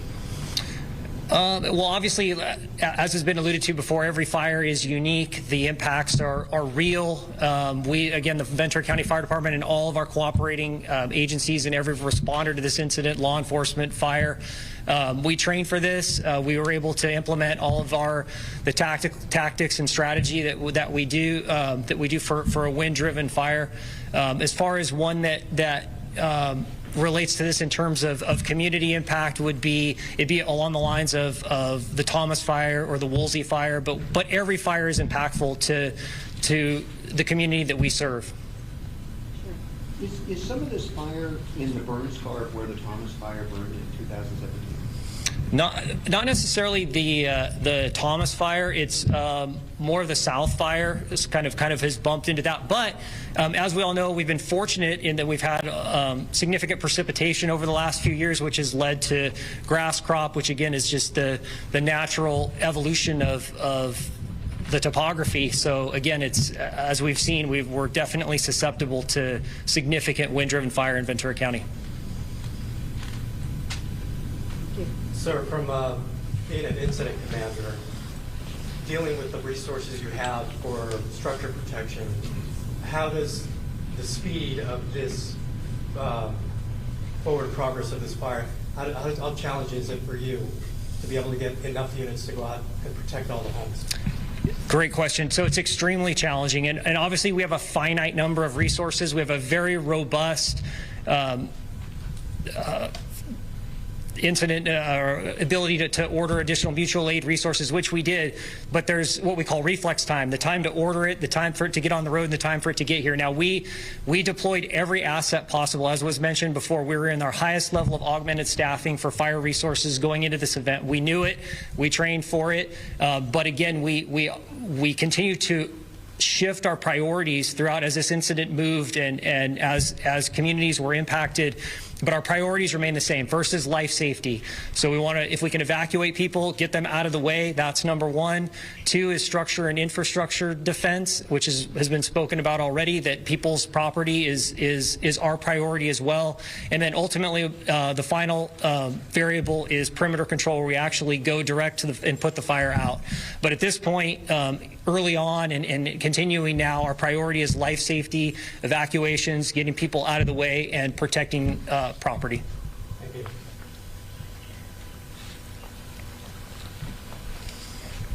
Thank you. Thank you, sir. Thank you, Chief. Just did want to comment a little bit on the question that you asked. I know our Chief will probably also talk a little bit about the importance of mutual aid. Though it may have been some time since we've seen a fire like this in Ventura County, it's probably only weeks that many of the leadership here has been out of county assisting other agencies in suppressing wind-driven fire. So I want to make that point. Sheriff, would you like to talk about evacuations and stuff? Thank you. Thank you. We'll start with, yes, evacuations. As soon as this call went out and we saw how large the fire was and the information we were receiving from our fire partners, we dispatched all available units in the area to help with evacuations. We also called out all of our detectives, our special enforcement detail, our tactical response teams to do evacuations, which is not only through door-to-door knocking, but driving down the street with lights and siren on, hidden with the bullhorn, letting people know to evacuate, depending on the proximity of the fire. Our volunteers are a force multiplier for us. So the question about search and rescue, we have about 25 search and rescue members here who are volunteer. They are not paid. They are trained to help. They help with evacuations. They help with road closures. They help with traffic control. And we are blessed to have them because, as was mentioned, even with mutual aid, the timing of getting these resources from out of the area is incredibly challenging. To be able to have these resources here within our community who volunteer to help is unbelievable. So we are blessed to have our volunteers, and so very thankful for our search and rescue teams. As far as the notifications, obviously we did notifications through VC Alert. We identify areas where we know that an evacuation warning is going to be made, or then a mandatory evacuation. Like I said, the full gamut of those. And we have a script prepared to be able to hit that area. We have a highlighted area that our Office of Emergency Services does a fantastic job of preparing for. We also sent out 2 wireless emergency alerts to people's cell phones directly, indicating the issue to evacuate because of the high-driven wind fire. I think I answered everybody's question that came up. All right. Any other law enforcement questions? Was there very much? Was that again? The number of evacuees. So we don't have an exact total. I know that we had made over 14,000 contacts through VC Alert to notify people to evacuate. Was there very much warning time, or did you just suggest people get out? We were just telling people to get out. When that fire spotted across the 19 freeway, it took hold pretty quick once it hit the Camarillo Heights area. And so we were getting in there as fast as we could. We diverted a lot of our resources. Because fortunately and unfortunately, the Balcom Canyon fire is actually an area that has a large burn scar from previous fires, both Maria in 2019 and then last year was the South Fire. So that area has not had the tremendous amount of growth. Where the Camarillo Heights area is, we have not had a fire in there in I don't know how long. And so there was a lot of growth in there that caused it, and plus the amount of residents is much more dense in the Camarillo Heights area. So much like was discussed many times, life safety. There were many lives in danger at that time in Camarillo Heights, and we diverted a lot of resources there to do evacuations. Perhaps this is a fire question, but can you explain the topography in the Camarillo Heights area? It seemed as if every home that we went to was backed up against like a small canyon or a gully or something, and does that add to the challenges? I'll let my partner, Chief Shea, answer that question. So if I understand your question correctly, so there are three critical variables with firefighting or wildland firefighting. It's fuel, weather, and topography. So obviously all three of them played significant parts in the incident to this point. So to the point you brought up, yeah, topography, obviously some steeper areas, obviously a beautiful area in the Camarillo Heights, the Camarillo Estates area. But yes, with the combination of the wind, as we spoke about earlier, the ember cast, which was and the wind will preheat, pre-treat, in essence make the fuels more susceptible, and then naturally fire is going to want to burn from a lower area to a higher area. So yeah, the fire intensity certainly was made a lot more intense with the topography in that area. But again, we did get resources in there as quickly as we could, got our community members out. We did actually even utilize another strategy, which is what we call shelter in place, where if it's we're weighing the risk versus gain, and if it's not safe to bring those impacted out, we actually did shelter a lot of residents in place in that particular area and throughout the fire perimeter. It might be too soon for this kind of diagnosis. We were on Avocado, so we saw a lot of these homes saved by firefighters, I believe. We had to leave the area, but there's another area where homes burnt to the ground. Do you know what the difference would be in, say, the topography or weather conditions that called for that kind of situation where you lost a house? It's hard to be specific about that, but in general, with the fire moving at that speed and pushed by the winds that we had, I mean, it's very difficult to give a specific answer to that. It's really that combination again of fuel, weather, and topography that magnifies the intensity of a wildland fire. Do you know how many agencies you're working with? I saw Redondo, Santa Barbara County. Yeah, so a good point. So again, the mutual aid system is in my opinion, extremely robust here in Southern California. So we put the order out for resources. Those agencies volunteer to come in and assist us as we do with them. Obviously it's a reciprocal system, but yeah, to say the number, I don't know, and I would love to recognize each one of them individually, and we certainly, on behalf of the Ventura County Fire Department and our Fire Chief Dustin Gardner, express our gratitude for their assistance in our time of need. So you mentioned that you haven't been, or there hasn't been fire here in the county recently until now. So where else have your teams been? What other fires? So for the Ventura County Fire Department, we've been all up and down the state, into Northern California, down in Southern California, again, as part of the mutual aid program. So it's known, it's understood, and we participate robustly, as do these other agencies who now, in our time of need, have reciprocated and have come to help us.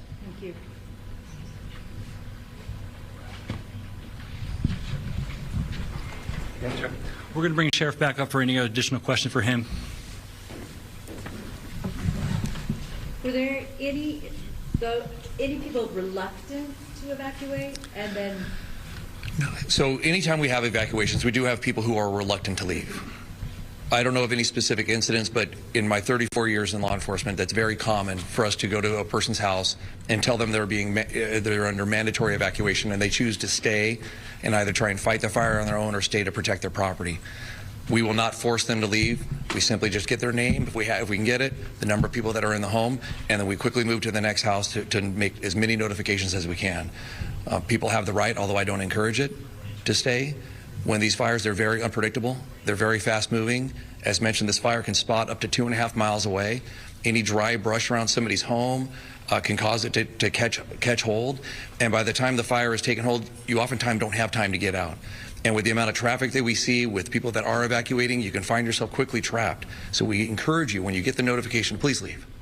And do you give them any kind of chilling advice to make sure that if they stay and they need to be identified? We have said that before, that yes, we want to know how many people are there, because in the event you don't make it out, we didn't know how many people we're looking for. Thank you. Do we know if there was a public safety power shutoff in place at the time in the start? I know that Edison had sent out numerous notices that there was going to be a PSPS event, and that there were several different of their circuits that were notified they were going to be shut off. I don't know at what time and how many have been shut off, but I certainly received numerous notifications indicating that. Do you know if any of the circuits were in the start area of the fire? I don't know that. Where can people go once they're evacuated? Is there a place where they can? So that'll be also on our vcemergency.com. We'll show where the evacuation centers are. There's an immediate collection area right now at Padre Cerro Church on the corner of Las Posas and Earl Joseph. Would you like to introduce the elected officials? Later.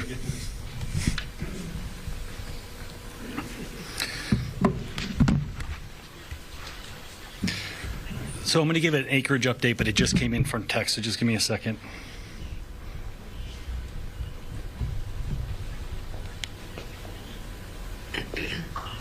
The acreage has been updated by a Century aircraft. It is 10,457.7 acres.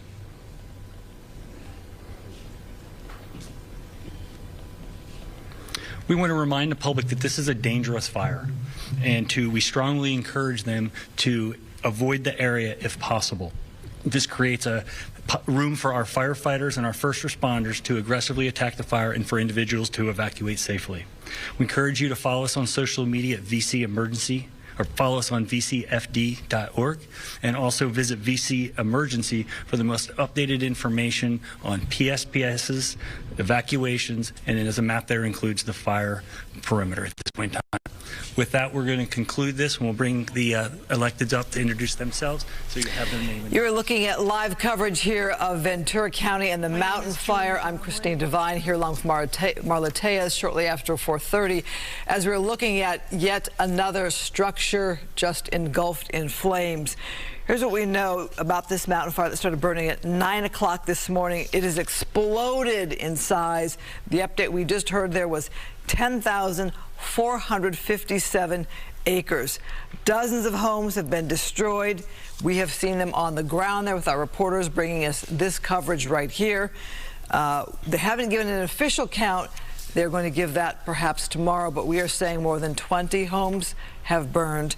Mandatory evacuations are in place, and multiple agencies have joined in to battle the mountain fire. Chilling to hear from the Ventura County official, Trevor Johnson. He was asked, how intense is this fire? And he says this is as intense as it gets, because they're dealing with sustained winds of 50 miles per hour wind gusts. They've seen up to 80 miles per hour. Here is a list of all of the zones of the evacuation orders as of this afternoon, zones 1 through 7. It's a lot of information to take in. The best way to get this, if you have access to the online world, they've been promoting this specific website, VC, for Ventura County, vcemergency.com. You will find all of the evacuation orders right there. There is also evacuation warning zones. Those are important to note as well. Right now, this is burning from Somas to near Santa Paula. That's north to south. They're most concerned about the Camarillo Heights area in particular. We do have more images to show you. I mean, these are beautiful, beautiful homes.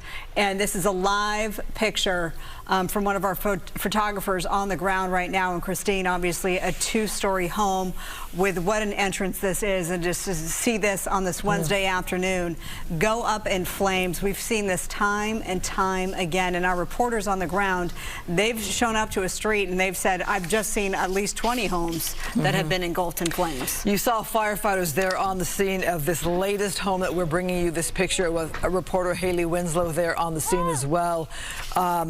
The firefighters saying they can't handle every issue. It's just too overwhelming. This fire took off when it jumped the 118 freeway. The areas of concern, they said, the next area of impact, Santa Paula and Satacoy. Those are the areas they're watching right now at this hour. Again, they talked about those evacuation orders and telling you they can't force you to leave your home, but they can't save you also, perhaps, if it's too late. And so we have our reporter Haley Winslow dialing in there probably to hear us here at the Fox 11 studio to try to do an update for us. But right there you can see a beautiful home, somebody's livelihood right there up in flames. We've been watching this fire since 9 a.m. this morning, Marla, and the numbers just continue to grow with no end in sight for the winds until tomorrow, 6 p.m. You make a great point, because I got the alert. Many of our viewers did too, I'm sure, that it started off as just a 250-acre brush fire, but this is an area that's under the high wind warning. We've been hearing all about that, and the warning from our chief meteorologist, Adam Kruger, up until today. You see Haley Winslow jumping in front of the camera there. Haley, I hope you can hear me. What is sight behind you? Hey, Marla. Yeah, we have 2 houses right across the street from each other that are completely engulfed, and every about 10 seconds you hear a loud boom. This is a beautiful mansion here on Marine View Drive, just off of Vista Del Mar Avenue, where we were a couple hours ago, right before that press conference, where there was about 4 houses that have burnt down or are burning. Avocado, a couple miles away from here, where Susan was earlier, about 4 houses there, and about 4 on Garrido. So look at this, the roof just literally came off. Smoke's billowing up. It's so sad to see. You can see the left side of the house tumbling to the ground right now. Haley, and then if you go to the other side of the street, literally across the completely engulfed. Haley, you've been out there all afternoon. How many different streets have you been on bringing us reports? Say that one more time, Christine. How many different streets have you been on to bring us these scenes of fires burning? We've been on about 6 streets. We've reported on about 3 or 4 streets, but then we drove around a little bit, and I would say we saw about 3 or 4, burning as we were passing them. We saw a couple telephone poles on fire. But yeah, this is probably our 4th street. Susan was on Avocado. We started out on Garrido, and then we were on Vista Del Mar Avenue. Now we're on Marine View. Look at this. I mean, this brick home here on Marine View. Oh, gosh. A total loss. Is that a car in the garage? I can't imagine how many memories are. Yeah, what's left of it. Yeah. A 3-car garage. Well, at the news conference, we heard them call this a classic Santa Ana wind event. Haley, you've covered more than one fire here in Southern California as a reporter. What's your take as you look at all this? I was to say, I came back into the news business right at Woolsey. Actually, that was what made me want to get back in after taking a little bit of a break.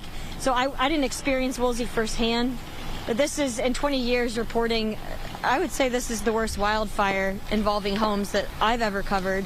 But I wasn't part of the Woolsey, but it's just awful. I mean, these are really, really nice homes.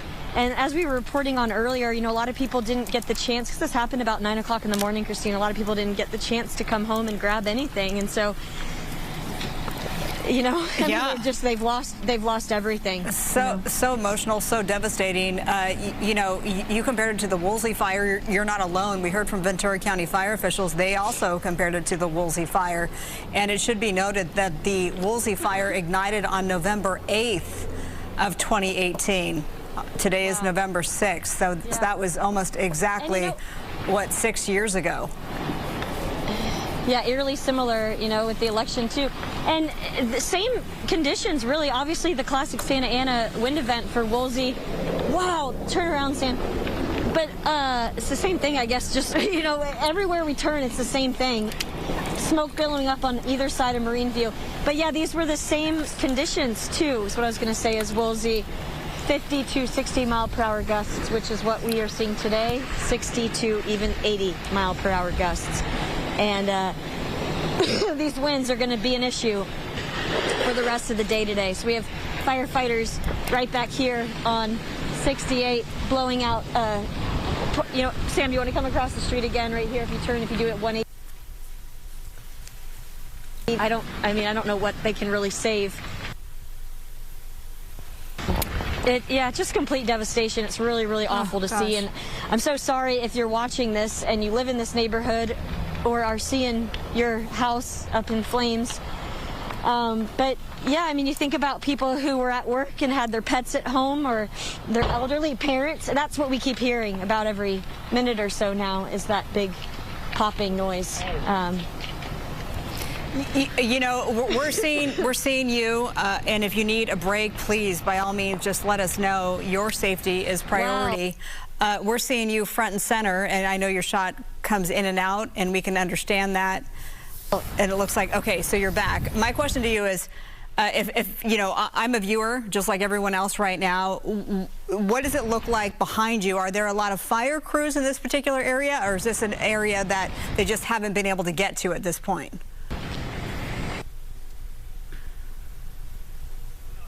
Okay, yeah, it's a little spotty. I know our viewers can certainly understand. So we're up and over with Skyfox. You're seeing the smoke. Okay, so we're getting a sense of, yes, there are those resources on the ground, but as we heard from Ventura County Fire, they just can't be everywhere all at once. And this is absolutely all hands on deck. We've seen Santa Barbara County. We've seen folks from Redondo Beach. We're hearing from Northern California. They're sending strike teams down. We also have CAL FIRE on the scene. Meteorologist, Chief Meteorologist Adam Kruger, he's standing by with a look at the forecast, and it's ever so important right now. It is, and I know this is hard to watch. The winds are not going to improve much until late day tomorrow. So we've got this strong Santa Ana wind event that's going to continue for about another 24 hours. For anyone that's just recently joining, maybe you're getting home at the end of your workday or something like that. I mean, you know, Haley's not just reporting from a spot where there's fire right around her. I mean, this is all over the place in that general Camarillo Heights area and even north of there. As we heard about in the press conference, these fires in the most extreme cases have been spotting up to 2.5 miles ahead of where the heart of the fire is. And you saw with Haley reporting embers just kind of whizzing past her. It's very chaotic out there, as you saw from our live shot. And also in the press conference we had with the fire officials, they mentioned this exact weather pattern. The guy even said high pressure over the Great Basin, which is what we see right now, low pressure east, the winds getting squeezed in between those. And like they said, and like we've been telling you, this is a classic Santa Ana wind event. And if you were to rank these on like a, you know, whatever, 1 to 4 scale, this is up there. Like this is a 4. The National Weather Service actually for red flag warnings will have a classification of minor, moderate, major, and extreme. And they called this one extreme yesterday. And we knew it would be a very intense situation. And we knew if a fire were to start, it would get out of control instantly, which is what we saw and are seeing right now around Camarillo especially. So let's look at the wind forecast. Of course, this is crucial in this type of scenario. So here we are late day today. And notice where these magenta colors are. That's where the strongest winds are. Because of the topography, the good portion of the LA Basin not seeing nearly the intensity of the winds like we see north, but also off to the Inland Empire and south into Orange County. Winds are just as strong there. We just haven't seen a fire spark in that area. So as we take you into tonight, it's still windy. Now the worst of the wind, you know, if this was plotted like a graph, we're over the peak a little bit. That was this morning. That's when winds around Camarillo were 50, 60, even up to 62 mile per hour gusts. Now the gusts are more in the 40s. That's still intense, just not as extreme as earlier. And as we continue through tonight, again, it's really windy, just not as extreme as what we had this morning. Here we go into Thursday morning, still windy. Notice as we go through the day Thursday, the intensity is backing off a little bit. By late day Thursday, winds by this point, and this is when the advisories kind of expire, 6 p.m. tomorrow. Things are looking a whole lot better. And finally, as we just look at Friday here, notice the onshore wind. At that time, the humidity starts coming up, and we'll be out of this red flag warning scenario. Back to you. Homeowners there cannot wait for that moment, that's for sure. Okay, Adam, thanks. So this is our picture from photojournalist Sam Dubin on the ground as we watch this beautiful home just go up in flames. We've seen this picture for the last several minutes now. It's just absolutely devastating. We want to show you, though, we do have a 3D map, if you will, of the evacuation zone. Those areas in red, you see them there. Those are mandatory evacuations. And then off on the distance, the yellow, those are evacuation warnings. That is closer to the Santa Paula area to the north, and then to the south, Camarillo. So this is all happening really north of Camarillo, hence it jumped the 118 this morning, and that's why Camarillo Heights is said to be of biggest concern tonight. So this gives you a better sense. It is still a lot to digest, all of this information, as we move around this 3D mapping system here. Just to give you an idea of how big this thing is. Again, more than 10,400 acres burned as of 4 o'clock this afternoon. No doubt we'll get updated numbers. 0% containment, by the way. All of this information for you is at VCEmergency.com. Of course, you can rely on us here at Fox 11, foxla.com for all the latest information. We do have all of that at your disposal as well. So we have two images, one from Skyfox, the smaller box, the larger box from our photojournalist Sam Dubin on the ground as we watch this home burn. And the reporter with Sam is Haley Winslow. So I was asking you about how many resources are on the ground right there in this particular neighborhood. We have Ventura County Fire here right now, Marla, and the roof literally just caved in. You heard a loud bam, and there went the roof. So we have two mansions right across the street from each other on Marine View Drive, and there are two engines here with about 10 firefighters spraying water right now on the house across the street. We're trying not to move too much because the signal is so spotty here. But yeah, we're on Marine View, which is just off of Vista Del Mar Avenue, where we had about 4 other homes burned down that we were showing you before the press conference.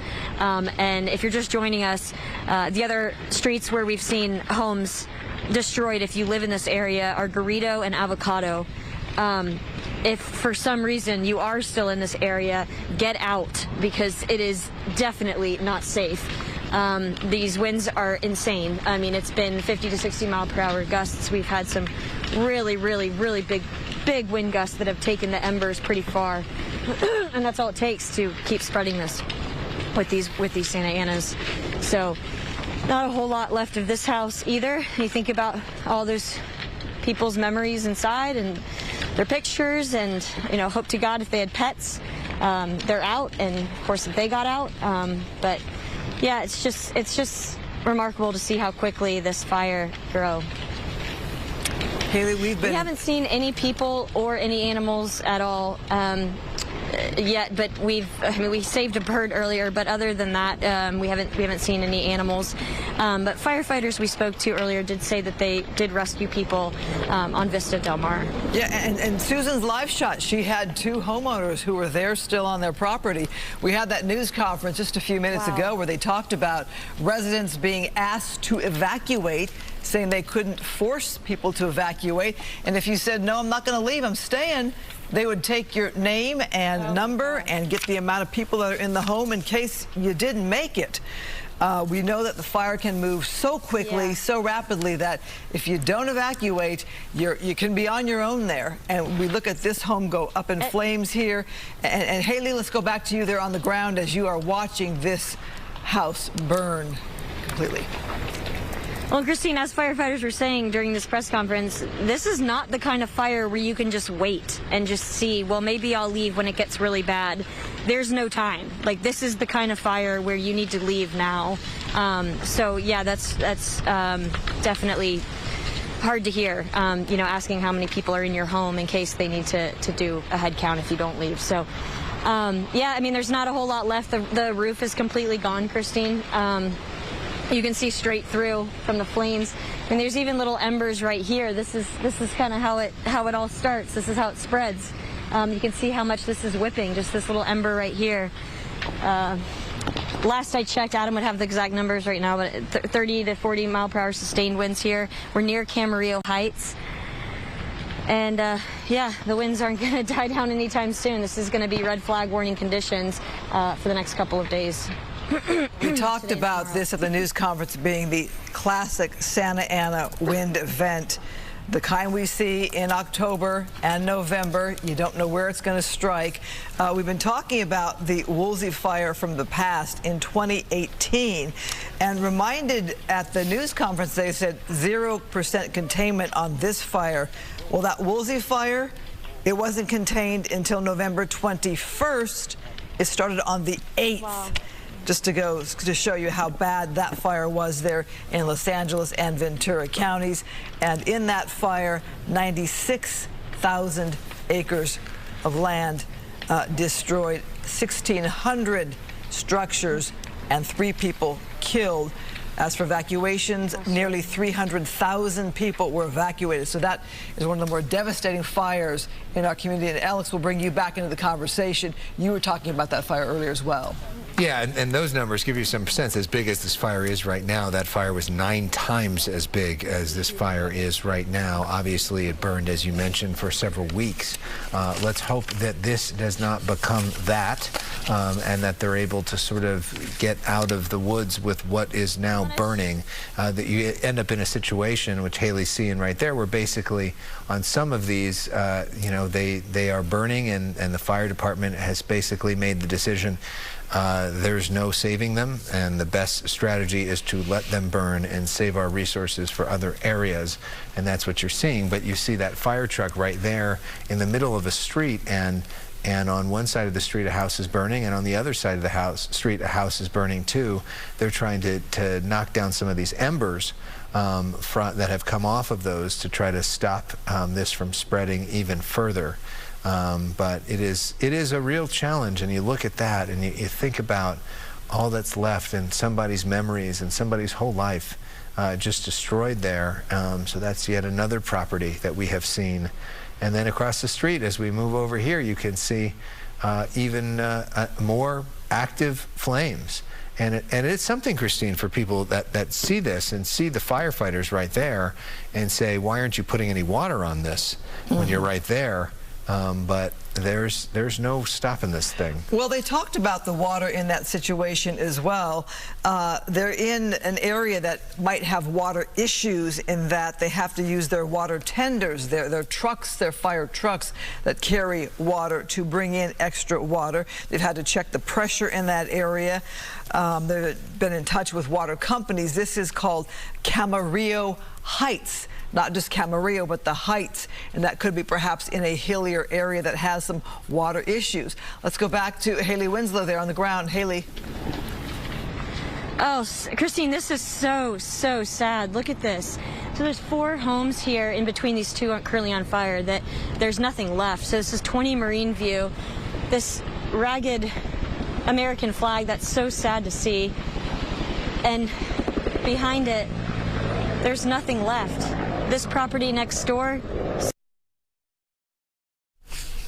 rusted cars, and that's, wow, that's literally it. There's a van, a car, and then a gutted truck, and the house is completely gone here. Across the street, oh my gosh. Sam, come down here if you can. I know the signal's spotty, so we're trying to walk slowly. Look at this. Oh, this is so upsetting. Oh.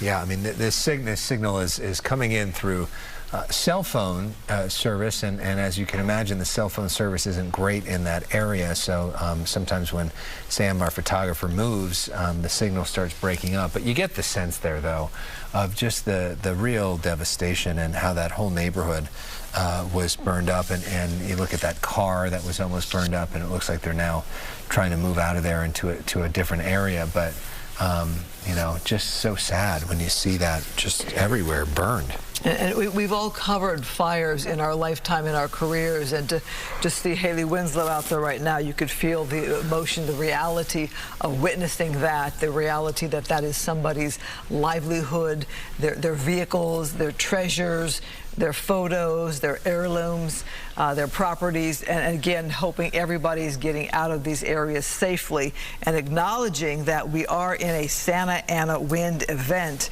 where they're calling this a fire that's moving dangerously fast. Remember, they started just at 9 o'clock this morning, and now we're at over 10,000 acres, and we're looking at these homes that are just destroyed. Firefighters powerless to do too much because they're pretty much overwhelmed as well. And the winds can carry these embers over 2 miles, 2.5 miles, they said. What happens, there's like a fire tunnel, and this tunnel carries those embers, and when the tunnel stops, the embers just drop where they're at. That's how they described it at the news conference there. They said they did up staff. They did prepare. They knew these winds were coming, but still, Alex, when you have winds and Mother Nature take over like this, you're just pretty much outmanned, so to speak. There's only so much you can do, and in some cases, you just have to try to triage and limit the damage, which is what they're doing here by essentially letting these fires burn, but also trying to stop any potential other fires and stop embers from moving. And you see in there, it looks like a garage that's on fire, and then you see those cars going up in flames as well. You know, it looks like a movie scene. It looks like Backdraft. Remember that old movie? And to see all of this happening, it looked like there may have just been a water drop there. It's just so haunting. Devastating. It really is. It is. It is haunting and very depressing to see it and to think about, you know, all the memories and somebody's whole life being inside there. You know, as we look at this, and Alex, as a reporter, you've covered many a fire. I've personally known people who've lost their homes in a fire, and it's one of those situations where it's so unexpected. You may remember a fire in Malibu. There was it was called the Malibu Castle, and it was owned by a friend of mine named Lily. And firefighters were able to pull a few things out. She had a painting of Elvis, or a jacket of Elvis, that they were able to bring out and save. But really, they were able to save so few things.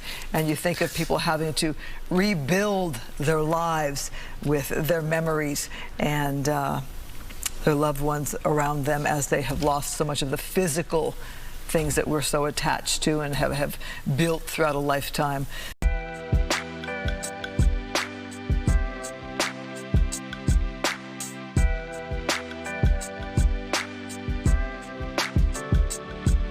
Density of homes here, and them having to rush through with evacuations to get people out of those communities. Yeah, and how quickly that all was moving, and we saw some of that live on the air.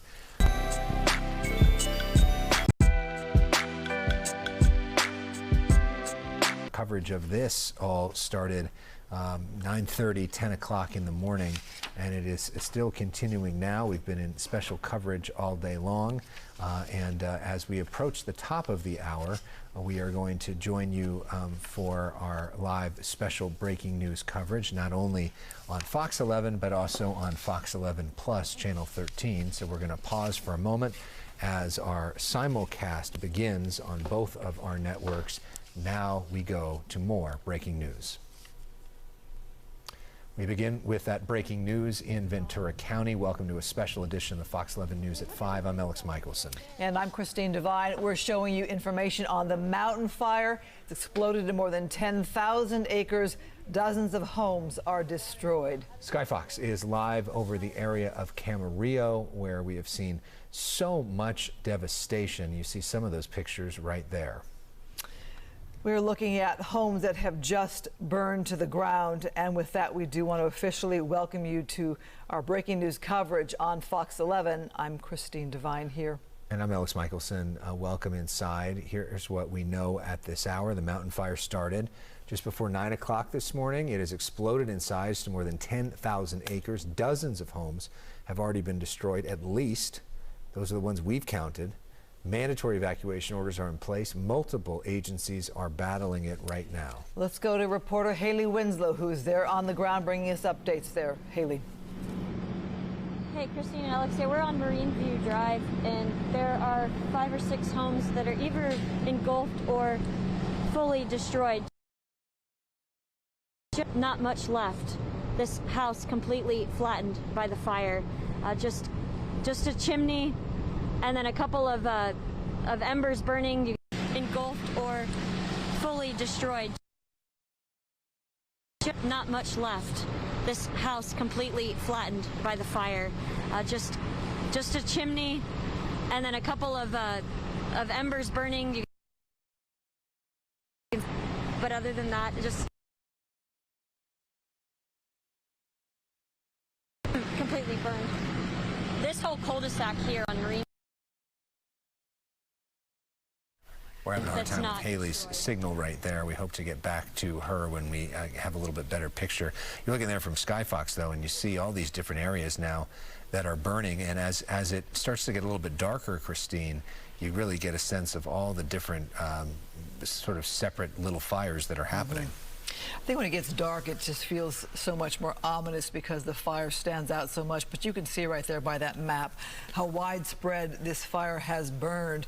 And keeping in mind with those fire tunnels, they say, that can carry the embers more than 2.5 miles, you think every home is at risk. Now, the 118 freeway is an area of concern. They want to keep the fire out of the route there, that the major transportation route there. That's the 118 there. The 101 was below it there.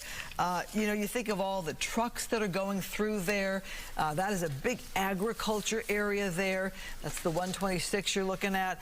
The communities of concern also all over, different regions coming in to help battle this fire. And again, they use the word upstaffed. They use the word prepared.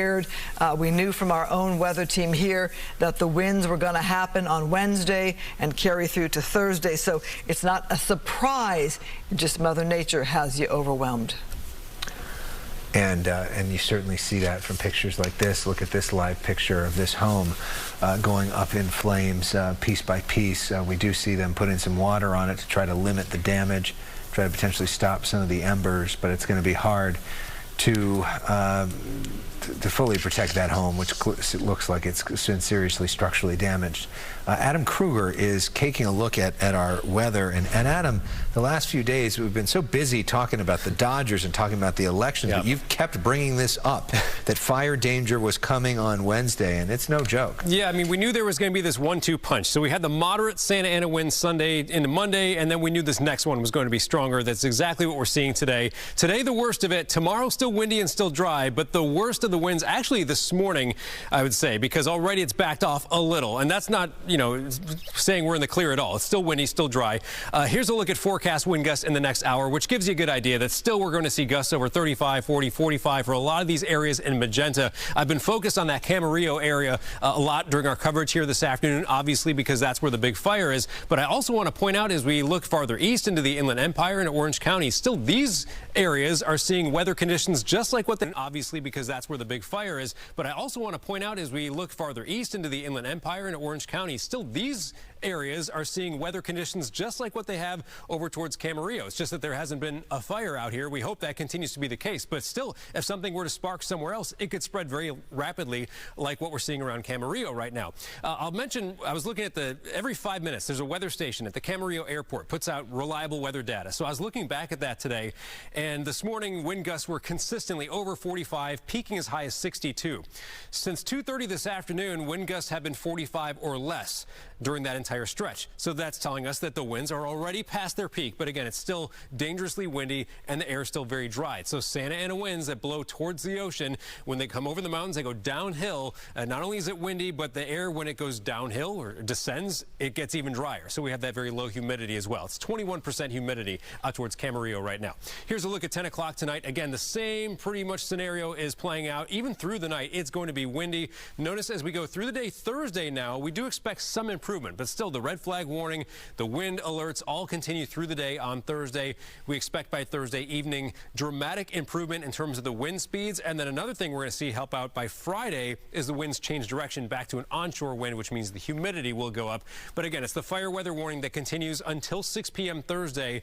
The worst of it, though, the National Weather Service highlighting that from now to 9 a.m. tomorrow, we're in the particularly dangerous situation portion of this red flag warning. So that's the worst of it, but still the threat is with us through the end of the day on Thursday. And we pointed this out earlier. I'll just bring it up once again. We have these widespread wind alerts, wind advisories like a category here, and then high wind warning is up another notch. That's where the most extreme winds are. And like we're seeing in Camarillo right now, it's the same type of winds and weather conditions playing out in some other parts of Southern California. So we need to remain vigilant and be very cautious because, again, if something were to spark really anywhere else in Southern California, we could see something like this playing out. So again, winds gusts 60 plus still possible in these yellow areas, and more so up to 45 in the tan areas. We'll get a little more into our forecast in the 7-day a bit later in this broadcast. All right, we will be on alert through tomorrow. Yep. All right, Adam, thank you so much. We want to show you some scenes from our reporter Haley Winslow, who was on 4 different locations here in the Camarillo Heights area.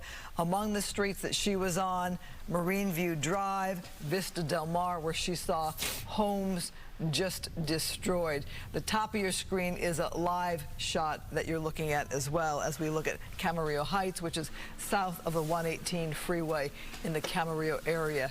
And just some devastating scenes to witness, although, Alex, you see something like that, and it looks like there are firefighters there on the scene.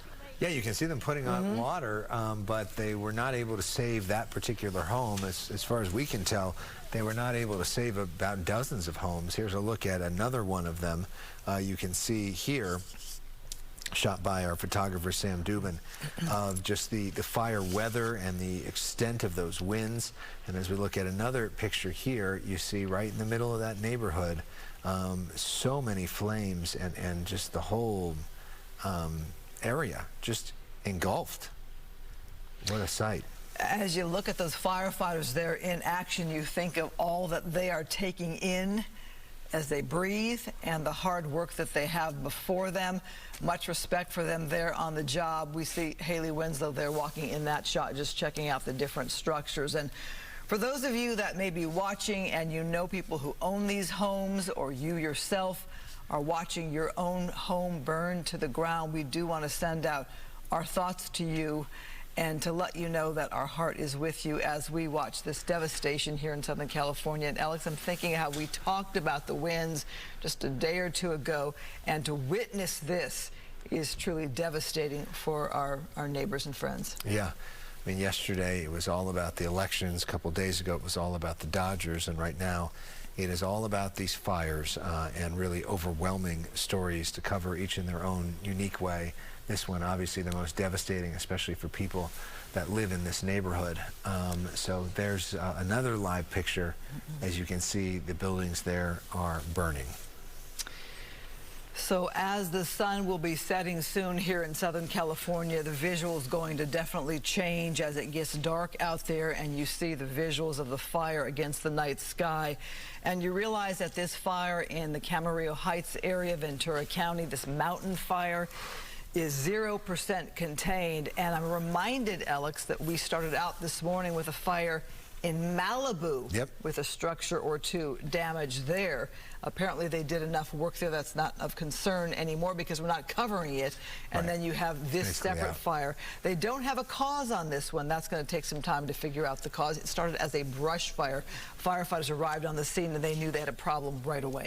And hopefully we can get that Malibu video to you a little bit later in the show, talking about the broader issue of these fires. And that is part of the danger right now with the conditions that Adam talked about. It's not just being felt in Moorpark. That is being felt all over Southern California, and especially in some of our fire-prone areas. There is very real danger that scenes like this could be happening near you. So if there's any time to be extra cautious, to not try to spark anything, to make sure that your brush clearance is in place, that you've done all the extra work to help protect your own property, this would be that time. Because we are not out of the woods yet in terms of this weather. And I'm reminded as I look at this issue of another story we've been covering, that is fire insurance in California. We've had these insurance companies say, we're getting, we can't do this because of all the wildfires that we see in Southern California. And rates for people who live in fire-prone areas have gone up tremendously because insurance companies are dealing with situations like this and such tremendous loss. And in some areas, they're just not giving people insurance. They're saying we're not going to do it. And that's been particularly problematic for people as well, as there's a real fight on with that industry in terms of how to regulate it here in California. In terms of the funding this firefight, though, we know the governor, Gavin Newsom, has already asked FEMA for assistance on that, and FEMA has already formally accepted that, even though this fire is only, 6 or 7 hours old. That process has already begun. which will help with the funding of the fighting of this particular fire.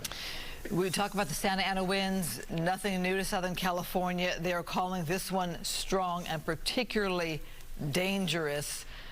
They've had precautionary power outages for thousands of residents as well.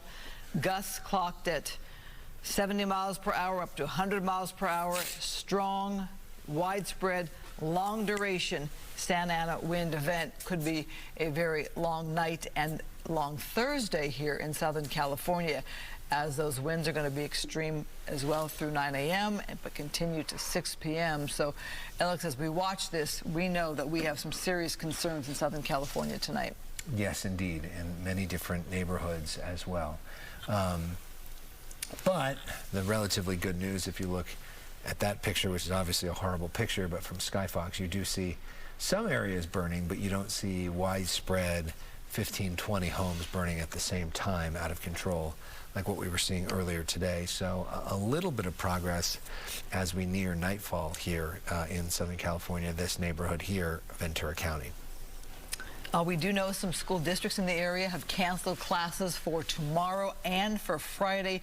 Probably wanted to give people time through the weekend just to regroup, because when you have fires like this, chances are people in this area, it's a smaller area, you know, they might know one another or know somebody affected by these fires or who's had to evacuate. Likely do. Susan Harrisuna, our reporter, is there on the ground. Susan has moved. What are you seeing from your perspective? Okay, so now we're in a location not far actually from where the news conference was. We're on Valley Vista and Alviso in what they call the Las Posas Hills. This is still part of what they call the Camarillo Heights. But we got word that there was a house burning. In fact, we came upon a sheriff's deputy, a little bit of an overreactor in my estimation, but he wouldn't let us stop here because no, there's a house burning. But in fact, what we found were crews that were refilling their water tankers.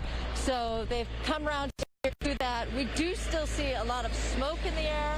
The wind is still blowing. It's certainly not as heavy, and the gusts aren't as heavy as they had been, but the wind is still blowing. It's starting to get a little cooler. I feel like the humidity is going up, which is good news for firefighters. A little bit of that sea breeze is coming in to create more humidity for the area. But yeah, a lot of areas are like this community where you will get to a certain point and you'll get to a sheriff's deputy that says, no, this area is closed off. Now, you may recall from that news conference, lots of areas are under an evacuation order, and this appears to be one of them. We're not seeing anybody that is outside watering their grass or their roofs or anything, but surely a lot of activity, a lot of smoke. Everywhere I look, we were told basically when we were looking for another active area to go towards, we were told that just follow the black smoke. Now, of course, the sun is setting, so it's going to be harder to follow the smoke, but we can hopefully we'll be seeing some of the fires more clearly, because right now it's a little difficult. There's definitely areas that are still burning. We just are having trouble getting to it. But yeah, this is just one quiet neighborhood in the Camarillo Heights area. And right now, I'll just throw it back to you. I mean, it's a little frustrating right now because it's clear that the fire danger is still high. We're not finding anything right now. Back to you. All right, Susan, thank you. As we took a look at this aerial shot here, you can see the number of homes that are on fire and also firefighters who've staged in the area as well. Let's go on the ground to reporter Gina Silva. Gina? Yeah, we're in the 100 block of Avocado Place, and this is what we're seeing. All of those embers that are flying miles and miles away, and they're starting up these fires. Now, this was a playhouse. We're in the home of the Anderson family. This is Roger. Roger, it's been a very difficult day for you, I understand. Yes, it has. Yeah. What are you doing? I know you guys are going back and forth. Spraying water, kicking dirt. Feeling like there's nothing else to do. I think I guess we're done as much as we can, and we're ready. Time to go. We've been there, done that, so we've got everything under control. The fire department's out front. They've got their big trucks and their big hoses, and they've been working to Barranca and across the street. So everybody's doing the best we can. I saw that in the front of your home, that area got burned as well as your car. I think one of your sons described it as marshmallow because it's white and now it's part of it is brown. Yeah, looks like a burnt marshmallow. Yeah, it does. That's kind of toasted. Maybe I should leave it that way now, not repaint it. It might be nice. I don't know. Both of you are having a really good attitude despite everything that's going on. But across the street, I showed you the video of that home that burnt down. Yeah, and it's just it's terribly sad. I've got 3 friends now that have called me and said their houses are on fire that I know from here, and it's sad. It just really is, and we're fortunate so far. Yeah. I think it was fortunate too that I decided to drive by as I was leaving Oxnard from work, and I drove by here and saw the neighbor's house. The backyard was on fire, and that's when I went and got him, and we drove up here, and I think what we did hopefully helped. Now, the winds are still strong, but obviously they're starting to die down, so that's a good sign. But earlier, describe what it was like. Well, just blowing you over. I mean, you couldn't stand up straight. But and that's what happens in east winds. And when a fire goes, everything gets. And it's worse if it was just wind. We wouldn't think of it as being that bad until a tree fell on your house. So it's just one of those things. And there's nothing we can do but keep doing. And that's what we're going to do. Your thoughts for your neighbors who've lost their homes? Yeah, I couldn't even imagine what's going through their heads right now. A lot of them aren't here, so they're not knowing what's happening, but it's got to be tough. Yeah. Well, I know you guys are busy and you're doing your work, and I don't want to keep you longer. Well, thank you so much for speaking with us. coming by. Yeah, okay. And I don't know if I think we lost communication, so I'm going to send it back to you guys, and we'll stay here with the Andersons. Just be careful going up. Gina Silva, thank you for that reporting there. Hopefully they're all able to stay safe. They got quite the attitude there. Haley Winslow continuing our team coverage now. There she is. Haley? Yeah, it's getting really hard to see, especially because it's getting so dark here. We're still on Marine View, where there are 5 houses here completely destroyed, 2 of them engulfed in flames. Right down the street from Vista Del Mar Avenue, you can see this house is a complete loss. It's been on fire. They've been working on it, pouring water on it for the last 30-45 minutes here. The only thing that I can make out, other than what's sort of left of one car in this 3-car garage, is this little toy car. It's really hard to see on the right side of the house, but it's just so sad to see, of all things, some child's toys out in the yard. There's also a few cars parked out on the other side of the fence that look like maybe the homeowners, were able to get home and get stuff and then move their cars out of the way. It gives me hope at least that they had a chance to get some stuff out and that they had a little bit of a chance to prepare. And those cars are still okay. But yeah, the moon's coming out, the sun's setting. It's getting dark, and there are still, I would say, probably now 25 homes that we've seen just with our own eyes, Sam and I, that are on fire. And the conditions still bad. The wind's still really gusting, smoke billowing up, and it's just constant devastation, you guys. Haley, I feel your emotion as you talk about what you're seeing there and that feeling of, as you say, constant devastation. As a reporter, does this just stay with you for a long time, what you've witnessed here? Yeah, how could it not, Yeah, it's not me. I feel so bad for all these people. 10,000 acres and far from over. You just can't imagine what it's going to turn into. And you think about, like what Alex was saying, all the photos inside and the memories and possibly pets or people. Hopefully everyone's left, but yeah, these stories never leave us. You know that. You've been doing this a long time too, and it's these are the ones that really stick with us. They give you purpose, and you hope that you're helping and informing people about what's going on. But it's really hard to see. The mask is completely covered in smoke. But yeah, it's definitely hard. I just, for these people. Yeah, in this job, we have the privilege of meeting people often on the best day of their life or the worst day of their life. We were fortunate with the Dodger coverage to be able to talk to a lot of people on the best day of their life. With this, you end up meeting some people on the worst day of their life, the day where they watch their home and everything they've worked for and all of their belongings go up in flames, and there's nothing that they can do about it, which is such a devastating thing for so many people. I think one of the biggest roles is that information, as Haley talked about, helping people, and that is giving out the information, for example, on the mandatory evacuations. And when you see that devastation, it's a reminder that when law enforcement comes through and tells you to evacuate, they're doing that for a reason. And they talked about how if you don't leave, which you have a right to stay, then you might be on your own as this fire jumps from home to home. So I think that information is so critical. Some information we can talk about right now are the evacuation shelters that are set up. There's one in Camarillo at Padre Sarah Parish, and there's also 2 locations for your animals, Ventura County Fairgrounds, and for the smaller animals, the Ventura County Animal Services. And as we've seen in that wider shot, these are very big properties, and there can be animals and large animals on these properties with a lot of land. So it's good to see the community coming together, Alex, as they do, to create these shelters, provide this space, and be at the ready. And when you have these wind-driven fires, and we knew these Santa Anas were coming, I'm sure these agencies were kicking into gear at the ready if they needed to be. As the firefighters said, they, quote, upstage. They were ready in place with their people and personnel to do what they could. And as it gets darker out there, you can see, especially from that Skyfox shot, which looks like almost like birthday candles, right? You see the orange glow as we zoom out here in different spots here, and all those are different places that are burning right now, and you feel for all of those individuals it really stands out in more of the darkness of the night.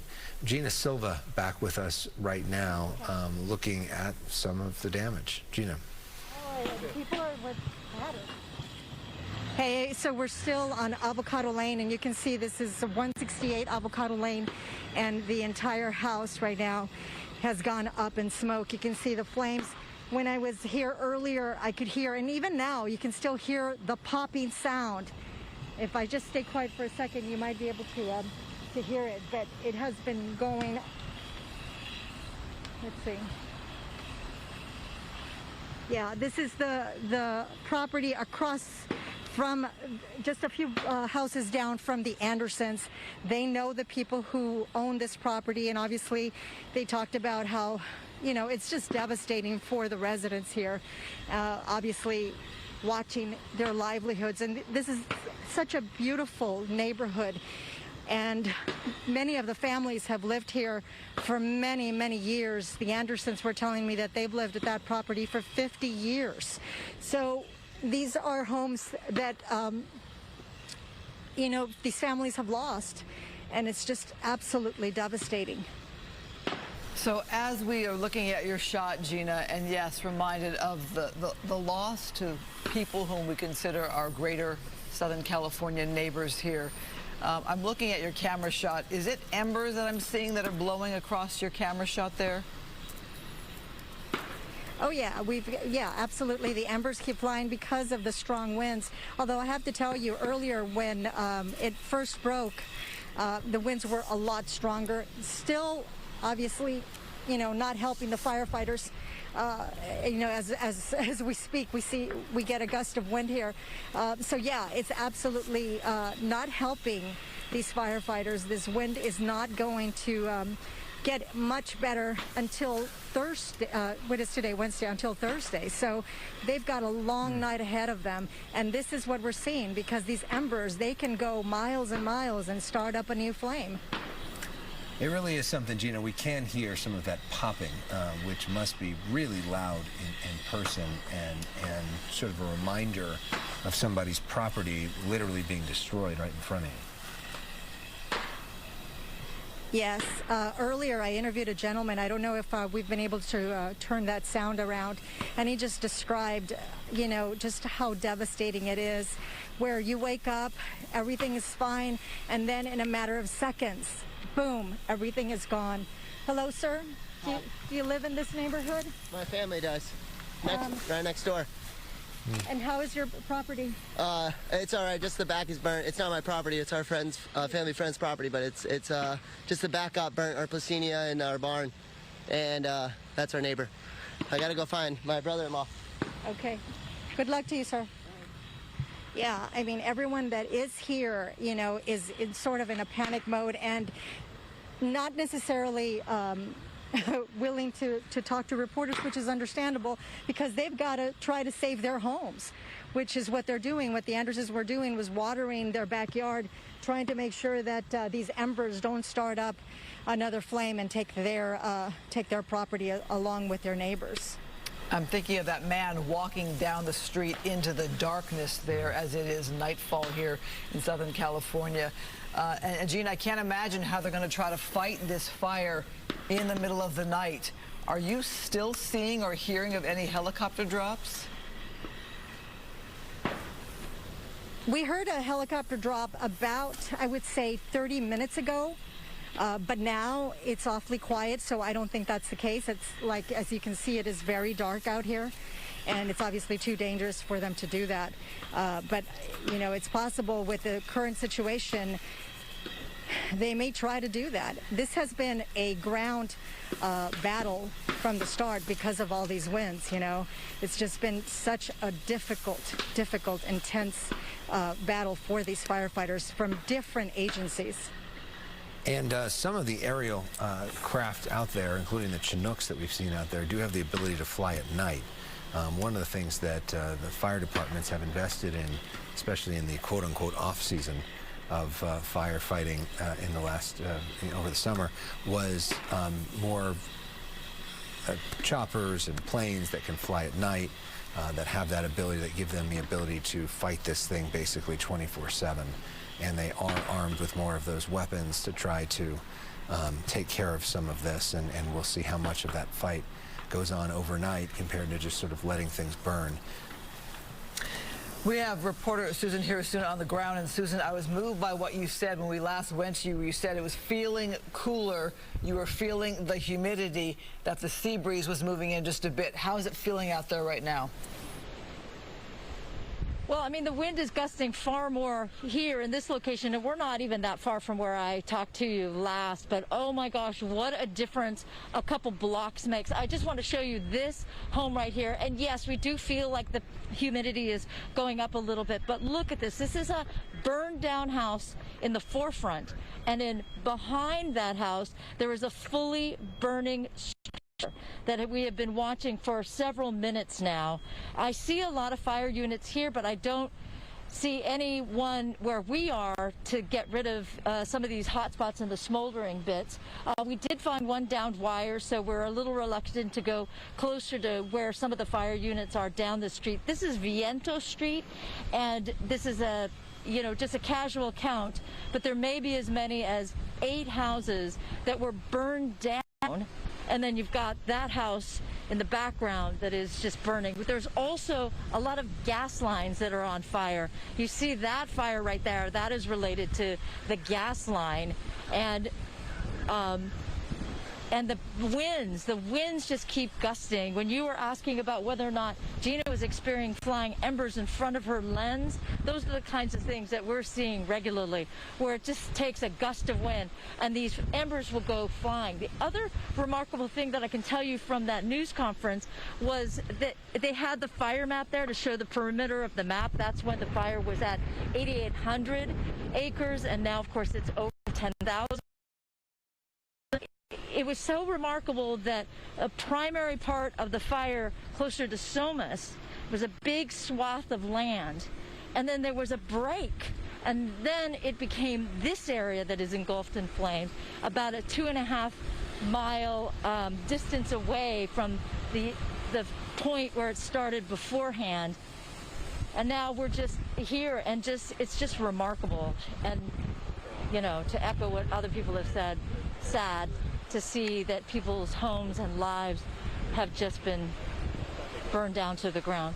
You see, here's some sheriff's deputies that are here. Again, because we do see some down power lines, we're a little reluctant to go any farther down this road, down Nietas. Justin is taking a little bit of walk here so we can take a look at some more properties. It is one after another. I spoke briefly with a gentleman that was here. Oh, that's a good gust. And he said he came to watch his friend's house, and so far that house is okay. But take a look at this location. It's clear that it was at one time a beautiful home, and now it's in rubble. And just immediately across the street, now there's another house, and we can hear the gas. We can hear it flowing through that gas line and burning. And so that house, the only thing left really is the chimney. So that which used to contain fire, you know, in the fireplace, is now engulfed with fire around the chimney. So again, this is just a short road called Vientos, and maybe as many as 7 or 8 homes burned to the ground in just this one short block. I'll throw it back to you guys. Susan, we started our coverage with you, and it was daylight. It was in the afternoon. Now it is very dark out there. As we go back to you for a minute with this question here, well, I wanted to ask, you know, how it is to maneuver Alex around in the dark like that. But we're going to go to Adam Kruger and talk about the weather. Adam, we'd like to say there's a break coming, but it's not till tomorrow. Yeah, we need to make it until, I'd say, late day tomorrow to see some really good improvement. And it's, you know, so it's not like the sun goes down and suddenly the winds are going to back off. I mean, they have come back a little compared to what we saw earlier today, but that's more of our weather setup as opposed to the time of day. So in Camarillo specifically, earlier in the day today, morning hours, midday, it was consistent between 40 and 60 mile per hour gusts, even peaked at 62. Now we're holding steady between 30 and 40 mile per hour gusts. Still windy, still dangerous, still dry air, just not as extreme as what we saw earlier. And I don't expect the winds to really go back up, but kind of just holding mostly 30, 40 mile per hour gusts, at times maybe a little stronger. This is our weather setup, by the way. We got the low to our east, high to our west. The air's just kind of funneled between these, and the direction is what's giving us a big problem. It's that offshore wind. That's what a Santa Ana wind is. It comes over the mountains. When it goes downhill, it dries out the air. We've got relative humidity at about 21% right now for Camarillo. A lot of the area is kind of the same. So windy and dry, we know that's a problem around here, especially if something just sparks. And we saw from the live reports from all of our reporters today, the embers just flying around. Those can travel, as we heard, up to 2 miles or even more ahead of the fire, and that can start additional fires. So around Camarillo is where we're seeing the big problems right now. But in terms of the weather conditions, there are many other areas, and I talked about this several times earlier, but if you're just joining us, there are many other areas, especially in magenta here, where the weather setup and the weather conditions are basically the same as where we see the fire right now. So if something sparks across other parts of the mountains or the Inland Empire or down through Orange County especially, there's going to be some big problems, just like what we're seeing around Camarillo. So really just we need to be very, very cautious through tomorrow. Here's a look at 10 o'clock tonight. It's kind of the same thing. A lot of gusts over 30 miles per hour. Here we go into tomorrow morning. We're starting to see a little bit of a back off in the wind speeds, but still it's quite gusty and dry. Tomorrow afternoon, a little better. Tomorrow evening is when it's drastically better and the winds really start to back down. So it's not like this is several days of Santa Ana winds. It's really just through the end of the day tomorrow. We talked about this earlier as well, the fire weather warnings for the entire area because of windy and dry. But the National Weather Service saying it's particularly dangerous through 9 o'clock tomorrow morning. But still, these warnings will remain in effect until 6 p.m. tomorrow. Then there's our wind alerts. We have wind advisories in tan where it's windy, and then extremely windy in the yellow colors where we have high wind warnings. That's where gusts still could at times be over 60 miles per hour, which is what we've seen at times today. We haven't talked about this much for a good reason, obviously, so much going on today. But if you're wondering what the rest of our forecast looks like, and once we get the winds out of our hair on Thursday, it's looking a whole lot better. Calmer winds and onshore winds actually return Friday, so our humidity goes up a little bit there. Into the weekend, actually looks like beautiful weather, nice temperatures, sunshine, not expecting any dangerous winds. Same goes for Veterans Day, Monday of next week. Adam, thank you so much. We continue to look at live pictures right now from Ventura County's mountain fire. We want to show you some video from a little earlier today when it was a little bit brighter of just how dramatic the conditions were that our Haley Winslow was fighting. This is from during our newscast, a special edition of Newscast earlier today. You can see LA County Fire just pulled up, LA City Fire's here, Ventura Fire. She's got her hose getting ready to spray it. I don't think there's anything left to salvage, though. There was this really, oh my God, unbelievable moment when we first got here. Are you okay, Sam? Hang on. And this, oh my God. It's, sorry, you can't even see anything. This bird was dying in the middle of the road. And the bird was just looking so helpless. So Sam, my photographer, and I saved the bird. It's in our car right now because there was literally nowhere to let it go where it would be okay. But this is just really, really sad. So this address right here where we're at is 1065 Garrido Drive. The one next door, 1067 Garrido Drive. Sam, show them this. There's just 2 chimneys.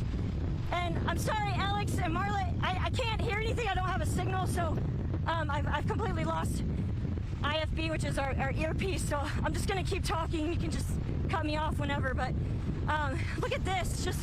It's just awful. So now the firefighter from LA City is spraying the house next door, although I think it's far too late. This one's just basically a structure left, a couple of chimneys, that's it.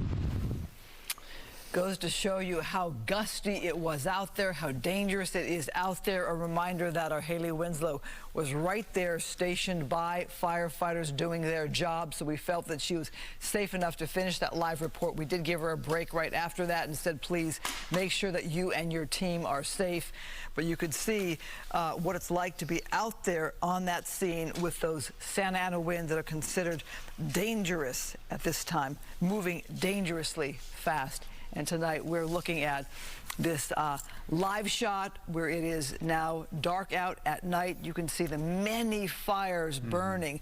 Look at how they're just in spots all over. And then you see the fire trucks that are stationed in different areas doing structure protection or fighting actual fires.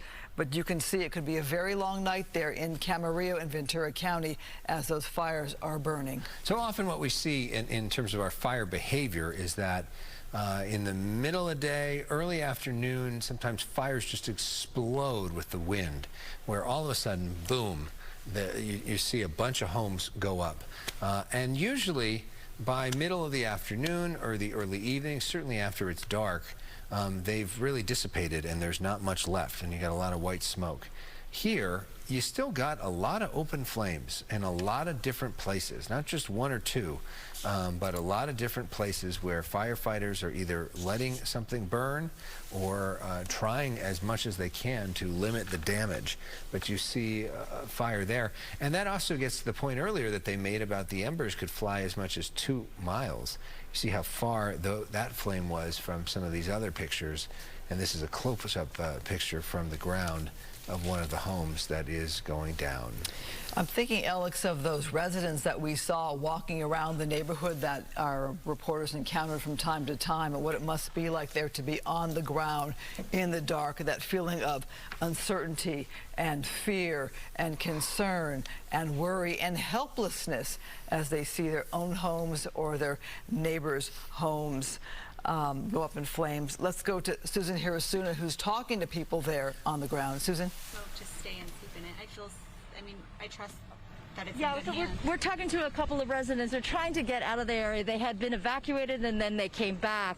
And it's really heartbreaking for them, for people who had lived in this area for a long time. I mentioned there were 6 to 8 homes that are down. That means your neighbors have lost their home. How do you feel about your home? I'm her mom, so I just flew in this morning. She picked me up at the airport, and we drove into the apocalypse, literally. Oh my gosh! Coming back. Where did you fly in from? From Montana. Montana. Yeah. Shelby, how are you doing? You came back. They let you back in? Yeah. Well, I don't know about let, but we came back. Yeah. Yes. And how are you feeling about the safety of your home? I just am happy that my family's safe and that my neighbors are safe. And Right. I mean, the homes can be rebuilt. So. Are Judy telling you that you really have to go? All but her brother. Stop it! Uh-oh, secrets are coming out. He was helping. No, we're good. I think that they understand that we are just wanting to do our best to. Yeah. But I asked you earlier how you feel driving up this road and seeing how many of your neighbors' homes are gone. I don't know if I'm in a feelings mode. I mean, I'm devastated for them, but honestly, I was in a we need to go take care of business mode and just shocked, like complete shock. I'm in communication with our neighbors, and we build together. I mean, a lot of these neighbors have been on the street for years, and it's a beautiful street. It's just, I don't think I processed how I'm feeling yet. Yeah. Was definitely not thinking I would get interviewed by anybody. I mean, it's perspective of what really matters, and I suppose so. It hasn't hit us. We don't even know what it looks like in the daylight, you know. But I know everyone was able to get out and their animals, and I just pray for. So everyone. I don't know. So everyone is saved. It's just that they've lost their homes. Yes. Okay. Yes. Yeah. All right, Shelby. Where do you go from here? Well, right now I want to go shower. I don't know where. Actually, my husband and I are trying to figure out what we're going to do. We're so fortunate. We have a lot of places that we can go, but okay. Yeah, my kids are safe. And Does it say how many kids you have? 2. 2 kids, and they're safe. Yeah. Okay. Well, the wind is blowing, and I've got somebody behind you still. So good luck. I'm going to let you go. Thank you. Thanks for talking with us. Okay, so there's another There's another person that's trying to get out. Do you live in the area, sir? Yeah, that's my wife. Oh, that's your wife up ahead. Yeah. Okay, so are you feeling confident about getting to safety? Yeah, I came back in. Yeah. Did you get any, pushback from deputies about coming back into the area? No, I followed you guys in. They said only press. I said no way. That ain't happening. So, yeah. No. Okay, and how many houses and neighbors do you think are affected by this fire? I mean, everyone's affected, but Yeah. I mean, my street looks annihilated. Right. You know, my neighbors lost their houses, a lot of them. So, But your house is still okay? our houses down there are still okay. They're newer builds from 2020, so a lot of these are older. With Did you have extraordinary, systems in place in order to fight a fire or to keep your house safe? It's more current, up-to-date codes.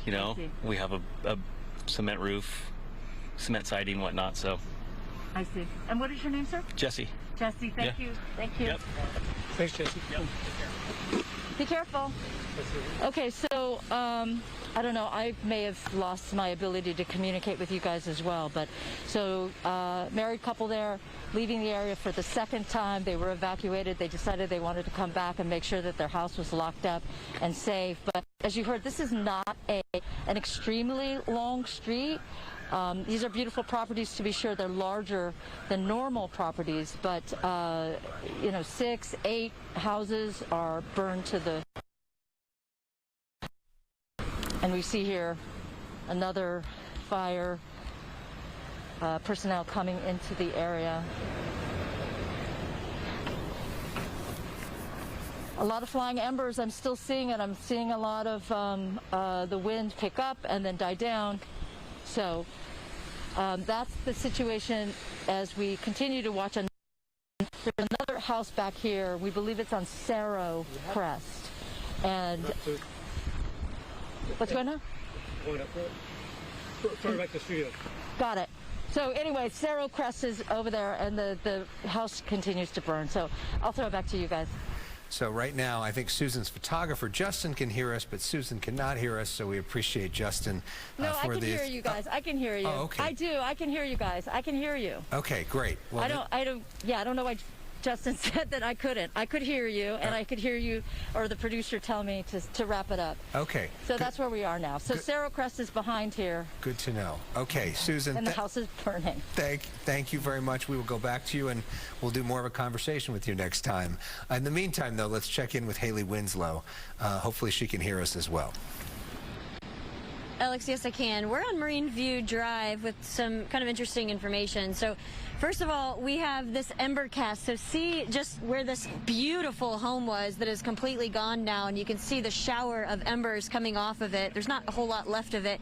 But what firefighters are trying to do is keep those embers from, obviously, they can travel up to even 2 miles, keep them from starting new fires. The problem, they're out of water.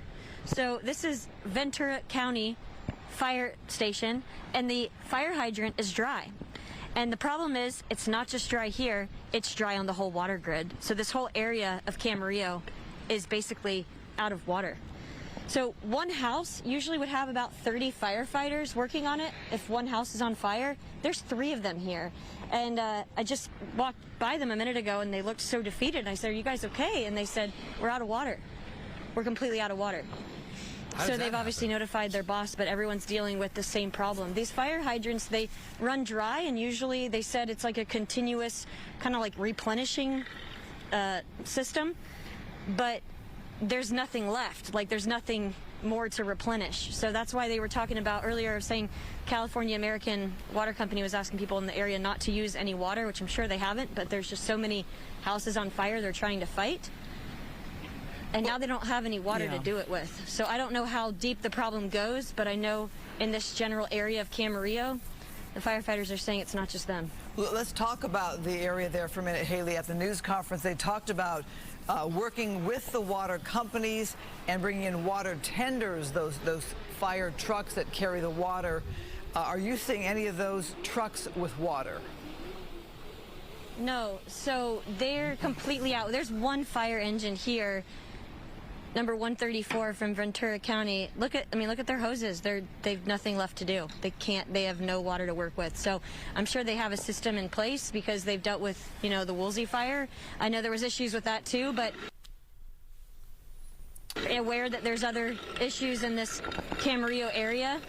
But they said that this grid area, they're afraid, I don't want to misquote, but they said they're afraid that the grid area is dry. So I don't know how deep that goes, but I know that they can't do anything else. What they were doing, you see them spraying water on these houses, and you're like, what are they really doing? There's not a whole lot of benefit from it, but what they're doing is they're fighting the ember cast, so like the embers that come off of the trees or off of this house, and they're just trying to keep it from spreading even further.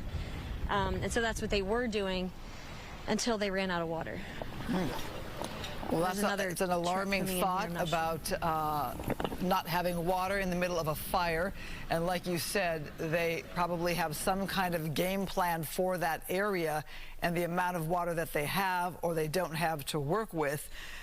They did address it just a little bit at the news conference, but that is certainly a disappointing and depressing scenario right there, especially for the homeowners that have homes right there. We've done this a lot. I don't remember hearing about that very often, that scenario of running out of water like that.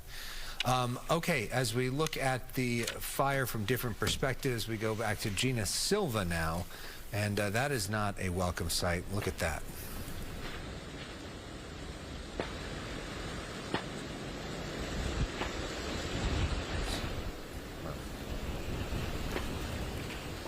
This is a devastating sight. What you're watching is someone's home on Avocado Place completely destroyed.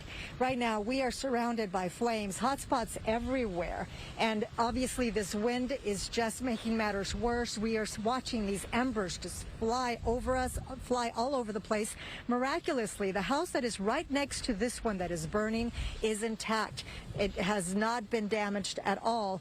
But again, we have the entire night of, these strong winds that could blow in the wrong direction, and that house could be in danger as well. Again, this is just a horrific sight for the people who live in this neighborhood, who have lived here for so many years. And they talk about just, waking up, everything's fine, and then all of a sudden, this is what they have to deal with. And it's just absolutely devastating for them. We saw a gentleman walk down Avocado Place earlier, and he was just frantic. He's like, I need to know if my house is okay. Would you please check for us? It's not on this lane, so as soon as we get out of here, I told him we would go and see if it's possible to get in that location to see if his house is still standing. But he was just so nervous, and we certainly wish him the best. So we'll try to find out if his house is still there. Again, this is what you're watching, and it's happening in many different areas of this neighborhood in Camarillo. I'll send it back to you guys in the studio. Well, as we are watching these scenes live here play out in Ventura County, just some of the information that we've had from earlier in the day. Power shutoffs to 46,000 Southern California Edison customers. But right now we look at this 3D map of the area. The one pocket in the red to the right of your screen, and then the pocket to the red in the left of your screen, those are the two different areas. That's Camarillo right there, where you see the blue there, Camarillo Heights, where we have our reporters reporting. And you can see that there's a lot of homes in that area, but the homes that have burned there are a little bit higher up in the mountains, it looks like there. Big concern here as the winds can carry those embers over 2.5 miles. That's how you have that spread there. Over 10,000 acres have burned since that fire started at 9 o'clock this morning.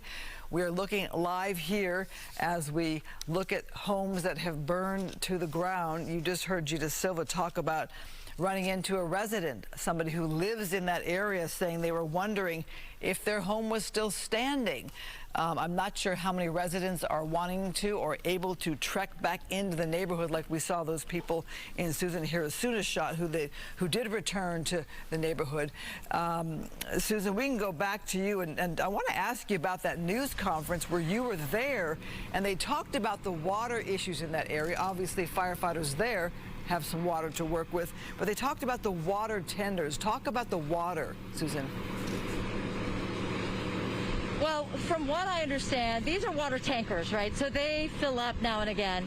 And this guy is doing structure protection. He's making sure that these smoldering spots are tamped down enough so that we don't have to worry about the structures behind. This is still the same street we were on before, Vientos, where 6 to 8 homes are burned to the ground.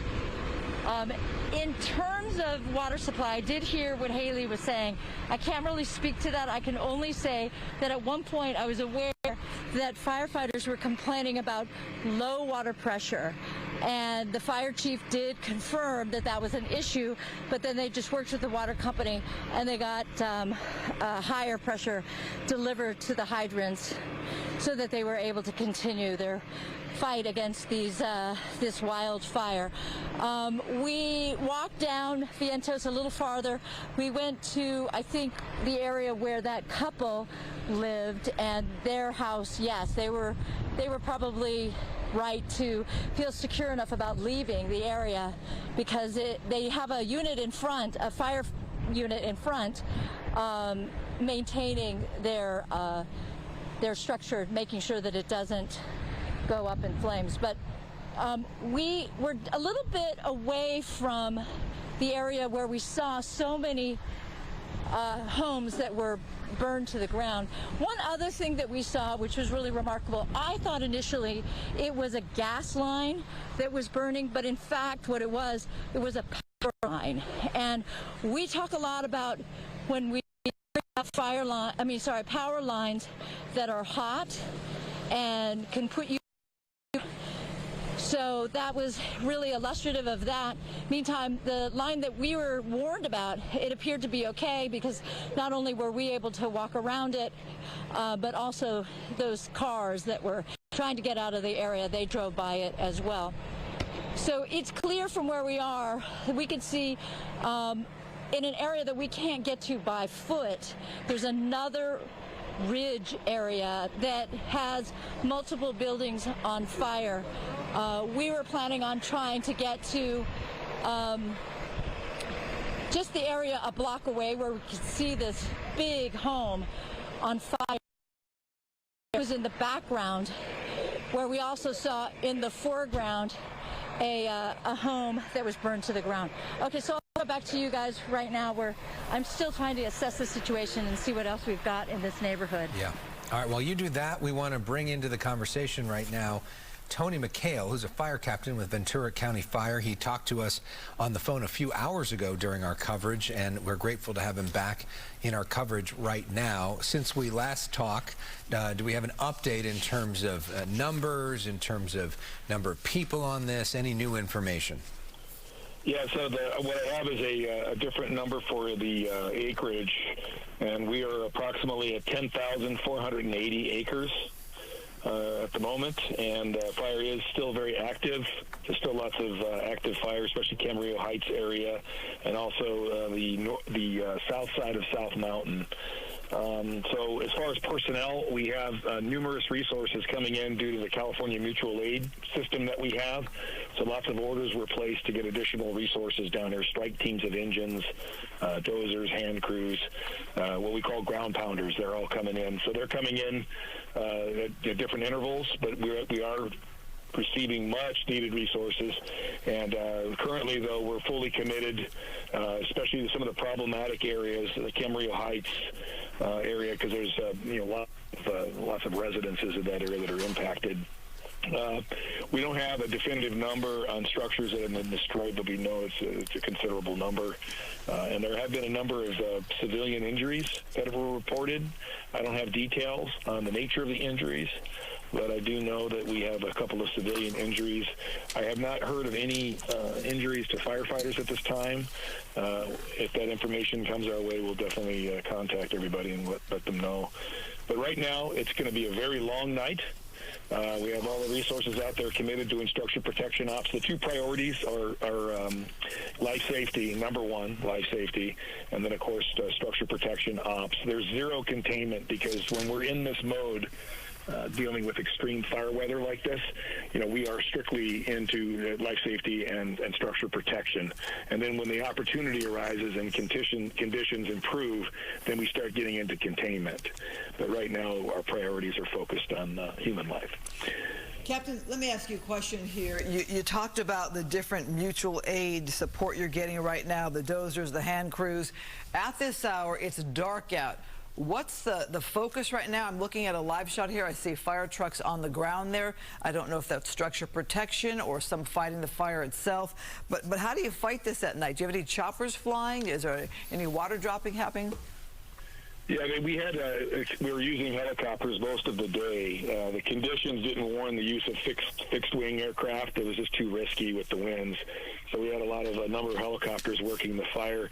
These are incredible professional firefighters that are out there. We train, we do this. This is our calling. This is what we do. So it's rain or shine, night or day, we're out there, we're doing our job, especially during a big incident like this. So what you're seeing are different engine companies, parts of strike teams, and other resources that are deployed in the neighborhoods and places that are problematic, and they're just continuing with their structure protection ops. Now, of course, night brings a whole other dimension as far as visibility and things like that. So we have to be very, very careful and safe. But we're out there. We're going to stay out there until we get a handle on this thing. We just saw from our reporter Haley Winslow a real struggle to get water for some of the crews out there. Can you explain why that is and what's going on in terms of water to fight this fire?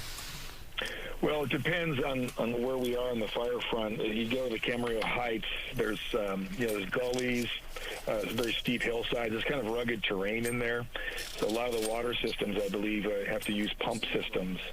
So there, when it's under stress like that, there's probably there could be malfunctions, or sometimes the power could be an issue, the power outage. But sometimes water supply, and this happens quite a bit in areas like that, where water supply becomes problematic. But we overcome it by having water tenders. And, engines will shuttle water up there. And then we were working with our partners with the local water companies, to get the water pressure up. So I know they've been working on resolving some of those issues. But, water supply can be a challenge, especially when you're drawing on multiple hydrants. And there's any number of problems that can emerge with that. That happened during the Thomas fire as well. So I don't have any specific information on that, but this is 30 years of experience. And, we did hear some reports that there were some water supply issues. But like I said, we overcome. The motto in the fire service is adapt and overcome. We problem solve, and, we'll get water. So we resolve that with water tenders and shuttling. Captain Mikhail, Marlatea is just relieving Christine Devine as we start the Fox 11 News at 6 o'clock in just a matter of seconds. My question to you is, can you paint a picture as we head into the night? And thank you for being with us at 5 o'clock, and we welcome you to the Fox 11 News at 6 o'clock.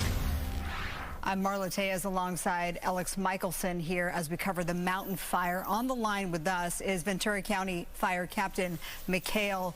Sorry about that interruption there. We just needed to reset at the top of the hour, sir. Can you paint a picture of us, what the night will look like in terms of the firefight? I know you just sort of got that question from Christine, but I'm just looking ahead of, you know, how soon can we expect more relief for the residents in Camarillo and beyond?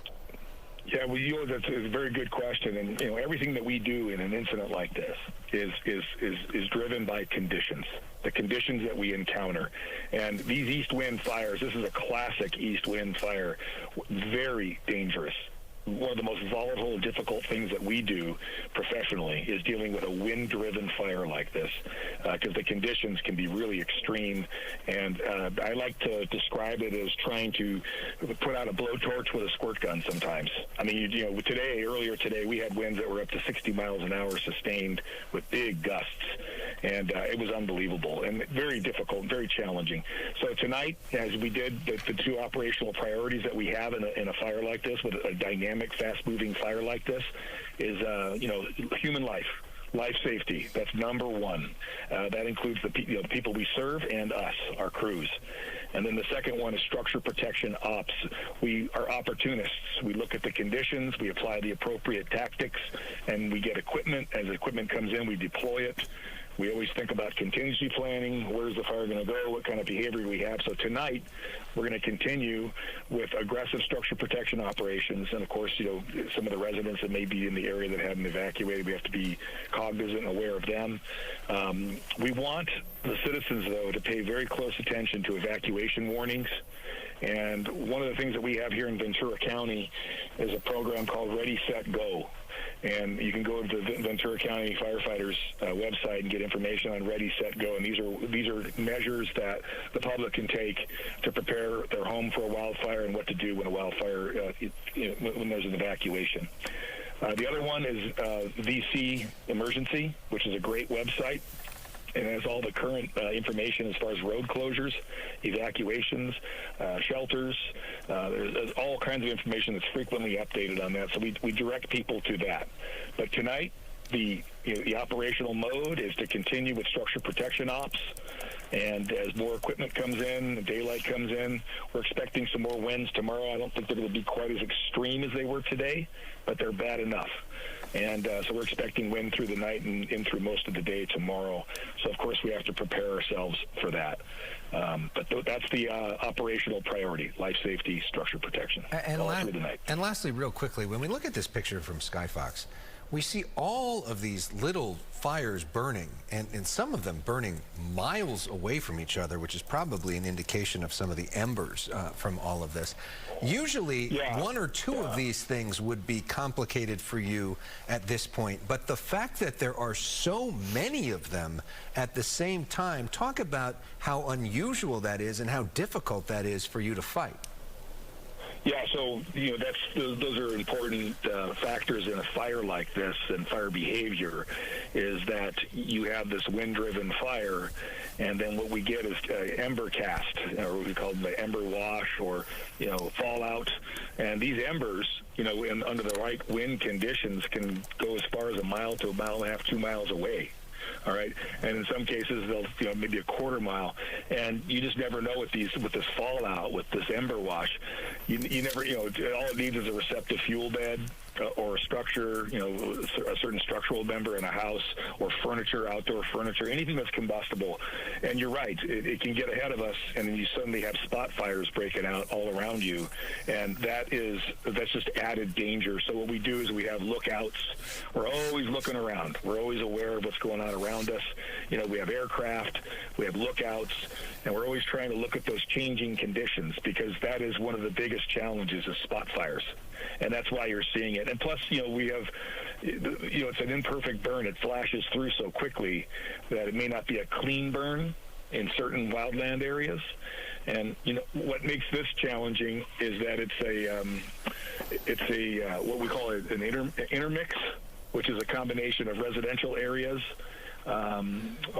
agriculture, and industry. So it's and also wildland. So it's a very complicated fire ground. Tony McHale, thank you so much for your insight. Best of luck to you and all the men and women of your department doing all the hard work tonight. You bet. Thank you very much. All right, let's check in with Fox 11's Haley Winslow. She's been live right there on the fire line in Camarillo Heights, seeing home after home burn. Haley? Yeah, Marla, I'm completely surrounded by homes burning here on Marine View, just off of Vista Del Mar Avenue. Behind me, one of those homes, not much left, just a little bit of the frame. Really, all you can see, it's so dark out here now, other than the hot spots, are these wrought iron fences. And beyond those fences, on this cul-de-sac here, where there's about 6 houses, a frame of the home or a chimney, and that's about it. There's a lot of these embers that are, you can see with the northeast winds, it's gusting 30 right now here. Of course, these are red flag warning conditions, but right now the humidity is about 20%, so it's gotten a little bit better, obviously, as the night has fallen. But you can see how strong these winds are just by how much those embers are spreading. So firefighters here were trying to tackle that with their hose, and they were just trying to basically keep those embers from starting new fires downwind. Problem was they ran out of water, so they left. We had another, that was a fire truck from Ventura County Fire, and another fire truck came in shortly after, West Covina, and we were just like, oh, thank goodness there's another fire truck here to save the day with more water. They were just doing, I'm not sure if they were under the same restrictions here, but definitely water of concern. I know you guys had that firefighter on just a minute ago talking about that. So just complete devastation here. It's really been hard to watch for the last 8 hours. You know, it doesn't get any easier. It really just feels like a nightmare. I can't imagine what these people are going through. You can't see it now because it's dark, but there's a couple kids' toys in the yard. The cars that were in the garage are completely demolished. There's a few cars parked outside of this wrought iron fence, so I'm hoping that means that they knew what was coming and had time to, you know, get some of the cars out of the way, at least a couple of these neighbors. We've been dealing with that on and off, and I'm sure you can understand, given the conditions in which our reporters are reporting for you tonight. Haley, we lost your shot for a moment there. Just yes, we got you back. We got you back now. Well, spoke too soon. As you can imagine, we're dealing with difficult situations. They're using cell phone signals to try to broadcast back to us. As you can imagine, in an area with massive fires and power outages, not great cell phone signals, so we're doing the best we can. Sam and Haley have been working really hard to be out there. We appreciate them for what they're doing. We'll go back to them when we get a stronger signal. In the meantime, Susan here, as soon as signal seems to be working pretty well right now. She joins us live now with her photographer, Justin O'Brien. Susan, tell us about what you're seeing. Oh my gosh, Alex, so we are on Cerro Crest, and you see behind me, this is just one of the houses that we have witnessed burned to this degree, where it's just gone. It is decimated, it's down to the ground. And on this crest, we can see across the way to another ridge where clearly there's more fire activity on this end. So I believe that is towards the east and south, and then swing around, Justin, and you can see a pretty active fire down below there. So that's just in the area that we can see from here. But then on top of it, across the street, there's another burning house, or a house that is completely gone as well. Now, earlier we had spoken to a man who told us that he was pretty confident that his house was going to survive what other houses have not. And I asked him how it was possible, and this is what he told me. How many houses and neighbors do you think are affected by this fire? I mean, everyone's affected, but yeah. I mean, my street looks annihilated. Right. You know, my neighbors lost their houses, a lot of them, so. But your house is still okay? Our houses down there are still okay. They're newer builds from 2020, so a lot of these are older.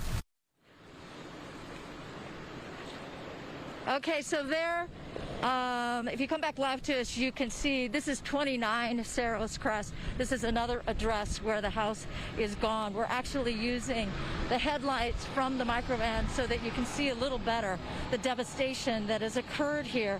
It's it's just heartbreaking. And there is so many more homes just like this. Now, we were trying to find the house that was actively burning, but there was still some structure. We didn't find it. And then, as we said, it's just so easy to find these houses that are in this condition, which is, you know, I mean, we talked to that couple. They said they all have talked to their neighbors, and the neighbors are saying we are ready to rebuild as soon as we can get back in. But look at the job ahead when you do decide to rebuild. There is so much that is just gone. And I think in the coming days, of course, we'll find out about people who come back into the area once the fire is out, and they actually sift through the ashes to see whether or not they can recover some mementos or anything that reminds them of their life past. So right now, I'm going to throw it back to you. I mean, you know, we are seeing a lot of fire units up here, but I think they sort of recognize, you heard them say during the news conference that they do this in a triage approach. If they get to a point where there's no point to be here, they need to move on to the next thing. They do a lot of structure protection, of course, but there is no structure here to protect. Alex? Yeah, and thankfully the people, as far as we know, got out safely there. Another reason that they're moving to a different area. Yeah. Susan Hirasuna will check back in with you in a little bit. All right, well, the winds have died down a little bit. That's good news. Let's check in with our chief meteorologist as we look at this live shot from Skyfox. And you have all of those purples behind you. Yeah. That scares me. Adam? Yeah, I mean, we've talked a lot about this today. The wind forecast is kind of the only forecast that matters right now, and it's going to stay windy and dangerous in terms of fire weather conditions through tomorrow. And I'm going to talk a minute about what we saw earlier and what we're seeing now. And if our producers are able to bring this video up, we showed it last hour where Haley was out there earlier in the day today, just how chaotic the wind was. Feel free to bring that up as I'm talking, because I want to make a point here. So we saw her out there earlier. The winds were gusting as high as 60 miles an hour in Camarillo and even higher in some other spots. Gusts were just consistently 40 to 60 miles per hour earlier today, this morning, when these fires were just starting. Now, since then, winds are pretty consistently now gusting between 30 and 40. Yes, that's an improvement, but not to oversimplify things, but windy is windy, okay? So you still have embers flying around. Maybe instead of flying 2.5 miles ahead of the fire, it's flying a mile ahead of the fire. The problem still remains, and it's going to be an issue through tomorrow. So as we look at the forecast wind gusts now, I'm going to start you out next hour at 7 o'clock. I still expect wind gusts over 30, and anywhere you see these purple colors, that's going to be the case. And I'm going to talk a lot about Camarillo, but I also want you to just kind of keep an eye on some of the other mountains over to the Inland Empire and down to Orange County.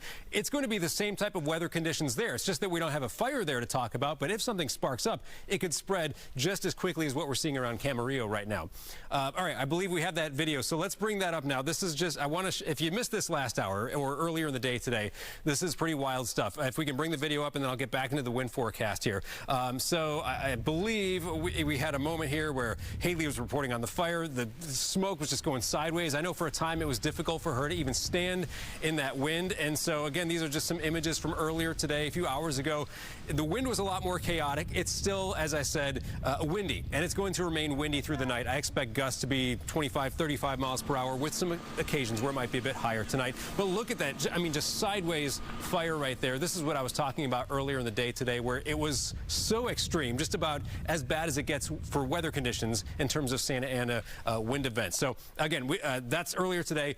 Let's come back to what we're seeing now. And again, it's a little calmer, but it's if it was like a 1 to 10 scale, earlier today was a 10. Right now it's like a 9 or an 8. So it's still pretty extreme. All right, watch the timestamp. Here's 10 p.m. Let's go through the night. We still see winds gusting over 25 miles per hour. That's still a problem with fires still burning. Embers are still going to travel and might start more fires. Notice, though, around Los Angeles, we've seen this today as well, just because of the topography and the nature of the direction of the winds, it's not too gusty around a lot of the L.A. basin. Breezy, yes, but not extreme like we're seeing in other spots. Now, let's go through Thursday.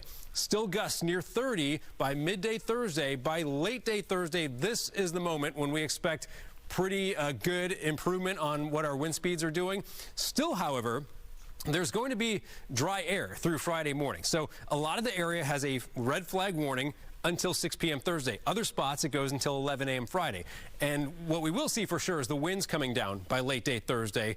And even Friday morning, low wind speeds, but still it's a little bit offshore. Still very dry air because of that. Then for everyone, the big turnaround will be Friday afternoon. Winds change direction. They come in onshore, which means the humidity starts going up. And then hopefully firefighters can kind of have more of a strategy on how to tackle all this. But between today, tonight, tomorrow, it's kind of just like survive the weather conditions until they can do something maybe a little more useful when things settle down. Again, red flag warning in effect for most areas until the end of the day Thursday, but it's labeled as particularly dangerous until 9 a.m. tomorrow. That's when the most extreme winds are going to be. I'll run you through some of these wind advisory maps. You may have seen these earlier today. High wind warnings in yellow where the most extreme winds will be. And again, it's not just around Camarillo and north of LA where we're seeing these fire weather conditions. If something were to spark, especially in the Inland Empire down to Orange County, we may have a similar problem on our hands. That's where gusts still through tomorrow could be up to or even over 60 miles per hour in some spots. So guys, the bottom line, just to summarize this long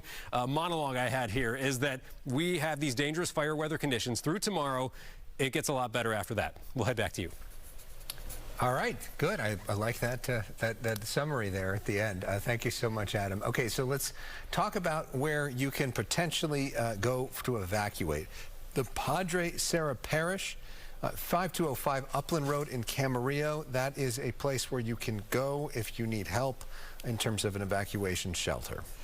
As it relates to road closures, there are several of those. So here they are listed on your screen. Northbound Lewis Road at Las Posas, eastbound Highway 118 at Wells Road, westbound Highway 118 at Tierra Rajada Road, and 101 northbound off-ramps at Central Avenue. Those are your road closures so far as it relates to the mountain fire. There are 2 evacuation centers for animals affected by the large mountain fire we're talking about. Large animals welcome at the Ventura County Fairground on East Harbor Boulevard. For small animals, Ventura County Animal Services at the Camarillo Airport is set up as an evacuation center. That's at 600 Aviation Drive. And as it relates to school closures, we have this information for you. Closed Thursday and Friday are these 2 school districts, the Mesa Union School District and Santa Paula Unified School District. So heads up to parents and students. Once again, it's worth repeating. Mesa Union School District, Santa Paula Unified School District, both closed Thursday and Friday. We are on live with our continuing coverage of the mountain fire, which is burning in the Camarillo Heights neighborhood in Ventura County. More than 10,400 acres have burned. Fox 11's Gina Silva, they're live right now, and we see more structures burning behind her. Oh, yes. We're in the 300 block of Vista Del Mar, and just take a look at that. That is one of the properties right now completely engulfed.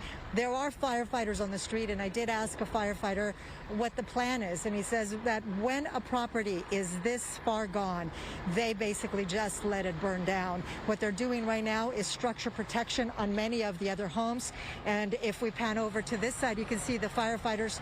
They are stationed here with an engine.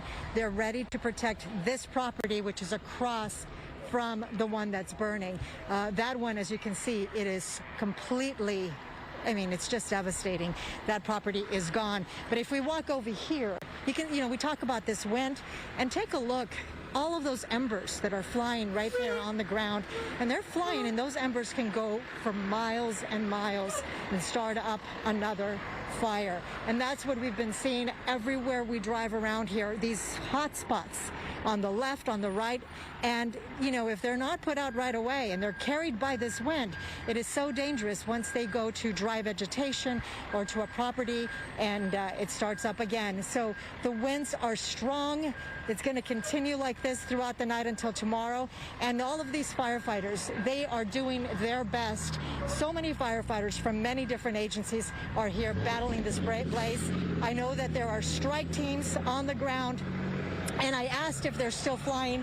He couldn't give me an answer on that, but he said there are multiple strike teams that are here battling this blaze, and obviously they will be here throughout the night until tomorrow and try to get a handle on this. But as you can see, there's just, hot spots everywhere. Alex, Christine, Marla? Yeah, a lot to handle all at one time. Gina Silva, thank you. Yeah, and this is a lot to take in as we want to give you a look at this 3D map that we have here to give you sort of a lay of the land. The red area, those are the mandatory evacuation areas. This one here is right there at Camarillo, and then it goes further north toward Santa Paula, and all of those areas in red are under the mandatory evacuation zones.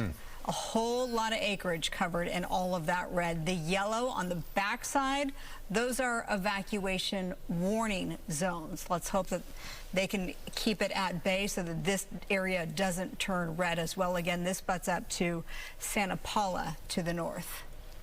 Yeah, and that's a big area that we're looking at right there.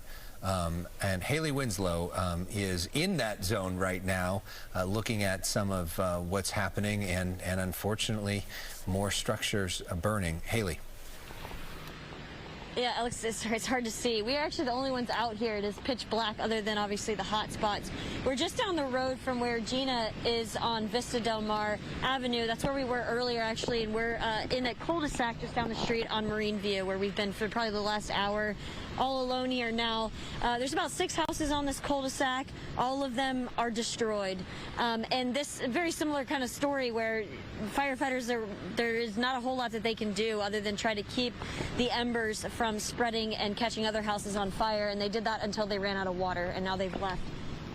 So it's just the same devastation. I did ask the firefighters right before they left how many homes they think are at a loss, because I know they haven't actually released that yet. And I said, I know I've seen probably 25 salmon with our own eyes, and they said that's definitely on the low end.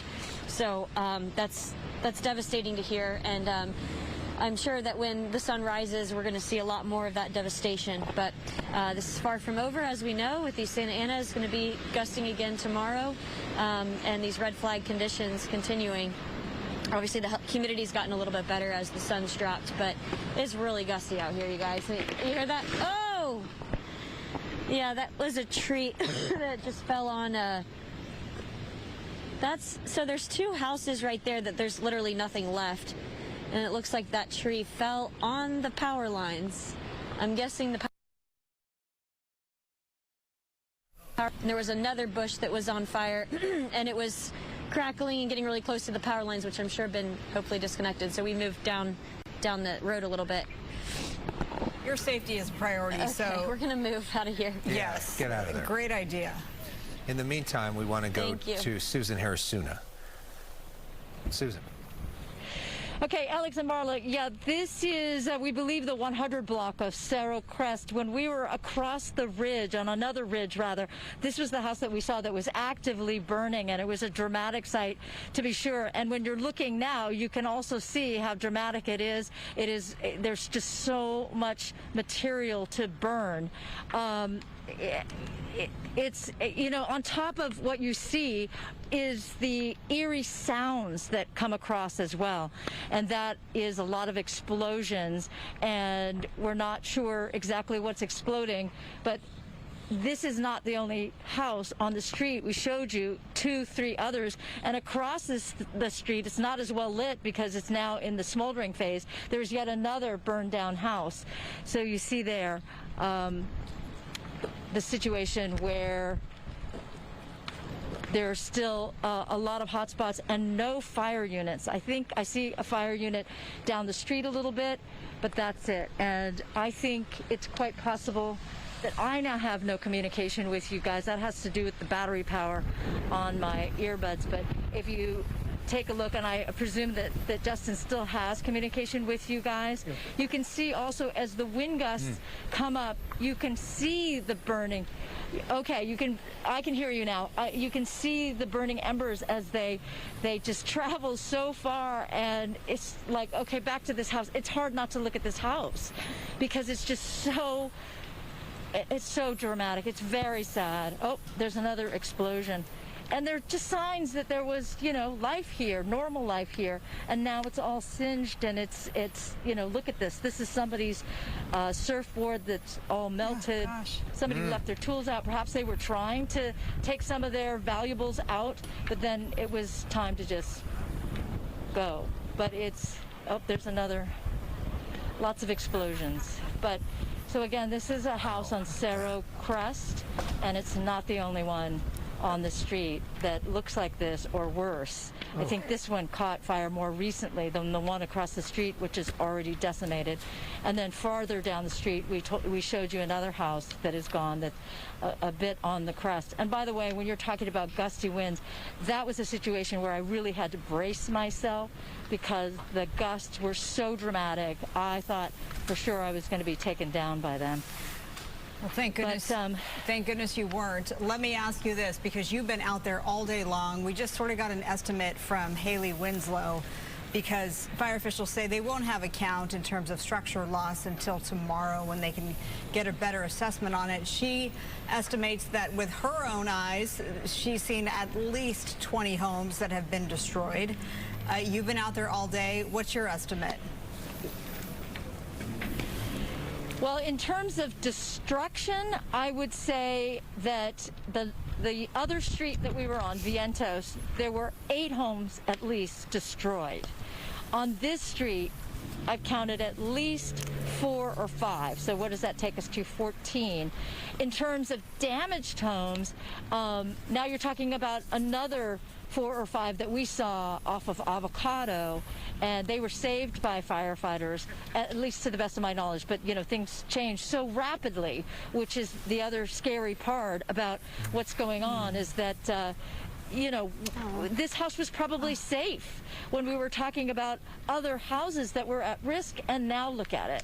It's fully engulfed, and it's just gone. But you can still see the framing. You can see that at one time it was a beautiful home. It was sort of interesting when I talked to, well, lots of burning embers, lots of blowing embers.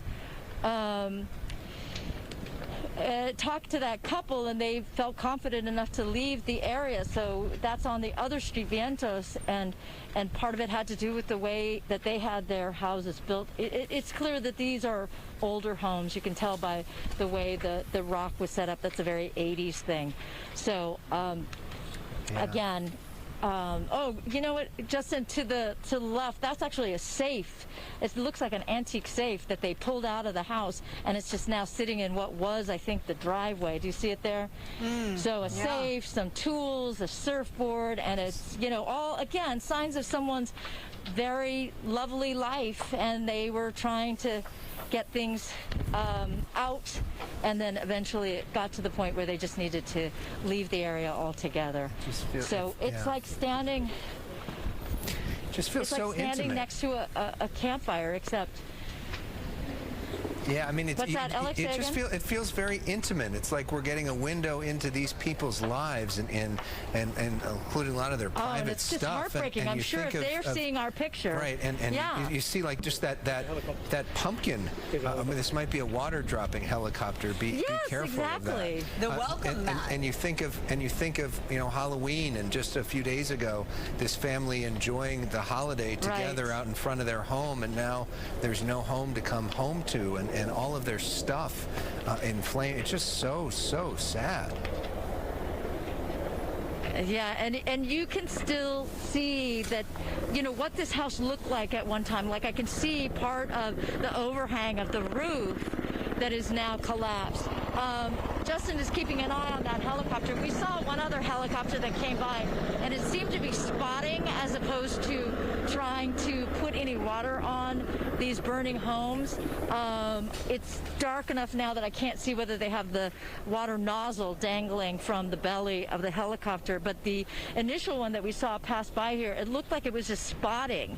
It was touring the area to see what where to go next, I guess. If there are any hotspots that would endanger a structure or people, then that's where they're going to go. Again, we talked a lot about how structure protection, but if you have no structure to protect, then they just got to move on. It's a triage situation. And you know, Alex and Marla, let me just tell you, earlier we were on the street and we were talking to you, and it was just so it was just really remarkable to me that they had these firefighters come. There was fire all around us. It wasn't dramatic, but you could tell there was a lot of fire, and it was clear that there was a building that was in danger, a home that was in danger. And the firefighter turned to Justin and said, "That house is a goner. You need to get out of here." And they left. And we thought, but it's not burning yet. And then another crew came in and they started to make sure that it was protected, and you know, fingers crossed they were successful, because they tamped down and they watered down a lot of the hot spots and the fires that were getting close to the homes. So again, sorry, it's always very unnerving when you hear these explosions. Yeah, and you know, you've done some remarkable reporting today. You're very close to those flames. I know the wind is blowing in a certain direction, but please be careful. Who knows? Mother Nature is very strong and unpredictable. So, Susan and Justin, thank you so much for that shot. We'll check back with you. Yeah, excellent work. We'll check back with you in just a bit. Another crew that we have is Gina Silva. She's on the ground tonight. Looks like you have somebody right alongside you. Yes, I have Stan here. Stan, thank you so much for speaking with us. This is your home. The firefighters are protecting it right now. Right. But right across the street, who are we looking at? Whose home? That was Al's Gunday. I don't know how to say it. Gunday? Okay, so anyway. But were you evacuated? Was this? Well, we were fighting a fire in the backyard, and then we didn't have no electricity, so we went out and got something to eat, and they wouldn't let us back in, and that's about it.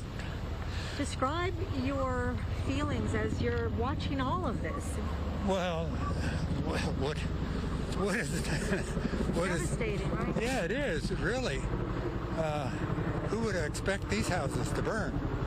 You know, last year, a couple of years ago, it was in Ventura, and we saw what happened over there. It's pretty bad. You know, I never expect that house to burn. Have you lived in this neighborhood for a long time? 30 years. And have you experienced anything like this before? Not here, no. And we lived in Ventura for 40, or I'm 85, so, you know. One of your neighbors said, you know, you wake up in the morning and everything is fine, and then all of a sudden, boom, it's gone. Well, I hate to say this, but as soon as Trump got elected, everything went hell. Turned to hell. And I see you've got a couple of suitcases. Yeah, we're gonna go stay at the beach. We have a house down at the beach, so we just stay in there. Yeah. So we were lucky. Well, I certainly wish you well, sir. And, you know, when something like this happens, you know, they talk about evacuations, to please leave right away, because it is so intense. During a news conference, a firefighter said, this is as intense as it gets. Right. And if you're told to leave right away, because it just comes so fast. Well, if we had left earlier, I think our house would have burned. So you stayed to water it down? Yeah. We kept the fire away from the house and wet the roof, and then their place started burning real bad. So we watered it. They had a couple of sheds down there, and they burned those. And fire people came and looked at it and left. Let them burn. That's what they're doing with this home right over here, the one that we showed you earlier. It is it is gone. So at this point, there's nothing firefighters can do but let it burn. But what they are doing is structure protection, which is what we're seeing at your home. The firefighters the guys are on top of the fire, on our house, on top of it, watching for what do you call these little things that burn? The embers. Embers, yeah. Yeah, embers are flying everywhere, right next to your property. Look at that. Yeah, I know. We had the hoses out there trying to put them out. And I've got that same stuff in the backyard. And it started there. My son was with us, and he looked outside and he said, it's burning out there. So we took the hose out there and started watering, and at least kept it away from the home. Yeah, and unfortunately, these winds are not helping. You know, earlier they were even worse than they are now, but even now, these gusts are so strong. Right, yeah. No, that's a shame. That was a nice house. That was a good guy. All of these homes are beautiful. It's a beautiful neighborhood. It is sad. It is very nice living up here. it's one of the best places to live, I think, in California, really. I've lived all over. This is one of the best areas. I know that some of the residents talked about a concern for insurance. Have you had any problems with that? I just canceled. I just said the heck with it. I don't have insurance. So whatever happens, happens. We'll worry about it whenever it happens. Well, we certainly pray and hope for the best, right? Thank you. Yeah. Okay. All right, sir, I won't keep you much longer. I know you've got your 2 suitcases and you're ready to go. Yeah, I don't know where my wife took off. Okay. Well, All right, thank you. Be safe. Okay. All right. So there goes Stan. But again, you know, what's good, he feels comfortable because the firefighters are here protecting his property. But again, you know, with these strong winds and those embers flying everywhere, you just never know. Never know.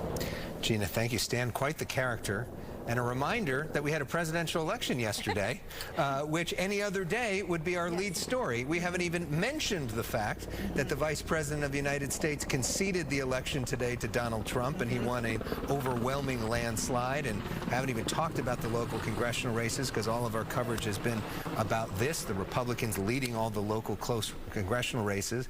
That's our update, I guess, for the day. Well, in fact, we've been on the air. Well, Good Day LA has been on the air all morning long. We took over at 1 o'clock to bring you Vice President Kamala Harris's concession speech, which she held at Howard University, and then from there we went to the fire coverage. So we've been on the air with wall-to-wall coverage for several hours now. So here's what we know about the mountain fire at 6:36 on this Wednesday night. It has burned close to 10,500 acres, 0% containment.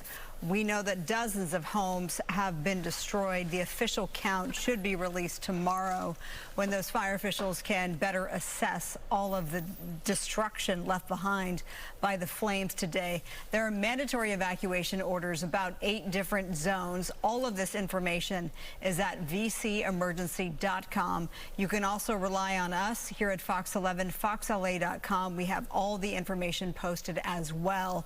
It's dark now, obviously, as Skyfox is hovering above. You see all of the flames down below, and this is going to be a long night because, yes, the winds have backed off, Alex, as we've learned from Adam, but they are still gusting pretty good. They are. Ed Laskos is joining our coverage now for the first time. Let's check in with him. Ed, talk about your perspective.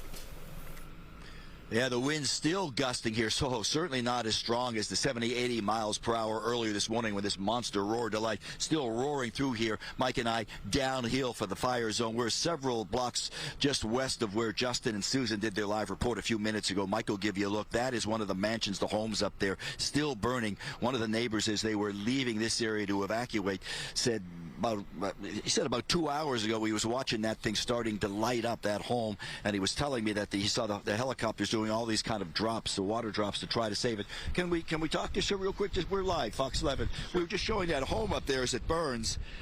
Got to help the folks up there. You said it was a beautiful home, but you were telling us that you were seeing that, you know, the firefighters with the helicopters trying to drop water to save the home. There was at least 4 or 5 helicopters just doing rotations going to Camarillo Airport and hitting that and just rotating around and around and around. It's just nonstop. But everyone knows about this home, right? It's up on the hill. You can see it from anywhere in Camarillo. It's just this beautiful mansion, and it's very sad to see it. Yeah, we were saying as I was driving up on the 101, everybody was hitting the grade and they were hitting their brakes because you would see the hillside was aglow, but that was the home you saw burning, and it was frightening to see that. Yeah, it started around maybe 2 or 3 p.m. But you know, at different times, you see this whole area was like black smoke, just like very low, flying over. So at times the hillside would disappear and you couldn't even see it. But then it would open up, and it looked like the fire was kind of going away, and maybe it was moving down. And then this came up, and it was, and all the neighbors are just like, "Can you believe what's going on?" And it's. And then you live right over here, so you're okay, right? I mean, but the winds are blowing this way, so I mean, you're obviously you're holding your breath and saying a prayer, sir. We got the car there, on the pathway to the front door. It's packed. It's ready to go. So we'll be out of here in 2 minutes if they call us. You're ready to go because we see the roadblock right over there, and in fact, some folks driving behind us now, they're leaving. They were saying that they're not taking any chances. Yeah, they're getting out too. But anyway, just the last thought is, everybody's been telling us how surprised they are with these winds, how fast that fire just roared over the hill, over the side there. No, it started at 3 o'clock this morning. I guess it woke everyone up. It certainly woke me up. We smelled the smoke 6:37. By 8 o'clock, things are flying around in the backyard. And then just this crazy, like the sky filled with like dark black smoke, gray smoke. But to see this is, it's just heartbreaking. Yes, you were saying beautiful home, beautiful mansion, and just in a matter of a couple of hours, I mean, look, it's all gone. Yeah. And it's interesting as you're watching the winds blow in this direction. At times, you can see the burning embers flying. You can. And I saw them just a little while ago. It's almost like a liquid coming off of that, coming down the hill. In fact, I was talking with my neighbor about the same thing. It's just to see a house like that burn. It takes your breath away, and it's very sad, of course. Yeah, it does. It makes you pause, certainly. And your first name, sir? I'm so grateful. I'm Ron. Hi, Ron. You be safe, you and your wife, huh? Keep an eye. Yes, keep an eye, please. If you got to get out, get out. Don't waste any time, as crazy as this is. We've got some more video we'd like to show you, too, up top Sky Fox, as this has been burning through here. A lot of the neighbors in this area are left, and some of them still leaving. And as you just heard from Ron, they're ready to get out of here and get out as well. These winds still blowing through here, now blowing to the west off in this direction, as some of the video shows, and that's the trouble, because you just got to hold your breath and hope that the firefighters can get a handle on this. As we've been here and you've been watching our live coverage, we see helicopter after helicopter, and these pilots are some of the best we have, best you can imagine, flying with their night vision at night. These winds circling around these canyons, these hillsides, still they're moving in, pinpoint, dropping their water drops, their Phos-Check drops, the fire retardant orange drops, and it's absolutely amazing. But mostly at this point, it's been the water drops we've been seeing. As we come back out live here to this area, this is the Vista Bella area, as Mike gives you a look around. A lot of these homes are already dark. The power's still on here, but as we look around, but a lot of the homes are dark because a lot of the folks have already left. So this darkness down here, some of them still evacuating, moving around as a fellow down. You getting ready to go too?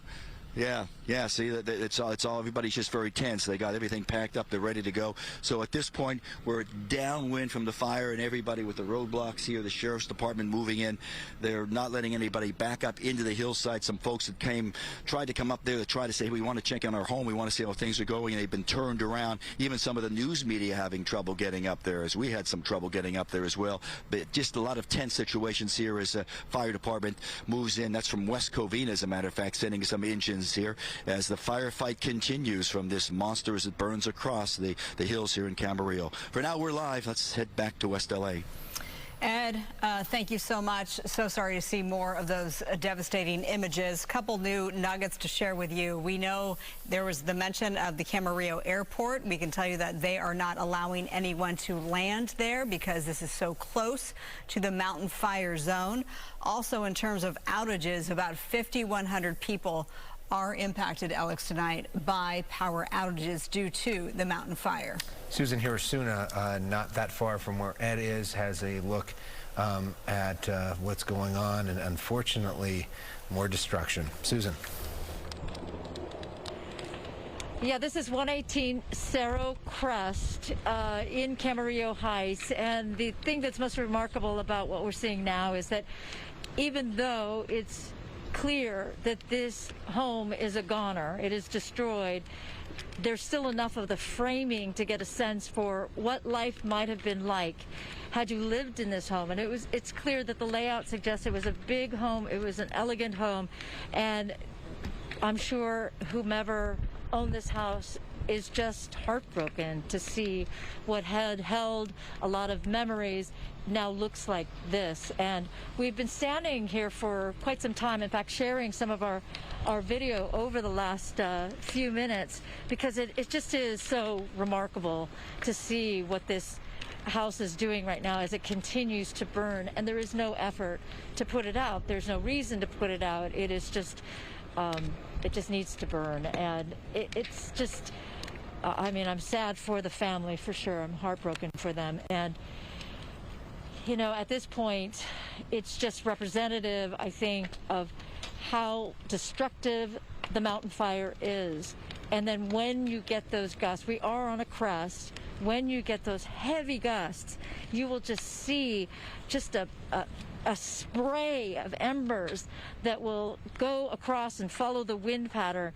But it's scary. A couple times we've had like big gusts, and enough so that I worried about Justin and myself, because we're kind of in the line of fire, but anything that can burn is burning, and even the stuff that you wouldn't think would burn, like there's a heavy-duty safe and a trolley with a bunch of tools in it. And look, I mean, how is it that something that's made out of steel is burning like that? I'm sure somebody will tell me that I just don't know how things combust like that. And again, we're seeing signs of what was a part of the people's lives that lived here, you know, signs of a surfboard, beach umbrellas that were pulled out, and now it's just so many embers. And Alex, you mentioned the pumpkin. I had seen that pumpkin earlier and thought the same thing that you did, which is a sign of that time when things were normal and you were celebrating a holiday. I'm sure this is a beautiful area where kids, I'm sure, went trick-or-treating, and now look at it. So, and then in addition to what we see, again, on the foreground, you can see in the background, Justin, if you kind of focus in beyond this property, that's the other ridge that we were on, and you still see the red lights of the fire units that are there. That was Vientos Road that we were on previously. So the wind seems cooler, but it is still blowing as we watch as more embers come off of this large structure, large home. Alex, Marla?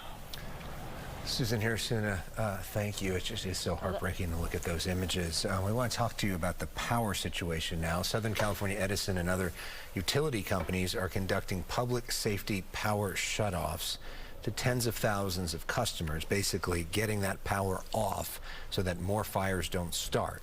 The move is in response to this extreme weather event. In this case, the winds, Santa Ana winds, are responsible for pushing the flames in the mountain fire. Right now, we've seen it. It's destroyed dozens of homes, as far as we can tell. Currently, there are public safety power shutoffs in Los Angeles, San Bernardino, Riverside, Ventura, Orange, Santa Barbara, Kern, and Tulare counties. The period of concern for those shutoffs has now been extended to 9 p.m. tomorrow. Let's check in with Chief Meteorologist Adam Kruger for a look at the winds and how strong they are now. Yeah, and I know those power shutoffs are inconvenient, but hopefully people see the value in why that's happening. I mean, such extreme winds and the dry air today, and as we see, if a fire sparks, it's going to spread rapidly. It's an ideal Santa Ana wind setup. We knew this was coming even since last week. We were talking about the two Santa Ana events. One was the Sunday to Monday. We knew that was going to be moderate, and we knew this one, if things line up right, would be quite intense, and that's exactly how it's playing out. We've got the high west of us, the low east of us, the wind squeezed between the two going offshore. If you're new to the area, you're going, what is a Santa Ana wind? It's basically offshore wind. It comes over the mountains, goes downhill. The air dries out as that happens, and we see the potential for what's playing out right now around Camarillo. This low, we need it to go away before our winds start to relax, and gradually it will start heading eastward. So we've already seen the winds come down a little bit from the extreme levels earlier. If earlier was a 10 on a 1 to 10 scale, right now we're like at a 9 or an 8. It's still dangerous. Will be through the night, will be through tomorrow, but not as extreme as what we had this morning. And I'll mention specifically for Camarillo, and we'll talk about the wind forecast in a moment. But earlier today, wind gusts were consistently between 40 and 60 miles per hour in Camarillo. Since about 2 o'clock this afternoon, it's been more so in a 35 to 45 range. And right now I was looking at every 5 minutes, it's more so between 30 and 40 miles per hour. That's still windy. That's still blowing embers all over the place. That can still start new fires, just not as extreme as what we had earlier. So let's start you off at midnight. And I'm going to go in 6-hour increments. Here's Camarillo if you want to keep an eye on that, but I also want to have the wide view. We had a zoomed in view earlier. This is a wider view because I want to point out all the other spots. Watch the purple colors here as we go into tomorrow morning. There are many other parts of Southern California where the winds are going to be very strong. The air is going to be very dry. If we see a fire spark anywhere else, that includes the Inland Empire, especially down to Orange County, we may see it spread very, very quick, like what we have around Camarillo right now. So here's 6 a.m. tomorrow. We still have the alerts, the red flag warning, the high wind warnings, all that in effect still tomorrow morning and through the day tomorrow. Notice at noon tomorrow, still windy, just not as extreme as what we had today. By 6 p.m. tomorrow, this is about the time the wind alerts and the red flag warning will expire. However, in some parts of Southern California, even into Friday morning, the red flag warning will continue, not because of high winds, but still it's an offshore, a light offshore wind, which means the humidity is low. It's dry air until we get to midday Friday. Notice what changes. See the streamlines on here showing the wind direction? By this point, midday Friday, we're back to an onshore wind, which is going to bring our humidity levels up. So again, now through the end of the day tomorrow really is going to be quite dicey in terms of fire weather conditions, improving then after that. A quick look at our 7-day outlook. We haven't talked much about that, of course, with everything going on today. Tomorrow is our last windy day. Friday, we see improving fire weather conditions, and really then we get into the weekend with some very nice weather. 60s for the coast, 70s in most other spots.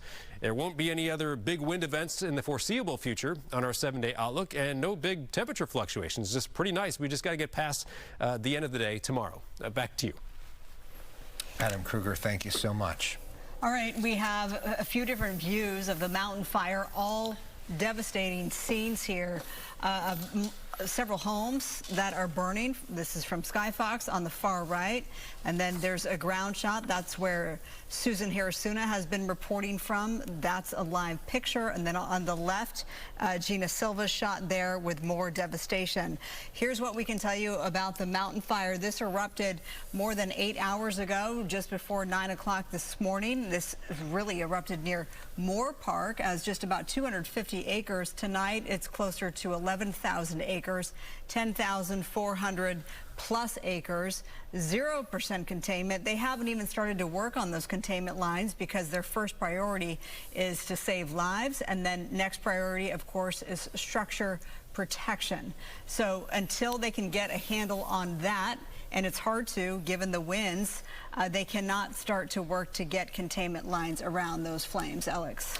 Which is why this thing is going to take a long time to try to battle. The challenge also is, you see, all of these are individual little hot spots, and some of them are separated by miles because of the embers that have floated in that wind. So it's not even like they can just be in one spot and just get out one fire. It's a bunch of little fires happening all over the place, making this very, very difficult. And in some cases, the best way to use resources is just let a house burn, because they want to go somewhere else to try to protect property. Some of these properties that you're looking at burn right now basically deemed to be total losses and a waste of resources to be there to try to stop it when you're going to have to total the house anyways. So that is what's happening right now as we continue our special live commercial-free coverage of these multiple homes burning in Camarillo. We want to show you at the height of this, we were on the air, to really gives you a sense of what the winds were like, what it was like being in the middle of this. Here's a look at Haley Winslow's live report with us earlier in the day. You can see LA County Fire just pulled up, LA City Fire's here, Ventura Fire. She's got her hose getting ready to spray it. I don't think there's anything left to salvage though. There was this really, oh my God, unbelievable moment when we first got here. Are you okay, Sam? Yeah. Hang on. And this, oh my God, it's, sorry, you can't even see anything. This bird was dying in the middle of the road. And the bird was just looking so helpless. So Sam, my photographer, and I saved the bird. It's in our car right now because there was literally nowhere to let it go where it would be okay. But this is just really, really sad. So this address right here where we're at is 1065 Garrido Drive. The one next door, 1067 Garrido Drive. Sam, show them this. There's just two chimneys. And I'm sorry, Alex and Marla, I can't hear anything. I don't have a signal, so I've completely lost IFB, which is our earpiece. So I'm just gonna keep talking. You can just cut me off whenever. But look at this. It's just awful. So now the firefighter from LA City is spraying the house next door, although I think it's far too late. This one's just basically a structure left, a couple of chimneys, that's it.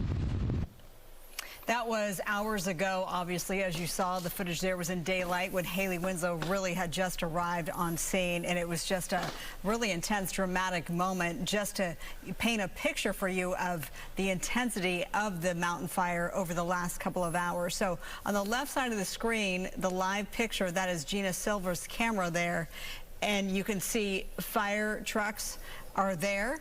They're all over the place, at least where they can be.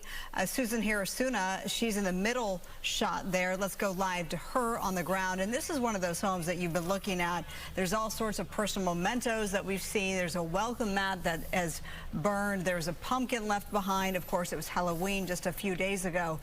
Susan, and this is an area, too, that firefighters say, you know, we can't protect the home. It's already a loss, so we're going to move on to an area where we can protect. Yes, Marla. Sorry, I stepped away to have a bite of a protein bar because it's been a long day, and thus I had to like redress and put the equipment back on. You can see how the progress, or whatever the word you use, of this fire, and how much more of the structure, the home, family home, is now further degraded from when we first started seeing it. And frankly, we saw it earlier. It's been hours now from across the ridge from a different street, and now it's still so dramatic to see it continue to burn like this. And as you mentioned, and I mentioned, you know, the firefighters are in structure protection mode. And if they can't protect the structure, if it's too far gone, then yeah, this is what happens. So there is, again, more evidence of how this fire moves along and continues to burn to the point where eventually parts of it just fall down. We have seen other homes that were once looked something like this, and then the fire was able to chew through the structure to the point where it was just a bunch of rubble on the ground. And you just witnessed what happens in the course of a fire, where there was once a roof, there were once walls, and now it just keeps burning down, where you're going to wind up with not much on the foundation. We have witnessed these kinds of things before, and you know, there's a family that's attached to this home. This is how heartbreaking it is, and it's, who knows whether or not they'll be able to find anything once the fire is out. There's a lot of framing that you can see now. You know, it's funny because I was trying to figure out what the layout of this house was at one time, and we think that we're standing nearby the driveway, and then there was a garage, and then if you go deeper in and look into the next, I mean, it would make a lot of sense that right here I see part of what was a washer or a dryer. So that then you would have walked through there, perhaps like a service porch area, walked through there into the garage. So maybe that was their access to the garage. Again, I don't know that officially. I'm just trying to figure out what we're looking at. And again, it's just so, it's heartbreaking to see how fast this building, this home, has gone from where you could see the outline of the home, you could see the windows, you could see the fire burning through the windows when we were on the other side of this building, and we purposely came over here to try to find it, and now we're just watching it become nothing but rubble and ash, and yet there still are so many hot spots, and there's still so many flying embers. That's the only part when I would suggest, oh wait, there's a little bit of a noxious smell too. I would say, I would worry if I was a firefighter that, you know, when you see these embers blow about, it's like, where do those embers go? The ember cast is what they called it in that news conference, and said that the embers could fly, or did fly in this situation, 2.5 miles. And there was a fire map that showed when it started in the Somas area and then spread from there.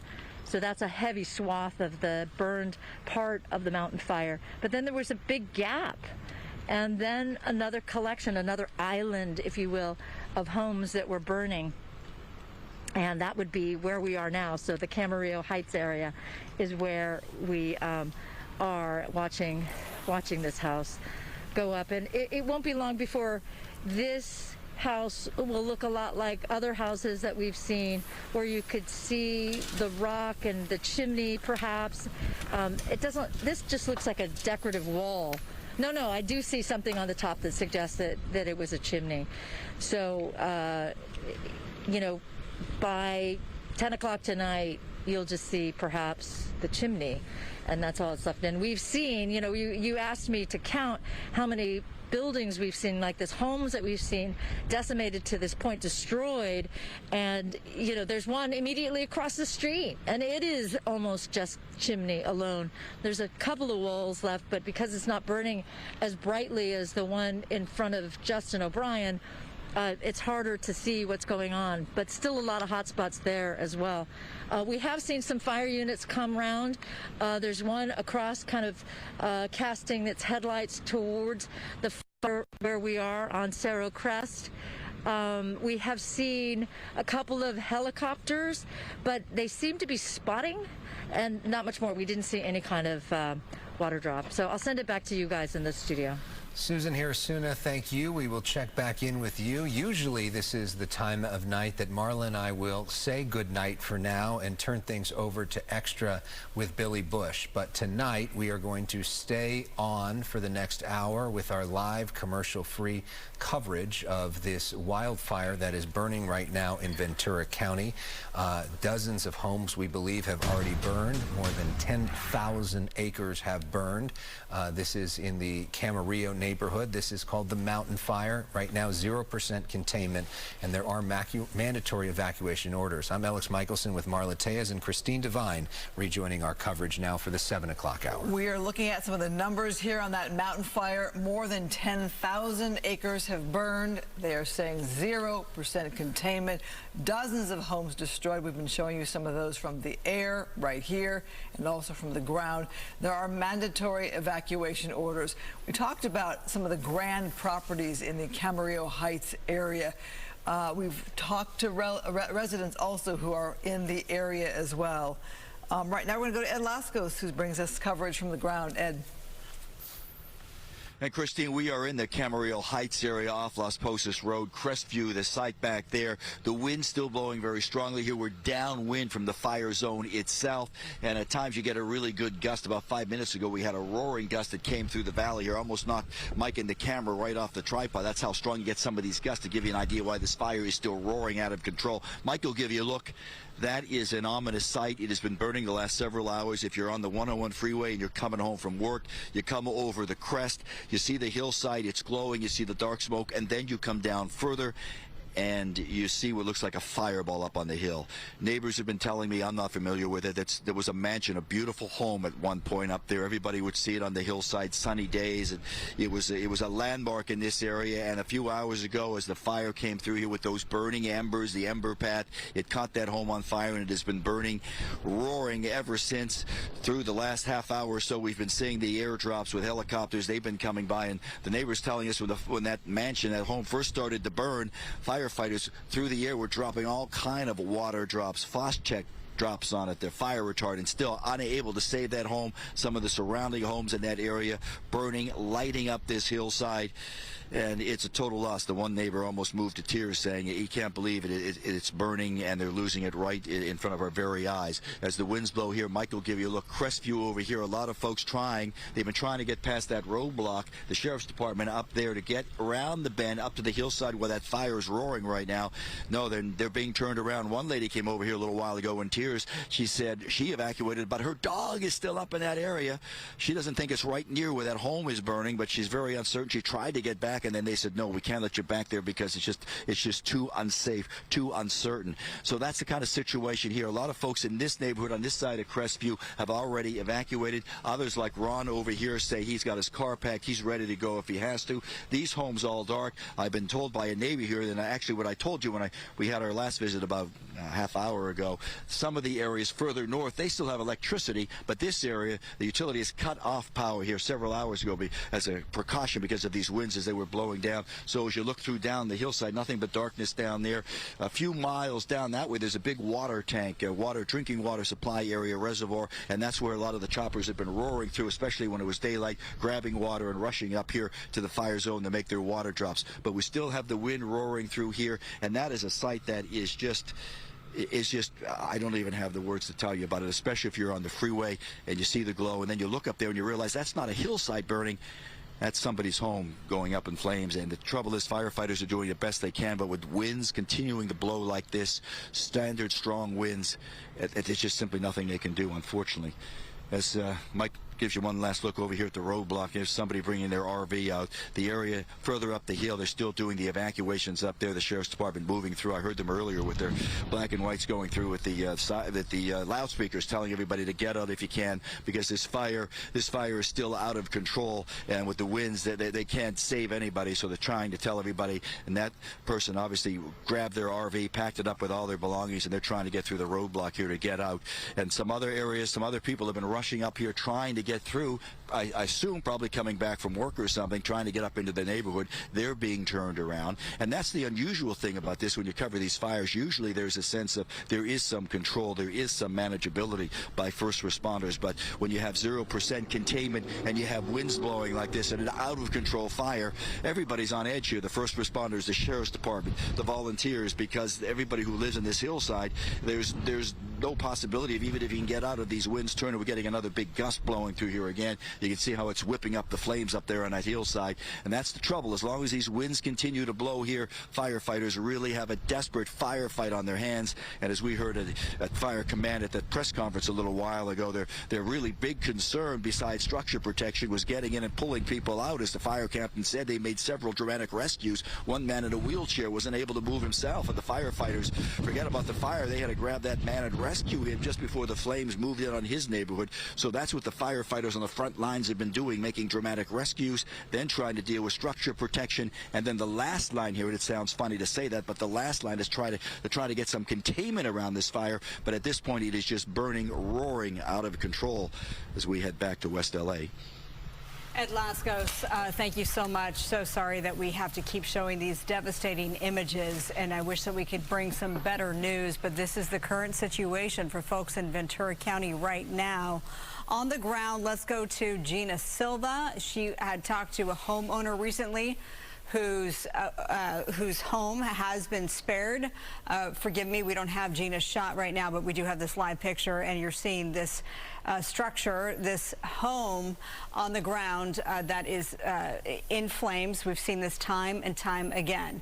Okay, so let's go to Fox 11's Susan Harrisuna, and it looks like, did we move, or is this the same home that we've been watching?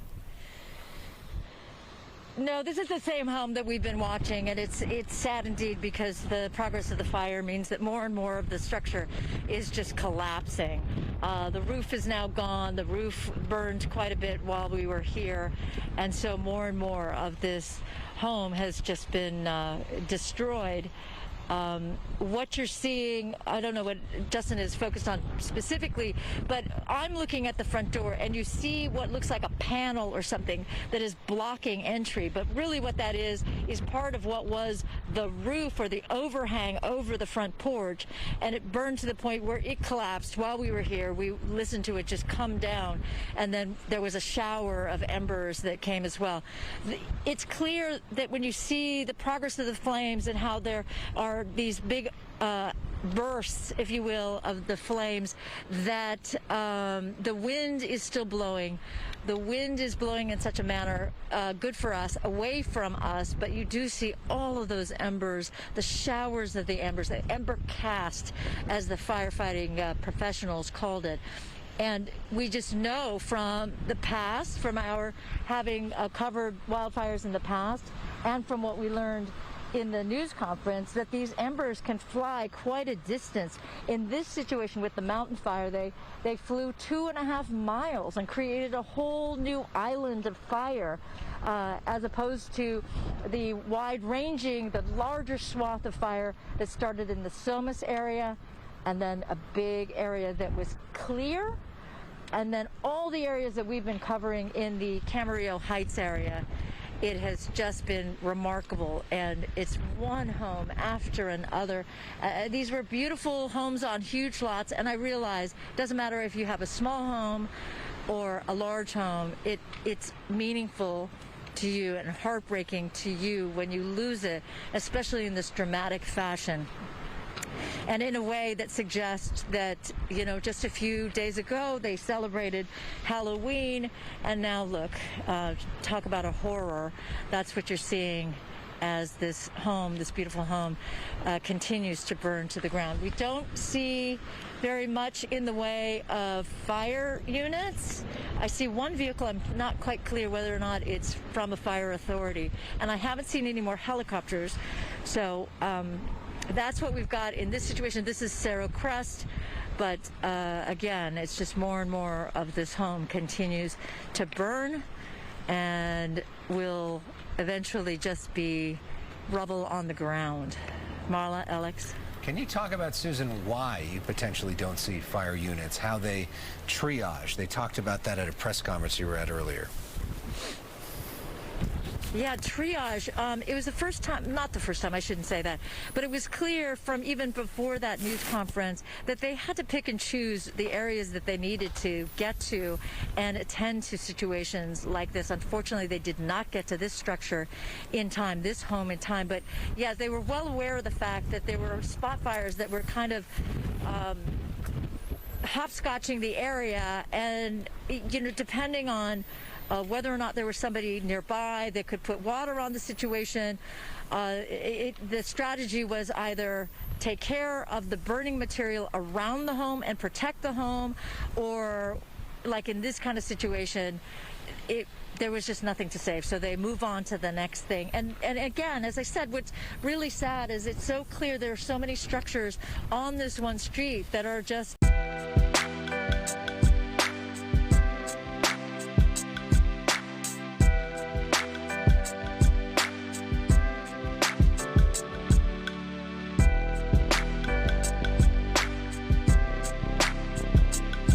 protecting people. So the sheriff's department gets involved.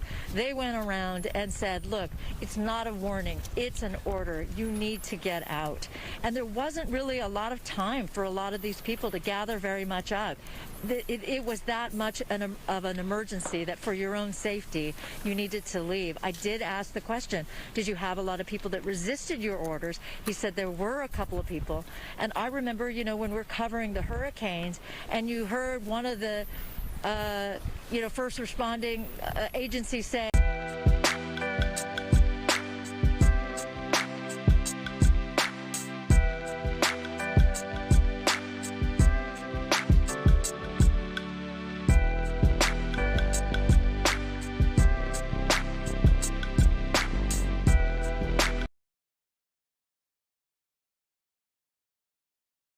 So that when we have to come back to this address, we know how many bodies to look for. So these are the kinds of reasons why the first responders, the sheriffs, will tell you that they mean this is for your safety. There's a lot of reasons why you need to get out when they tell you to get out. Some of it has to do with just your own safety. Some of it has to do with the fact that when you finally decide that it's time to go, it might be too late, in that there's so many people that are trying to go as well, or there are a lot of fire units in the area. You might find that it's difficult to actually get out. And we're watching as a fire truck is arriving on scene now. I don't know why or what is that? Oh, it's a water truck. Okay, so that's a water truck. Perhaps the reason why we're not seeing a lot of fire units putting water on this situation is because they've run out of water. So now a water truck is arriving. It's going farther down this street, Cerro Crest, to perhaps deliver water. And again, like, triage. Alex, as you said, triage. So I'm looking at this thinking I would be nervous about all these flying embers, but apparently there's, if there's structure protection somewhere, perhaps that's where they're sending the water truck so that they can be sure that the water tankers, the fire trucks, have water to put onto properties to save them, or in a certain situation, perhaps keep down the fire because the next structure is at risk, right? Something next door is at risk. So in this situation with this home, there's a lot of property around it. So I think that's why the firefighters have decided it's time to move to the next emergency. But yeah, my heart breaks for the homeowners here.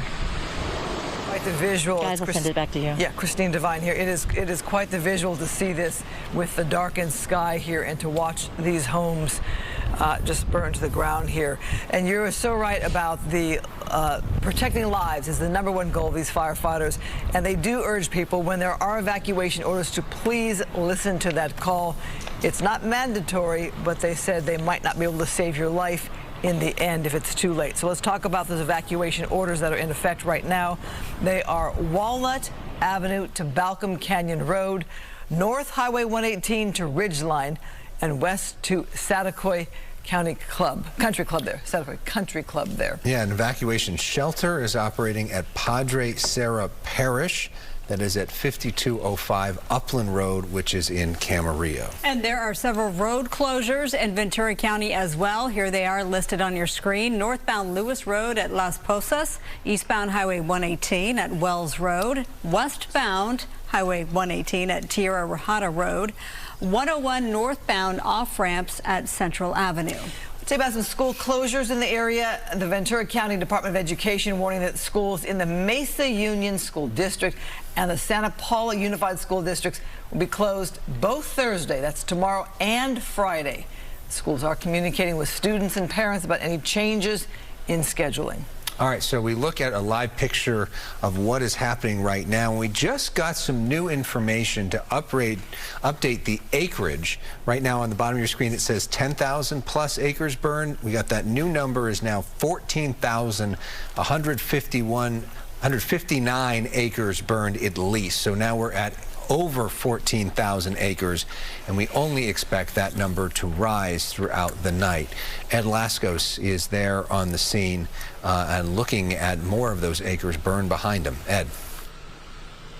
Yeah, very much so. And the wind blowing through here, still getting some really strong gusts, maybe every couple of minutes as they blow through. Mike will give you a look. Crestview here just off Las Posas. You were talking, Christine, about the evacuations just a few minutes ago, and we saw several vehicles moving from left to right of your screen heading down toward the 101, evacuating the hillside here. It's one of the engines up there, 136 from the Ventura County Fire Department, moving out, going to redeploy on the other side. We're told more of the Sheriff's Department, black and whites, moving in here to seal off this area. Some folks coming up here, we've been up here for the last hour or so, maybe I'm assuming coming back from work and trying to get up to their homes and being turned around by these checkpoints because the first responders, the Sheriff's Department, local police saying no, there's no way we're letting anybody up. There's another sheriff's unit going back. They've sealed off this entire area, especially as they're stressing this fire is out of control. It is roaring with these winds. We don't know where it's going, and especially with these embers, that is the big concern. Mikey giving you a look at that.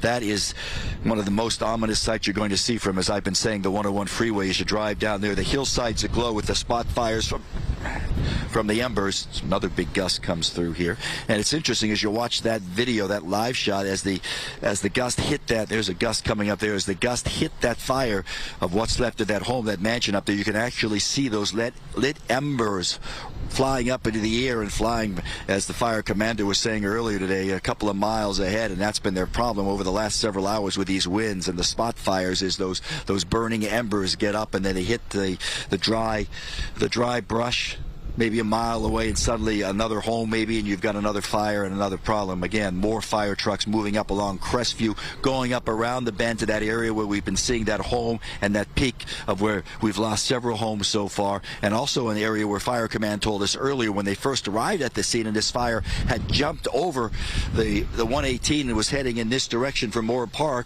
They didn't even have a chance to get in and do any structure protection initially because they had to conduct several dramatic rescues, getting into people, some of the older folks who were unable to get out of their home themselves. And so that was the first priority, saving lives, getting people out of this fire because it was moving so fast at a rapid rate, the Fire Command said earlier. We always know these winds are horrible. They're so devastating. Gust up to 70 miles an hour, 80 miles an hour when this thing first hit, and you really are taken by surprise. Even the experts, the best of the best, said it's amazing to them how fast this fire just roared over the hillside, over the valley, over the ridge when you got pushed by winds this strong. You look at that home again, been burning for the last couple of hours, and at times when the wind gust hit it up there, it roars to life once again. You see the embers flying off of it. Neighbors telling me that has been a mansion that has been sitting on the top of that hillside there just off Las Posas. You would see it all the time. It was one of the beautiful areas here in this part of the Camarillo Hills, and now no longer because of this fire that's burning through here in that neighborhood. I would imagine also being hit with several homes that we've lost up there, because that also at times, as that fire roars through that little ridge, you'll see big plumes of black smoke roaring through there, an indication that the flames have found some new fuel to burn. Again, part of the evacuation, folks moving down the hillside off Crestline, Crestview, going down the Las Posas Road, presumably the freeway. Sheriff's Department down at Las Posas by the Ralph's parking lot, if you're familiar with this area, just on the north side of the 101. That's been somewhat of a staging area for a lot of the folks who've been evacuated. They rushed down there. They're in that parking lot. They're some of them in tears as we drove up, watching, looking at the hillside, hoping and praying that their homes would still be safe up here as they saw the flames roaring down the hillside. Again, Christine, it's a very active scene here. Crestview, the evacuations go through, fire department moving through here, and if you're thinking about trying to get up in this area, forget about it. The Sheriff's Department sealing off all of this area, again, because of the concern that this fire out of control, and with the wind still burning, blowing through, and also blowing at a very high rate, some of the gusts coming through here. Very, very dangerous situation. Ed Lascos, we appreciate you. The mountain fire began as a 250-acre brush fire this morning. It has now grown to more than 14,100 acres. We just got that new number, so beyond the 14,000 mark in terms of acreage. Let's go ahead and get a check on those winds with Chief Meteorologist Adam Kruger. Adam? Yeah, first I just want to map out that growth, then we'll take a look at the winds, but let's come on into Camarillo, and you can see actually with radar on that we can measure where there's smoke in the atmosphere. The starting point of that fire was right about here a little bit earlier in the day. Then it's been blowing in this direction, basically towards the coast. It's those Santa Ana winds going from essentially east to west across our area. So again, these green and yellowish colors indicating where the smoke is the thickest or most heavy right now. That's where we saw the fire start. And then again, the embers have been, as we heard from the press conference earlier, blowing as far ahead as 2.5 miles ahead of where the fires are. And so then here's Camarillo Heights right here, where we've seen just numerous spots where there are homes burning.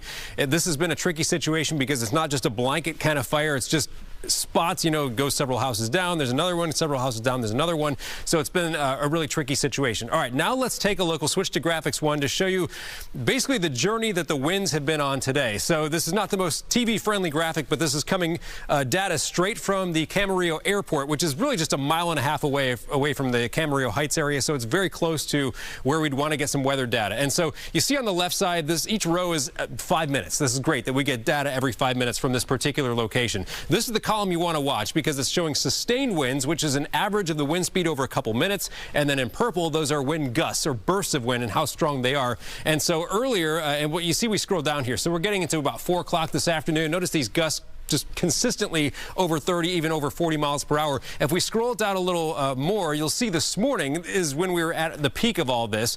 You get into, let's bring it down even a little more, and we'll pause it right there. So here we are around that 9, 10 a.m. time frame. Look at what we saw with the gust. That's a 62 gust right there. Sustained winds at times were up around 40 miles per hour. So the worst of this wind event was this morning. It's still windy, though, and it still will be windy tonight and into tomorrow. But now let's scroll it all the way back up to the top to show you what we have currently.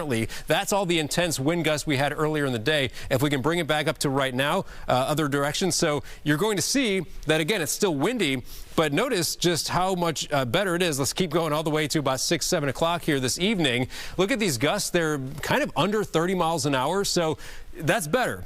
But I said this earlier, and not to oversimplify everything here, but windy is windy when it comes to what we're dealing with these fires. Embers are still blowing. It's still really difficult to contain. And by the way, the humidity right here, relative humidity, notice how it's been kind of between 20 and 22% for several hours. And so it's very dry air. It's still gusty. It's still going to be a problem. I'll finish by saying that the red flag warning and the wind warnings continue into the end of the day tomorrow, cut off at 6 p.m. tomorrow. I do expect winds to, in this location at least, gust 25 to 35 through much of the night, maybe up a little closer to 40 at some point tomorrow morning, and then gradually coming down as we go through the day tomorrow. So again, as far as the strongest winds, we're past that point, but we're nowhere near being done with the Santa Ana wind event. That goes through the end of the day tomorrow. We'll head back to you. We are praying for that break to come quickly. All right, thank you so much. We're looking live now again at the fire burning at it's almost 7:30 tonight. The LA Times reporting that 3,500 homes are threatened, 10,000 people evacuated. In the thick of it, we go to our Susan Hirasuna, who's there on the ground. Susan. Hey, Justin. We're going live once again as we watch one of these CAL FIRE units or fire rescue units depart the area. Also new is this highway patrol officer who's come by, and you can see him there. It's a little bit dark, but you see the officer here. He's checking out the address. He knows the owner. Pardon? He knows the owner. Oh, so it turns out that this officer knows the owner of this property, and that is what has brought him out. I mean, what is there to report other than he gets to personally check out the devastation of the fire and how it has affected this property owner. We also, I wondered whether or not it was because there are some things that appear to have been pulled out of the garage, but that appears not to be the case. Now, it's really remarkable now that I look back at this, because I went into the truck for a minute. Now we're back out, and how much more of the wall, so the front-facing part of the home, has now been halved where it was before, whereas when we arrived at the scene initially, you could still see what was the front part of the house, and now the fire has just brought it down. And so, like it or not, the fire just keeps on burning, and then with it is anything combustible will just burn until there's nothing left to burn. More embers. In this case, the embers are flying up and across.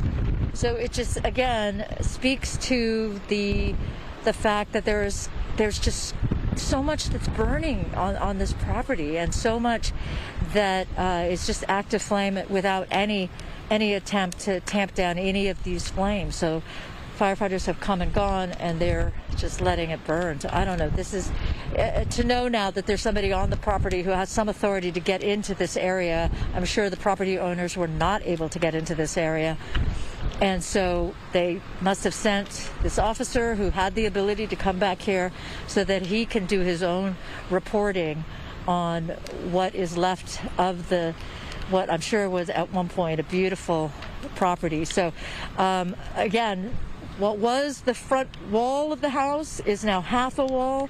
What was the front entry of the door and into the house is blocked a little bit by what was an overhang. And yeah, it's really disturbing to see how this continues to burn and continue to just become a bunch of rubble. And yet the pumpkin is still there in the front. Reminiscent of Halloween. So that is times, yeah. To the homeowner, and they would appreciate it if you guys weren't on their property. Got it. Okay, we're being told that we need to get off of the property because now we have access, or at least secondary access, to the property owners, and we're being told that we should get off of the property. I'm sure it's heartbreaking to be able to see what is happening with that property. So we are now officially off the property in the street. We're on the street where the home continues to burn, and I'm still looking around because it really is remarkable when you can see a house that looks like this, and then right across the street there's a home that seems to be intact. Obviously there's no power here, so it's hard to see. But the good news is there's no cat eyes or any kind of hot spots that would be lighting up the property. But right next door is another destroyed house, another home that is absolutely gone. So the homes that are destroyed, and there are only a few hot spots, it's a little harder for us to show you because of the fact that there's no more light. But again, just immediately across the street from where we were, you're looking at another home that is decimated, gone. The chimney is what's the most prominent leftover, if you will, of what was a home here in Camarillo Heights. I'll send it back to you. All right, Susan, thank you, and we feel for that family, and if they are, in fact, watching our coverage right now, we send you love and condolences for this. I can only imagine how difficult it must be for you. It must also be difficult for the family that owns the property that our Gina Silva is in front of as we look at the scene there. Gina. Oh, yeah, this is devastating, and this is on Vista Del Mar, the 300 block, and you can just see here pretty much nothing left. The gate is a mangled mess. Firefighters are dousing the property with water, as you can see right there, because of these winds that are blowing the embers all over the place. But as you can see, this home is gone. There are more than 14,000 acres that have burned so far. Firefighters, you know, they've been battling it all day long. They have strike teams on the ground who have been doing, you know, an amazing work of protecting some of the homes, but some, there's just nothing they can do about it because of the strong winds and the flames that just go all over the place. The embers, they've just been flying everywhere. If I'm with photographer Elliot Mendoza, and if he pans over, you can just see hot spots all over this property on the ground here, just one after another. And we're pretty much surrounded by that kind of view everywhere. If you look up at the sky, there are flying embers everywhere. And that is why residents have been told to please stay away from the area. They're letting them know that, you know, sheriff's deputies, you know, law enforcement is out here protecting their properties, making sure there are no looters who try to come in at such a difficult time for these families. So they want everyone to be safe because lives matter much more than the properties. Although, as you're watching this, it is devastating. This is someone's home, and now it is gone. And this is what we're seeing over and over. As I had to take a restroom break, and as I was driving back over here from the main road, you could see homes. You know, you look up and you see these homes just up in, you know, in flames, just gone. It is just such a tragic view, and it's just awful for those families who've lived here for so long. Many of these families, you know, they've passed on their properties to the younger generation, and then, you know, they've had these properties for decades, and now at least this particular one on Vista Del Mar, it is gone.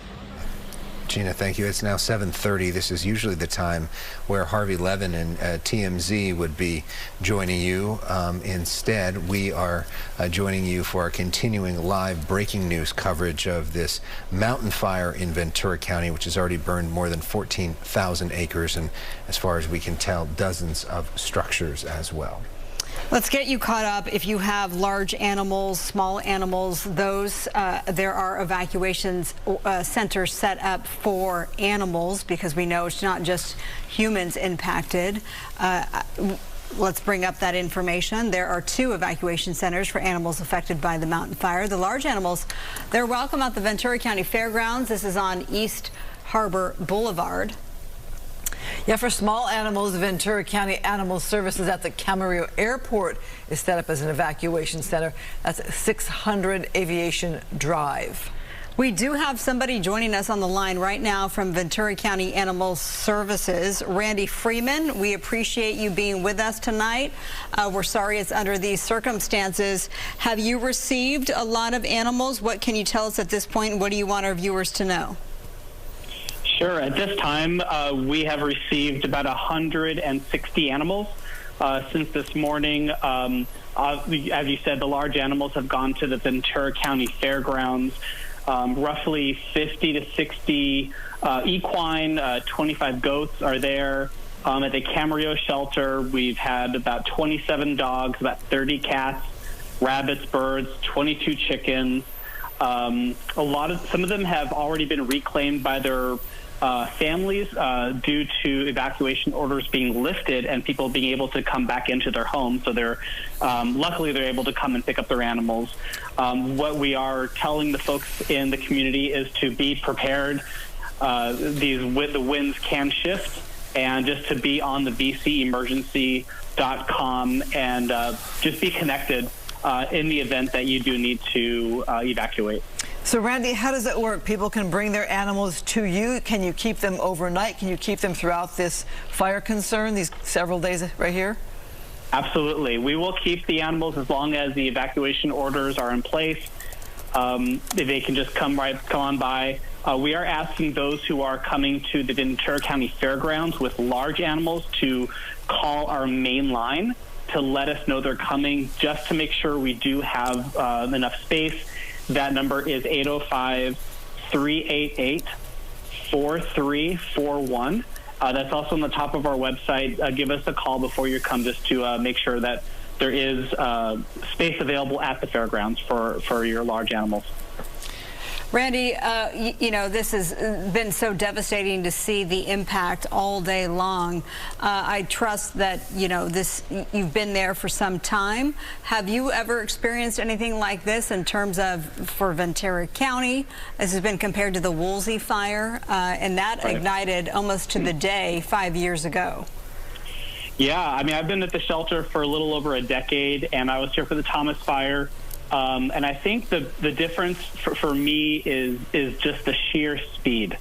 It had the gusts that were reported of 80 miles an hour up to maybe even 100 miles an hour, and it really just sped through the area so fast.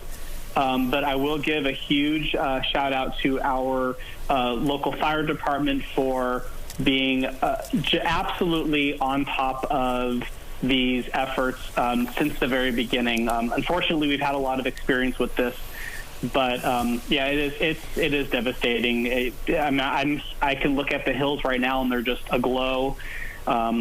It's heartbreaking. It really is. And do we know of any animals that have been injured?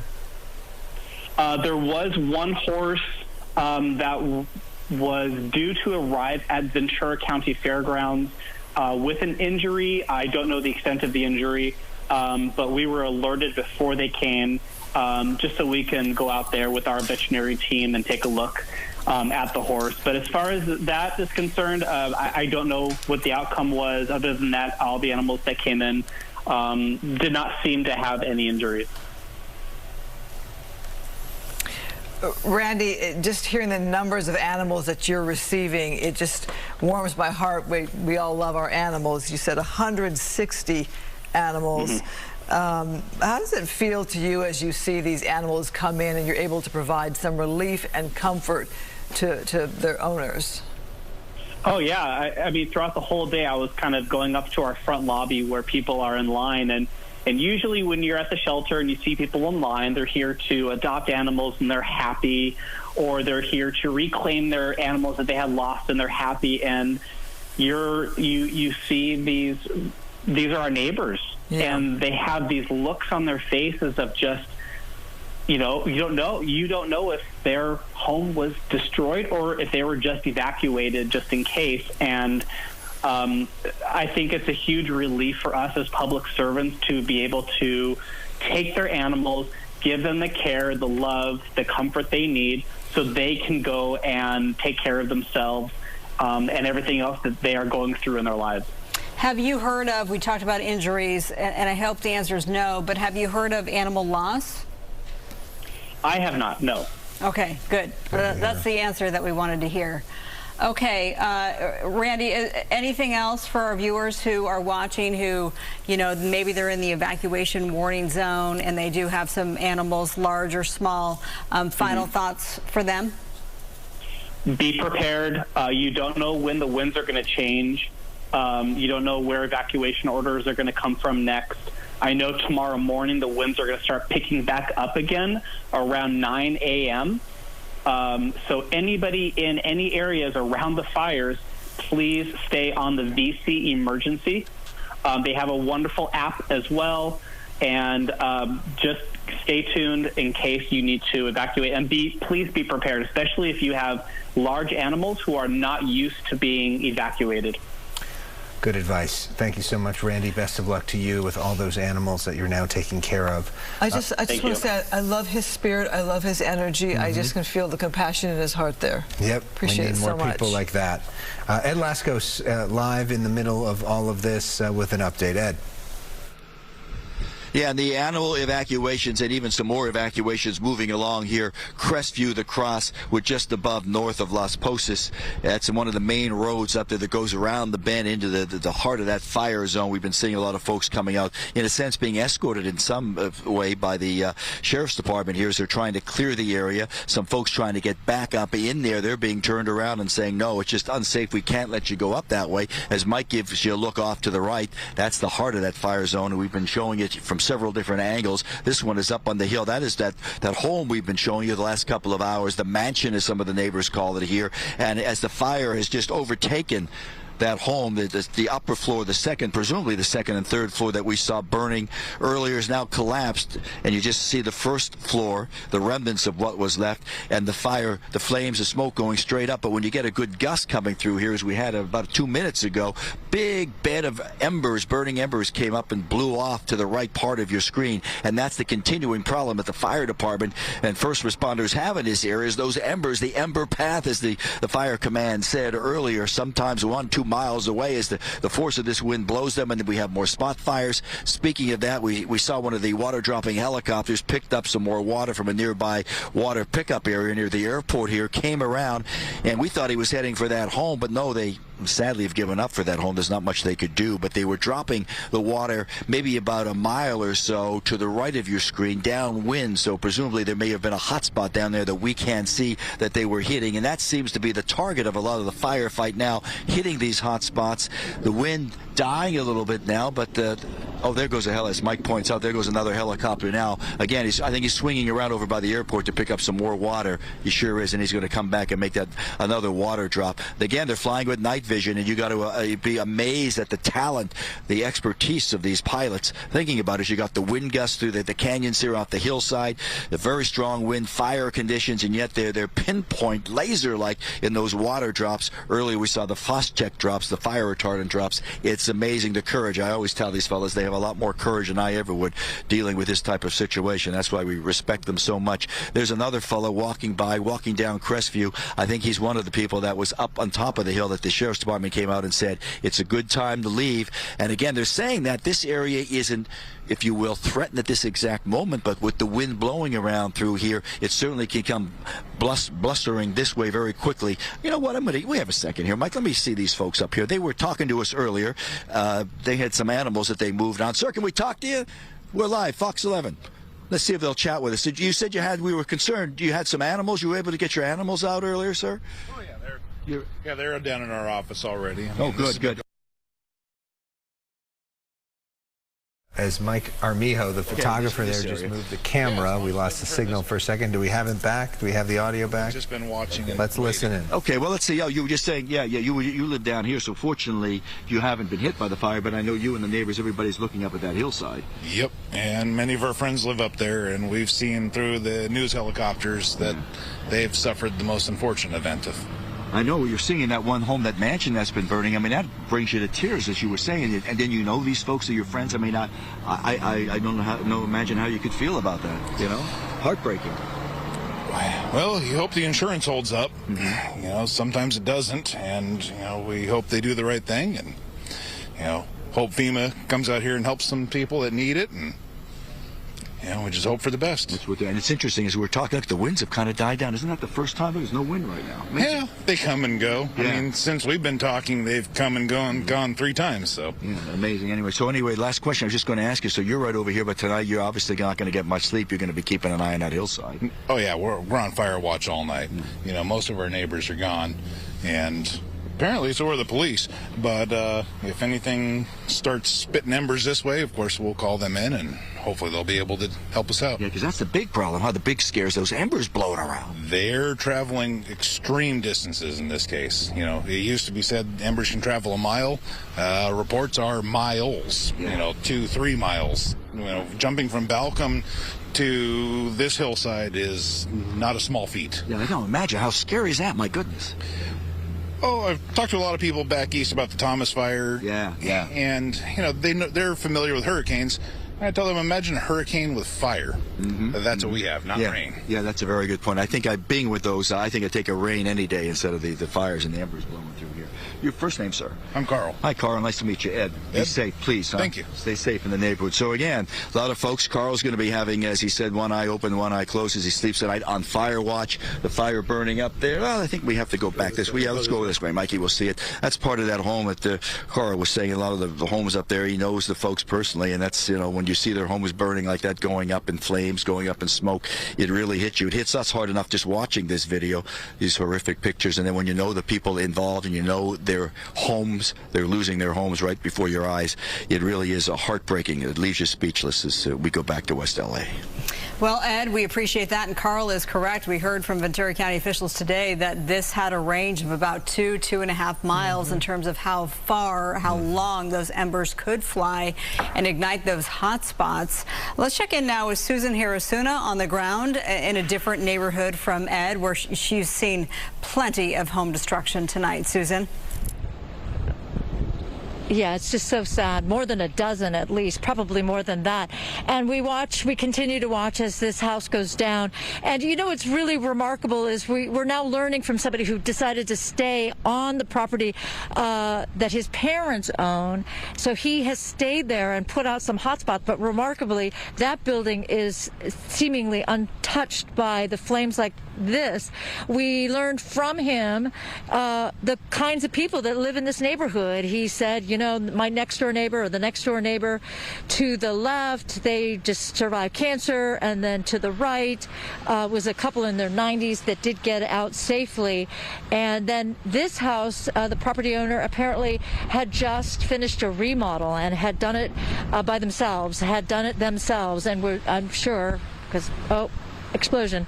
I've just gone through a remodel myself. It would be heartbreaking if I was watching this and it was my home, of course. And you know, it's funny because the wind has died down a little bit, but I noticed when we first arrived here, there wasn't any kind of hotspot in this general vicinity. So if you see how much space there is between this plant and the front of that house, or this plant and across the street where there is another active fire, and all of a sudden I realized, wait, this plant has caught fire. So that again speaks to the flying ember situation, the fact that there can be these huge gusts of wind that will carry those embers. This is not, of course, as representative of a situation where you know, it's not 2.5 miles, as we were talking earlier about ember casts. We were talking about, 100 yards or so from the front of the house, and now there's, landscaping that's burning towards the street. But very dark in this area. Obviously, there is no power. It's sad to see how many homes are just destroyed by this mountain fire. Marla? Susan, it really is a heartbreaking night here in Southern California as we understand that the winds are going to be with us for yet another day. They're calling this again a particularly dangerous Santa Ana wind event with gusts up to 70, 80 miles per hour, although Adam Kruger is saying that they have died down just a bit, but those fires continue to burn throughout the night. And Alex, I was surprised to hear Atlasco say they were doing those water dropping efforts tonight. Yeah, they've got some good helicopters out there that have the ability to do that. Not everyone does, but I'm glad they've got some of their best equipment out there to fight this fire. The winds have died down a bit now, but we want to show you what the winds were like at their height. We were live on the air broadcasting with our colleague Haley Winslow, and you can see what it was like a few hours ago. Watch this. You can see LA County Fire just pulled up, LA City Fire's here, Ventura Fire. She's got her hose getting ready to spray it. I don't think there's anything left to salvage though. There was this really, oh my God, unbelievable moment when we first got here. Are you okay, Sam? Hang on.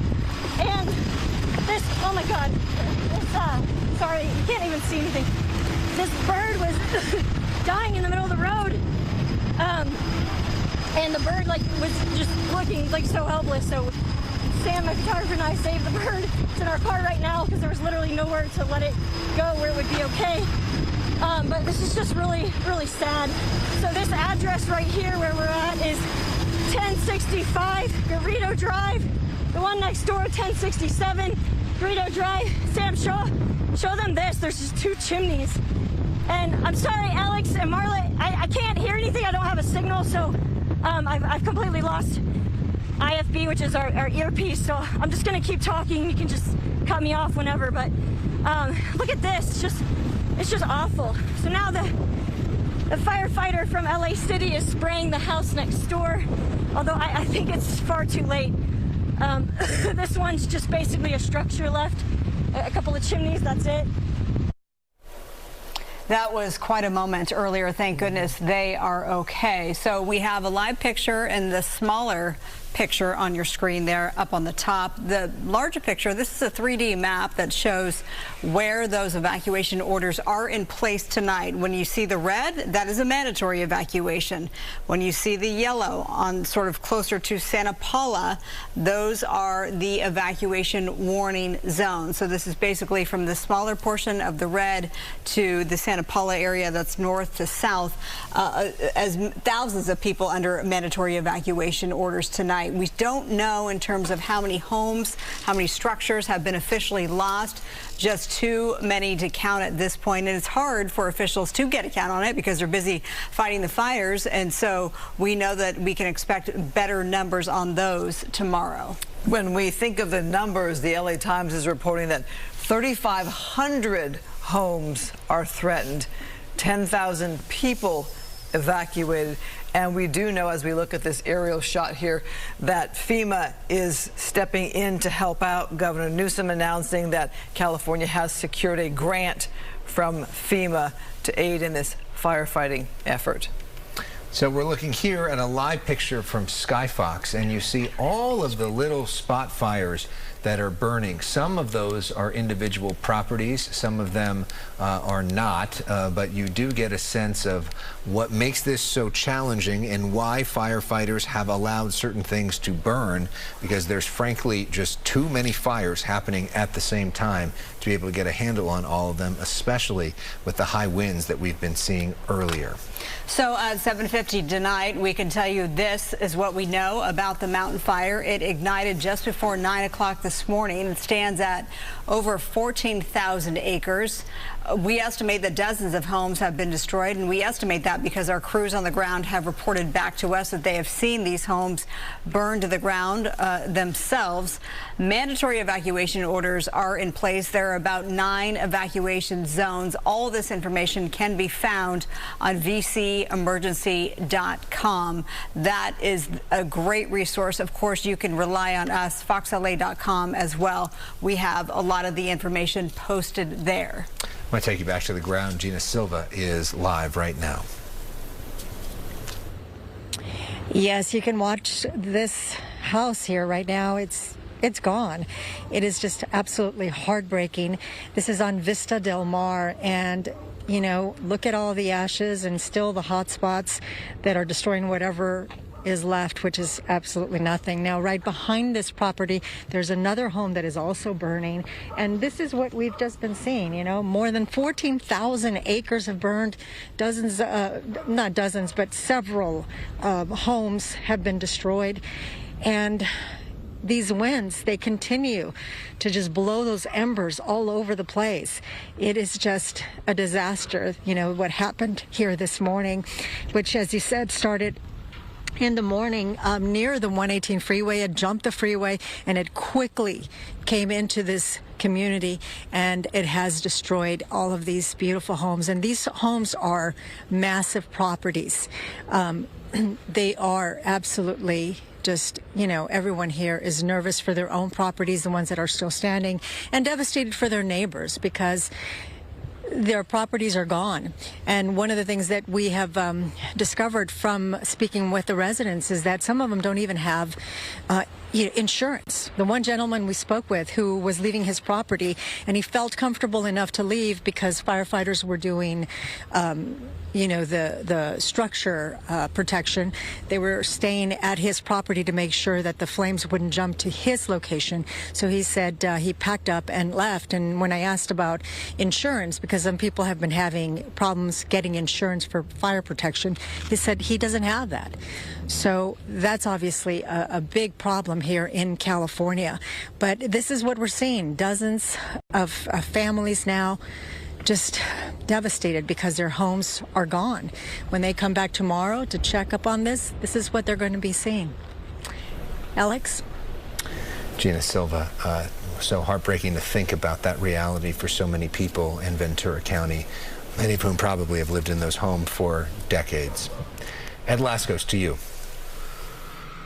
Yeah, and more of what we've been seeing. We've told that the one home, a mansion as the neighbors call it here, in an affectionate way, been here, they say, in the family for many years. And look up on the ridge with Mike, that's sadly what's left. We've been showing it the last couple of hours. The second story, the floors have now collapsed down to the first floor. That's still burning, but it was a huge fireball. And as the afternoon commute and the folks were coming down the 101 freeway, you would see the hillside glowing in different areas from the spot fires. And then you saw, and I saw it personally, what looked like a big fireball up on the hill, in the hills here just above Camarillo. And that was that home burning. Looked like a good 3-story home when we first got here, roaring. Its fire continuing to do its dirty work up there. But look at the smoke. It's interesting because we've had the gust through here, but the smoke is swirling around and almost moving sort of straight up. Before, as the gusts were coming in, we're downwind from the fire zone itself. You can see now the little wind is picking up. You see how the smoke is swirling around and moving off sort of to the right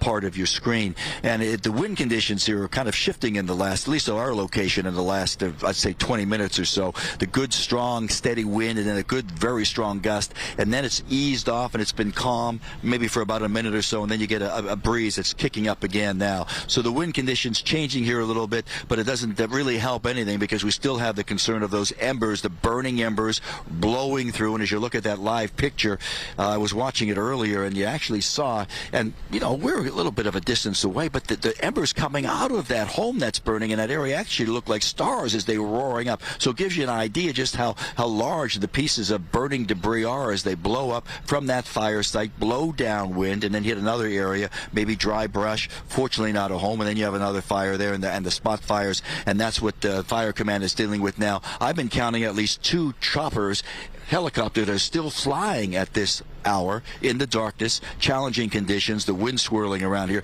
making water drops. They're going over and picking up the water near the airport, Camarillo Airport, swinging around. Maybe it's about a 30-second flight, and they hit the hillside here and make their water drop. So they're still doing a miraculous job dealing with these spot fires, but it's really in the hands of the wind at this point. As far as evacuations, Sheriff's Department has sealed off this entire area. Crestview, we had a few folks walking down the hillside. They had hoodies on, covering their faces when we hit them with the camera, and some of the neighbors yelled out to the sheriff saying, "We think there are looters coming down from the hillside." So that's a concern. And then we saw some sheriffs, black and whites, moving up there. In fact, Mike, you'll give you a look. Here comes one of the sheriffs moving through here. They're patrolling, looking for looters, because that's a concern. And there's the one lady, the nice lady here, who's staying in her home tonight, said, "I can't believe it. We're dealing with this tragedy." And then we have, well, I don't want to say what she called them, but she said, "We've got people coming in here taking advantage of us." So the Sheriff's Department not putting up with that. That's Fire Command actually moving up to the top of the ridge there as this entire area is sealed off. All righty, let's go back to West L.A.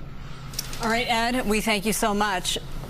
Let's get a quick check of the forecast with Chief Meteorologist Adam Kruger. The winds, they've died down, but they're going to pick back up. Yeah, that's probably going to be the case. We still have dangerous conditions as far as the fire weather goes through the day tomorrow. It will gradually improve tomorrow. But just in terms of not so much the numbers, but the visual aspect, if you watch these live reports from our reporters, what you see now compared to earlier today, I mean, it was chaos wind earlier in the day today, about as bad as it gets as far as Santa Ana winds. And since then, we've seen a reduction in the wind speeds. It's still windy. The air is still very dry. There's still a threat of fires continuing to spark, but not the chaos, the extreme winds we had earlier in the day. So as we plot this going forward now, you're going to want to watch the purple areas where it's going to be with gusts 35 or above miles per hour. So 9 o'clock tonight, so we're still looking at that happening, not just around Camarillo, but also east to the mountains, the Inland Empire, down to Orange County. Those areas still seeing weather conditions like what we have around Camarillo. It's just there's no fires over there to talk about. We hope that continues to be the case. Here we are at midnight. It's still gusty through the night. Winds could still gust over 30.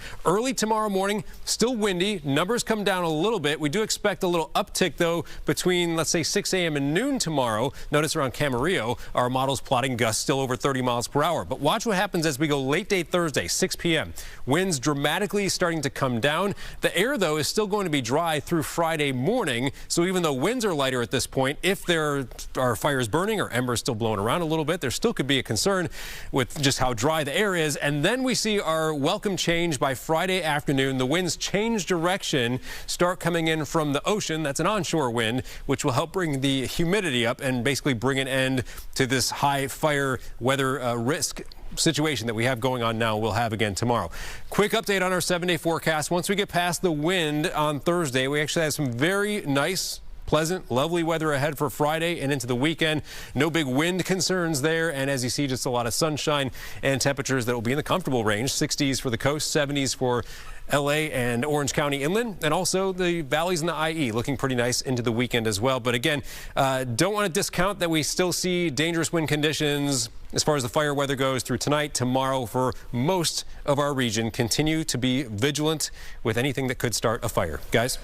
All right, we end with this story. Earlier today, Haley Winslow and photographer Sam Dubin found this bird, and they tried to save the bird from the flames, put it in the news live truck, and then somebody came forward from a bird rescue and offered to help save the bird's life. So that's a picture of that. And hopefully that bird is going to have a new lease on life thanks to Haley and to Sam. How cool is that? I'm reminded how gusty it was when they found that bird. I mean, Haley was getting blown over, and I guess the bird was just sitting there in the street. Yeah, and what a woman this is. Obviously, she was watching. Thank you so much. She runs a bird rescue, so she came, got in touch, and there she has the bird who looked to be okay. So let's hope so. Yeah. Well, big hearts. We're going to have continuous coverage all night on our website, foxla.com, and we will continue with more coverage of this fire at 10 and 11 o'clock tonight. Our thoughts are with all the homeowners there, the residents there in the Camarillo Heights area. Be safe, everyone. Thanks for watching.